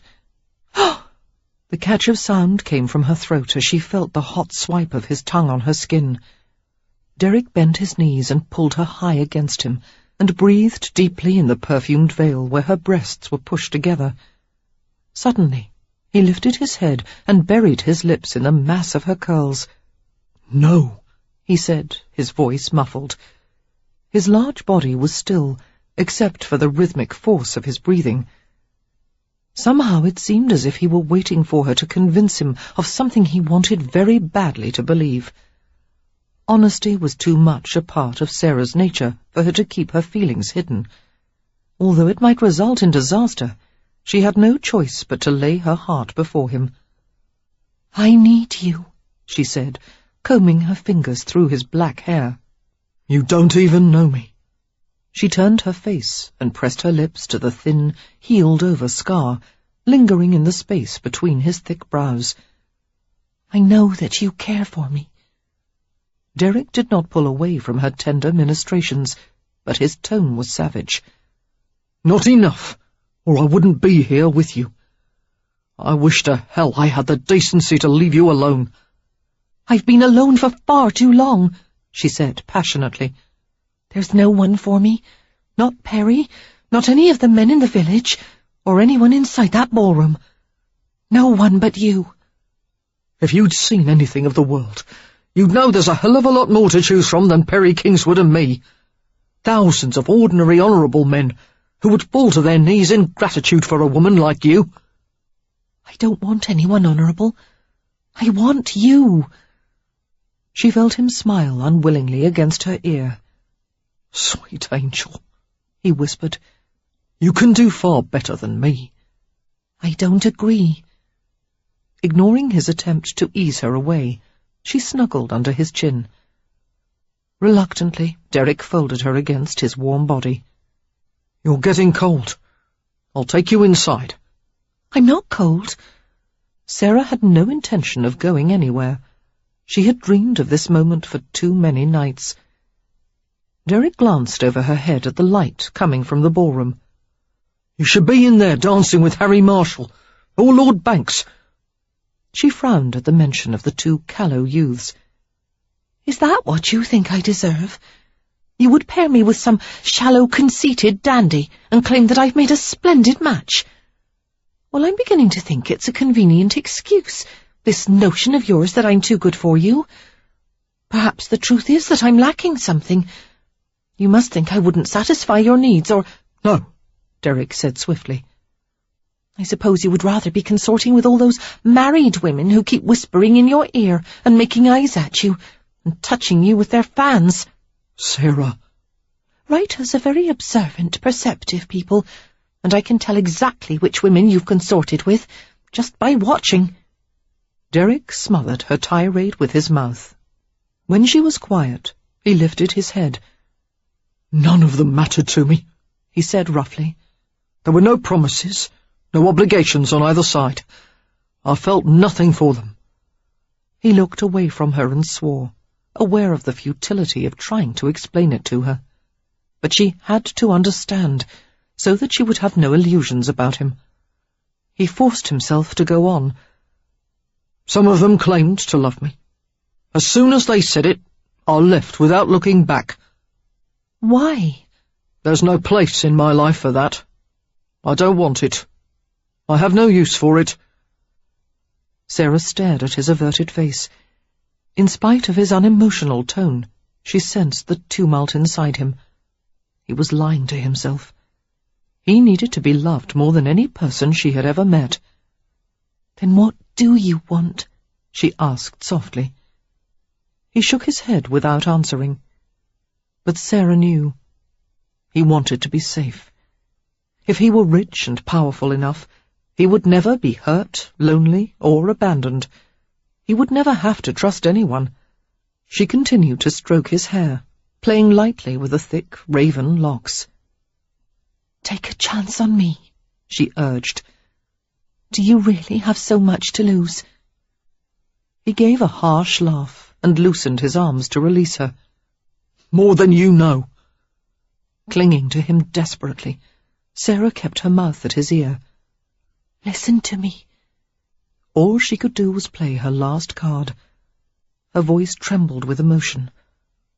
"You can't change the truth. You can act as though you're deaf and blind. You can walk away from me forever. But the truth will still be there, and you can't make it go away. I love you." She felt an involuntary tremor run through him. "I love you," she repeated. "Don't lie to either of us by pretending you're leaving for my good. All you'll do is deny us both a chance at happiness. I'll long for you every day and night, but at least my conscience will be clear. I haven't held anything back from you, out of fear or pride or stubbornness." She felt the incredible tautness of his muscles, as if he were carved from marble. "For once, have the strength not to walk away," she whispered. "Stay with me. Let me love you, Derek." He stood there, frozen in defeat, with all the warmth and promise of her in his arms, and he couldn't allow himself to take what she offered. He'd never felt so worthless, so much a fraud. Perhaps, for a day, a week, he could be what she wanted, but no longer than that. He had sold his honor, his conscience, his body, anything he could use to escape the lot he'd been given in life. And now, with all his great fortune, he couldn't buy back what he'd sacrificed. Were he capable of tears, he would have shed them. Instead, he felt numbing coldness spread through his body, filling up the region where his heart should have been. It wasn't difficult to walk away from her. It was appallingly easy. Sarah made an inarticulate sound as he extricated himself from her embrace. He left her as he had left the others, without looking back. Somehow Sarah made her way to the ballroom, too dazed to think about what would happen next. Derek was not there. The elegant clamour of the ball made it easy for her to maintain an appearance. She danced several times with different partners, pasting a shallow smile on her face. She made conversation in a light voice that sounded odd to her own ears. Evidently, her pain wasn't visible, for no one appeared to notice that something was wrong. But then Lady Rayford appeared. The expression on Lily's face changed from a smile to an uncertain frown as she approached. "Sarah?" she asked quietly. "What happened?" Sarah was quiet, while panic assailed her. Any hint of sympathy would push her over the edge. She would have to leave the ball immediately, or she would burst into tears. "Oh, I've had a lovely time," she said rapidly. "I just have a touch of the headache. It's rather late. I'm not used to such hours. Perhaps I should retire." Lily made a motion to touch her, then withdrew her hand. The velvety eyes filled with sympathy. "Would you like to talk?" Sarah shook her head. "Thank you, but I'm very tired." While the two women conversed, Lady Ashby watched them from across the room. She had secluded herself in a corner with Lord Granville, one of many admirers who had unsuccessfully sought her favours for years. The hope of gaining access to her bed kept him coming back time after time, but she had always disdained him.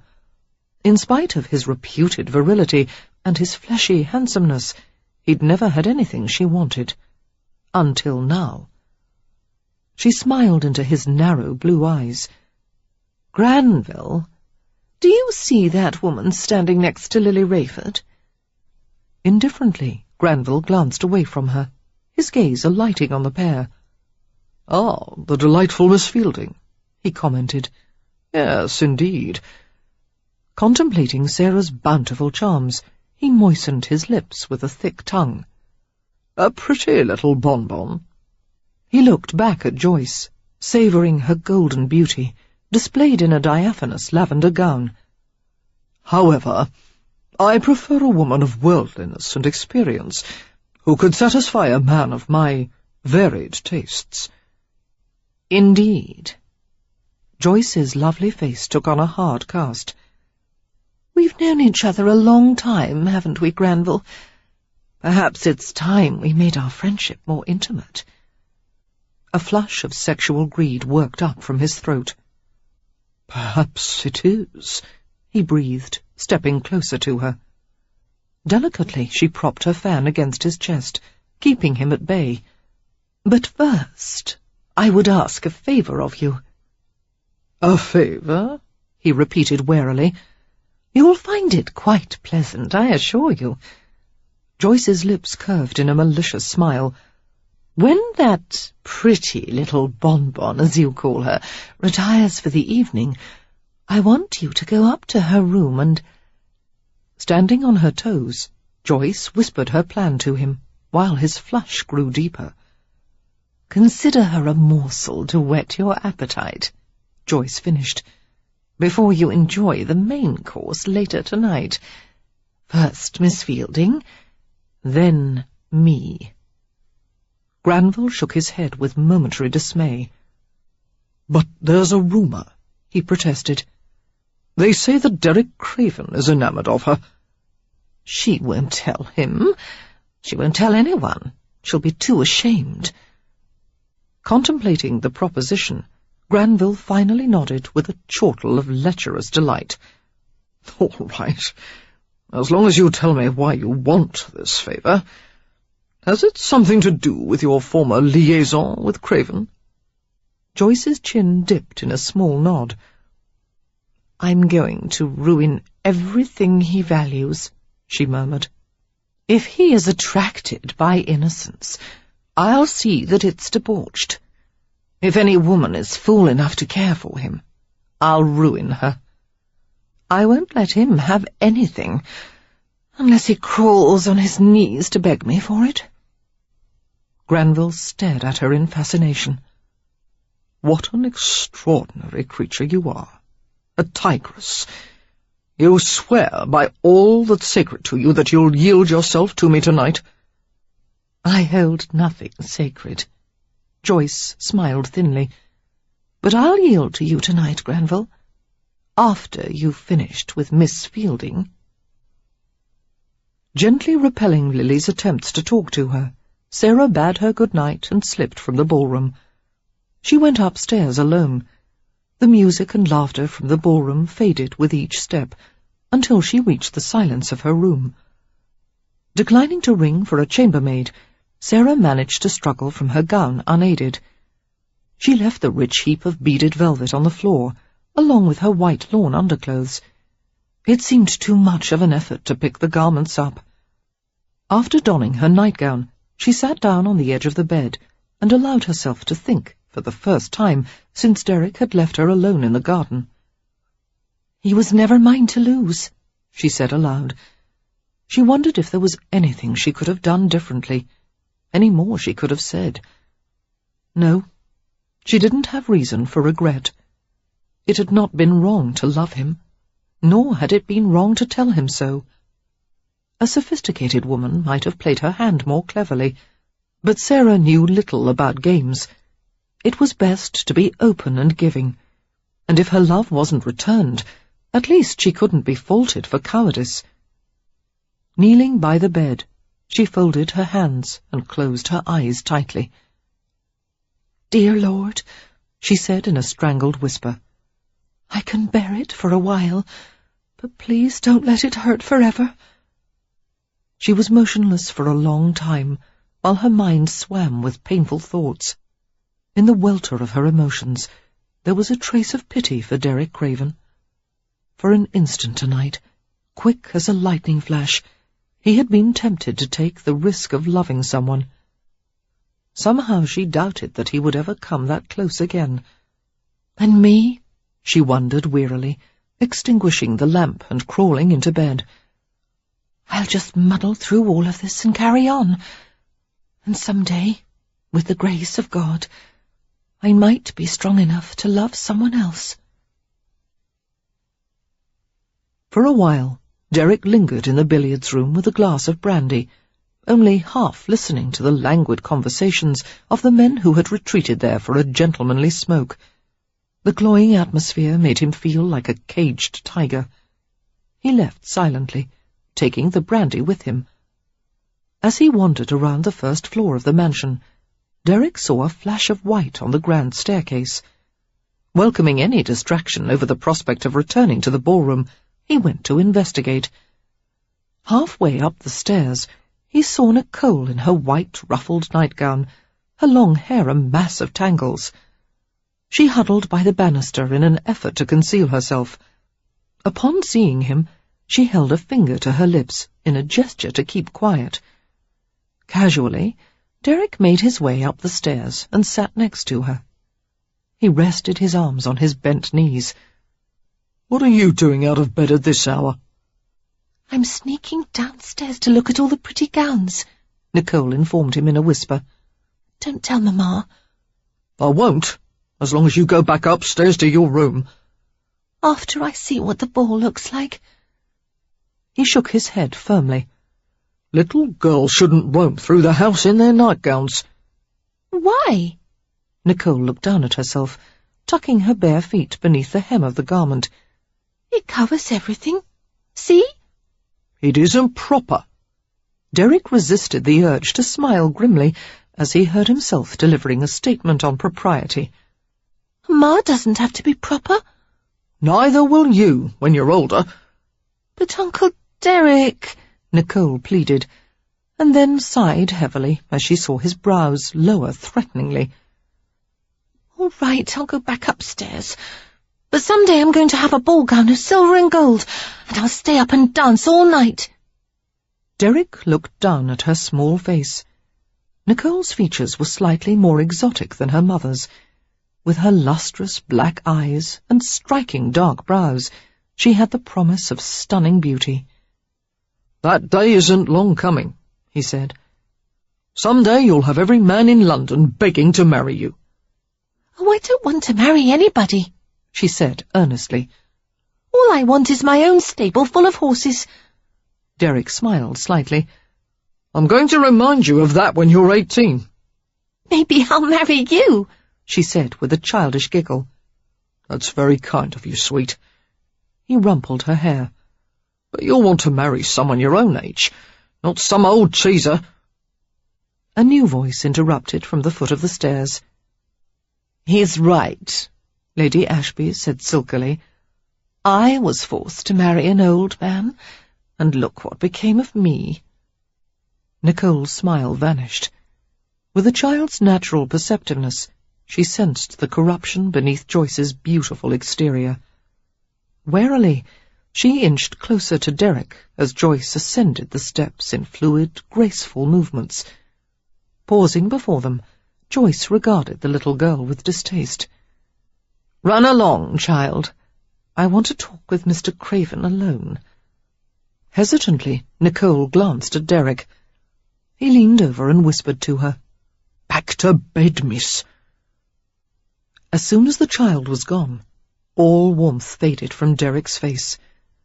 Raising his brandy glass, he downed the last of the warm, amber liquid. He remained sitting, affecting no pretense of courtesy. "Why the sombre face?" Joyce purred. "Thinking about your tender scene in the garden with Sarah Fielding?" She smiled as his gaze shot to hers. "Yes, darling. I'm fully aware of your preoccupation with that modest country violet, and so is everyone else. It's provided a fair amount of amusement for all of us. Derek Craven falling for a timid little nobody. You should have told me you liked your women to play innocent. I could have obliged you." Sinuously, she draped herself against the balustrade and smiled at him. Derek watched her, tempted either to shove her down the stairs or to tell her to go to hell, but something stopped him. He didn't like the smug look on her face. Something was very wrong. Patiently, he waited while she continued her speech. His hard green eyes didn't move from hers. "How does it feel to make love to a woman like that, darling? She can't be very satisfying to a man of your robust appetite. I can't imagine she would know the first thing about pleasing you." Joyce sighed thoughtfully. "Men are such fools. I dare say you fancy yourself in love with her. Need I remind you that you're not capable of love? You're nothing but a great lusty animal, and I wouldn't have you any other way."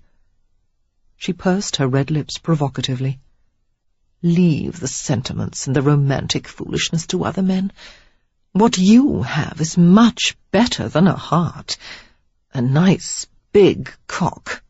That's all you've got to offer your country bumpkin. She probably doesn't know enough to appreciate it. Although now, at least you'll have a basis for comparison." She waited with a feline smile for her last words to register. Comparison? Slowly Derek stood up, staring at her intently. A jolt of anxiety caused his heart to pump unpleasantly hard. His voice was scratchy. "What have you done, Joyce?" "I've done her a favour, actually. I've enlisted someone to help her learn more about men. As we speak, she's in her room taking a flyer, as you cockneys put it, with our virile Lord Granville. Not so innocent any more." The brandy snifter dropped from Derek's hand and rolled, unbroken, down the thickly carpeted stairs. "Jesus!" he whispered, turning to lunge up the steps. He took them 3 at a time, while Joyce called after him. "Don't bother to charge to her rescue, my poor gallant. It's too late." She began to laugh wildly. "By now the deed is already done." At first, Sarah's dazed mind could only recognize it as a nightmare. It couldn't be real. She had been awakened by a huge hand clapped over her mouth. The bloated, ruddy face of a stranger was barely visible in the darkness. The weight of his body dropped over her as he joined her on the bed. She went rigid with terror and tried to scream, but all sound was smothered by his paw-like hand. His heavy bulk crushed her down, flattening her breasts painfully and forcing the air from her lungs. "Quiet, quiet," he grunted, eagerly raking up her gown. "Lovely creature. I watched you tonight, those magnificent breasts swelling out of your gown. Don't struggle. I'm the best coxswain in London. Relax. You'll enjoy it. You'll see." Frantically she tried to bite and claw him, but nothing could stop his heavy thighs pushing between hers. The pungent sweat and perfume odour of his skin filled her nostrils, while groping hands searched over her half-clad body. Choking on her own smothered cries, Sarah felt herself sinking in a dark, airless void. Suddenly, the punishing hand left her mouth, and the massive weight was lifted from her. She was finally able to scream with blood-curdling force. Scrambling off the bed, she ran without direction until she found herself cowering in a corner. There was a terrifying snarling noise in the room, as if a wild beast had been let loose. Blinking rapidly, she tried to understand what was happening. Her hand flew to her mouth, holding in another scream. Two men rolled over and over across the floor, crashing into the washstand. The porcelain pitcher and basin fell and shattered. Growling murderously, Derek drove his fists into Granville's face. With a howl of pain, Granville managed to throw him off. Derek rolled easily and came to his feet. Granville struggled up and stared at him in horror. "Good God, man! Let's discuss this like civilized beings."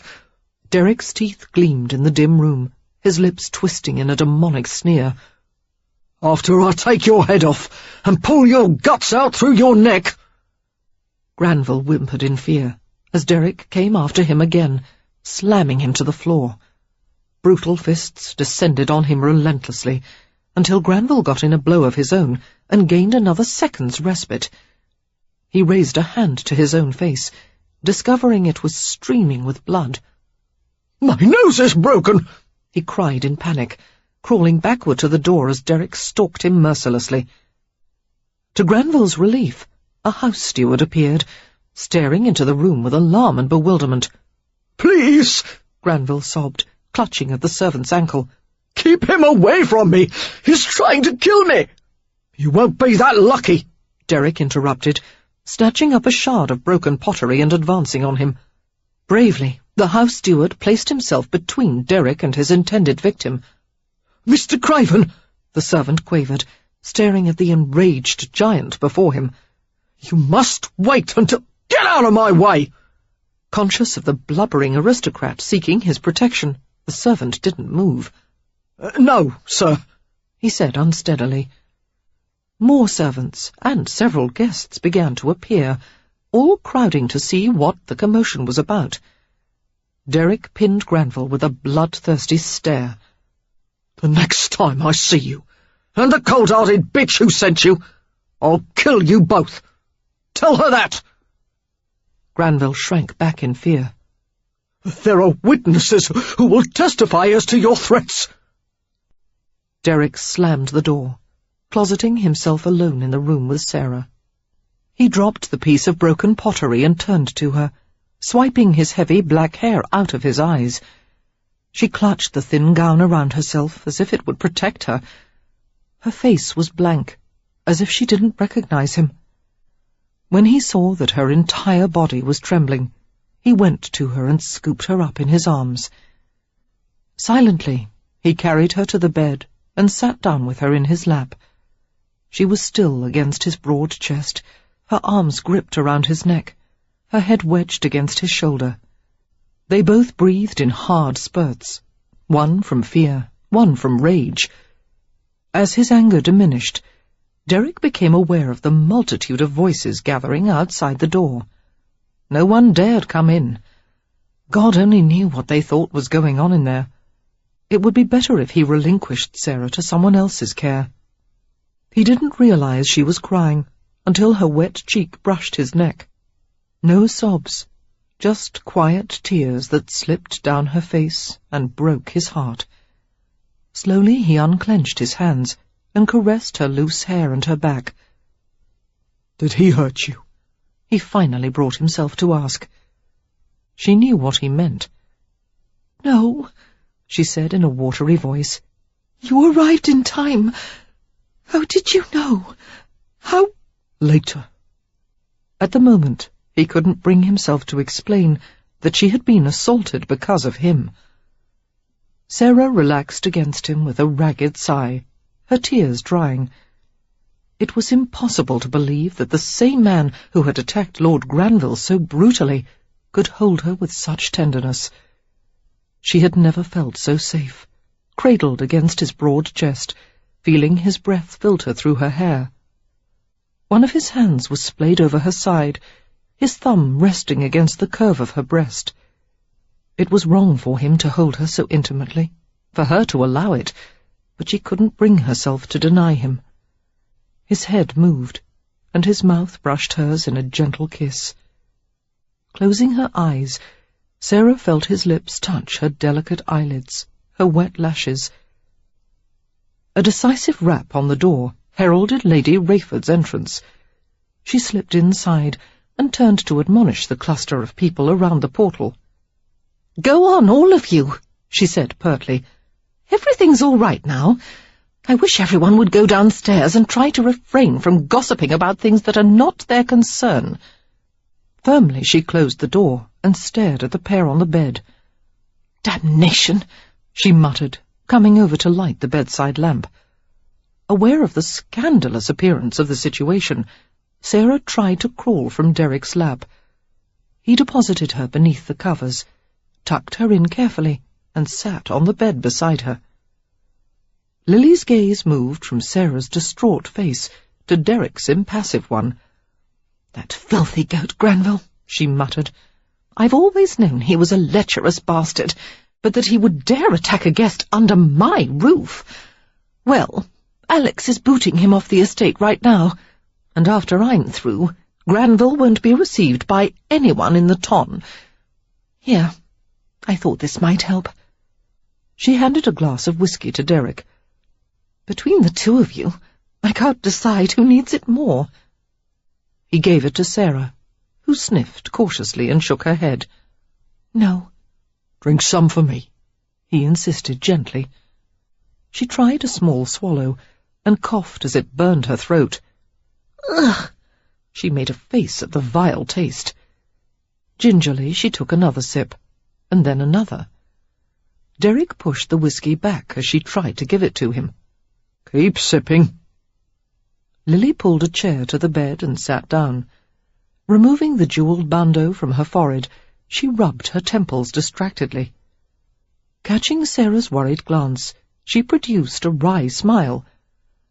Well, now you've had your first scandal. Don't worry. Derrick and I are old hands at this sort of thing. We'll take care of everything. Sarah nodded uncertainly, lifting the glass to her lips. The more she drank, the easier it was to swallow, until she felt unsteady and very warm, as if heat were radiating from her bones. At first she thought she would never sleep again, but soon the frenzied thoughts in her mind were replaced by exhaustion. Derrick and Lily began to talk idly, making non-committal remarks about the ball, the guests, even the weather. Derrick softened his voice as he watched the whiskey taking effect. Gradually, Sarah's eyes closed, and she gave a small yawn. Her breathing became even and deep. She looked like a child nestled beneath the covers, her hair rippling over the pillow, her long lashes fanning her cheeks. Assured that she was asleep, Derrick stroked the palm of her hand with his fingertip, marvelling at the softness of her skin. Lily watched him with a trace of amazement. You do love her. Until this moment I never really thought it could happen to you. He was silent, unable to admit the truth. Lily spoke again. "She's in serious trouble, Derek." "No, I got here in time. He didn't hurt her." Although Lily's voice was low, it didn't alter her intensity. "Think, Derek. It doesn't matter if Granville actually raped her or not. No one will have her now. No one will believe she hasn't been ruined. The rumours will follow her back to the village. People will gossip and torment her for the rest of her life. Mothers will keep their children away from her corrupting influence. She'll be a pariah. You have no idea how backward these people are. I grew up in the country. I know what it's like. If some man does condescend to marry her, he'll consider her second-hand goods. She'll have to be grateful the rest of her life and endure whatever kind of treatment he decides to mete out. God, if only I hadn't invited her here." "If only," he agreed coldly. "Well, how was I to know Granville would take it in his head to do something like this?" Derek swallowed hard, dropping his accusing stare. He looked at the slumbering innocent beside him and fingered a silken lock of hair. "Tell me what's to be done now." "To make Sarah respectable again." Lily shrugged helplessly. "We find someone for her to marry. The sooner the better." She gave him a sarcastic glance. "Any candidates in mind?" Sarah awakened early, staring blankly at the unfamiliar ceiling. It took several minutes for her to recall where she was. Rubbing her eyes, she groaned miserably. Her temples throbbed with a sharp ache. She felt more than a little queasy. Carefully she crept out of bed and fumbled for her grey gown. When she was fully dressed, her hair tied back at the nape of her neck, she rang for a maid. Françoise appeared, wearing an expression so sympathetic that it was clear she knew about the previous evening. Pale and controlled, Sarah smiled at her briefly. "Françoise, I need your help to pack my belongings." She gestured to her clothes. "I'm going home as soon as possible." The maid began to chatter, gesturing to the door and mentioning Lady Rayford's name. "The Countess wishes me to see her," Sarah asked, puzzled. Françoise made a careful effort to speak in English. "If you please, mademoiselle." "Certainly," Sarah said, although she had no desire to talk with Lily or anyone else this morning. She would rather slink away and try to forget that she had ever come to Rayford Park. The house was quiet as Sarah followed Françoise to the east wing, where the Rayfords' private suites were located. At 9 o'clock, it was too early for most of the guests to have risen. Only the servants were up and about, dusting, emptying slops, carrying armloads of kindling, cleaning grates and lighting fires. Françoise led her to a small sitting-room decorated in shades of white and powder blue, filled with elegant furniture of Sheraton design. Giving her an encouraging smile, the maid left. Sarah entered the empty room and wandered to the half-moon table against the wall. The table bore a display of carved jade, ivory, and lapis animals. Picking up a tiny jade elephant, Sarah examined it carefully. She started as she heard Derek Craven's voice behind her. "How are you this morning?" Setting down the carved piece, Sarah turned slowly. I was expecting Lily." Derek looked as if he hadn't slept at all. Sarah doubted he had even changed his clothes, which were rumpled and wrinkled. His black hair was completely dishevelled, as if he had raked his hands through it 100 times during the night. "As matters stand, Lily can't do much to help you. But I can." Sarah was perplexed. "I don't need anyone's help. I'm leaving this morning, and... What's that in your hand?" She stared at the piece of paper he held, covered with his heavy black scrawl. "A list." Suddenly businesslike, Derek walked toward her and pushed the display of carved figures aside. He flattened the paper on the table, motioning for her to look at it. These are the 20 most eligible bachelors in England, listed in order of preference. If none of them are to your liking, we'll expand the list, although these are the most appropriate in age and character. What? Sarah stared at him incredulously. You're trying to marry me off now? A sputter of dazed laughter escaped her. Why on earth would any of these men offer for me? Pick a name. I'll get him for you. How? There's not a man in England who doesn't owe me one favour or another. Mr. Craven, there's no need for this absurdity. You don't have a choice, he said brusquely. Yes, I do. I can choose not to marry anyone and return to Greenwood Corners where I belong. Sarah backed away as he tried to give her the list. I won't look at any names. I don't know any of those men. I don't want to marry some stranger just for the sake of propriety. My reputation doesn't mean that much to me, or to anyone else, really. News of this will reach the village. You know the things they'll say about you. I don't care what they say. I'll know the truth, and that will sustain me. Even when your precious Kingswood looks down his nose at you for being a ruined woman? That caused Sarah to flinch. The image of Perry and his mother, treating her with contemptuous pity under the guise of Christian virtue. But she nodded resolutely. I'll bear any burden the Lord sees fit to give me. I'm stronger than you think, Mr. Craven. You don't have to be strong. Take someone's name. Let him be your shield. Any one of the men on this list has the means to support you and your parents in luxury. I don't care about luxury. I can still afford my principles.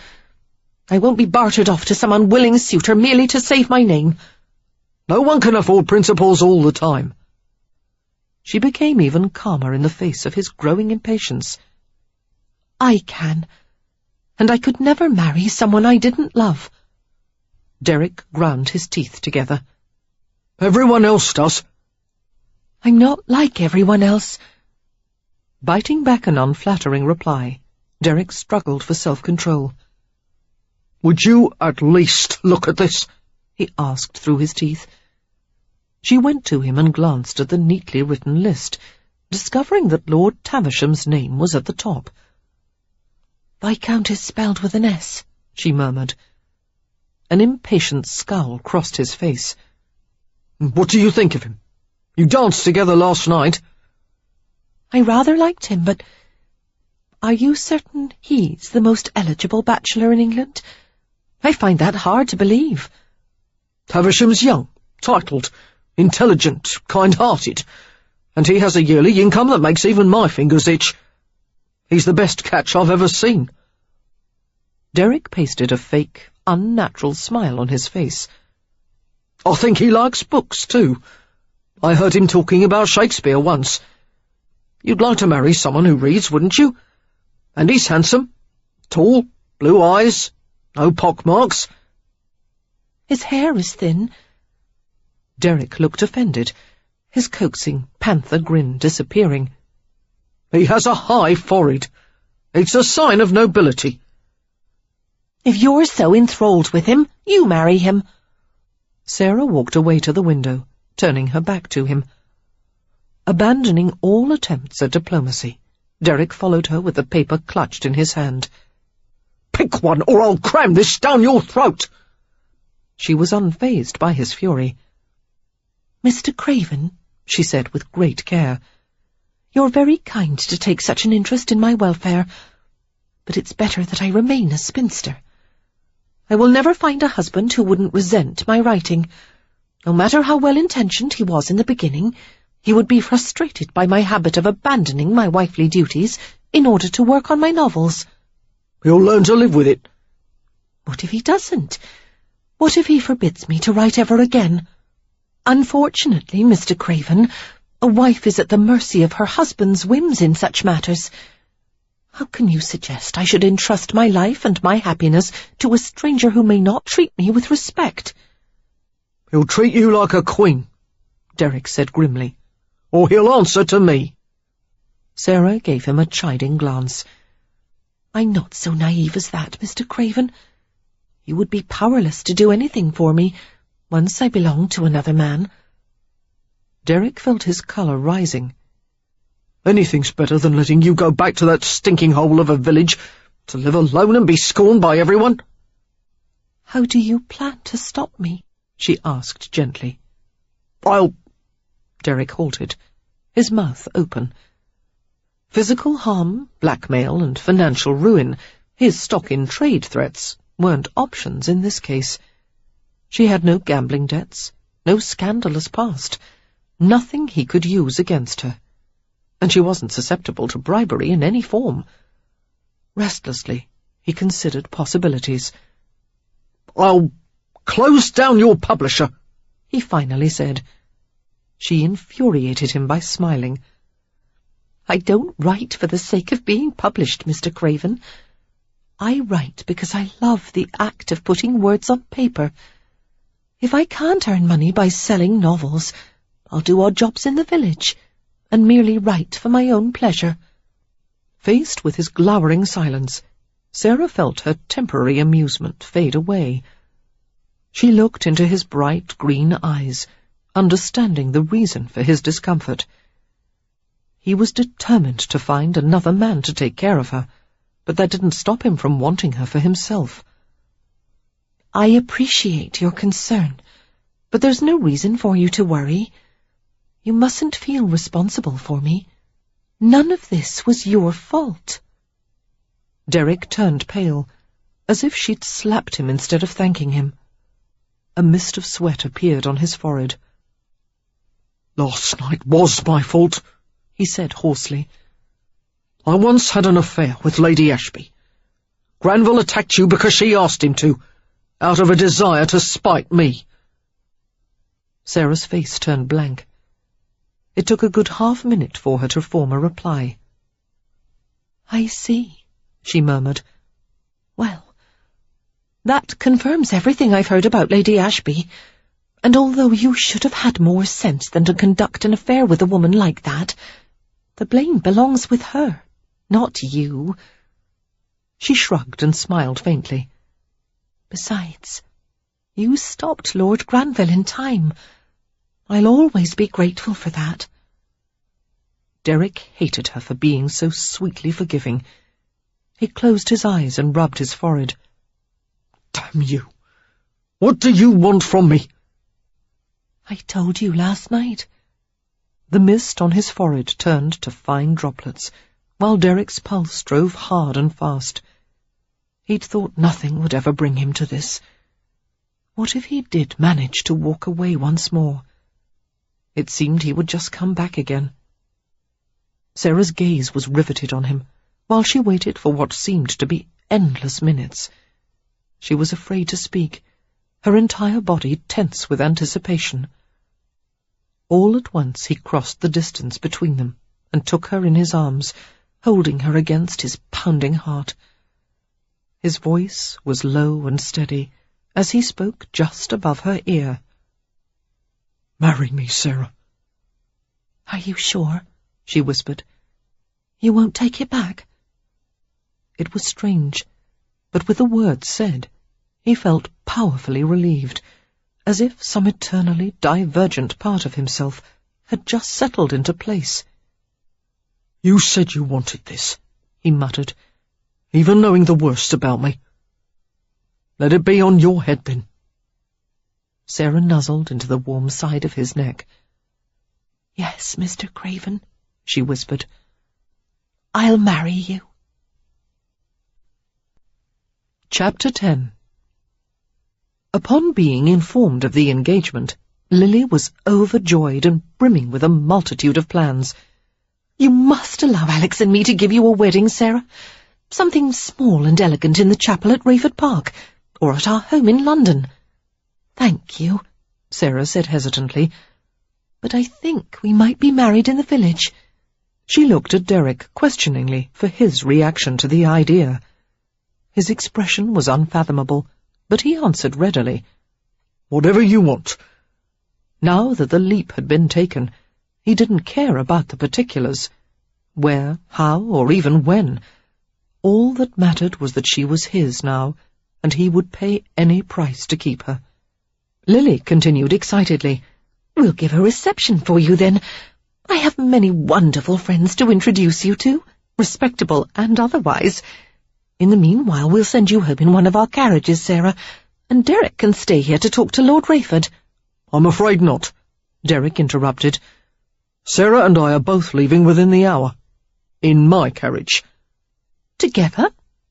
Lily looked startled, and then shook her head. "You can't. Don't you realize what people would say when they discovered that both of you were gone?" "Nothing they haven't said already." He slid a proprietary arm around Sarah's shoulders. Lily drew her slight frame up as tall as possible, adopting the brisk tone of a chaperone defending her charge. "Where are you planning to go?" Derek smiled slowly. "None of your damn business, Gypsy." Ignoring Lily's sputtering protests, he stared down at his fiancée and raised his brows mockingly. As she met his glinting green eyes, Sarah realized he intended to take her to London and keep her with him for the night. Her nerves jangled with alarm. "I'm not certain it's advisable," she began diplomatically, but he cut her off. "Go pack your things." Oh, the arrogance! But it was part of why she loved him. His single-minded determination to get what he wanted. Only blind, bullying stubbornness had enabled him to climb from the gutter. Now that the prospect of marrying her was within his reach, he planned to ensure it by well and truly compromising her. After tonight, there would be no turning back. Sarah stared at the broad expanse of his chest, conscious of the weight of his arm across her shoulders, the gentle stroke of his thumb and forefinger against her neck. Well, reprehensible as it was, she wanted the same thing. "Derek," Lily said in a steely voice, "I won't allow you to force this poor child into something she's not prepared for." "She's not a child." His fingers tightened on the back of Sarah's neck. "Tell her what you want, Sarah." Helplessly, Sarah raised her head and looked at Lily, her face turning a deep shade of crimson. I'm leaving with Mr. Craven." She didn't have to look at Derek to know that he was smiling in satisfaction. Lily sighed shortly. "This entire situation is indecent." "A lecture from lawless Lily on indecent behaviour," Derek mocked, leaning over to kiss his long-standing friend on the forehead. "Save it for another time, Gypsy. I want to leave before everyone wakes up." During the carriage ride to London, Derek prompted Sarah to tell him about her engagement to Perry. She hedged uncomfortably, not wanting to speak ill of her former fiancé behind his back. "That's all in the past now. I would rather not talk about Perry."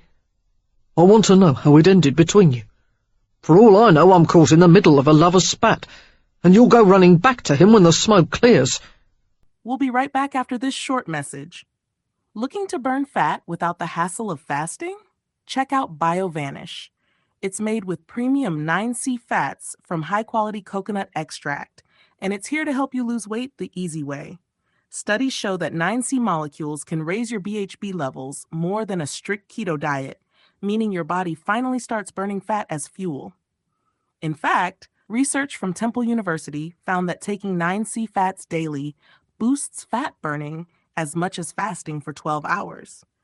So, would you rather skip meals all day or just mix BioVanish into a glass of milk? Ready to start burning fat the simple way? Click the link in the description to get BioVanish now and grab an exclusive discount while you're at it. BioVanish, fuel your fat burn. Now, back to the story. "But you can't really think that." "Can't I?" His voice was dangerously quiet. Sarah frowned at him, although she was inwardly amused. The big, potently masculine creature sitting opposite her was simmering with jealousy, clearly longing to do battle with his unseen rival. "There isn't much to tell," she said evenly. The trouble began right after Perry proposed. Although we were happy at first, it didn't take long before we discovered that we didn't suit. Perry said I wasn't the same woman he'd known all his life. He said I had changed, and he was right. We'd never argued before, but suddenly it seemed we couldn't agree on anything. I made him very unhappy, I'm afraid. So you gave him plenty of lip, Derek commented, looking pleased. His good humour restored, he reached over to pat her familiarly on the thigh. That's fine. I like my women saucy. Well, Perry doesn't. She pushed away his exploring hand. He wants a woman who will allow him to dictate to her. He wanted me to stop writing and fill the house with children and spend the rest of my life waiting on him and his mother, hand and foot. Clodhoppers, Derek said without rancour, exhibiting the typical Cockney disdain for simple country folk. He pulled her onto his lap, ignoring her attempts to wriggle free. Did you tell him about me? Mr. Craven! She exclaimed, protesting the clasp of his hands on her hips. He locked his arms around her. Their faces were very close, their noses almost touching. Did you? No, of course not. I tried not to think about you at all. Sarah's eyes half closed as she stared at the tanned hollow at the base of his throat. Disliking the civilized confinement of a cravat, he had removed the starched cloth and unfastened the top button of his white shirt. I did dream about you, she confessed. Derek smoothed his hand over her chestnut hair and brought her head closer to his. What was I doing in your dreams? He asked against her lips. Chasing me, she admitted in a mortified whisper. A delicious grin curved his mouth. Did I catch you? Before she could reply, his lips were on hers. His mouth twisted gently, his tongue hunting for an intimate taste of her. Closing her eyes, Sarah made no protest as he took her wrists in his hands and twined her arms around his neck. He stretched one of his legs out to rest his foot on the seat.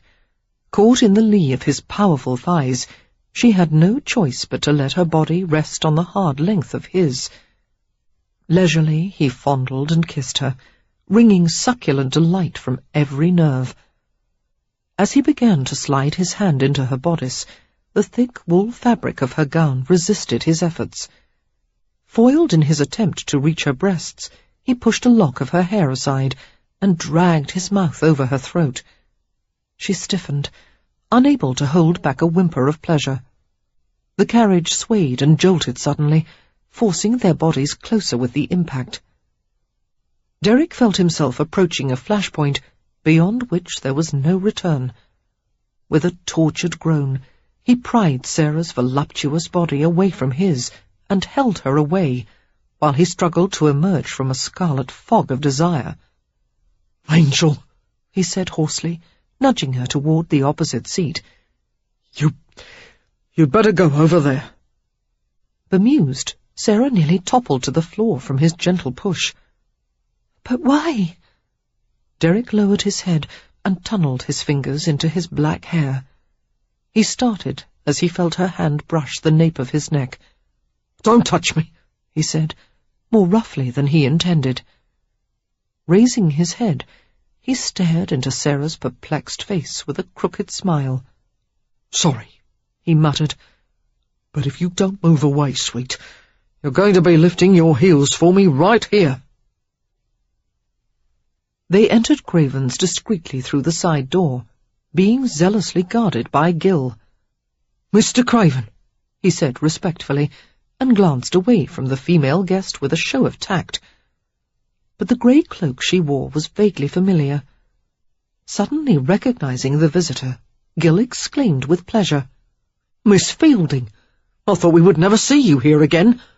Back for more research, eh? Sarah flushed and smiled, not knowing how to reply. Hello, Gill. Shall I tell Worthy that you're here? He'll certainly want to know. Derek interrupted in a biting voice. I'll ring for my bloody factotum if I want to see him. Right now I don't want to be disturbed. If the employees were alerted to her presence, they would all come swarming around her in a matter of minutes. He wasn't in the mood for impromptu celebrations over Sarah Fielding's return. He had brought her here for privacy. "Oh, yes, Mr. Craven." Gil's eyes widened as understanding dawned. Prudently, he buttoned his lips and resumed his station at the door. Derek brought Sarah to the apartments above the club, his hand resting on the small of her back as they ascended the stairs.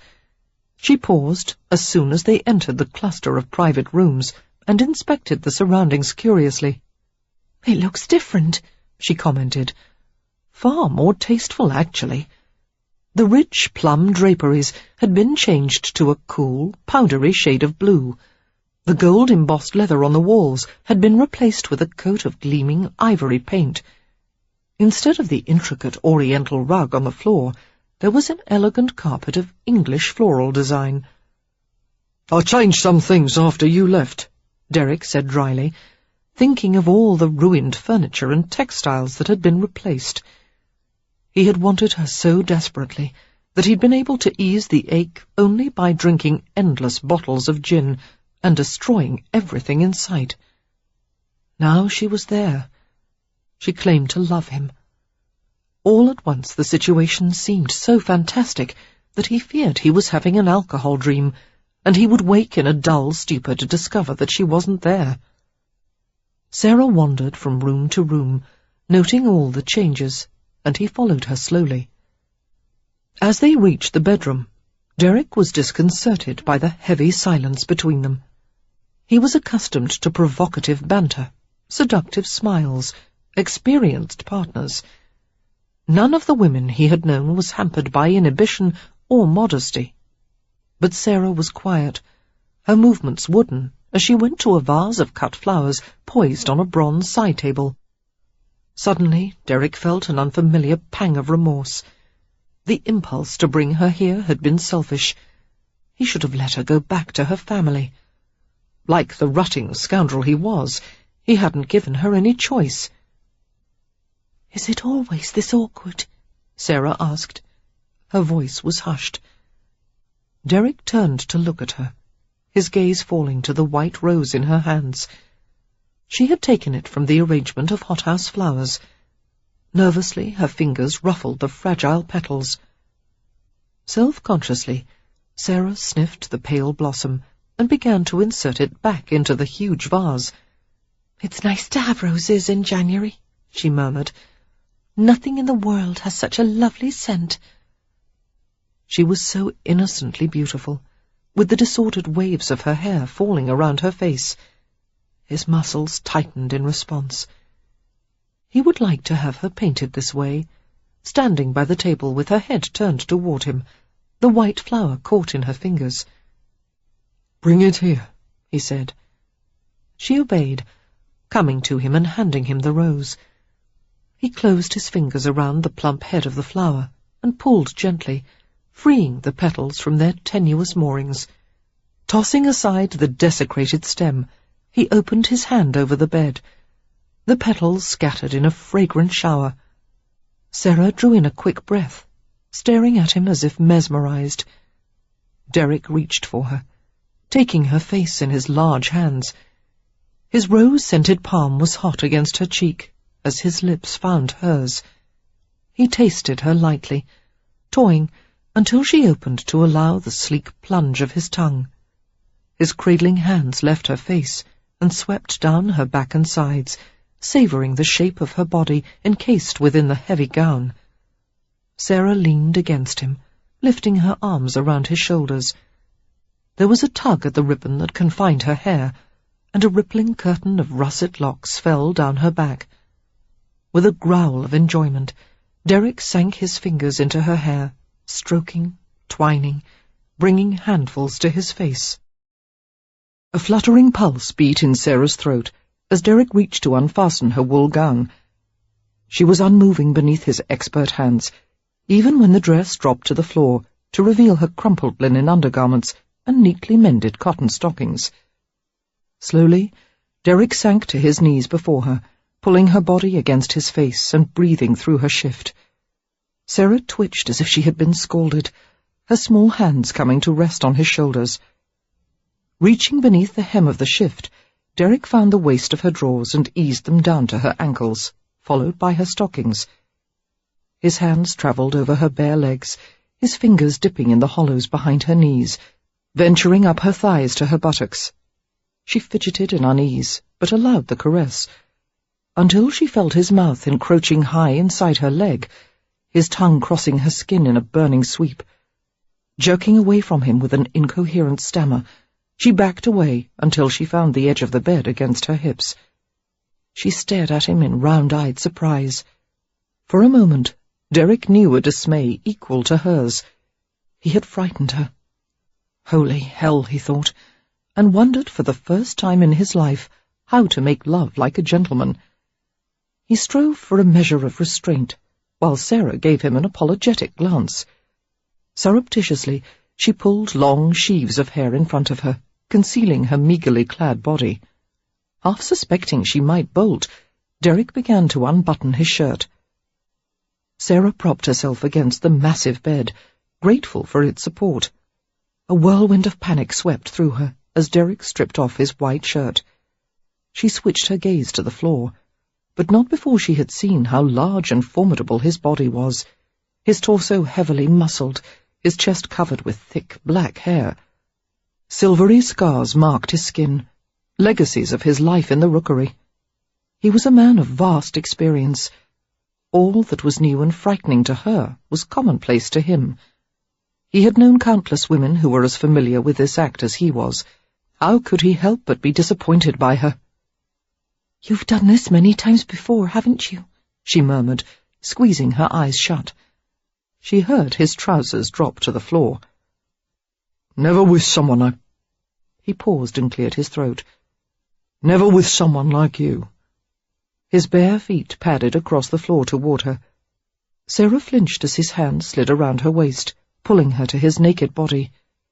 The heat of his skin sank through the insubstantial layer of her shift. He was aroused, throbbing hard and forcefully erect against her. "Open your eyes," he said. "There's nothing to be afraid of." She forced herself to comply, staring straight ahead into his chest. Her heart thumped so violently that it seemed to batter against her ribs. As if he could read her mind, Derek lowered his mouth to her hair and held her tightly. "Sarah, I'm going to take care of you. I'll never hurt you, or force you to do something you don't want." He took a long breath and forced himself to add reluctantly, "If you want this to stop, then tell me. I probably won't be kind, but I'll wait." She would never know how much the words cost him. It went against his nature to deny himself what he wanted so badly. He had been deprived of too much when he was young. It had made him selfish to the core. But her needs had become too important to him, her affection too precious to risk. Sarah looked up at him, reading the truth in his face. Gradually, her body relaxed against his. "You must tell me how to please you," she said softly. I don't know anything, and you know too much." His black lashes lowered over a flick of green fire. A wry smile pulled at the corners of his mouth. "We'll find some middle ground," he promised, and kissed her. Willingly, Sarah dropped her arms as he pushed the shift down her hips to the floor. He lifted her naked body onto the bed, and the scent of roses drifted over them. A fierce blush covered her from head to toe, and she moved to gather the covers around herself. Derek spread her beneath him with a muffled laugh, his hands travelling over her shrinking body. "Don't be shy with me." He kissed the translucent skin of her shoulders and the downy slope of her breast, relishing her lush softness. Raising his head, he stared into her eyes. "Sarah, you have to believe. I've never wanted anyone like this." He paused, aware of the sublime banality of the words, yet he was driven to continue like an impassioned idiot, trying to make her understand. "You're the only one who ever... Oh, bloody hell." As he struggled with the words, her small hand came up to his face, sliding tenderly over his jaw. She knew what he was trying to tell her. "You don't have to say it," she whispered. "It's all right." Derek turned his lips against her palm, and she closed her fingers afterward, as if to hold the kiss for safekeeping. "Everything I have is yours," he said raspily. "Everything." "I only want you." She curved her arms around his neck and drew him down to her. His gentleness was astonishing. She had expected the same violent passion of their other encounters, but tonight he was no pirate to ravage and plunder. Instead, he claimed her with sneak thievery, exploring her with a stealthy patience that set her nerves on fire. He stole away her modesty, her restraint, her every thought, leaving nothing but a smouldering blaze of sensation. His hand lightly gripped the round weight of her breast, lifting it as he covered the peak with his mouth. Slowly his tongue traced over the awakening bud, causing the tender flesh to contract. He turned to her other breast, sucking and nibbling until Sarah writhed against his mouth. Scooping up a fragrant handful of petals, Derek sprinkled them over her body, gently playful as he nudged them across her skin. Sarah arched up to him, abandoning herself to his tender passion. A few delicate petal shards caught in the springy crop of curls between her thighs. He reached down to the soft thatch, but Sarah stiffened in surprise and tried to push his hand away. "No," she protested, as he used his leg to pry hers apart. Derek held her down easily and smiled against her throat. "Why not?" He closed his teeth on the small lobe of her ear. Tracing the fragile rim with the tip of his tongue, licking hotly inside the shell-like curve, he spoke to her in the softest of whispers. "Every part of you belongs to me, inside and out. You're mine everywhere, even here." Cupping his hand between her legs, he toyed with her until he felt a sheen of moisture against his palm. Her weak protests faded into silence as he parted the soft curls and searched her with extreme care. He found her sleek and swollen, sensitive to the touch of his fingers. Pressing, stimulating, he carefully worked his fingers into the slickness until she gasped and pressed the crescents of her nails into his shoulders. Derek shuddered with desire, raising himself over her, possessing her mouth with a wet, carnal kiss. Sarah responded with her own feminine demand, running her hands over the muscled plane of his back, seeking to pull him more heavily on top of her. Unable to wait any longer, Derek urged her knees wide and positioned himself against her. Carefully, he pushed himself inside, easing beyond the virginal resistance. Sarah cried out as she was sundered, invaded in a deep thrust. Derek held her hips steady as he drove even further, immersing himself in her warmth. His senses hovered on the verge of rapture, and he fought to contain himself as she twisted beneath him in discomfort. "I'm sorry," Derek whispered, closing his eyes. "I'm sorry. Oh, God, don't move." Sarah subsided against him, her breath falling on his shoulder in delicate puffs. Gradually, he mastered himself and pressed his lips to her drawn forehead. "Is it better this way?" he murmured, shifting his weight. Sarah quivered, feeling the altered pressure inside her. I don't know." He pushed again, a long, gentle slide. "All this?" he asked, his voice hoarse. She couldn't answer, her lips parting in suspended silence as he began an easy rhythm. Each surge brought a flick of pain, but a deep instinct clamoured for her to arch upward, her inner muscles grasping to hold him inside. His black head dropped to her breasts, his mouth pulling at her nipples with gently flirting suction. Lost in a tide of building sensation, Sarah felt more slickness emerge between them, until the back-and-forth motion became a smooth, frictionless glide. "Please, you must stop," she gasped, while her muscles squeezed around him. "I can't bear any more." The emerald eyes glittered with triumph. "Yes, you can." He plunged deeper into her struggling body, his thrusts relentlessly regular. With a gasping whimper, She went still beneath him, while a great wave of pleasure rolled through her, unmatched by anything she'd ever felt before. He wrapped his arms around her, impelling himself more strongly, prolonging the exquisite spasms. When she was finally satiated, he took his own fulfillment, his body shaking with violent release. They remained locked together for a long time, relaxing amid the rumpled sheets. Derek reclined on his side and kept her against him, his lips drifting over her forehead and the silken edge of her hairline. Sarah smiled in drowsy wonder, breathing in the perfume of the crushed petals and the scent of his skin. Was it what you expected? He traced a gentle pattern on her hips. She blushed and pressed her face against his chest. No, it was much better. For me too. It was different from... Derek stopped himself, hesitant to speak of his past experiences. From all your other women, she finished for him dryly. Tell me how it was different. Derek shook his head. You're the one with the fancy words. I can't explain it. Try, she insisted, tugging threateningly at his wiry chest curls. In your own words. He covered her plucking fingers with his own, pressing her hand flat. It was just better, all the way through. Especially this part. He cuddled her closer. I've never felt so peaceful afterward. And happy? She asked hopefully. I don't know how happy feels. He sought her mouth for a brief, hard kiss, and his voice turned to rough velvet. But I know I want to stay inside you forever. As evening approached, Sarah closed herself in the seclusion of the tiled and furnished bathing room.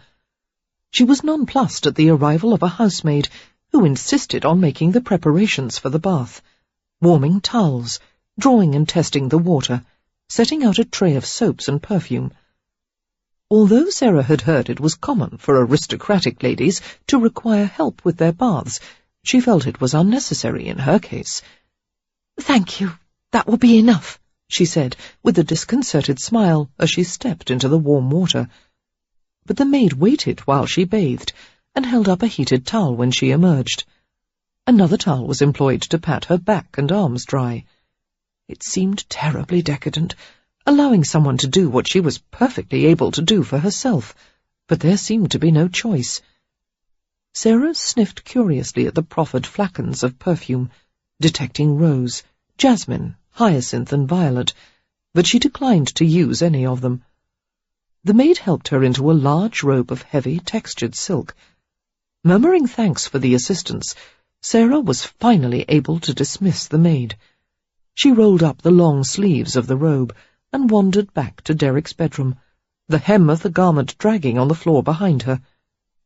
Clad in a similar robe, Derek was standing in front of the fireplace. He poked at a blazing log with a fire-iron. As he glanced at her with a half-smile, the golden-red light played over his black hair and swarthy face. How do you feel? A little hungry, she replied, and then added self-consciously, very hungry. Derek approached her, taking her shoulders in his large hands. Smiling, he brushed a kiss on the tip of her nose. I can do something about that. He turned her to face a table laden with trays and silver-domed platters. Monsieur Labarge outdid himself for your sake. How wonderful, but... Colour climbed high in her cheeks. I suppose everyone must know what we're doing. Everyone, he agreed. I think you'll have to marry me, Miss Fielding. To save your reputation. Derek grinned, bending to kiss the flash of pale throat revealed by the robe. Someone has to make a respectable man of me. He led her to the table and seated her. We'll have to serve ourselves. I dismissed the stewards. Oh, good, Sarah said in relief. Draping an embroidered napkin on her lap, she reached for a platter of tiny moulded pâtés and puddings. I think it would be tiresome, having servants hover around all the time.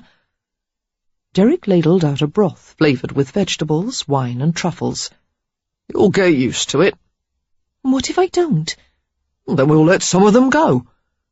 Sarah frowned, knowing how difficult it was to find employment in London. Many of the prostitutes she had talked to had once been maids dismissed by aristocratic employers. Cast out in the streets, they had no choice but to sell themselves.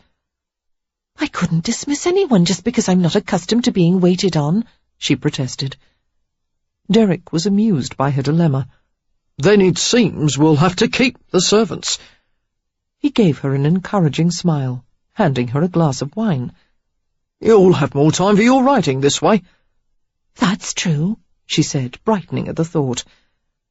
They consumed the supper at a leisurely pace, while the level of wine in the bottle dipped lower, and the fire on the grate burned to hot red coals. Sarah had never eaten such a delicious meal in her life. Succulent lobster and quail meat baked in pastry, and chicken breasts rolled in crumbly batter, fried in butter, and covered with a rich Madeira sauce. Derek kept urging her to try different morsels: a bite of potato soufflé dabbed with soured cream, a spoonful of liqueur-flavoured jelly that dissolved on her tongue, a taste of salmon smothered in herbs. Finally replete, Sarah collapsed in her chair and watched him as he left to stoke the fire. "Do you eat like this all the time?" she asked contentedly, dabbing her spoon in a delicate almond-flavoured custard. "I don't understand why you're not fat. You should have a belly the size of the king's." Derek laughed and returned to the table, pulling Sarah into his lap as he sat down. Thank God I don't, or I wouldn't be able to hold you like this. She curled against his hard chest and sipped from the wineglass he held to her lips. "How did you acquire such a talented chef?" I'd heard of Labarge's reputation, and I wanted the best for my club, so I went to France to hire him. Was it difficult to convince him to leave with you? Derek smiled reminiscently. Almost impossible. The Labarges had worked for the family of a French count for generations. Labarge didn't want to break tradition, not when his father and grandfather had been employed by the same family. But everyone has a price. I finally offered to pay him £2,000 a year. I also agreed to hire most of his kitchen staff. 2,000? She repeated in amazement. I've never heard of a chef being paid so much. Don't you think he's worth it? Well, I enjoy his dishes very much, Sarah said earnestly. But I'm from the country. I wouldn't know good French food from bad. Derek laughed at her artlessness. What do people eat in the country? Root vegetables, stews, mutton. I make a very good pepper pot. Slowly he stroked the rumpled cascade of her hair. You'll have to make it for me some day. I don't think Monsieur Labarge would allow it. He's very possessive of his kitchen. Derek continued to play with her hair. We'll go to a cottage I have in Shropshire. A smile crossed his face. You'll put on an apron and cook for me. I've never had a woman do that before. That would be nice, she said dreamily, lowering her head to his shoulder. But the mention of the cottage had awakened her interest. After a moment she looked up at him with a question in her eyes. What is it? He asked. She seemed to choose her words carefully. Mr. Worthy once told me that you own a great deal of property, and everyone says you've made a fortune from the club. I've heard people claim that you're one of the wealthiest men in England. I've just been wondering. She hesitated, recalling Perry's admonition that it wasn't a woman's place to ask about finances. Oh, never mind. What is it you want to know? How much I own? Derek read the answer in her abashed expression, and he smiled wryly. There isn't a simple answer to that. As well as my personal holdings, there are estates, mansions, and tracts of land deeded to Cravens in payment of gambling debts. Also a yacht, jewellery, artwork, even some thoroughbreds. Those things aren't strictly mine, since they belong to the club. But the club belongs to you, she finished. Exactly. Sarah couldn't resist probing further. What do you count among your personal holdings? Derek had the grace to look slightly embarrassed. 4 estates. A terrace in London, a chateau in the Loire Valley. A chateau?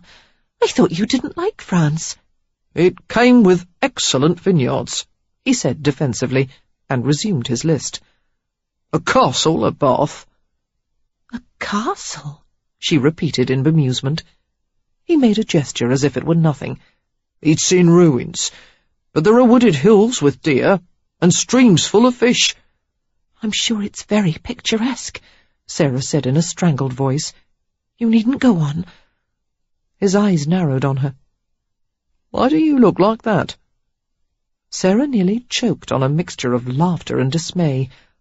I've just begun to realize how wealthy you are. It's rather frightening. You'll get used to it. She shook her head. I don't think so. There was a teasing lightness to his tone, but his eyes glinted oddly as he replied. You've been compromised, sweet. It's too late to change your mind. Sarah shook her head and stood up from his lap. I can live with being compromised. Where are my clothes? She was only jesting, not reading the sudden tension in his face. You said you would stay with me no matter what.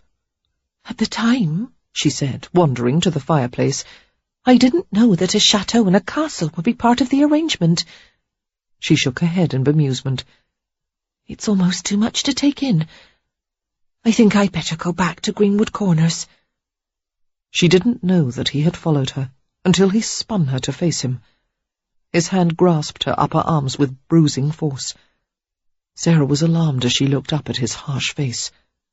What? She gasped. What in the world? I won't let you leave me. His voice was even, but his large body was rigid, his hands hurtful. She blinked in astonishment. I don't want to leave you.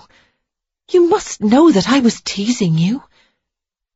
As his eyes bored into hers, she realized that she had discovered a vulnerable spot, like a thin patch on the surface of a frozen river. In a few careless words, she had broken through to the dark depths he concealed so well.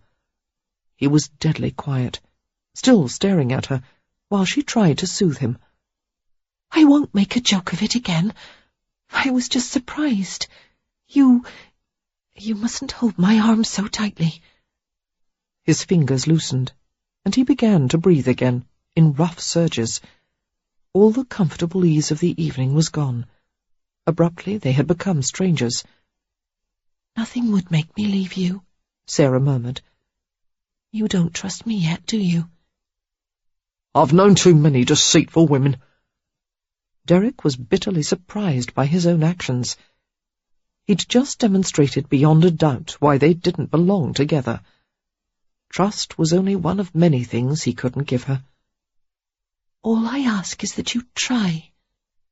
Sarah leaned toward him, against the slight pressure he exerted to hold her back. She pressed her ear to his wildly beating heart.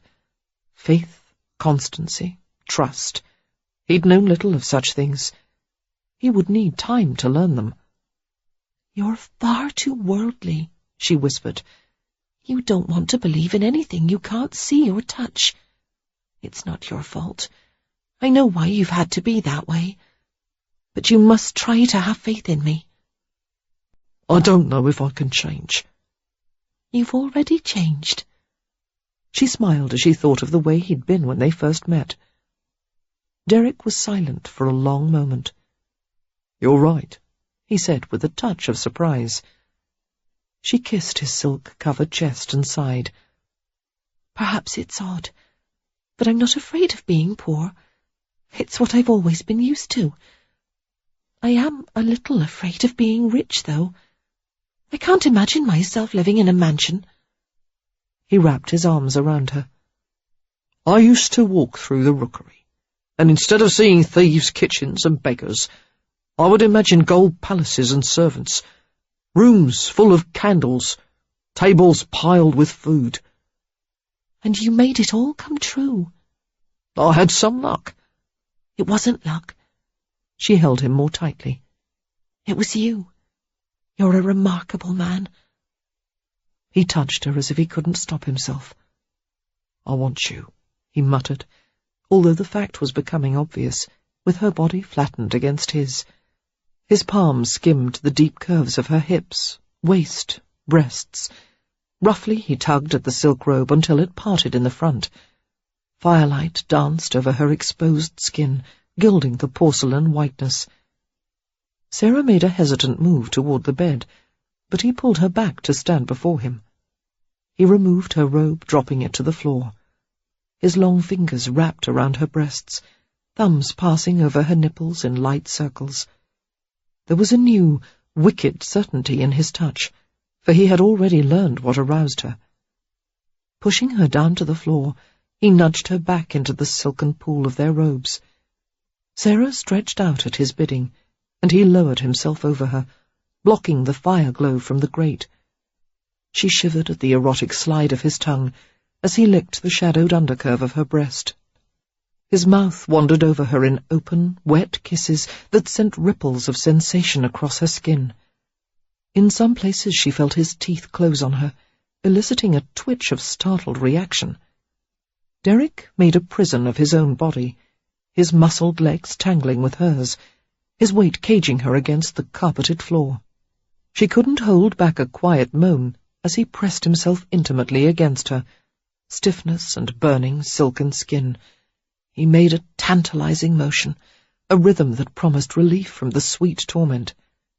Sarah lifted herself to him, eager for his possession, but he held back, his green eyes blazing with deviltry. "Please," she whispered.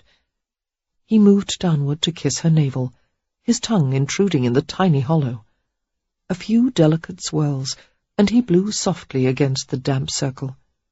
He fitted his hands around the deep curve of her waist, then shaped the roundness of her hips in his palms, kneading gently. The feathery brush of curls against his chin was a powerful enticement. He worked his mouth down in the inviting triangle, ignoring her sudden jolt of unwillingness. Hungrily, he breathed in the scent of her, his nerves stimulated by the earthy sweetness. Spurred into action, Sarah struggled frantically to escape him. He wrapped his arms up around her thighs, mastering her, and his head dipped low into the space he had made for himself. He swept through the lush curls with short, wheedling touches of his tongue. Sarah groaned a denial as he reached deeper into the soft cleft, searching for the intoxicating taste of her body. His fingers wove gently through the patch of curls, separating them. He found the delicate center of sensation and stroked with his tongue, teasing, insinuating deep in the softness. Steeped in pleasure and shame, Sarah lay motionless. The taste of her was maddeningly erotic. He covered the enticing female flesh with his mouth and tugged firmly. At the same time, he slid his fingers inside the moist passage, stroking in counterpoint to the steady rhythm of his mouth. Sarah cried out suddenly, pulled into a whirling upheaval, her senses overflowing. As the last tremor subsided, Derek levered his body over hers and pushed himself inside her, gripping her hips in his large hands. He gave a pleasured groan and began to thrust in a sustained motion.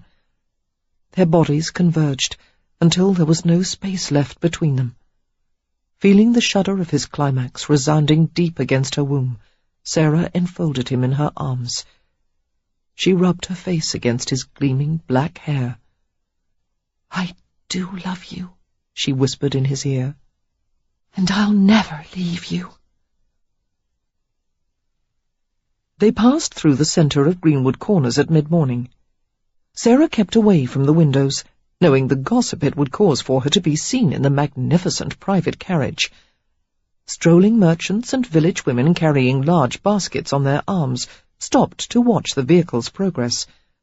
Shopkeepers came outside to remark on the lacquered carriage, the pair of outriders, and the liveried footman in attendance. Such an equipage had rarely, if ever, been seen in Greenwood Corners.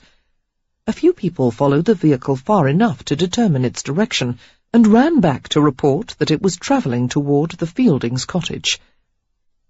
When they reached her parents' home, Derek helped Sarah from the private carriage. He spoke briefly with the footman before walking Sarah along the path that led to the cottage door. "I wish the night wasn't over," she said, holding his arm tightly. "There'll be other nights for us." "Not for a while." That earned her a piercing glance. "You'll arrange the wedding as soon as possible. Accept Lily's offer of help if necessary." "Yes, sir." Sarah smiled at his commanding tone. "It almost sounds as if you're anxious to marry me." "It won't be a moment too soon," he muttered. Sarah was glad of his sudden fretfulness, knowing it meant that he was reluctant to be parted from her. She was half afraid that she had dreamed the last 2 days. "If you don't come back for me, I'll find you in London," she threatened. "Or I'll send Papa, and he'll bring you here at the end of his old musket." Derek grimaced. "I'm not certain any man in his right mind would choose me for his daughter." "Oh, Papa's a wise, dear man. You'll adore each other. Just make certain to speak loudly so he can hear you." They stopped at the door, and Sarah turned the handle to open it. "Mama!" she called. Katy appeared in the doorway with a delighted exclamation and made a move to embrace her daughter. "Sarah, how was the ball? You must tell me everything." She stopped at once as she saw the man beside Sarah, his dark, broad-shouldered form filling the doorway. "Mama, this is Mr. Craven," Sarah said softly. Taken aback, Katy stared at the two of them with round eyes. "Isaac!" she called, her voice higher pitched than usual. "Sarah's brought someone home with her. A man." "Has she? Well, let me have a look at him." Abruptly, Derek found himself confronted by 2 small, grey-haired people. Scrutinizing him closely, they welcomed him into the tidy, worn little cottage. There were sprays of dried flowers and herbs, painted pottery, and piles of books everywhere. He had to duck his head to avoid a low overhead beam as he crossed the threshold.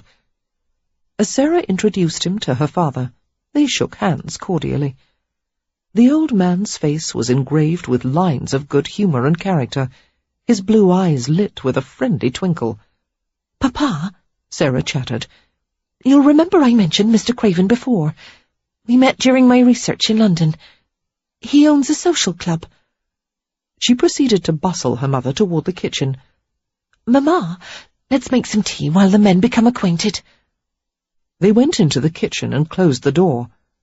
Dazed, Katy fumbled for the jar of tea, while Sarah began to pump water energetically at the sink. "You've taken my breath away," Katy remarked, hunting for a spoon. "Mr. Craven was at Rayford Park this weekend," Sarah said, her face mantled with the high colour of excitement. "It's a complicated story, but the long and the short of it is, I love him, and he proposed to me, and I said yes." Katy's mouth dropped. She sat in a chair, fanning her hands over the centre of her chest, as if to calm her heart. "Your Mr. Craven proposed," she repeated numbly. "He's the most wonderful man in the world. You and Papa are going to love him as much as I do." "Sarah, isn't this terribly sudden? Think of all the years you've known Perry." "Mr. Craven makes me 1,000 times happier than Perry ever could. Don't look worried, Mamma. Haven't you always known me to be sensible?" She smiled confidently. "I've made the right choice. You'll see." As Katy began to ask something else, Sarah motioned for her to be quiet, while portions of the men's conversation filtered from the other room. Carefully, Sarah pressed her ear to the door. "You're a little too late in asking Mr. Craven. Sarah already has a fiancé, young Kingswood." Sarah couldn't stop herself from interrupting. She opened the door enough to stick her head through the space. "He's not my fiancé any more, Papa. Perry and I became unengaged before I left this weekend." Isaac looked perplexed. "You did? Why?" "I'll explain later." She gave Derek an encouraging look and retreated behind the door. Katy watched her daughter with wry amusement. "There's no need to pop back and forth like a turtle in its shell. I have a feeling your Mr. Craven is quite capable of talking to Papa without any help from you." Sarah rested her ear against the panels again. "Shh!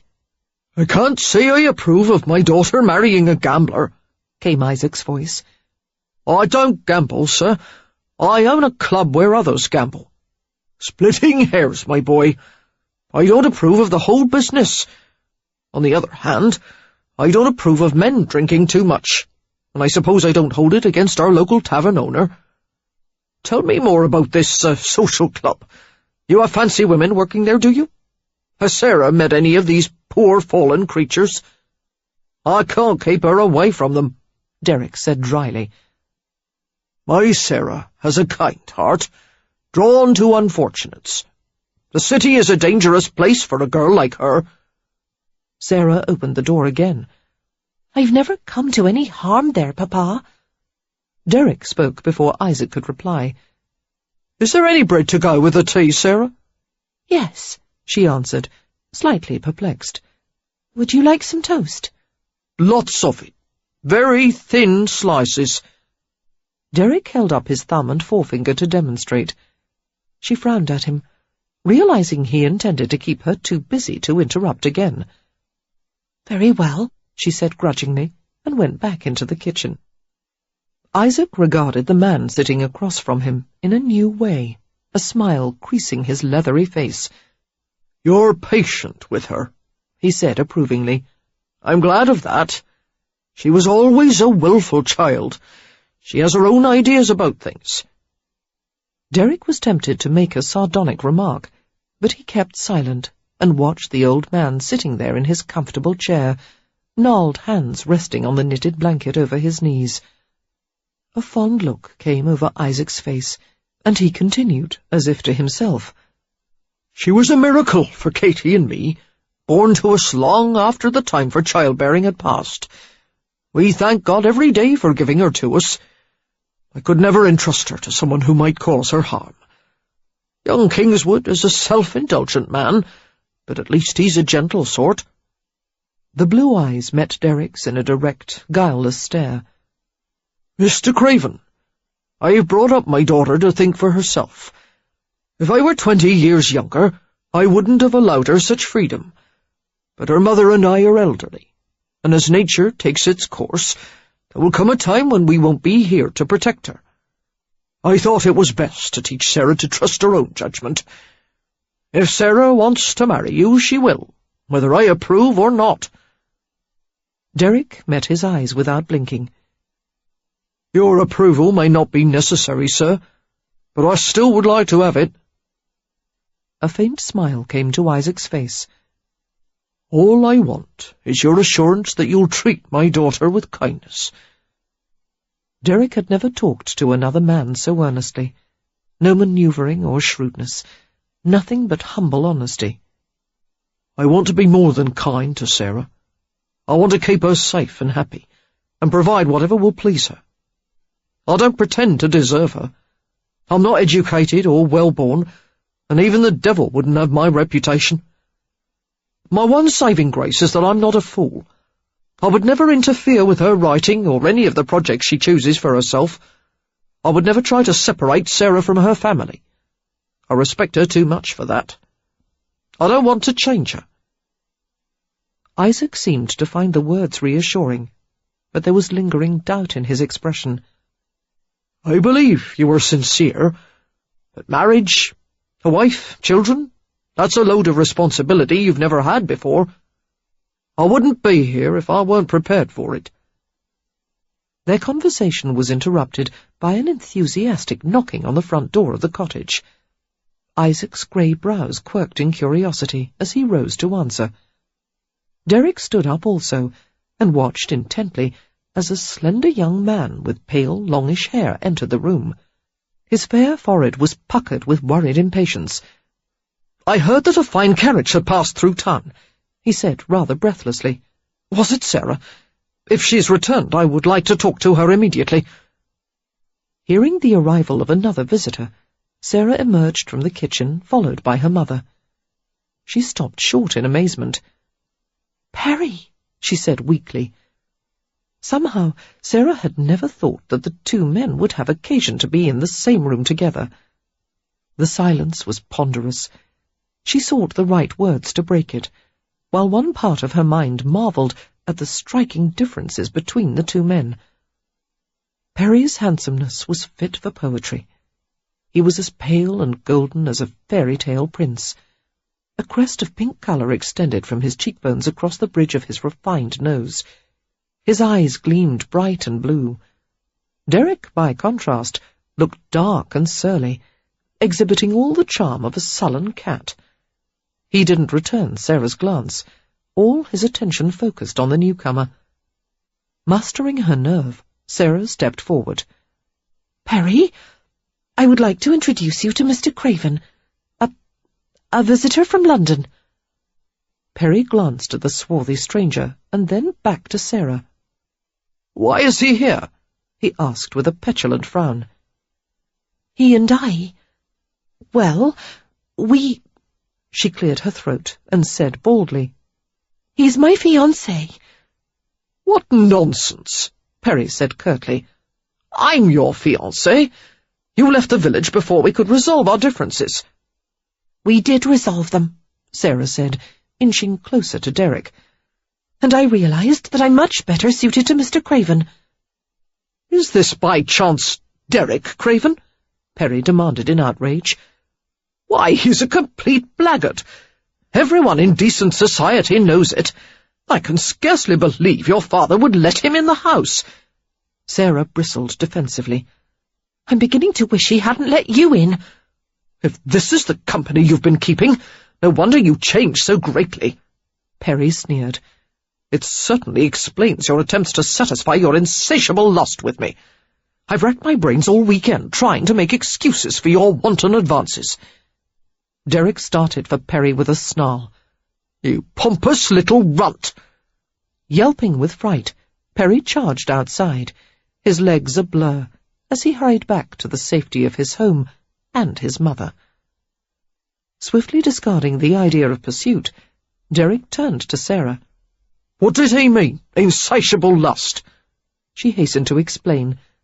"Well, insatiable means unable to satisfy." "I know that," he said in a biting tone. "Why did he say it about you?"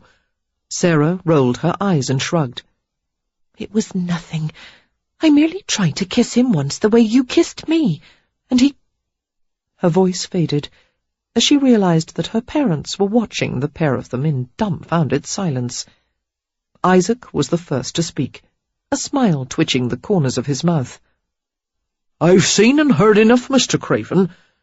If you and my daughter are already talking about insatiable lust, I think I'd better give you my approval, and hope for a quick wedding."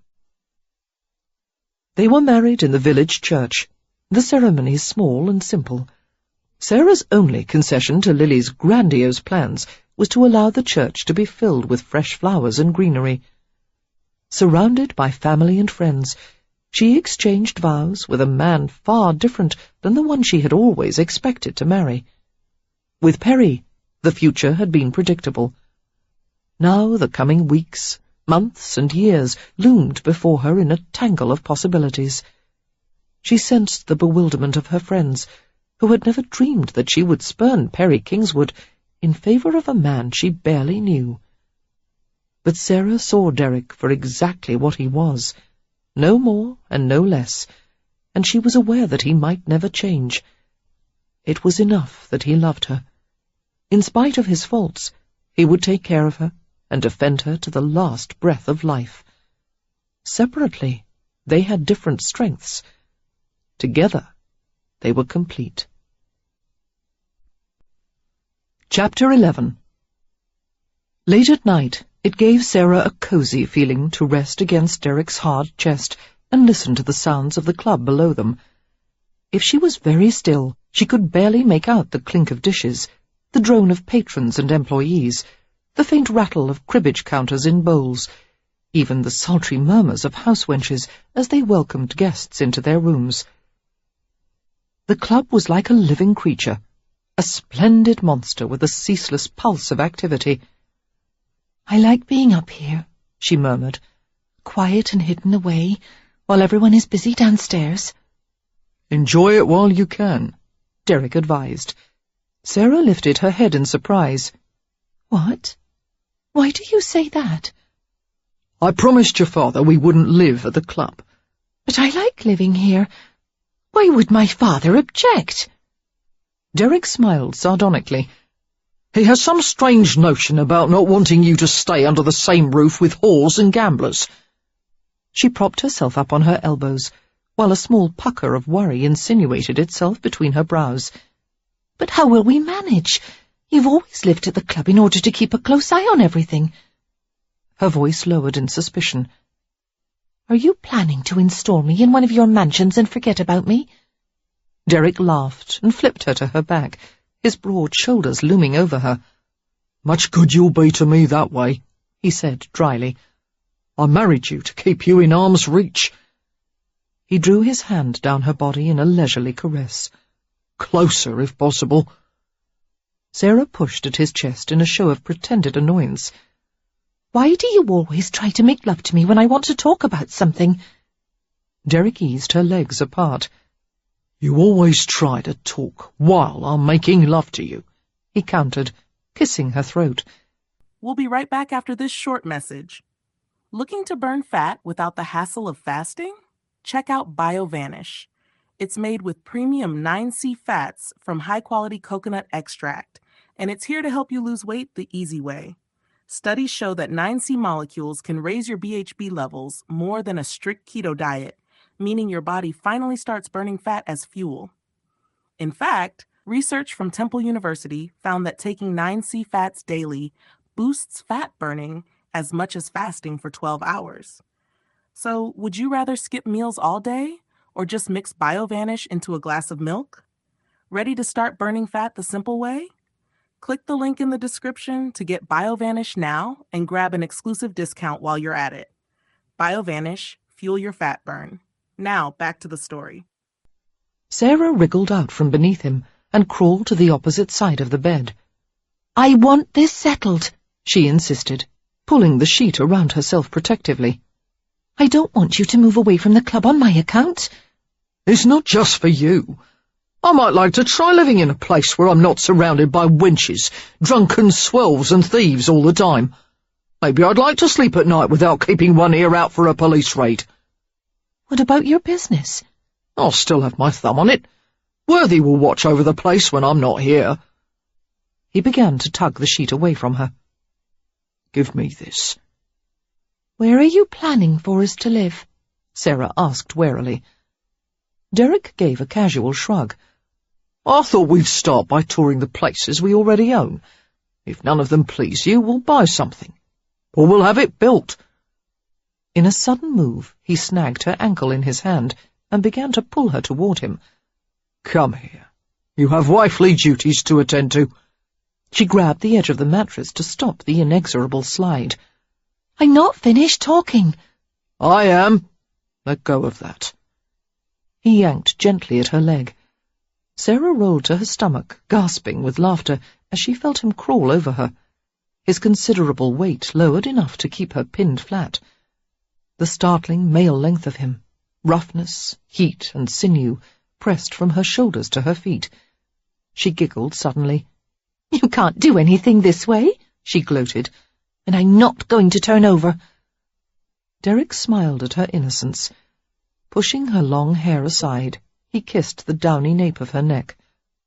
I don't want you to turn over, he whispered. He hoisted himself up enough to settle his hands on her shoulders, manipulating the soft muscles. His touch was deft and easy. Sarah sighed in pleasure. That's nice. Oh, don't stop that. The soothing pressure travelled over her back, his thumbs finding vulnerable points on either side. She turned her head to the side, breathing deeply. He crouched over her again, his strong hands resting on the swell of her hips, his mouth at her ear. The tip of his tongue edged the fine curve, and then ventured inside to flick in a shallow, delicate thrust. For a second, all sound was blocked. Sarah quivered at the peculiar sensation. After his tongue withdrew from her moist ear, the heat of his breath and the low timbre of his voice seemed more acute than before. Do you like that? He whispered. I don't know. He laughed quietly and did it again. Sarah would have turned over for him then, her body filled with restless impulses. But he kept her face down and forced his hand gently beneath her hips. She gasped as he found the damp triangle between her thighs, his fingers searching expertly. When she tried to twist around, he sank his teeth into the back of her neck, holding her still. Stay there. I like this view of you. Don't, she murmured, thinking he was teasing her. His voice was vibrant with lust. Round, sweet, firm. You have the prettiest backside I've ever seen. Her protesting laugh ended in a groan as he goaded her with his hips, pushing her down against his hand. She reached forward and curled her fingers around the mattress, digging deeply.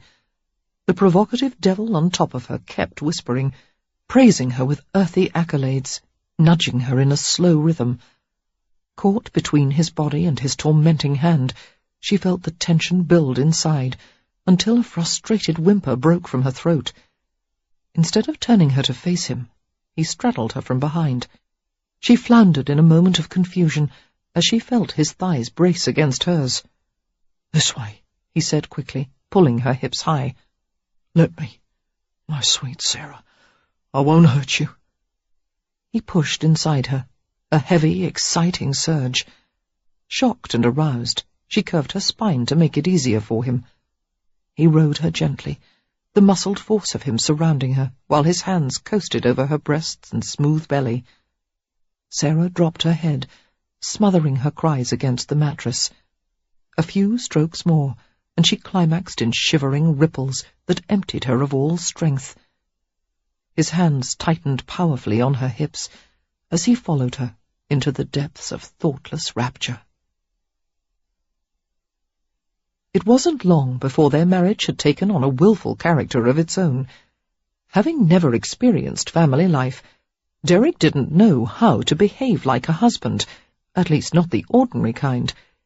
He seemed like a half-tamed creature to Sarah, unaware of regular hours for eating or sleeping. The only structure in their life was what she imposed. Sarah tried to make the changes gradual, unwilling to require too much of him at once. One night, after waiting up for him past 2 o'clock, she dressed in a simple gown and ventured out of their private apartments, wondering what kept him downstairs. The club was infused with particular excitement, the drone of voices punctuated with exclamations and encouragements. Standing inconspicuously at the edge of the doorway, she watched the tightly knit crowd around the hazard table. All of them concentrated on the roll of ivory dice, as if life or death depended on it. Derek's slim, dark form was visible in their midst. He was laughing quietly at some quip that had been made to ease the tension. Mrs. Craven! Sarah heard Worthy's voice beside her, and she turned with a smile. She had come to rely on the factotum almost as much as Derek. Worthy had been more overtly pleased about their marriage than anyone else, reassuring her in his quiet way that she had made the right decision. They had talked for a few minutes at the reception the Rayfords had given after the wedding. Together they had watched Derek's attempts to wheedle her elderly mother into a dance. "I've never seen him care about anyone the way he does you," Worthy had told Sarah. "After you left, it was like watching a man crumble inside. The only reason he went to the weekend at Rayford Park was because he was too pickled to protest when Gil and I loaded him into the carriage." "Oh, dear." Sarah had smiled in sympathetic amusement. "He was drinking quite a bit." "Blue ruin," Worthy had confirmed. "But ever since he returned, knowing you were going to be his wife, well, he's been a different man. You bring out the best in him. He is determined to be a good husband to you, and he never fails once he decides to accomplish something." Just then Derek had managed to coax Katie into a sedate waltz, the pair of them circling the corner of the ballroom with great dignity. "You don't have to convince me of that," Sarah had remarked, her eyes gleaming with laughter. Since the wedding, Worthy had done all that was possible to make her comfortable at the club and afford her time and privacy with Derek. The servants were irreproachable in their goodwill and efficiency. Whatever she needed was provided almost before she could ask for it. When she was in the vicinity of the club patrons, Worthy or Gill hovered protectively nearby, ensuring that she was safe from any improper advances. As another roll of the dice caused the group at the hazard table to murmur excitedly, Sarah leaned closer to the factotum. "What's happening?" she asked. Lord Alvanley is at the hazard table, playing very deep. He tends to spend large amounts and run up heavy losses. Naturally, he is a great favourite of Mr. Craven's." "Naturally," Sarah repeated wryly. No wonder Derek was following the game closely. Derek's presence tended to encourage spending at the tables, almost as if the players wished to impress him by throwing around their wealth. "Is there something you require, Mrs. Craven?" Worthy asked. She shrugged slightly, watching Derek. "I was just wondering, do you think it will be very long before the game is over?" Worthy followed her gaze. "I'll go and ask him. Wait right here, Mrs. Craven." "Perhaps you shouldn't bother him," Sarah began, but he was already gone. While the factotum made his way to the hazard table, some of the house wenches approached her, led by Tabitha. Although Sarah and Tabitha had tacitly agreed never to mention their meeting in Greenwood Corners, the girl seemed to feel partially responsible for Sarah's good fortune. She had thanked Sarah for not turning her nose up at all the house wenches after becoming Derek's wife. "You're a fine, gracious lady," she had told Sarah. "Just like I said you was." This evening the 3 house wenches came up to Sarah, all of them dressed in brightly spangled finery. Sarah greeted them pleasantly. "'Tis a slow night," Tabitha commented, sticking a hip out and resting her hand on it as she eyed the assortment of soldiers, aristocrats, and diplomats. "Always is when the play is deep. But after, they rush for the nearest wench, and sometimes play double for a flyer." "You better take care to hide yourself when the game's done," Violet advised Sarah sagely. "Mr. Craven would blow up good, were another man to try and riddle you." "I'm just waiting for Mr. Worthy to return," Sarah began, but Tabitha interrupted with a gusty laugh. "I've a notion to bull-bait your husband, Mrs. Craven, and show him why a man should keep close to his wife's bed at night." Sarah shook her head in confusion. "I don't know what you mean, Tabitha, but I won't participate in any attempts to trick Mr. Craven, especially not in front of his friends. No, really." Laughing merrily, bent on mischief, the house wenches dragged her with them to the hazard table. They took care to keep her concealed in their midst. "Mr. Craven," Tabitha said casually, "we brung a new girl for you to try out. She's been waiting to give you a little knock." Eyebrows were raised, and a few glances exchanged across the table, for the prostitutes usually knew better than to intrude on a game. Derek gave Tabitha a quizzical frown. "Tell her I don't tumble the house wenches." He turned away dismissively. Tabitha persisted with glee. "But she's a nice, fresh one. Why don't you take a look?" Giggling, the wenches brought Sarah forth. She was flushing and protesting, trying to remove the spangled tuft of plumes they had tucked behind her ear. Derek laughed suddenly, his expression lightening. He pulled Sarah into the crook of his arm. "This one I'll take," he murmured, bending to kiss her temple. Pausing in the middle of the game, Lord Alvanley inquired as to the identity of the newcomer. When informed that she was Craven's new bride, Alvanley temporarily deserted his position at the hazard table. The crowd of men watched in amusement as he approached Sarah. "My sincerest compliments, Mrs. Craven." Alvanley bowed over her hand and addressed Derek languidly. "You don't have the intelligence I suspected, Craven, if you choose to leave such a pretty creature waiting upstairs in favour of our boorish company." Derek grinned and bowed in acknowledgment. "At your lordship's advice, I'll oblige my wife and retire for the evening."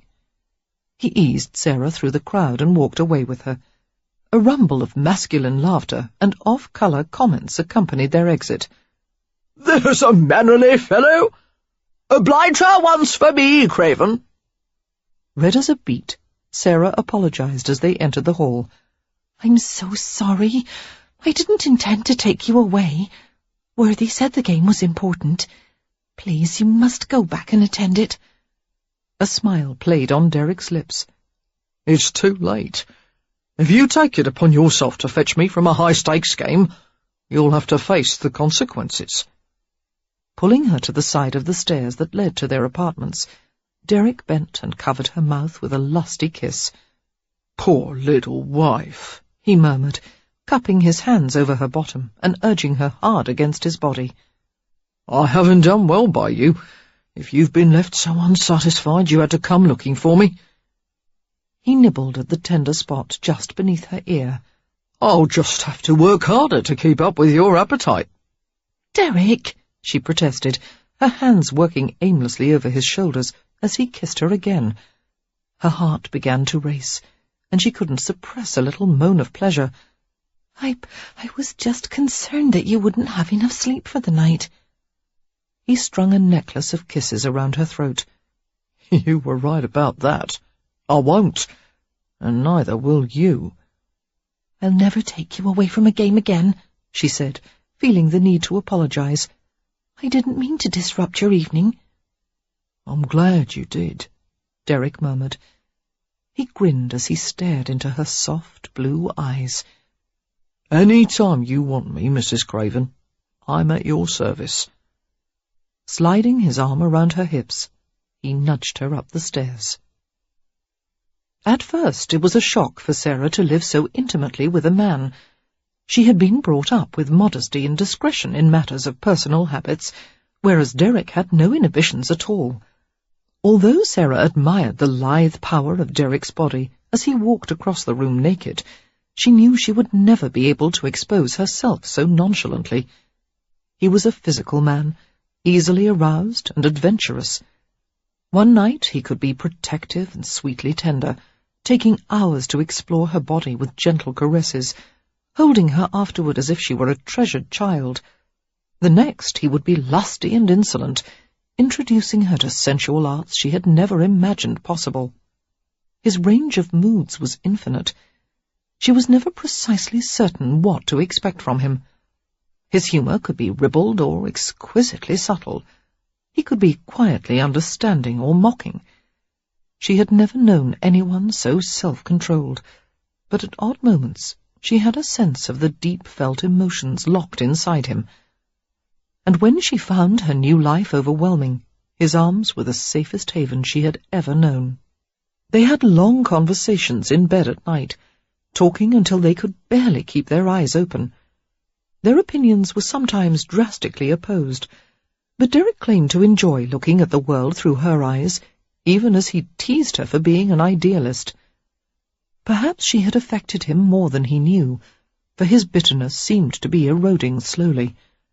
At times, Sarah noticed a trace of boyishness about him, a wont to tease and engage her in bits of nonsense, a new free and easy laugh. "Mr. Craven looks specially fine these days," Tabitha and the other house wenches had remarked, and Sarah knew that it was true. The vital, charismatic quality that had always made Derek attractive seemed to have doubled. Women stared at him covetously wherever they went, causing Sarah twinges of jealousy. She took reassurance in his devotion to her. Females might flutter and simper when he was near, but he treated them all with polite indifference.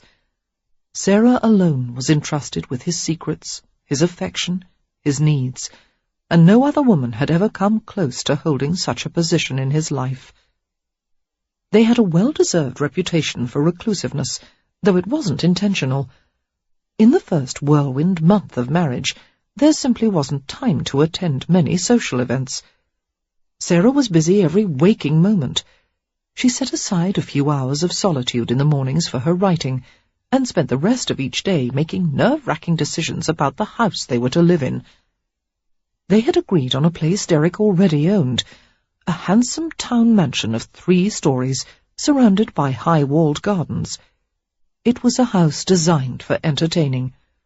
The floor plan centered around a spacious colonnaded hall, which opened into a huge drawing-room and dining room.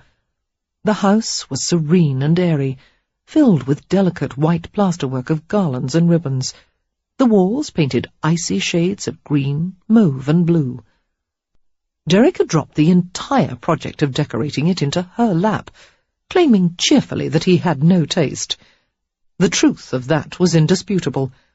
His idea of elegance was to load as much gilt and carving as possible on every spare inch of space. But Sarah feared that her own taste might be no better. She enlisted the advice of Lily Rayford and a small number of young society matrons with whom she was becoming friends. Cautiously, she chose furniture of simple design, upholstered with pale, richly embroidered brocades. Bed hangings and window draperies were made of light-coloured damask and chintz.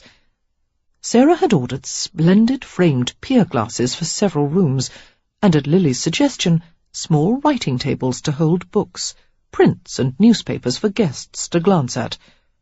Her own writing desk was made of glowing rosewood, fitted with rows of compartments and drawers. Occasionally, her labours were interrupted by an evening out with Derek. They attended a play, a musical evening hosted by the Rayfords, and a reception for a visiting foreign royal. Suffering under intense scrutiny at these social functions, Sarah became aware of the need for suitable clothes. She was reluctant to go to the dressmaker, knowing how expensive it would be. After years of counting pennies, the act of spending large amounts of money made her feel slightly queasy. Buying furnishings for the house was necessary. Buying purely for herself was much more difficult to justify. To her surprise, Derek insisted on accompanying her to Madame Lafleur's shop. Monique welcomed them extravagantly, her dark eyes smiling in her round face. "Voici the most talked-about couple in London," she proclaimed, meeting them personally at the front of the shop instead of sending her assistants. "How well you look, the both of you! Everyone wonders why you have gone into hiding, but I tell my clients, bien sûr, of course they will keep to themselves at first. That is the privilege of the newly married, n'est-ce pas?" She regarded Derek speculatively. "You have accompanied your wife here, Monsieur Craven. How generous it is of you to take such an interest." Derek gave her a charming smile. "I'm here because my wife has a little problem she won't admit to you." "Oh?" Monique's gaze instantly dropped to Sarah's stomach. Derek grinned and winced as Sarah dug her elbow into his side.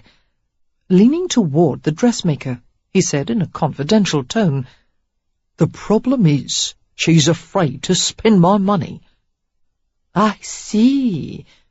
There was a flash of disappointment in Monique's eyes. Clearly she had hoped for a juicy bit of gossip she could spread around London. Her good humour was restored as Derek continued. "I don't intend for my wife to waste the afternoon trying to talk you into making gowns with less costly fabric and no trimmings. I want her to have the best, and look as elegant, more elegant than any woman in England.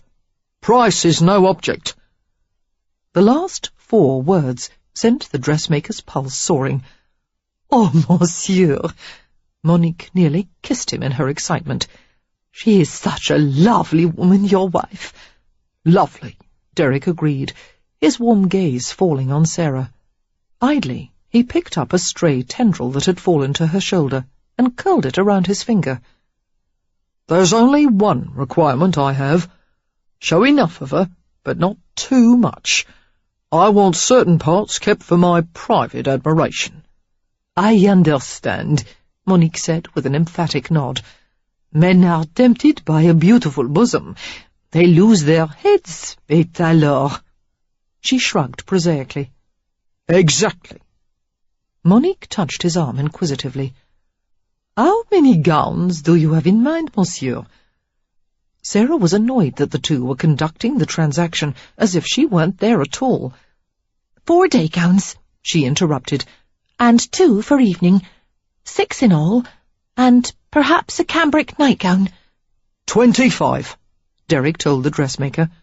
"Don't forget gloves, slippers, unmentionables, and everything she'll need to go with the order." Gently, he covered Sarah's mouth with his hand as she sputtered in protest. His sly green eyes met the dressmaker's over her head, and he winked as he added, "Nightgowns aren't necessary." Monique chuckled and glanced at Sarah's reddening face. "I think perhaps, madame, your husband is part French." After interminable weeks of consultations and fittings, Sarah found herself in possession of an array of gowns more beautiful than she had ever imagined. They were made of vibrantly hued silks, velvets and brocades, with small belted waists and flowing skirts worn over crisp petticoats. The deep scoops of necklines were finished with lavish lace borders. Underneath, she wore thin, almost transparent drawers that reached only to the knees, and chemises so sheer they could be pulled through her wedding ring. From the milliner she had bought several provocative hats with tiny eye-length veils, bonnets lined with silk, and a turban to which Derek took a violent dislike. "It covers all of your hair," he complained, lounging on the bed and watching as she tried it on. "And it looks lumpy." Sarah stood before the looking-glass as she stuffed coils of unruly locks beneath the headdress. "The problem is that I have too much hair. The milliner said if I cut a fringe across my forehead and took several inches off the bottom, the turban would fit better." He shook his head decisively. "You're not going to cut any of it." Sarah sighed in frustration as a chestnut curl sprang from beneath the turban and fell over her shoulder. "All my new hats would sit more becomingly if my hair was short. Madame Lafleur said that I have just the right bone structure to wear it in a smart crop." Derek actually paled. "If you cut all your hair off, I'll take a crop to you." Leaping off the bed, he snatched the offending turban from her head before she had time to move. "Now look what you've done," she exclaimed while her hair tumbled around her. "And I almost had it finished. Give me the turban." Derek shook his head and backed away, clutching the small bundle. Sarah made her voice very patient. "The turban, if you please." "Promise me you won't cut your hair." Sarah couldn't believe he was being so ridiculous. "If I did, it would grow back." She advanced on him and made a quick grab. His arm shot up in the air, holding the turban well out of her reach. "Promise," he insisted. "If you knew the price that had been paid for that turban, you wouldn't treat it so cavalierly." "I'll pay it 100 times over for your promise." An incredulous smile flitted across her lips. "Why?" she asked, combing a hand through the wild ripples of her hair. "Does my appearance mean so much to you?" "It's not that, it's—" Derek dropped the turban to the floor and circled her slowly. "I like to watch you braid it, and the way you let a few curls fall on your neck after you've pinned it up. And when you brush it out at night, I know I'm the only man who sees it loose and long over your back. It's a part of you that only I can have." He grinned and added, "Among other things." Sarah watched him for a moment, touched by his admission. Although he couldn't admit out loud that he loved her, he said it in more subtle ways. His gentleness, his constant praise of her, his generosity. "What other things?" she murmured, backing up against the bed and draping herself over it. Needing no further invitation, Derek crawled up beside her. He unbuttoned her bodice as he answered. "Your skin, especially here, pure and white as a moonbeam." His fingertips moved tenderly over the firm slopes of her breasts. "And these, beautiful. I want to cover them with diamonds and kisses." "Kisses are sufficient," she said hastily. Derek raked up her skirts. Her hips lifted willingly as he pulled her drawers down. Softly his hand found her. "And this part of you, mine alone." His thick lashes lowered, and his breath touched her throat in unsteady surges. He reached for the fastening of his trousers. "Sometimes," he whispered, "I'm so deep inside you I can feel your womb, and I'm still not close enough. I want to share every breath, every beat of your heart." Sarah quivered as she felt him move against her suddenly. entering her in a thrust that stretched her exquisitely tight. Derek cradled her head in both his hands, his mouth hot on her neck.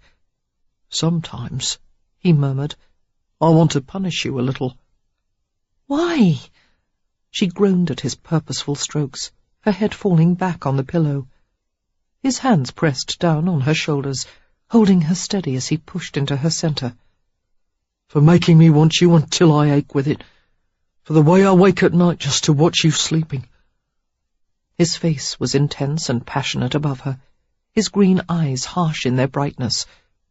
"I want you more each time I'm with you. It's a fever that never leaves me. I can't be alone without wondering where you are, when I can have you again." His lips possessed hers in a kiss that was both savage and tender, and she opened to him eagerly. He had never been so demanding, his body hard and heavy as it met hers in solid blows. She rocked upward to receive him, straining to match his rapid pace, breathing in sobs of frantic need.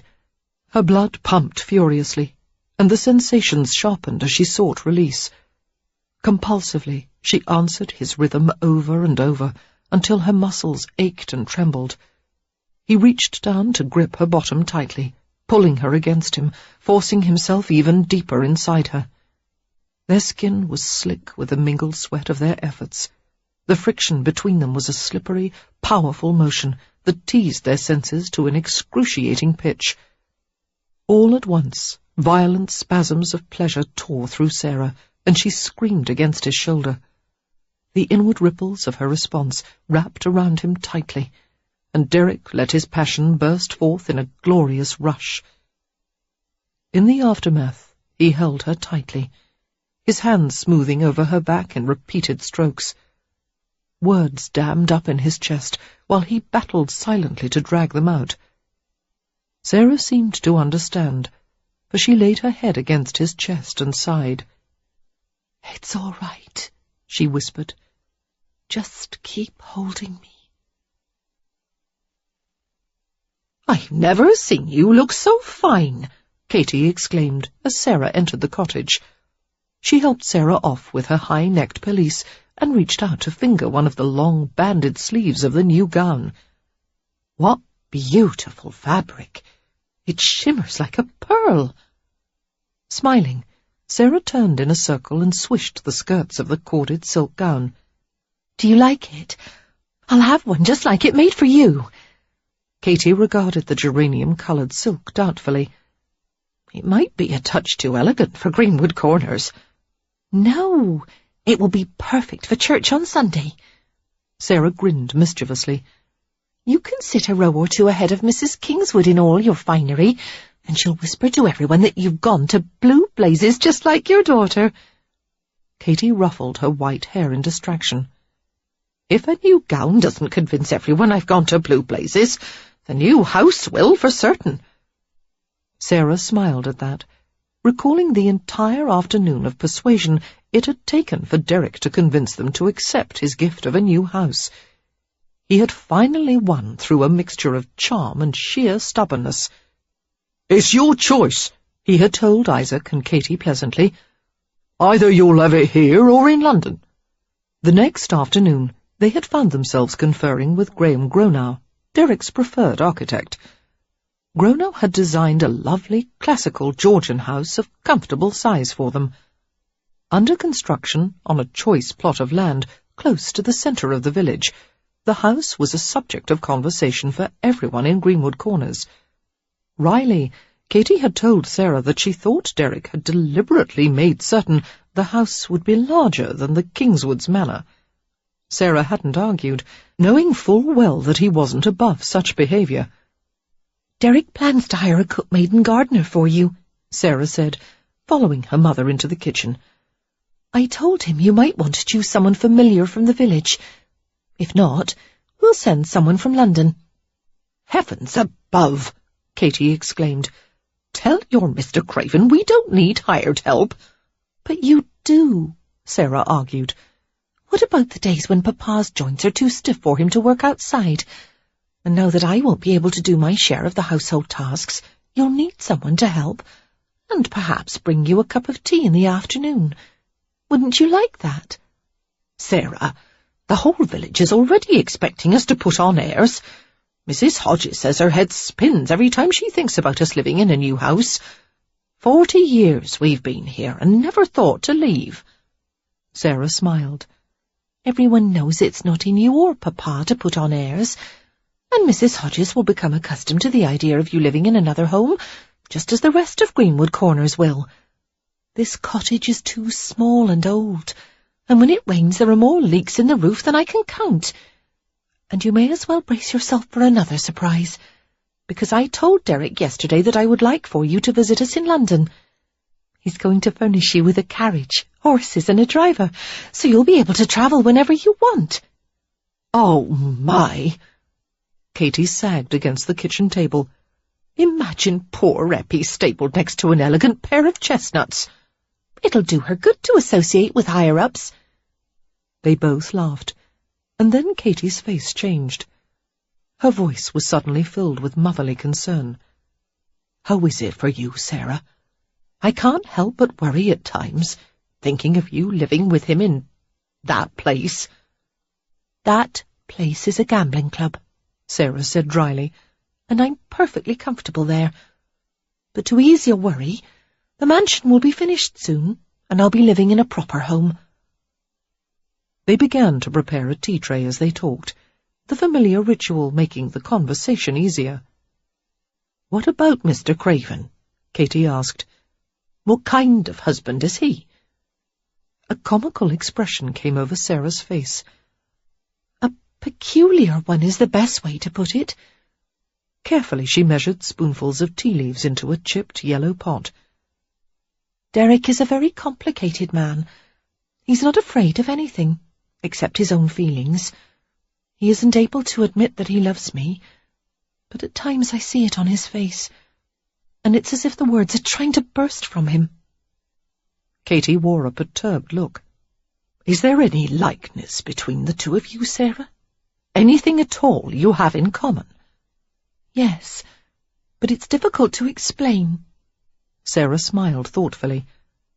We're eccentric in our own ways, but somehow we fit together.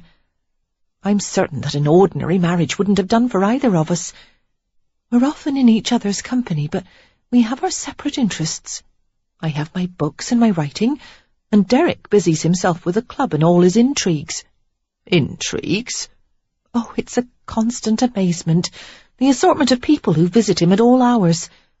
One moment I'll see him conferring with urchins and ruffians right off the street, and the next he's talking to the ambassador of France. Katy shook her head in wonder. I'm beginning to understand what you meant by complicated. Sarah hesitated, and then set down the spoon and the jar of tea. I'm going to tell you something, Mamma, but it mustn't go past these walls, or Derek will have my head. The other day I happened to find receipts and records of charity donations in a drawer of his desk. I couldn't believe my eyes when I saw the figures written out. He has given immense sums of money to schools, orphanages and hospitals, and that doesn't include what he spends on his political causes. Did you ask him about it? Of course. I asked him why he would give all of it in secret, and deliberately let everyone think that he never cares about any cause but his own. It's as if he wants people to have a bad impression of him. If they only knew how much good he's done. Katy leaned forward in fascination. What did he say? He laughed, and said that if people were told he had made a charitable contribution, no matter how great or small, they would claim he was trying to polish his own reputation. And there was a time, he said, when he gave money to orphans for just that reason, to make certain others thought well of him. He said he's done more bootlicking in his life than any man should have to, and that now he can afford to do what he wants without giving a damn, without giving a thought to what others say. He said that he's entitled to his privacy, and that as his wife I'm obliged not to tell anyone. She raised her brows significantly. Now what do you think of that? Katy was frowning. He sounds quite odd, if you ask me. Sarah felt a carefree laugh bubbling up from inside her. From what I can tell, the Ton considers Derek and me to be an odd pair. So do the villagers, Katy said bluntly, and Sarah laughed again. Without a doubt, the Ton would have disdained the Cravens had they sought to court its favour. Between them they didn't have a thimbleful of blue blood, no families of distinction, no histories of any merit, nothing but a vulgarly large fortune built on the habits of wealthy men who liked to gamble. However, the Cravens cared so little for the Ton's approval that it had reluctantly been given to them by default, and as Derek remarked, crudely but accurately, money was a good grease for social acceptance. But while the Ton accorded them grudging admission into their elevated circles, the public gave the Cravens outright adoration. It astonished everyone, including the celebrated couple themselves. "The day has finally come when pigs fly," the Times acerbically noted, "and a Cockney and a countrymaid have become the centre of all fashionable observation in London." Derek was at first puzzled, and then wryly resigned to the small uproar they created whenever they appeared in public. "Next month I'll take an interest in someone else," he assured Sarah. "We're a temporary curiosity." What he didn't expect was the fascination of the populace for a pair of commoners who lived like royalty. They were labelled refreshing by one source, upstarts by another.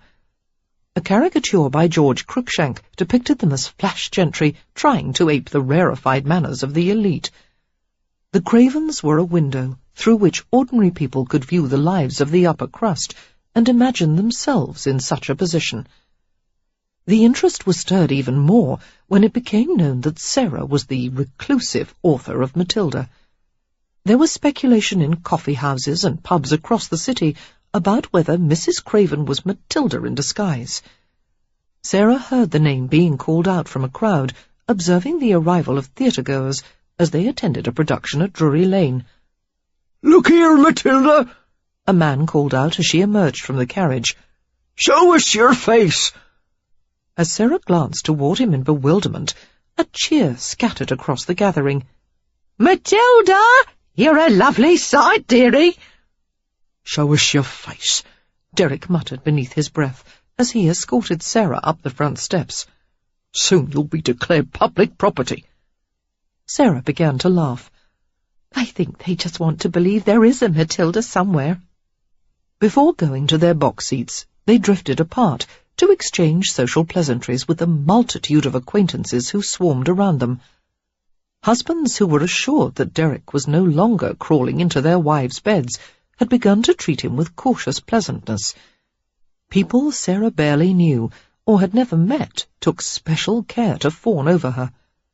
Her hands were repeatedly decorated with kisses from dandies and smooth-voiced foreigners, while she was overwhelmed with praises for her hair, her gown, her charm. For the most part they were respectful, except for one insolent knave whose voice was all too familiar. "Damn my sparklers if it ain't Matilda!" Sarah turned warily to confront Ivo Jenner's cheeky grin. "Mr. Jenner," she said, acknowledging him with a polite nod. His sly gaze roved over her. "Fancy little warming pan you are! Craven's a lucky bastard to have you in his bed every night. He doesn't deserve such a fine splice as you." "Mr. Craven is an exemplary husband," she murmured, trying to edge away from him. "Fine feathered gentleman, your husband," Jenner scoffed. "Tell him he's nothing but an apple-polishing Cockney bastard." "If you don't leave right now," Sarah interrupted, "you'll have a chance to tell him yourself." Jenner followed her gaze, his insolent smile broadening as he saw Derek shouldering his way toward them. By the time he reached them, Jenner had melted into the crowd. Derek seized Sarah's arm. "What did he say to you?" She blinked in wary surprise at his rough tone. "Nothing of any import." "Tell me." "It was nothing," she said, wincing in pain. She twisted her arm free. "Derek, please don't make a scene." He seemed not to hear her. His gaze was riveted on Jenner's retreating figure. "I'll teach that weedy bastard to lay a blasted finger on what's mine," he growled. Sarah's lips tightened in annoyance.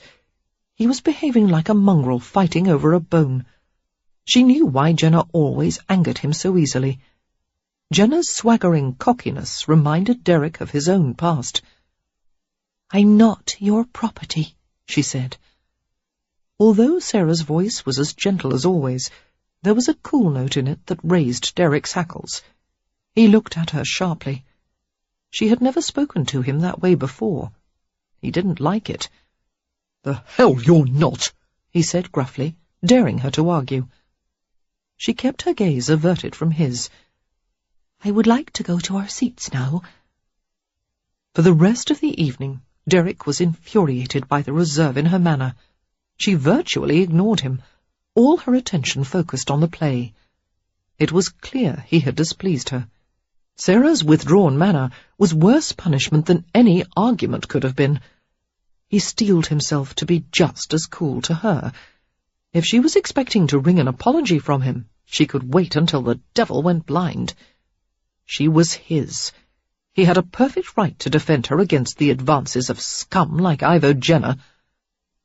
After they returned home and retired for the evening, they kept to their own sides of the bed. It was the first night of their marriage that they didn't make love. Derek was miserably conscious of her soft body so close by, his own acute desire for her, and, even worse, his need for her affection. In the morning, he was vastly relieved when Sarah awoke in her usual good humour, the previous night apparently forgotten. Derek lounged in the bathing tub, while she perched on a nearby chair and read the daily paper to him. The Times carried detailed descriptions of Sarah's ivory gown and the 5-carat blue diamond on her finger. The Cravens reported opinions of the play, and speculation on whether Derek was truly a reformed rake. "There's not a word of truth in any of it," Derek said, "except the part where they said you were resplendent." "Thank you, kind sir." Sarah set down the paper and reached over to toy with one of the large soapy feet propped on the porcelain rim of the tub. She wriggled his big toe playfully. We'll be right back after this short message. Looking to burn fat without the hassle of fasting? Check out BioVanish. It's made with premium 9C fats from high-quality coconut extract, and it's here to help you lose weight the easy way. Studies show that 9C molecules can raise your BHB levels more than a strict keto diet, meaning your body finally starts burning fat as fuel. In fact, research from Temple University found that taking 9C fats daily boosts fat burning as much as fasting for 12 hours. So, would you rather skip meals all day or just mix BioVanish into a glass of milk? Ready to start burning fat the simple way? Click the link in the description to get BioVanish now and grab an exclusive discount while you're at it. BioVanish, fuel your fat burn. Now, back to the story. "What about the part that says you're reformed?" "I'm not. I still do everything I used to do, except now only with you." "And quite impressively," she replied, her tone demure. He liked that, she could see. His green eyes gleamed, and he drew his foot down into the bath. "The water's still hot," he said, making inviting swirls with his hands. Sarah smiled and shook her head. "No." He slid lower into the water, watching her steadily. "I need help with my bath. There's a spot I can't reach." "Where?" "Come in here and I'll show you." Unable to resist his roguish appeal, Sarah relented. Standing up from the chair, she dropped her robe and night rail to the wet tiles and blushed under his interested gaze.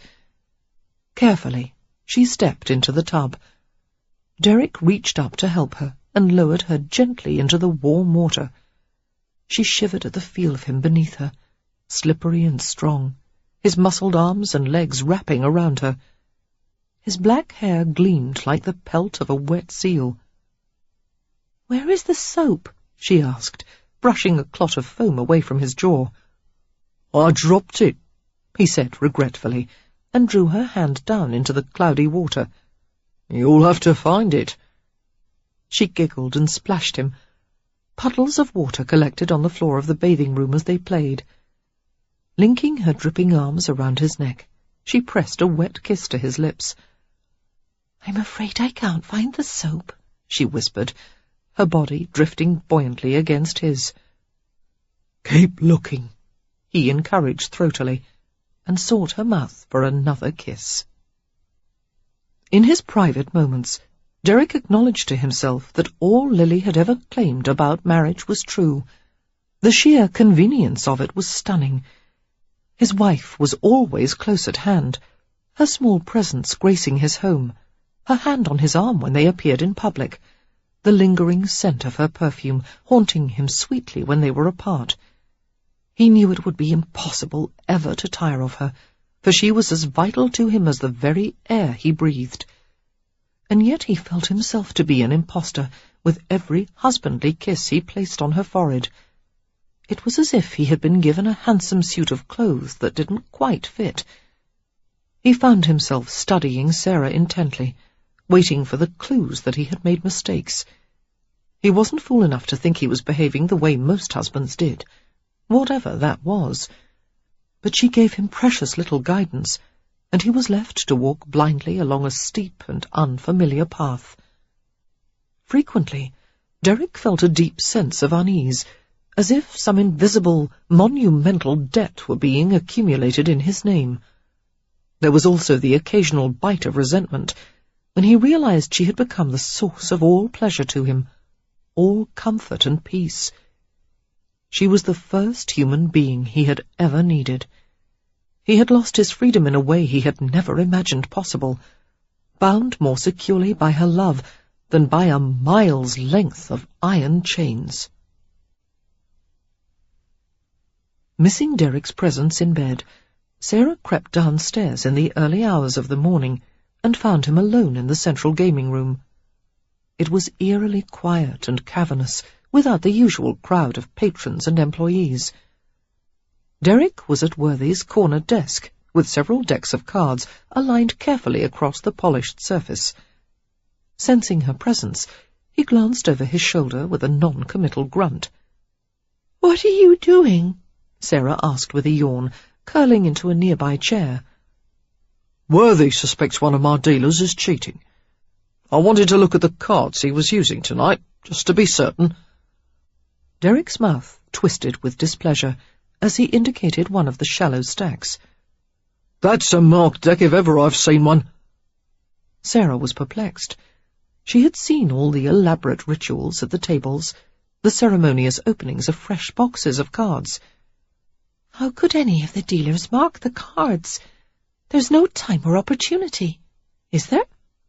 Derek picked up a new deck, shuffling so expertly that the cards were nothing but a blur. He dealt a hand to her, face down. "Tell me which is the queen." Sarah squinted at the backs of the cards. "I can't. They're all the same." "No, they're not. I just marked the queen." Derek picked up the card and showed her the tiny, nearly indistinguishable knot she had made with his thumbnail on the edge of the card. "There are other ways of marking. I could use ink on the tip of my finger to leave smudges. I could bend them just a little, or keep a bit of glasswork up my sleeve." "A mirror?" she asked. He nodded, continuing to toy with the cards. "If a deck has been professionally marked, you can tell by riffling the deck and watching the backs. Any line work or blockouts will jump out." The cards seemed to come to life in his hands as he shuffled once more. "Here's how to stack the deck, but the motion has to be smooth. It takes practice in front of a mirror." The cards were a flowing stream in his hands. He held them tenderly, his long fingers manipulating and flexing, until the deck formed a bridge, a waterfall, a snapping fan. Sarah watched in awe. As agile as the dealers in the club were, she had never seen any of them handle cards with such ease. That, coupled with his extraordinary mind for numbers, would make him an invincible opponent. "Why don't you ever play?" she asked. "I've never seen you in a casual game with Lord Rayford or your other friends.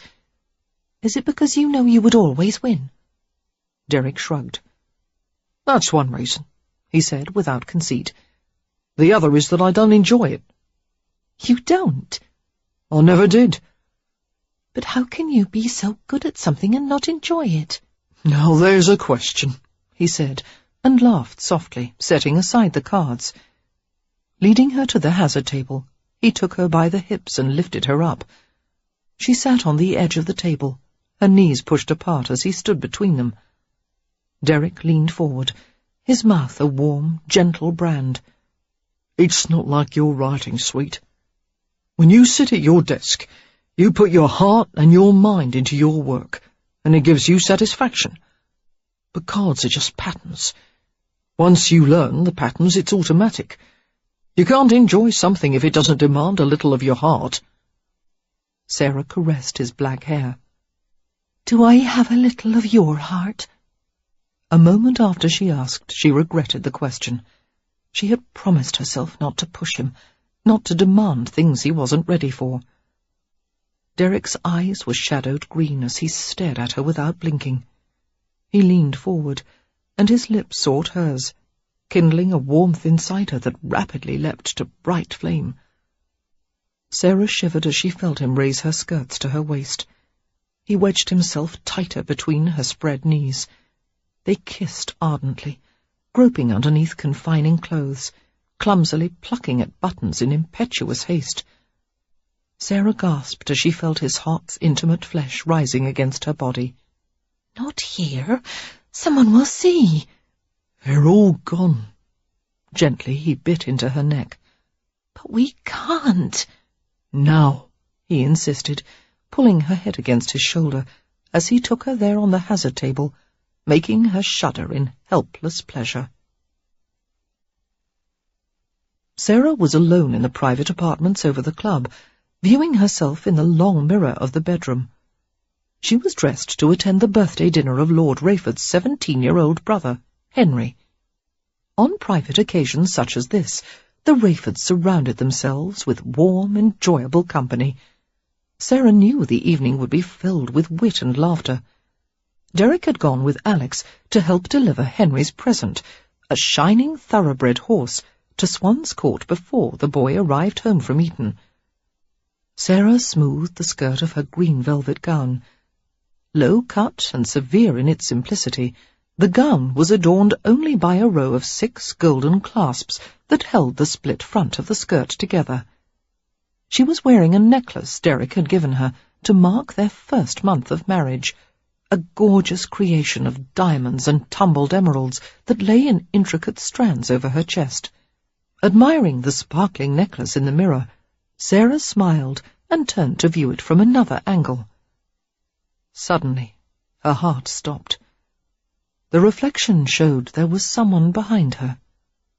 Whirling around, Sarah stared with wide eyes at the golden-haired woman who held a pistol pointed directly at her.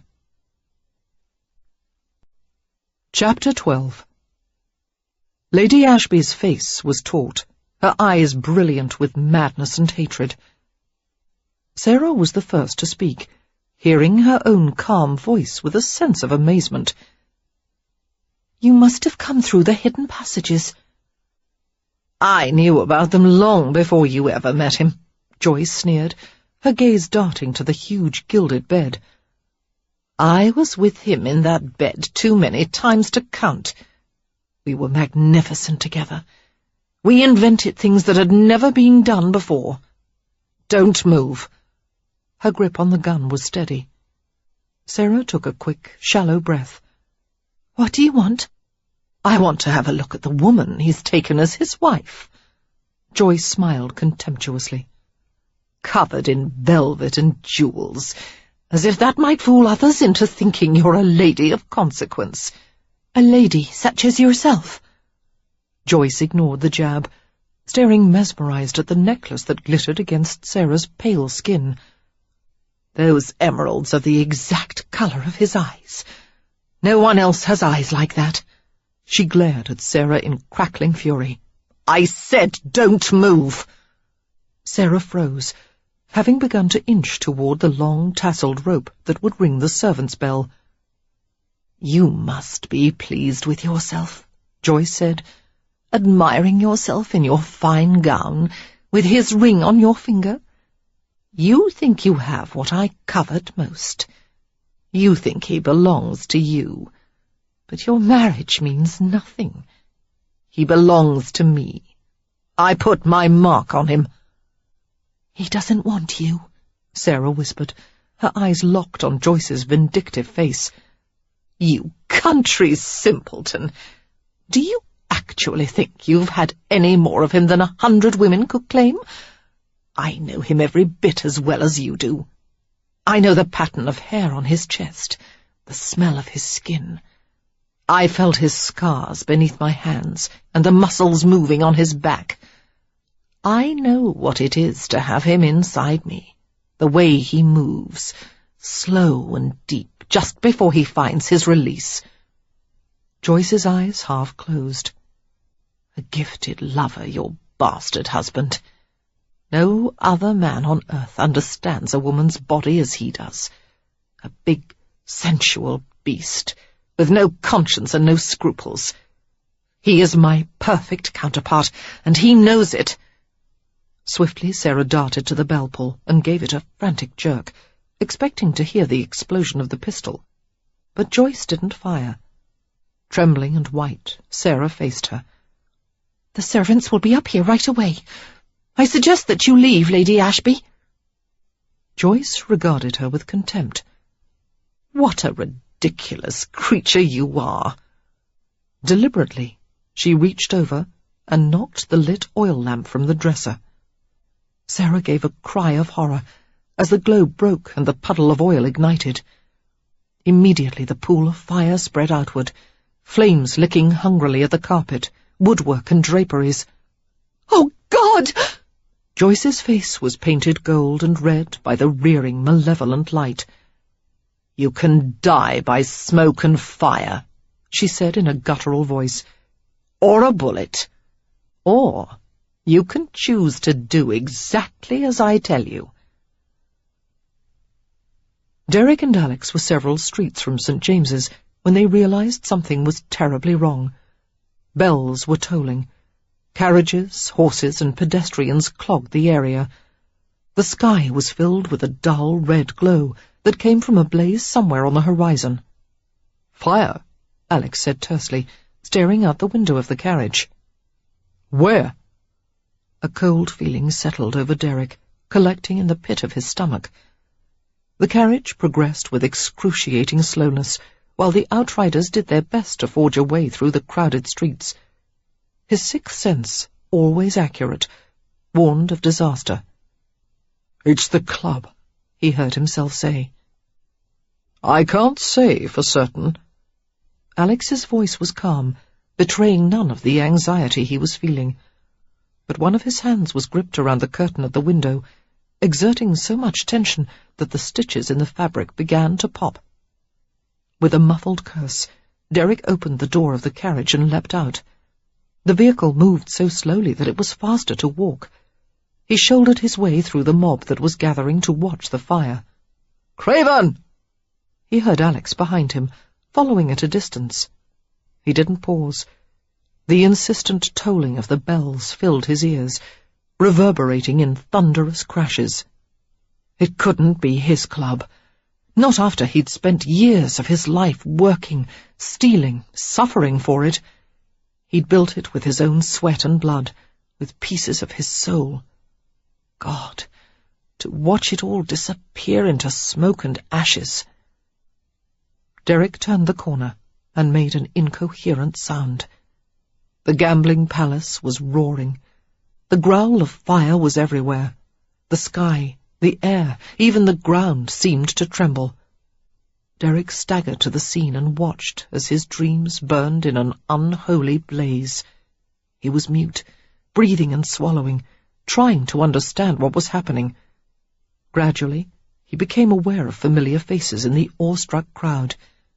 Monsieur Labarge sat on the side of the pavement, numbly holding a copper pot he must have carried from the kitchen, too panicked to set it down.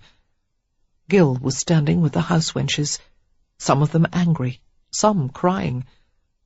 Worthy was nearby, the flames reflected in his spectacles. Sweat trickled down his cheeks. He turned and saw Derek. His face twitched convulsively. He tottered forward, his voice unrecognizable as he spoke. Mr. Craven, it spread too quickly. There was nothing they could do. It's all gone. How did it start? Derek asked hoarsely. Worthy removed his spectacles and mopped his face with a handkerchief. He took a long time to answer, having to choke the words forth. It began on the top floor. The private apartments.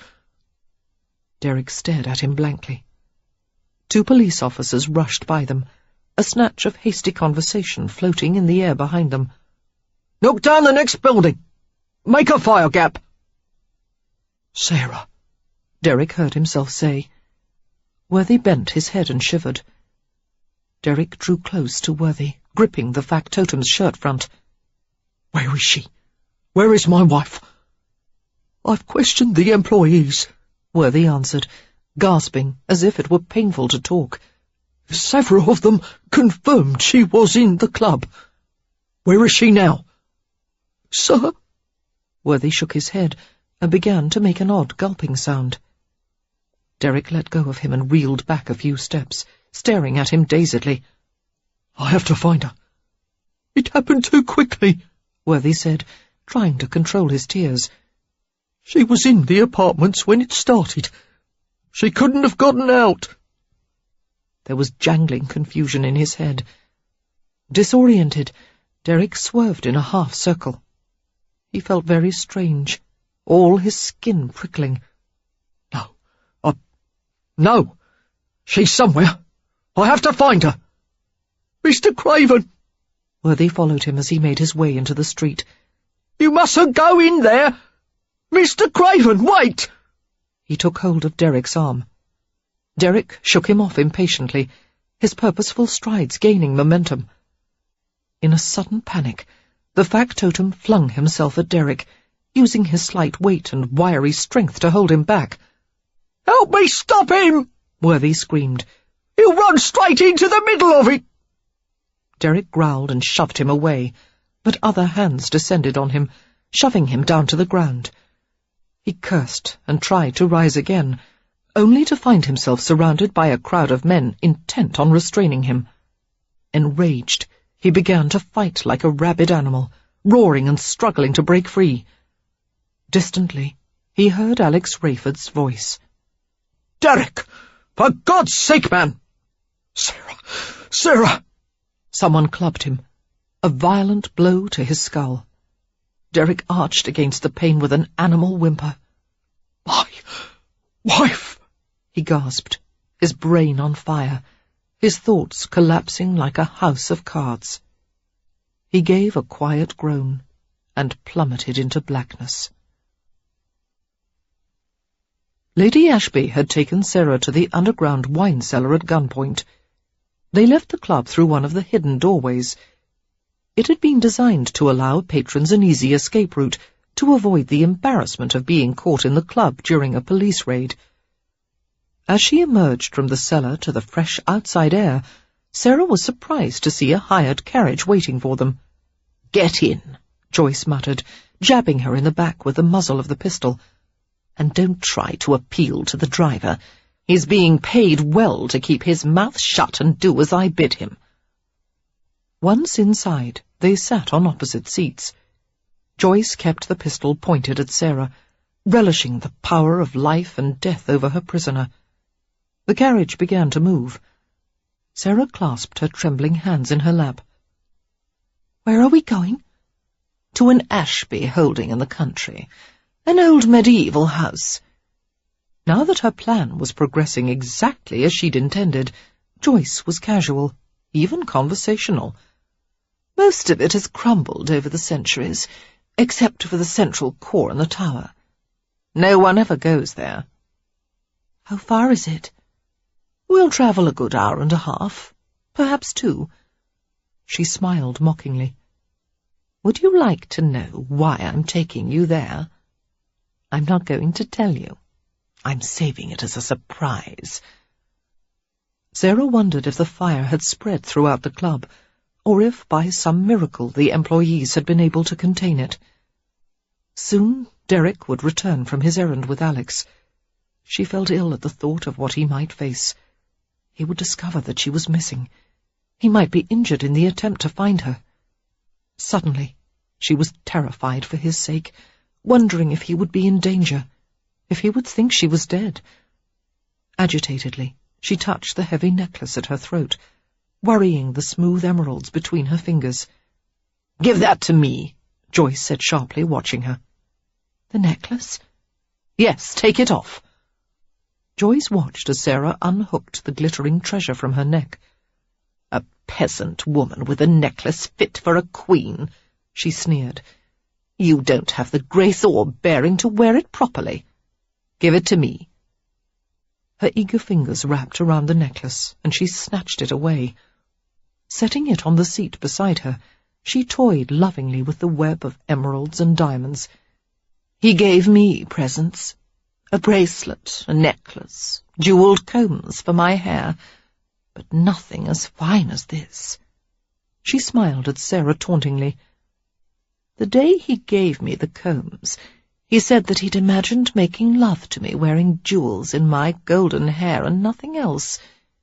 He much prefers blonde hair to dark. Did you know that?" Sarah kept her face blank, refusing to let the other woman see that her remark stung.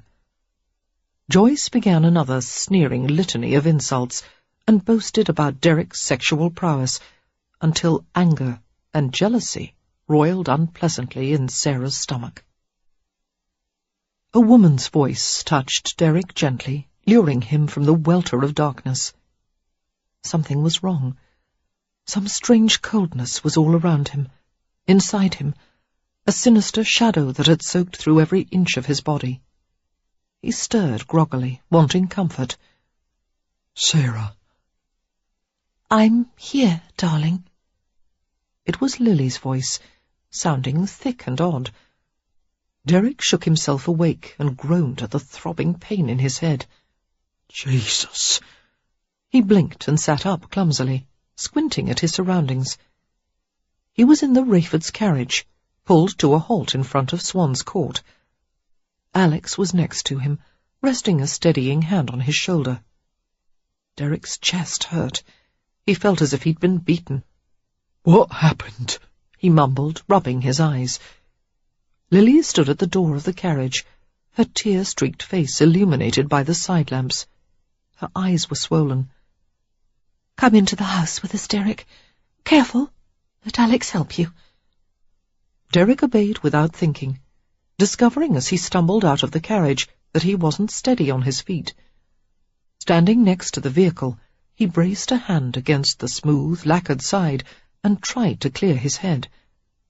Alex and Lily were on either side of him. Both of them looked at him strangely. He began to remember. The fire. The club. Sarah. "Where is she?" he asked. He was infuriated by the glance they gave each other. "Damn the both of you, answer me!" Alex's grey eyes were compassionate. He replied in a quiet voice, "She's nowhere to be found, Derek. She was caught in the fire. She couldn't have survived." Derek made a rough sound, backing away from them. The nightmare was upon him again. He began to tremble. "Derek," Lily said softly, her eyes glistening. "You're not alone. We'll help each other through this. Come inside. Come, we'll get a drink." He stared at her without expression. "Derek," she coaxed. But suddenly he had vanished, moving swiftly into the night until it swallowed him whole. Startled, Lily called out after him, and then turned to Alex. "You must follow him," she said urgently. "Alex, bring him back." He slid his arms around her. "And then what? Short of knocking him unconscious, I can't make him stay." Lifting her chin, he stared into her eyes. "He'll come back," he reassured her gently. "He has nowhere else to go." Exhausted by her own frantic thoughts, Sarah was wearily surprised when the pace of the carriage eased and then stopped. It had seemed as if the wheels would never cease turning, taking her father away from London with every torturous minute that passed. Midway through the journey, Joyce had lapsed into silence, fumbling awkwardly to clasp the emerald necklace around her throat while retaining possession of the gun. Sarah had contemplated her quietly, pondering the woman's obsession with Derek. Joyce Ashby was insane, or at the very least mentally unbalanced. She seemed like a cruel, selfish child in an adult body. She valued no life but her own, and felt no sense of remorse for her actions. In her mind, there would be no consequences for anything she did. Why had Joyce been allowed to go about unhindered and cause such harm? Surely Lord Ashby must be aware of his wife's actions.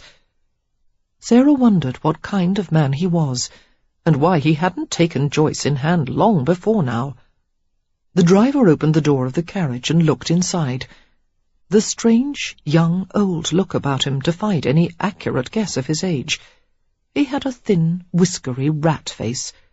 His colourless eyes shifted nervously from the pistol to Joyce's face.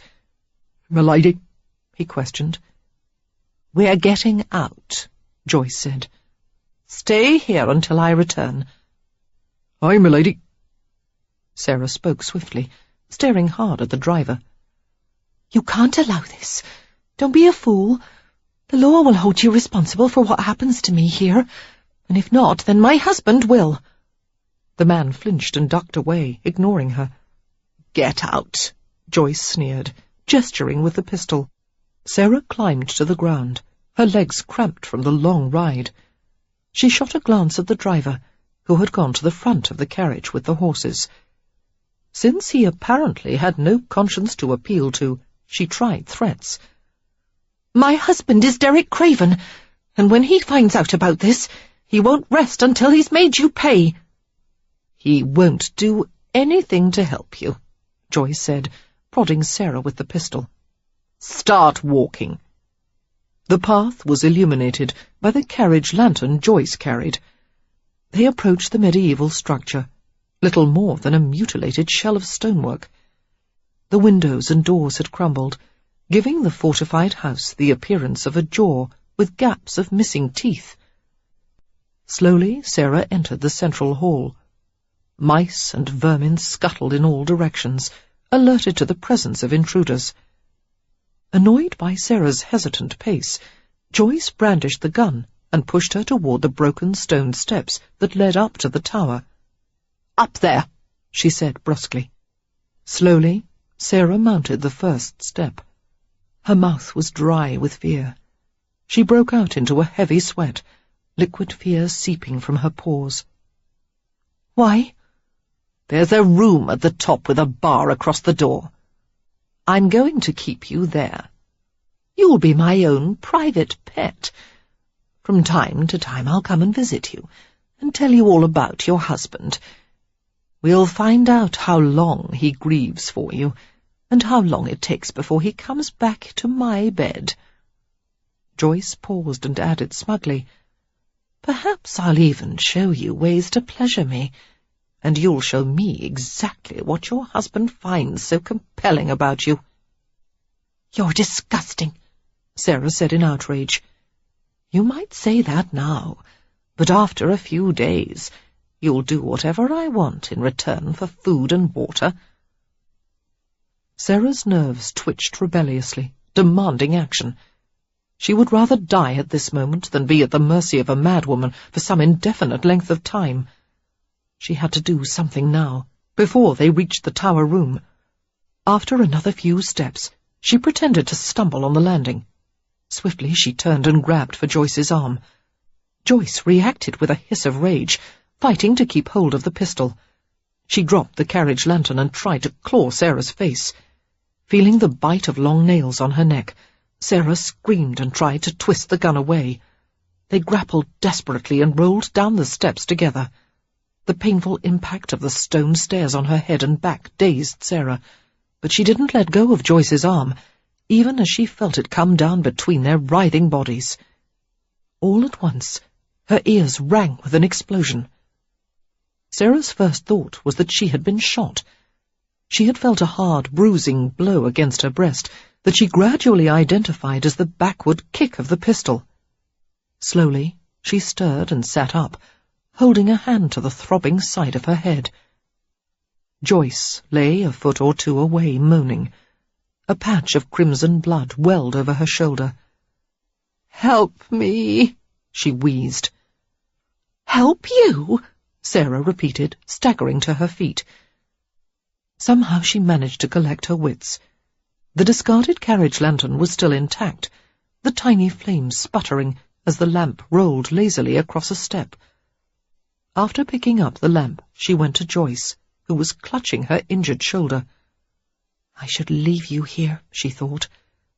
She was unaware she had said the words aloud until Joyce replied. "You can't let me die." "You're not going to die." Disgusted, terrified, Sarah removed her own petticoat, wadded it up, and pressed it firmly against the wound to staunch the blood. Joyce screamed like an enraged cat, her eyes slitted and demonic. Sarah's ears rang from the piercing cry. "Be quiet, you bitch!" Sarah snapped. "Not another sound!" Suddenly, her entire body was filled with furious energy. She felt strong enough to push down a stone wall with her bare hands. She went to the crumbling entrance of the castle and saw that the hack driver was still waiting, craning his neck curiously. "You!" she shouted. "Come here right away, or you won't get a bloody shilling of what she promised." She turned back to Joyce, her blue eyes blazing. "And you! Give me back my necklace!" As Alex had predicted, Derek returned to Swan's Court, dishevelled and dirty, smelling of charred wood. His face was tearless and cold, scraped from his earlier scuffles. Lily had been waiting up for him, drinking countless cups of tea. Henry, her brother-in-law, had gone out to roam with his friends in London, seeking trouble, as high-spirited young men were wont to do. Alex stayed home, pacing edgily from room to room. As the butler admitted Derek into the house, Lily rushed to the entrance hall and took his arm. She questioned him anxiously as she led him into the parlour. "Derek, where have you been? Are you all right? Would you like something to eat? A drink?" "Brandy," Derek said curtly, sitting down on the parlour sofa. Lily sent maidservants scurrying for hot water, towels and brandy. All of it arrived in short order. Derek was strangely passive, as Lily dabbed at the dirty scrapes with a moistened towel. He cupped the brandy snifter in his hands without bothering to taste it. "Drink some of that," Lily said, in the firm, motherly voice that the children never dared to disobey. Derek took a swallow and set the snifter down, not looking at her as she hovered about him. "Are you tired?" she asked. "Would you like to lay your head down?" Derek rubbed the lower half of his jaw, his green eyes flat and blank. He appeared not to have heard her.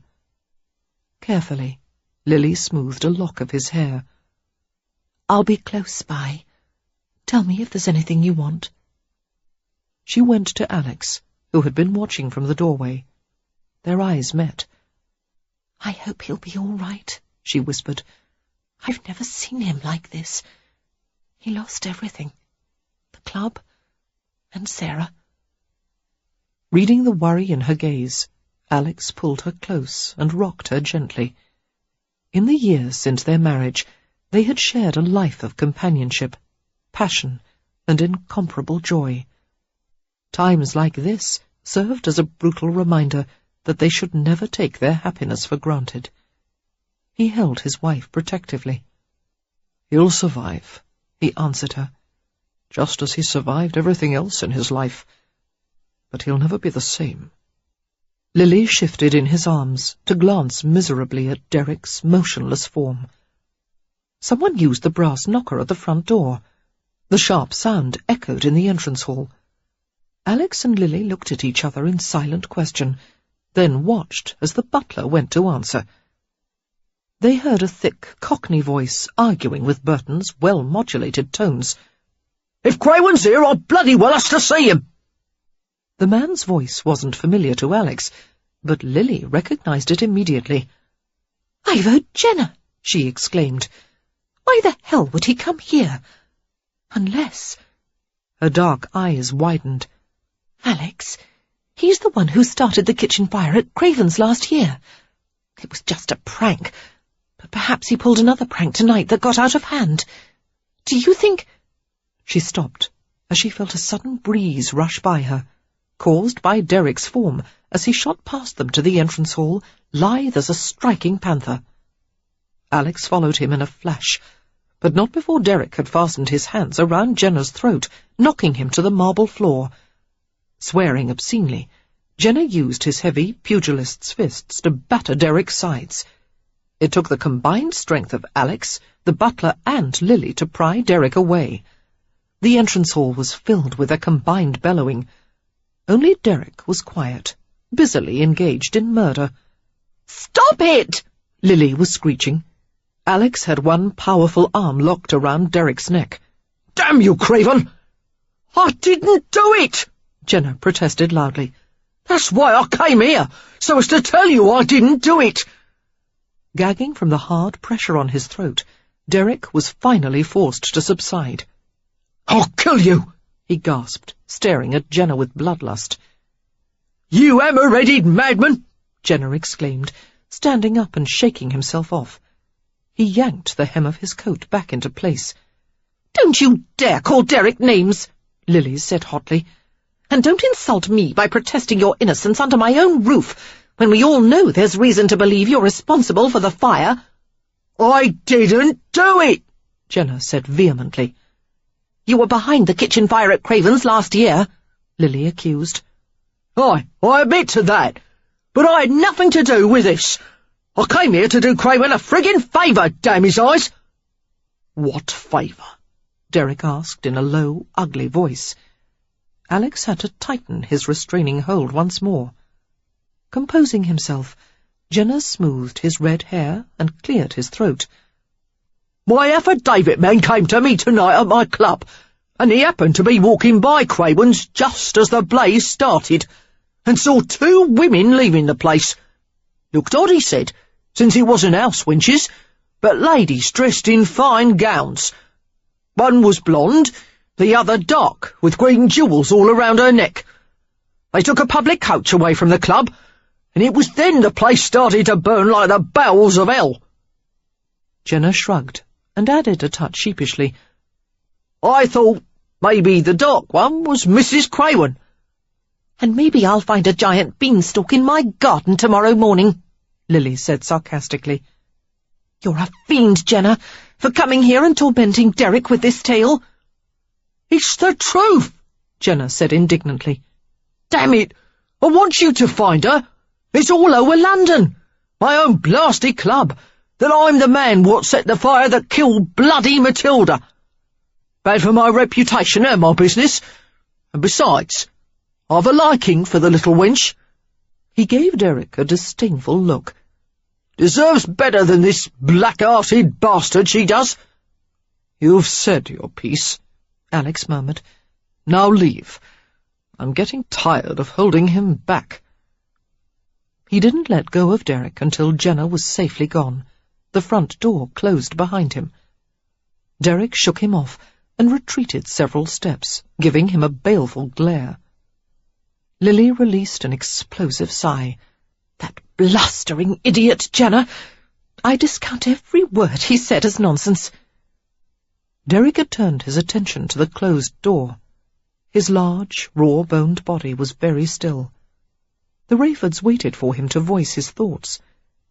His voice was strained and barely audible. "Sarah has a green necklace. She was going to wear it tonight." Alex watched Derrick alertly. "Craven, would Sarah have had any reason to leave the club tonight?" "With a blonde woman?" Lily asked sceptically. "I don't think any of Sarah's friends are blonde, except my sister Penelope, and she certainly wouldn't have—" She broke off at Derrick's quiet exclamation. "Derrick, what is it?" "Joyce," he muttered. "It could have been Joyce." "Lady Ashby?" Lily bit her lip and asked gently, "Derrick, are you certain you're not trying to convince yourself of something you want desperately to believe?" Derrick was silent, concentrating on his own thoughts. Alex frowned as he turned the possibilities over in his mind. "Perhaps we should pay a visit to Ashby House," he conceded. "At this point it wouldn't do any harm. But, Craven, don't rest your hopes on discovering anything." He turned with surprise to find Derrick already striding out the door. Raising his tawny brows, he looked at Lily. "I'll stay here," she muttered, pushing him after Derrick.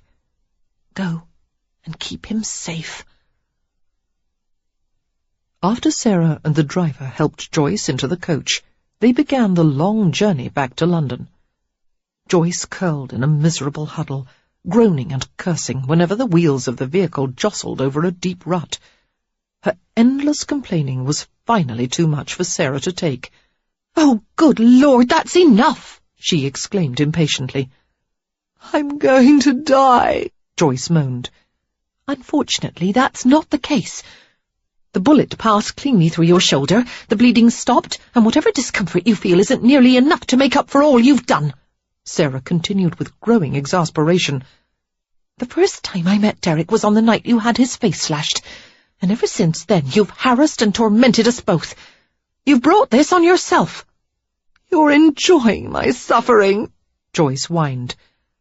"Somehow, I can't dredge up much sympathy for a woman who's just tried to kill me. And when I think of the cruel, callous way you destroyed Derrick's club—" "He'll always hate me for that," Joyce whispered in satisfaction. "I'll always have that part of him at least." "No," Sarah said firmly. "I'm going to fill his life with such happiness that he'll have no room to hate anyone. He won't spare you a thought. You'll be nothing to him." "You're wrong," Joyce hissed. They fell into a seething silence that lasted the rest of the journey. Eventually, the carriage stopped in front of Ashby House, a magnificent, stucco-fronted mansion frescoed in a rich shade of umber. Sarah bid the driver to assist her in bringing Joyce into the building. They had to ascend a short flight of steps. Mewling in discomfort, Joyce leaned heavily against Sarah, digging her nails punishingly into her shoulder and arm. Grimly, Sarah resisted the urge to throw her down the stairs. As they reached the front door, an astonished butler admitted them. Sarah spoke to the butler tersely. "Pay the driver whatever he was promised, and show us to Lord Ashby, quickly." Bewildered, the butler stared at Lady Ashby's blood-stained gown. "Go on," Sarah encouraged, and he complied with her orders. After he was paid, the driver scurried back to his coach and left with all due haste. "What are you going to tell Lord Ashby?" Joyce murmured. Sarah regarded her with cool, blue eyes. "The truth, my lady." Joyce gave a faint cackle, looking like a wild golden witch. "He won't punish me. He lets me do whatever I want." "Not this time. I'm going to make certain you answer for what you've done tonight." "Try it," Joyce invited, cackling again. The butler led them to a nearby sitting room, magnificently fitted in red and black. Since Sarah no longer offered her support, Joyce clung to the butler's arm, becoming pale and dizzy as they reached their destination. "Send for a physician," Joyce commanded thinly, holding her shoulder as she eased into a chair. "I require immediate attention." The butler left, and the heavy rumble of a voice came from the corner of the room. "I've been waiting for you, Lady Ashby. It appears you've been about some mischief tonight." Joyce glanced at her husband and didn't reply. Cautiously, Sarah approached Lord Ashby. He was seated in a chair near the fireplace, his knees spread comfortably. A stocky, thick-throated old man, with flapping jowls and moist, bulging eyes. He looked like an imperious frog. She felt like an unlucky fly, trespassing in his territory. In spite of his fine clothes and his aristocratic heritage, he possessed a grubby, all-engulfing quality that unnerved Sarah. "Explain this," he said, staring at Sarah. His broad hand gestured impatiently. Sarah met his eyes and made her tone as crisp as possible. "I wouldn't exactly describe Lady Ashby's actions as mischief, my lord. Tonight, your wife set fire to my husband's club, threatened my life, abducted me, and tried to lock me away in your deserted castle to keep me as her own private pet. I'm inclined to have her charged with attempted murder." Joyce interrupted eagerly. "She's lying, my lord. This peasant creature attacked me without provocation." "Quiet!" Ashby thundered. His reptilian gaze returned to Sarah. "You don't intend to go to the authorities, Mrs. Craven, or you wouldn't have brought Lady Ashby to me. You and I would rather not expose the distasteful details of this situation in the courts. Your husband, after all, is as much a culprit as my wife." "I don't agree." "Oh?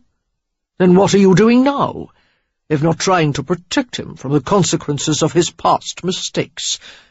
Although you would like to argue the point, Mrs. Craven, you are well aware that your husband should never have taken Lady Ashby to his bed, out of respect for me, if for no other reason. Although I will concede that Lady Ashby must have been a potent temptation." Sarah glanced at the feral, blood-stained woman with disdain.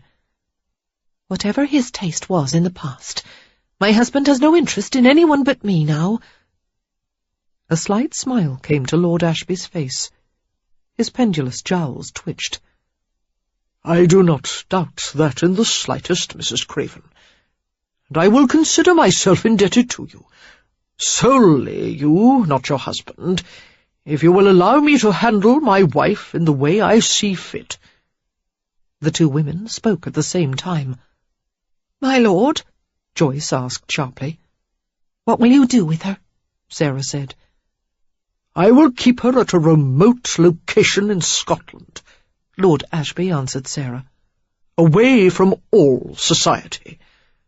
Clearly she presents a danger to all those she associates with.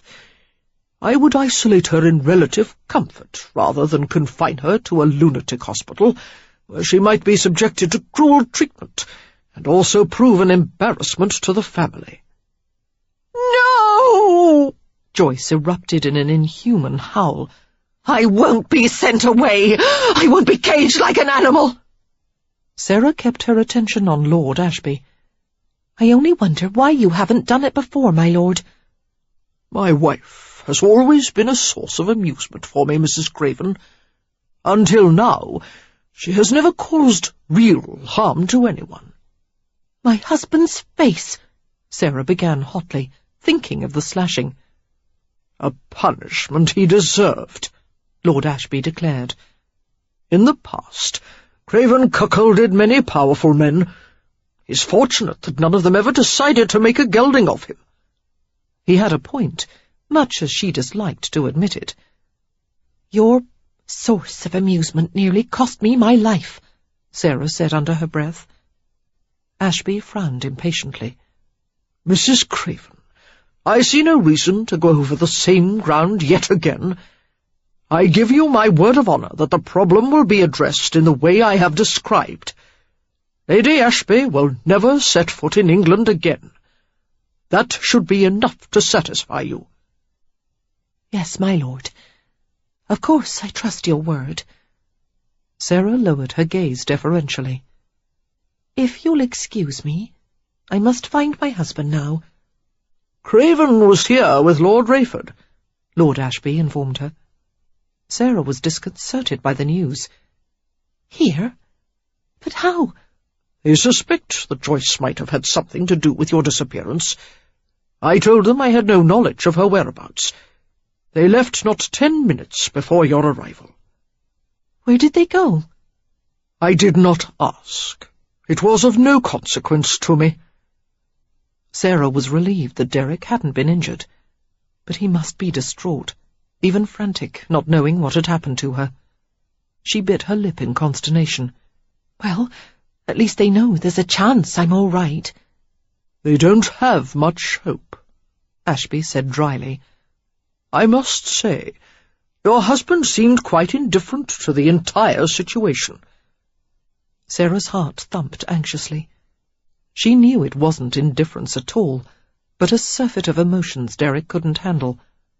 He was keeping it all inside, denying his grief and fear to everyone, even himself. She had to find him. Perhaps the best place to begin her search was the club. With dawn arriving soon, surely the men would want to survey the damaged building by the light of day and comb through the ruins. My lord, she said urgently, I would ask that one of your carriages convey me to St. James's Street. Ashby nodded. With all expediency. Sarah left the room, while Joyce screamed madly after her. I won't be locked away forever. I'll come back. You'll never be safe. Sarah's breath was knocked from her at the first sight of the club, or rather the place where the club had been. Thieves and beggars were poking through the rubble in search of fire-damaged goods. Slowly, Sarah descended from the Ashby carriage. She stood at the side of the street staring. Dear God, she whispered, her eyes stinging with tears. All Derek's dreams, the monument to his ambition, razed to the ground. Nothing remained but the marble columns and staircases, sticking up like the exposed skeleton of a once proud beast. Pieces of the stone facade were scattered on the ground like giant scales. The extent of the destruction was difficult to comprehend. For years, the club had been the centre of Derek's life. She couldn't imagine how he must be reacting to the loss. The lavender light of daybreak fell gently over the scene. Sarah made her way to the charred ruins at a snail's pace, her thoughts disconnected. Her manuscript had burned, she realized sadly. It had almost been finished. The art collection was gone too. Was Worthy all right? Had anyone perished in the fire? There were hot embers on the ground, and small patches of flame. Tufts of smoke rose from blackened timbers that had fallen at odd angles.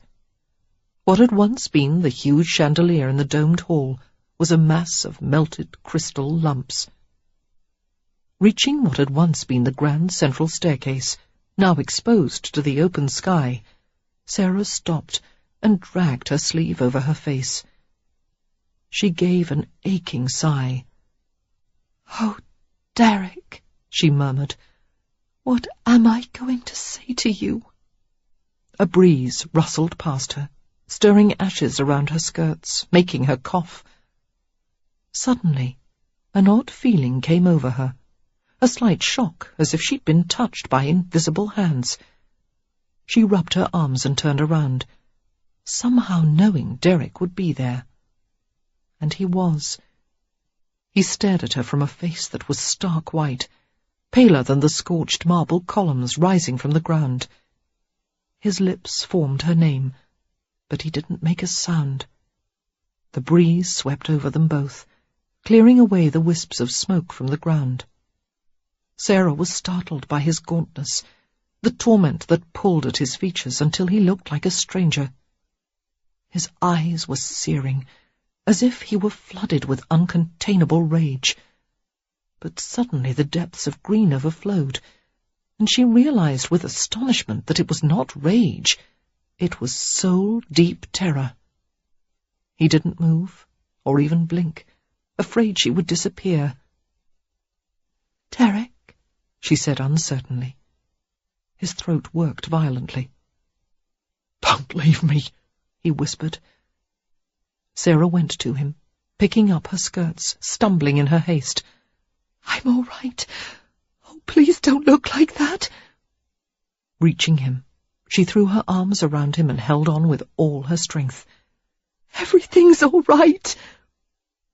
A fierce tremor went through him. Suddenly, he clutched her in an embrace that hurt, until her ribs ached from the pressure. His hand slid over her body in a frantic search, while his breath shuddered in her ear. "You said you'd never leave me." He held her as if he feared she would be ripped away from him. "I'm here now," she soothed. "I'm right here." "Oh, God! Sarah, I couldn't find you." She brushed her palms over his cold, wet cheeks. He was off balance, his considerable weight swaying against her. "Have you been drinking?" she murmured, pulling back to look at him. He shook his head, staring at her as if she were a ghost. She wondered how to take away the shattered look in his eyes. "Let's find a place to sit down." As she stepped away toward the marble stairs, his arms tightened. "Derek," she urged. He went with her like a sleepwalker. They settled on a step, and he hunched over her tightly, his arms fast around her. "I love you," he told her, wiping impatiently at the tears that kept trickling down his face. "I couldn't say it before. I couldn't." He clenched his trembling jaw, trying to control the hot flow of tears. It only made them worse. Giving up, he buried his face in her hair. "Bloody hell," he muttered. Sarah had never seen him so undone, had never imagined it possible. Stroking his dark head, she whispered meaningless words, trying to give him comfort. "I love you," he repeated hoarsely, burrowing against her. "I would have given my life to have one more day with you and tell you that." Watching the reunion from across the street, Alex sighed with tremendous relief. "Thank God," he muttered, and went to his carriage. He couldn't wait to tell Lily the good news. In fact, he might decide never to let Lily out of his sight again. He rubbed his tired eyes and spoke to the coachman. "Well, Craven's got his second chance. As for me, I'm going home to my wife now. Step lively about it." "It's like that, is it, my lord?" the coachman asked cheekily, and Alex gave him a wry grin. "Let's go." Murmuring quietly, Sarah kissed her husband's rumpled hair and his neck. He held her for a long time, while the shaking in his limbs gradually subsided. "Is Worthy all right?" Sarah asked. "Was anyone hurt?" "They're all fine." "Derek, we'll build another club. We'll do it all again, I promise." "No!" He said it with such vehemence that she was quiet for a few minutes, continuing to stroke his hair. He lifted his head and looked at her with bloodshot eyes. "It'll never be what it was. I'd rather remember the place as it was than build an imitation. I want something different now." "What is that?" she asked, her brow wreathed in tender concern. "I don't know yet." Derek gave a short laugh and hauled her close again. "Don't ask a man questions when he's had the scare of his life." Uncaring of anyone who might see them, he cupped his hands around her head and kissed her. Her mouth was bruised from his desperate, punishing ardour. Sarah winced and murmured softly, trying to gentle him. She wasn't aware of the exact moment when he returned to himself, but suddenly his skin was warm, and his mouth was once again familiar, as it moved tenderly over hers. After a while, Derek ended the kiss and laid his cheek against hers, breathing deeply. His fingers traced the moist curve of her face, the fragile juncture between ear and jaw. "When they said you were dead—" He paused, while a tremor took hold of him, and forced himself to go on. "I thought I was being punished for my past. I knew I wasn't meant to have you, but I couldn't stop myself. In my whole life you were what I wanted most. All along I've been afraid you'd be taken from me." Sarah didn't move or make a sound, but she was amazed. For him to admit he'd been afraid. She would have thought no power on earth or beyond could have elicited such a confession. "And because of that I tried to protect myself," he continued raspily. "I didn't want to give you the one last part of myself that I couldn't take back. And then you were gone, and I realised it was already yours. It had been since the very beginning, except that I hadn't told you. It drove me mad, the thought that you would never know." But I'm not gone. I'm here, and we still have a life together. He kissed her cheek, his stubble scratching her tender skin. "I still couldn't bear to lose you." Suddenly there was a smile in his voice. "But I won't let the thought of it keep me from loving you with everything I have, heart and body, and whatever else I can find to throw into the offer." Sarah laughed. Do you actually think you could get rid of me? I'm afraid I'm a permanent part of your life, Mr. Craven, no matter how many ex-mistresses you send after me. He didn't share her amusement. "Tell me what happened."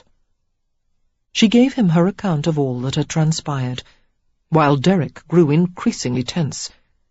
His face turned ruddy with anger, and his hands tightened into punishing fists. When she finished the description of her visit with Lord Ashby, Derek dumped her from his lap and stood up with a savage curse. "What are you doing?" Sarah asked, disgruntled, as she picked herself up off the ground. "I'm going to strangle that gotch-gutty bastard and his bitch of a wife." "No, you're not," Sarah interrupted stubbornly. "Lord Ashby gave his word that he would lock his wife away where she could do no harm to anyone. Let it be, Derek. You can't go storming off in a temper and create more scandal fodder just to satisfy your sense of vengeance. And besides—" She paused, seeing that her words were having little effect. With feminine shrewdness, she realized there was only one way to dissuade him. "Besides," she continued in a softer tone, "I've endured all I can for one day. I need a few hours of peace. I need to rest." It was the truth, actually. Her bones ached from weariness. "Couldn't you forget the Ashbys for now and take me home?"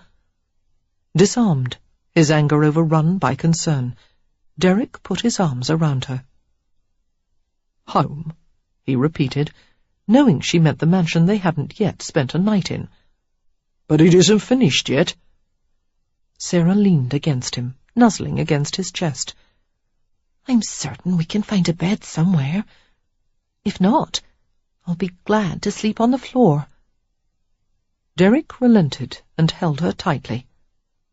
"All right," he murmured against her hair. "We'll go home. We'll find some place to sleep." "And you'll stay next to me?" "Always," he whispered, kissing her again. We'll be right back after this short message. Looking to burn fat without the hassle of fasting? Check out BioVanish. It's made with premium 9C fats from high-quality coconut extract, and it's here to help you lose weight the easy way. Studies show that 9C molecules can raise your BHB levels more than a strict keto diet, meaning your body finally starts burning fat as fuel. In fact, research from Temple University found that taking 9C fats daily boosts fat burning as much as fasting for 12 hours.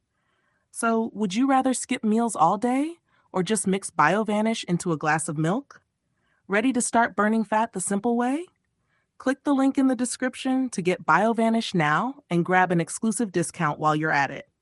BioVanish, fuel your fat burn. Now, back to the story. Epilogue.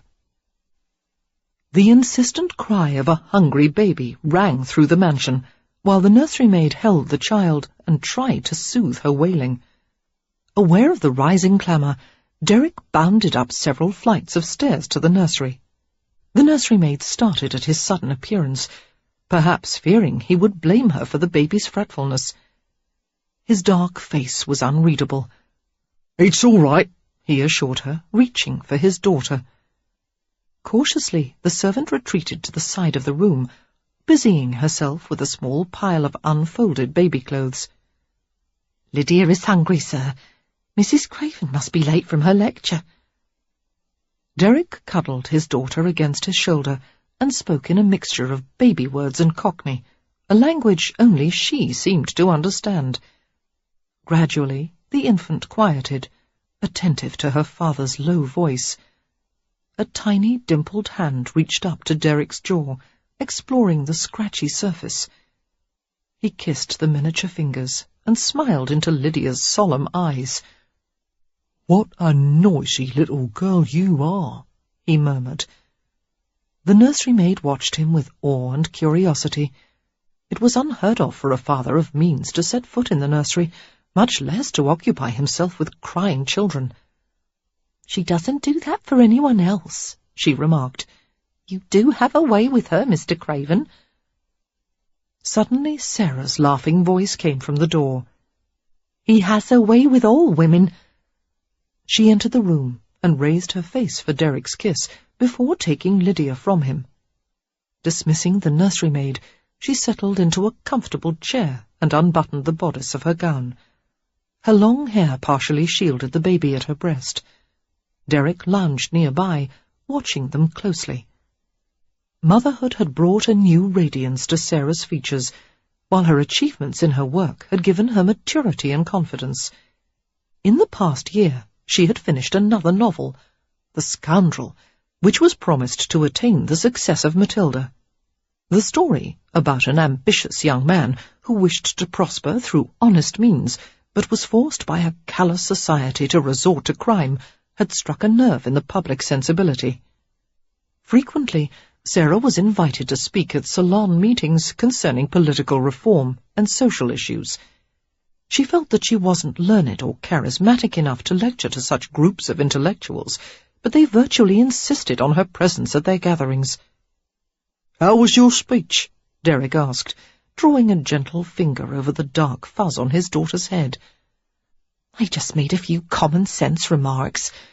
I said that instead of hoping the poor will merely accept their station in life, we should give them a chance to make something of themselves, or they'll turn to dishonest means and we'll have more crime." "Did they agree?" Sarah smiled and shrugged. "They think I'm a radical." Derek laughed. "Politics," he said, in a tone that conveyed whimsy and scorn at once. His gaze swept over the sight of the nursing baby and lingered on the exposed curve of Sarah's breast. "What of the hospital?" Sarah asked. "Has the construction finally begun?" He tried to look matter-of-fact, but she could see that he was pleased. "The ground's been broken." Sarah's face lit with a smile of delight. In the last few months, the remains of the club had been cleared. Derek had made no decision on what to do with the property.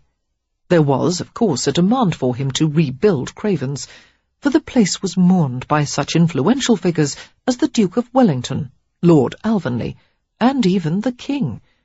But Derek resisted the public urgings to re-establish the gambling club and devoted himself to other projects. He was building a large modern hospital to the north of the city, enlisting voluntary contributions and matching each donation with his own money. He was also developing a plot of land in the West End into a row of elegantly furnished townhouses, to be leased to foreign travellers, unmarried men, and families who moved to London for the season.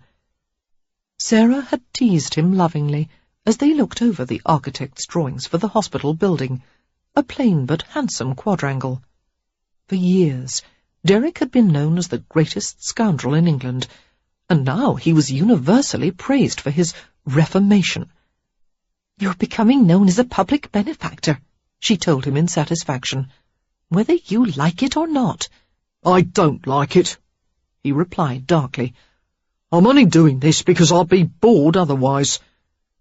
Sarah had laughed and kissed him, knowing he would forever deny having any altruistic feelings.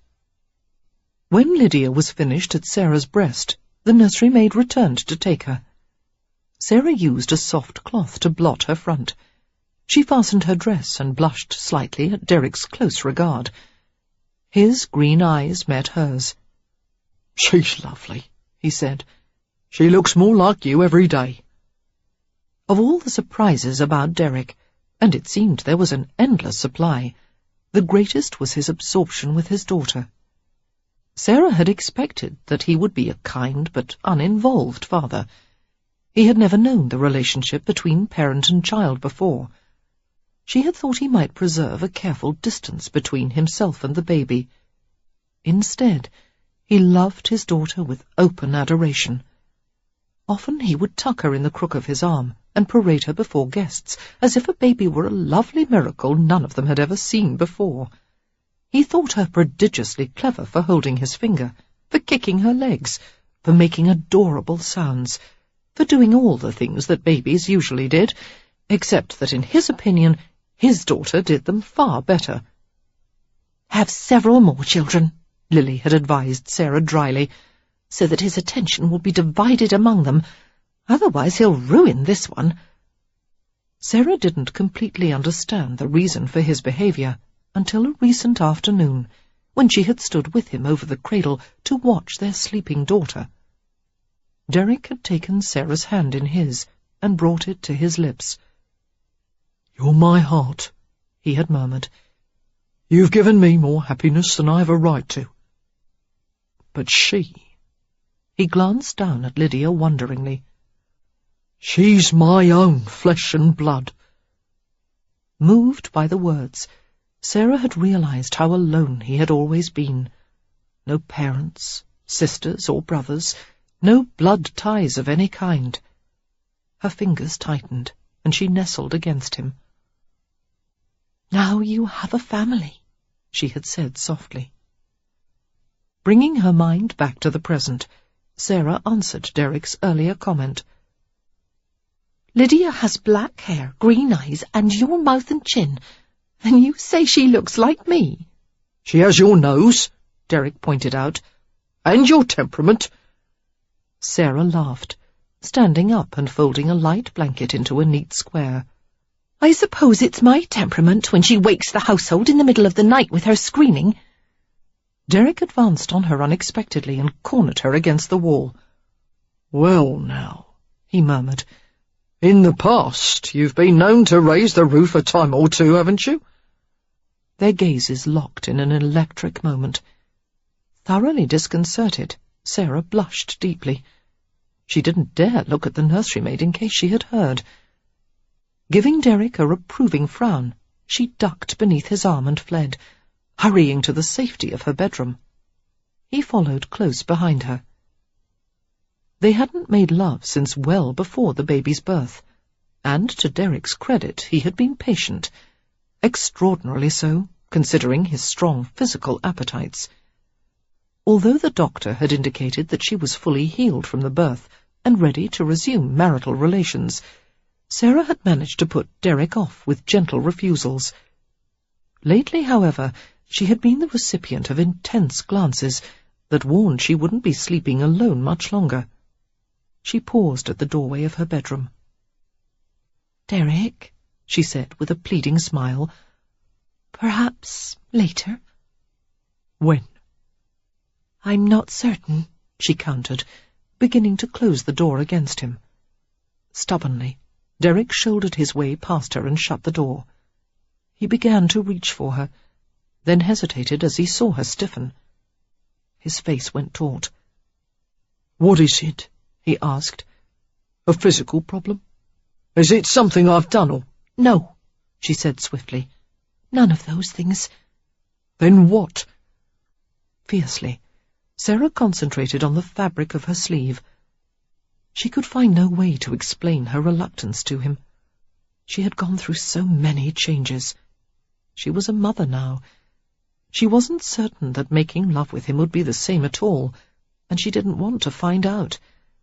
She was afraid of disappointing him, and herself, and it was easier to keep putting off the event than to face it. She shrugged lamely. "I'm afraid it won't be the same as before." Derek was very quiet, absorbing the statement. His hand settled on the back of her neck in a gesture that Sarah thought was meant to be consoling. Instead, he gripped her nape and pulled her against him, his mouth coming down firmly on hers. She wriggled in surprise as he forced her hand down between his thighs. He was as hard as iron, throbbing at her touch. There. He pressed her hand tighter. Do you feel that? You're my wife, and it's been months, and I'm aching for you. I don't care if it's not the same as before. If you don't come to bed with me now, I'm going to burst. And that, apparently, was all he intended to say on the matter. He ignored her soft protest and undressed them both. Gathering her small body against his, he groaned in love and pleasure and impatience. Sarah, I've missed you, holding you like this. Reverently, his hands traced over her, sensitive to the new roundness of her breasts, the fuller curve of her hips. Hesitant at first, Sarah lay still beneath him, her hands resting on his flexing back. He kissed her with gentle greed, savouring her mouth with long, deep forays of his tongue. She stirred in awakening desire, clasping him closer. To her sudden mortification, a few milky droplets seeped from her breasts. Pulling away with an apologetic gasp, she tried to turn from him. Derek pushed her shoulders down and bent over her breasts. His breath flowed in deep gusts as he stared at her. The moist nipples were a darker pink than before, surrounded by a delicate tracing of veins. The lustily maternal sight sent a wave of aching excitement through him. He touched the tip of her breast with his tongue, teasing and circling, then fastening his lips over the tautness.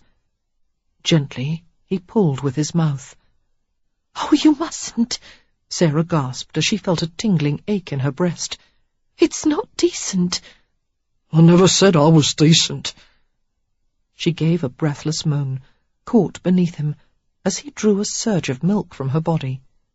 A demanding pulse began low inside her.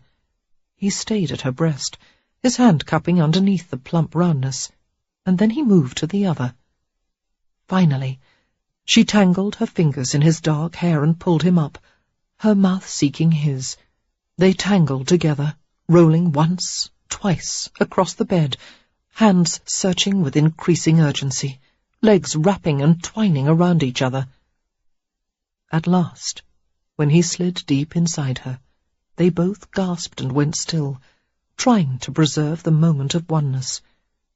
Sarah drew her palms slowly from his shoulders down to the tops of his thighs, relishing the powerful length of his body. Derek shivered in bliss and moved against her. She arched languidly, and they began a slow rhythm, drifting in a current of warmth. "You were right," Derek whispered, shaping his hands over her body, imprinting sweet, hot kisses against her skin. "It's not the same as before. It's even better. God, if only I could make it last forever." He thrust more strongly, unable to restrain his movements. Sarah clenched her hands and pressed her fists against his back, her body tightening exquisitely. He stared into her eyes, gritting his teeth in the effort to contain his pleasure. She wrapped her legs around his hips and urged him to thrust even harder. Afraid of hurting her, he tried to hold back, but she drove him with her own demanding passion, until he let the tumultuous storm overtake him. His smothered cry followed hers, and together they flowed into the swirling tide of fulfillment, bound together by flesh and spirit, in perfect accord. Afterward, they lay together dreamily, letting hours drift by, and pretending time had stopped. Sarah draped herself over his chest, tracing his features with her fingertip. A thought occurred to her, and she lifted her head to stare at him expectantly. Derek returned her gaze, idly stroking her hair and back. "What is it, Angel?" "You told me once you didn't know how happy he feels." "I remember." "And now?" Derek regarded her for a long moment, then pulled her flat against him, locking her in his arms. "It's this," he said, his voice slightly hoarse. "Right here and now." and she rested against his heart, content. Thanks for listening. Don't forget to subscribe for more great audiobooks. Check the description to purchase the mentioned product with an exclusive discount.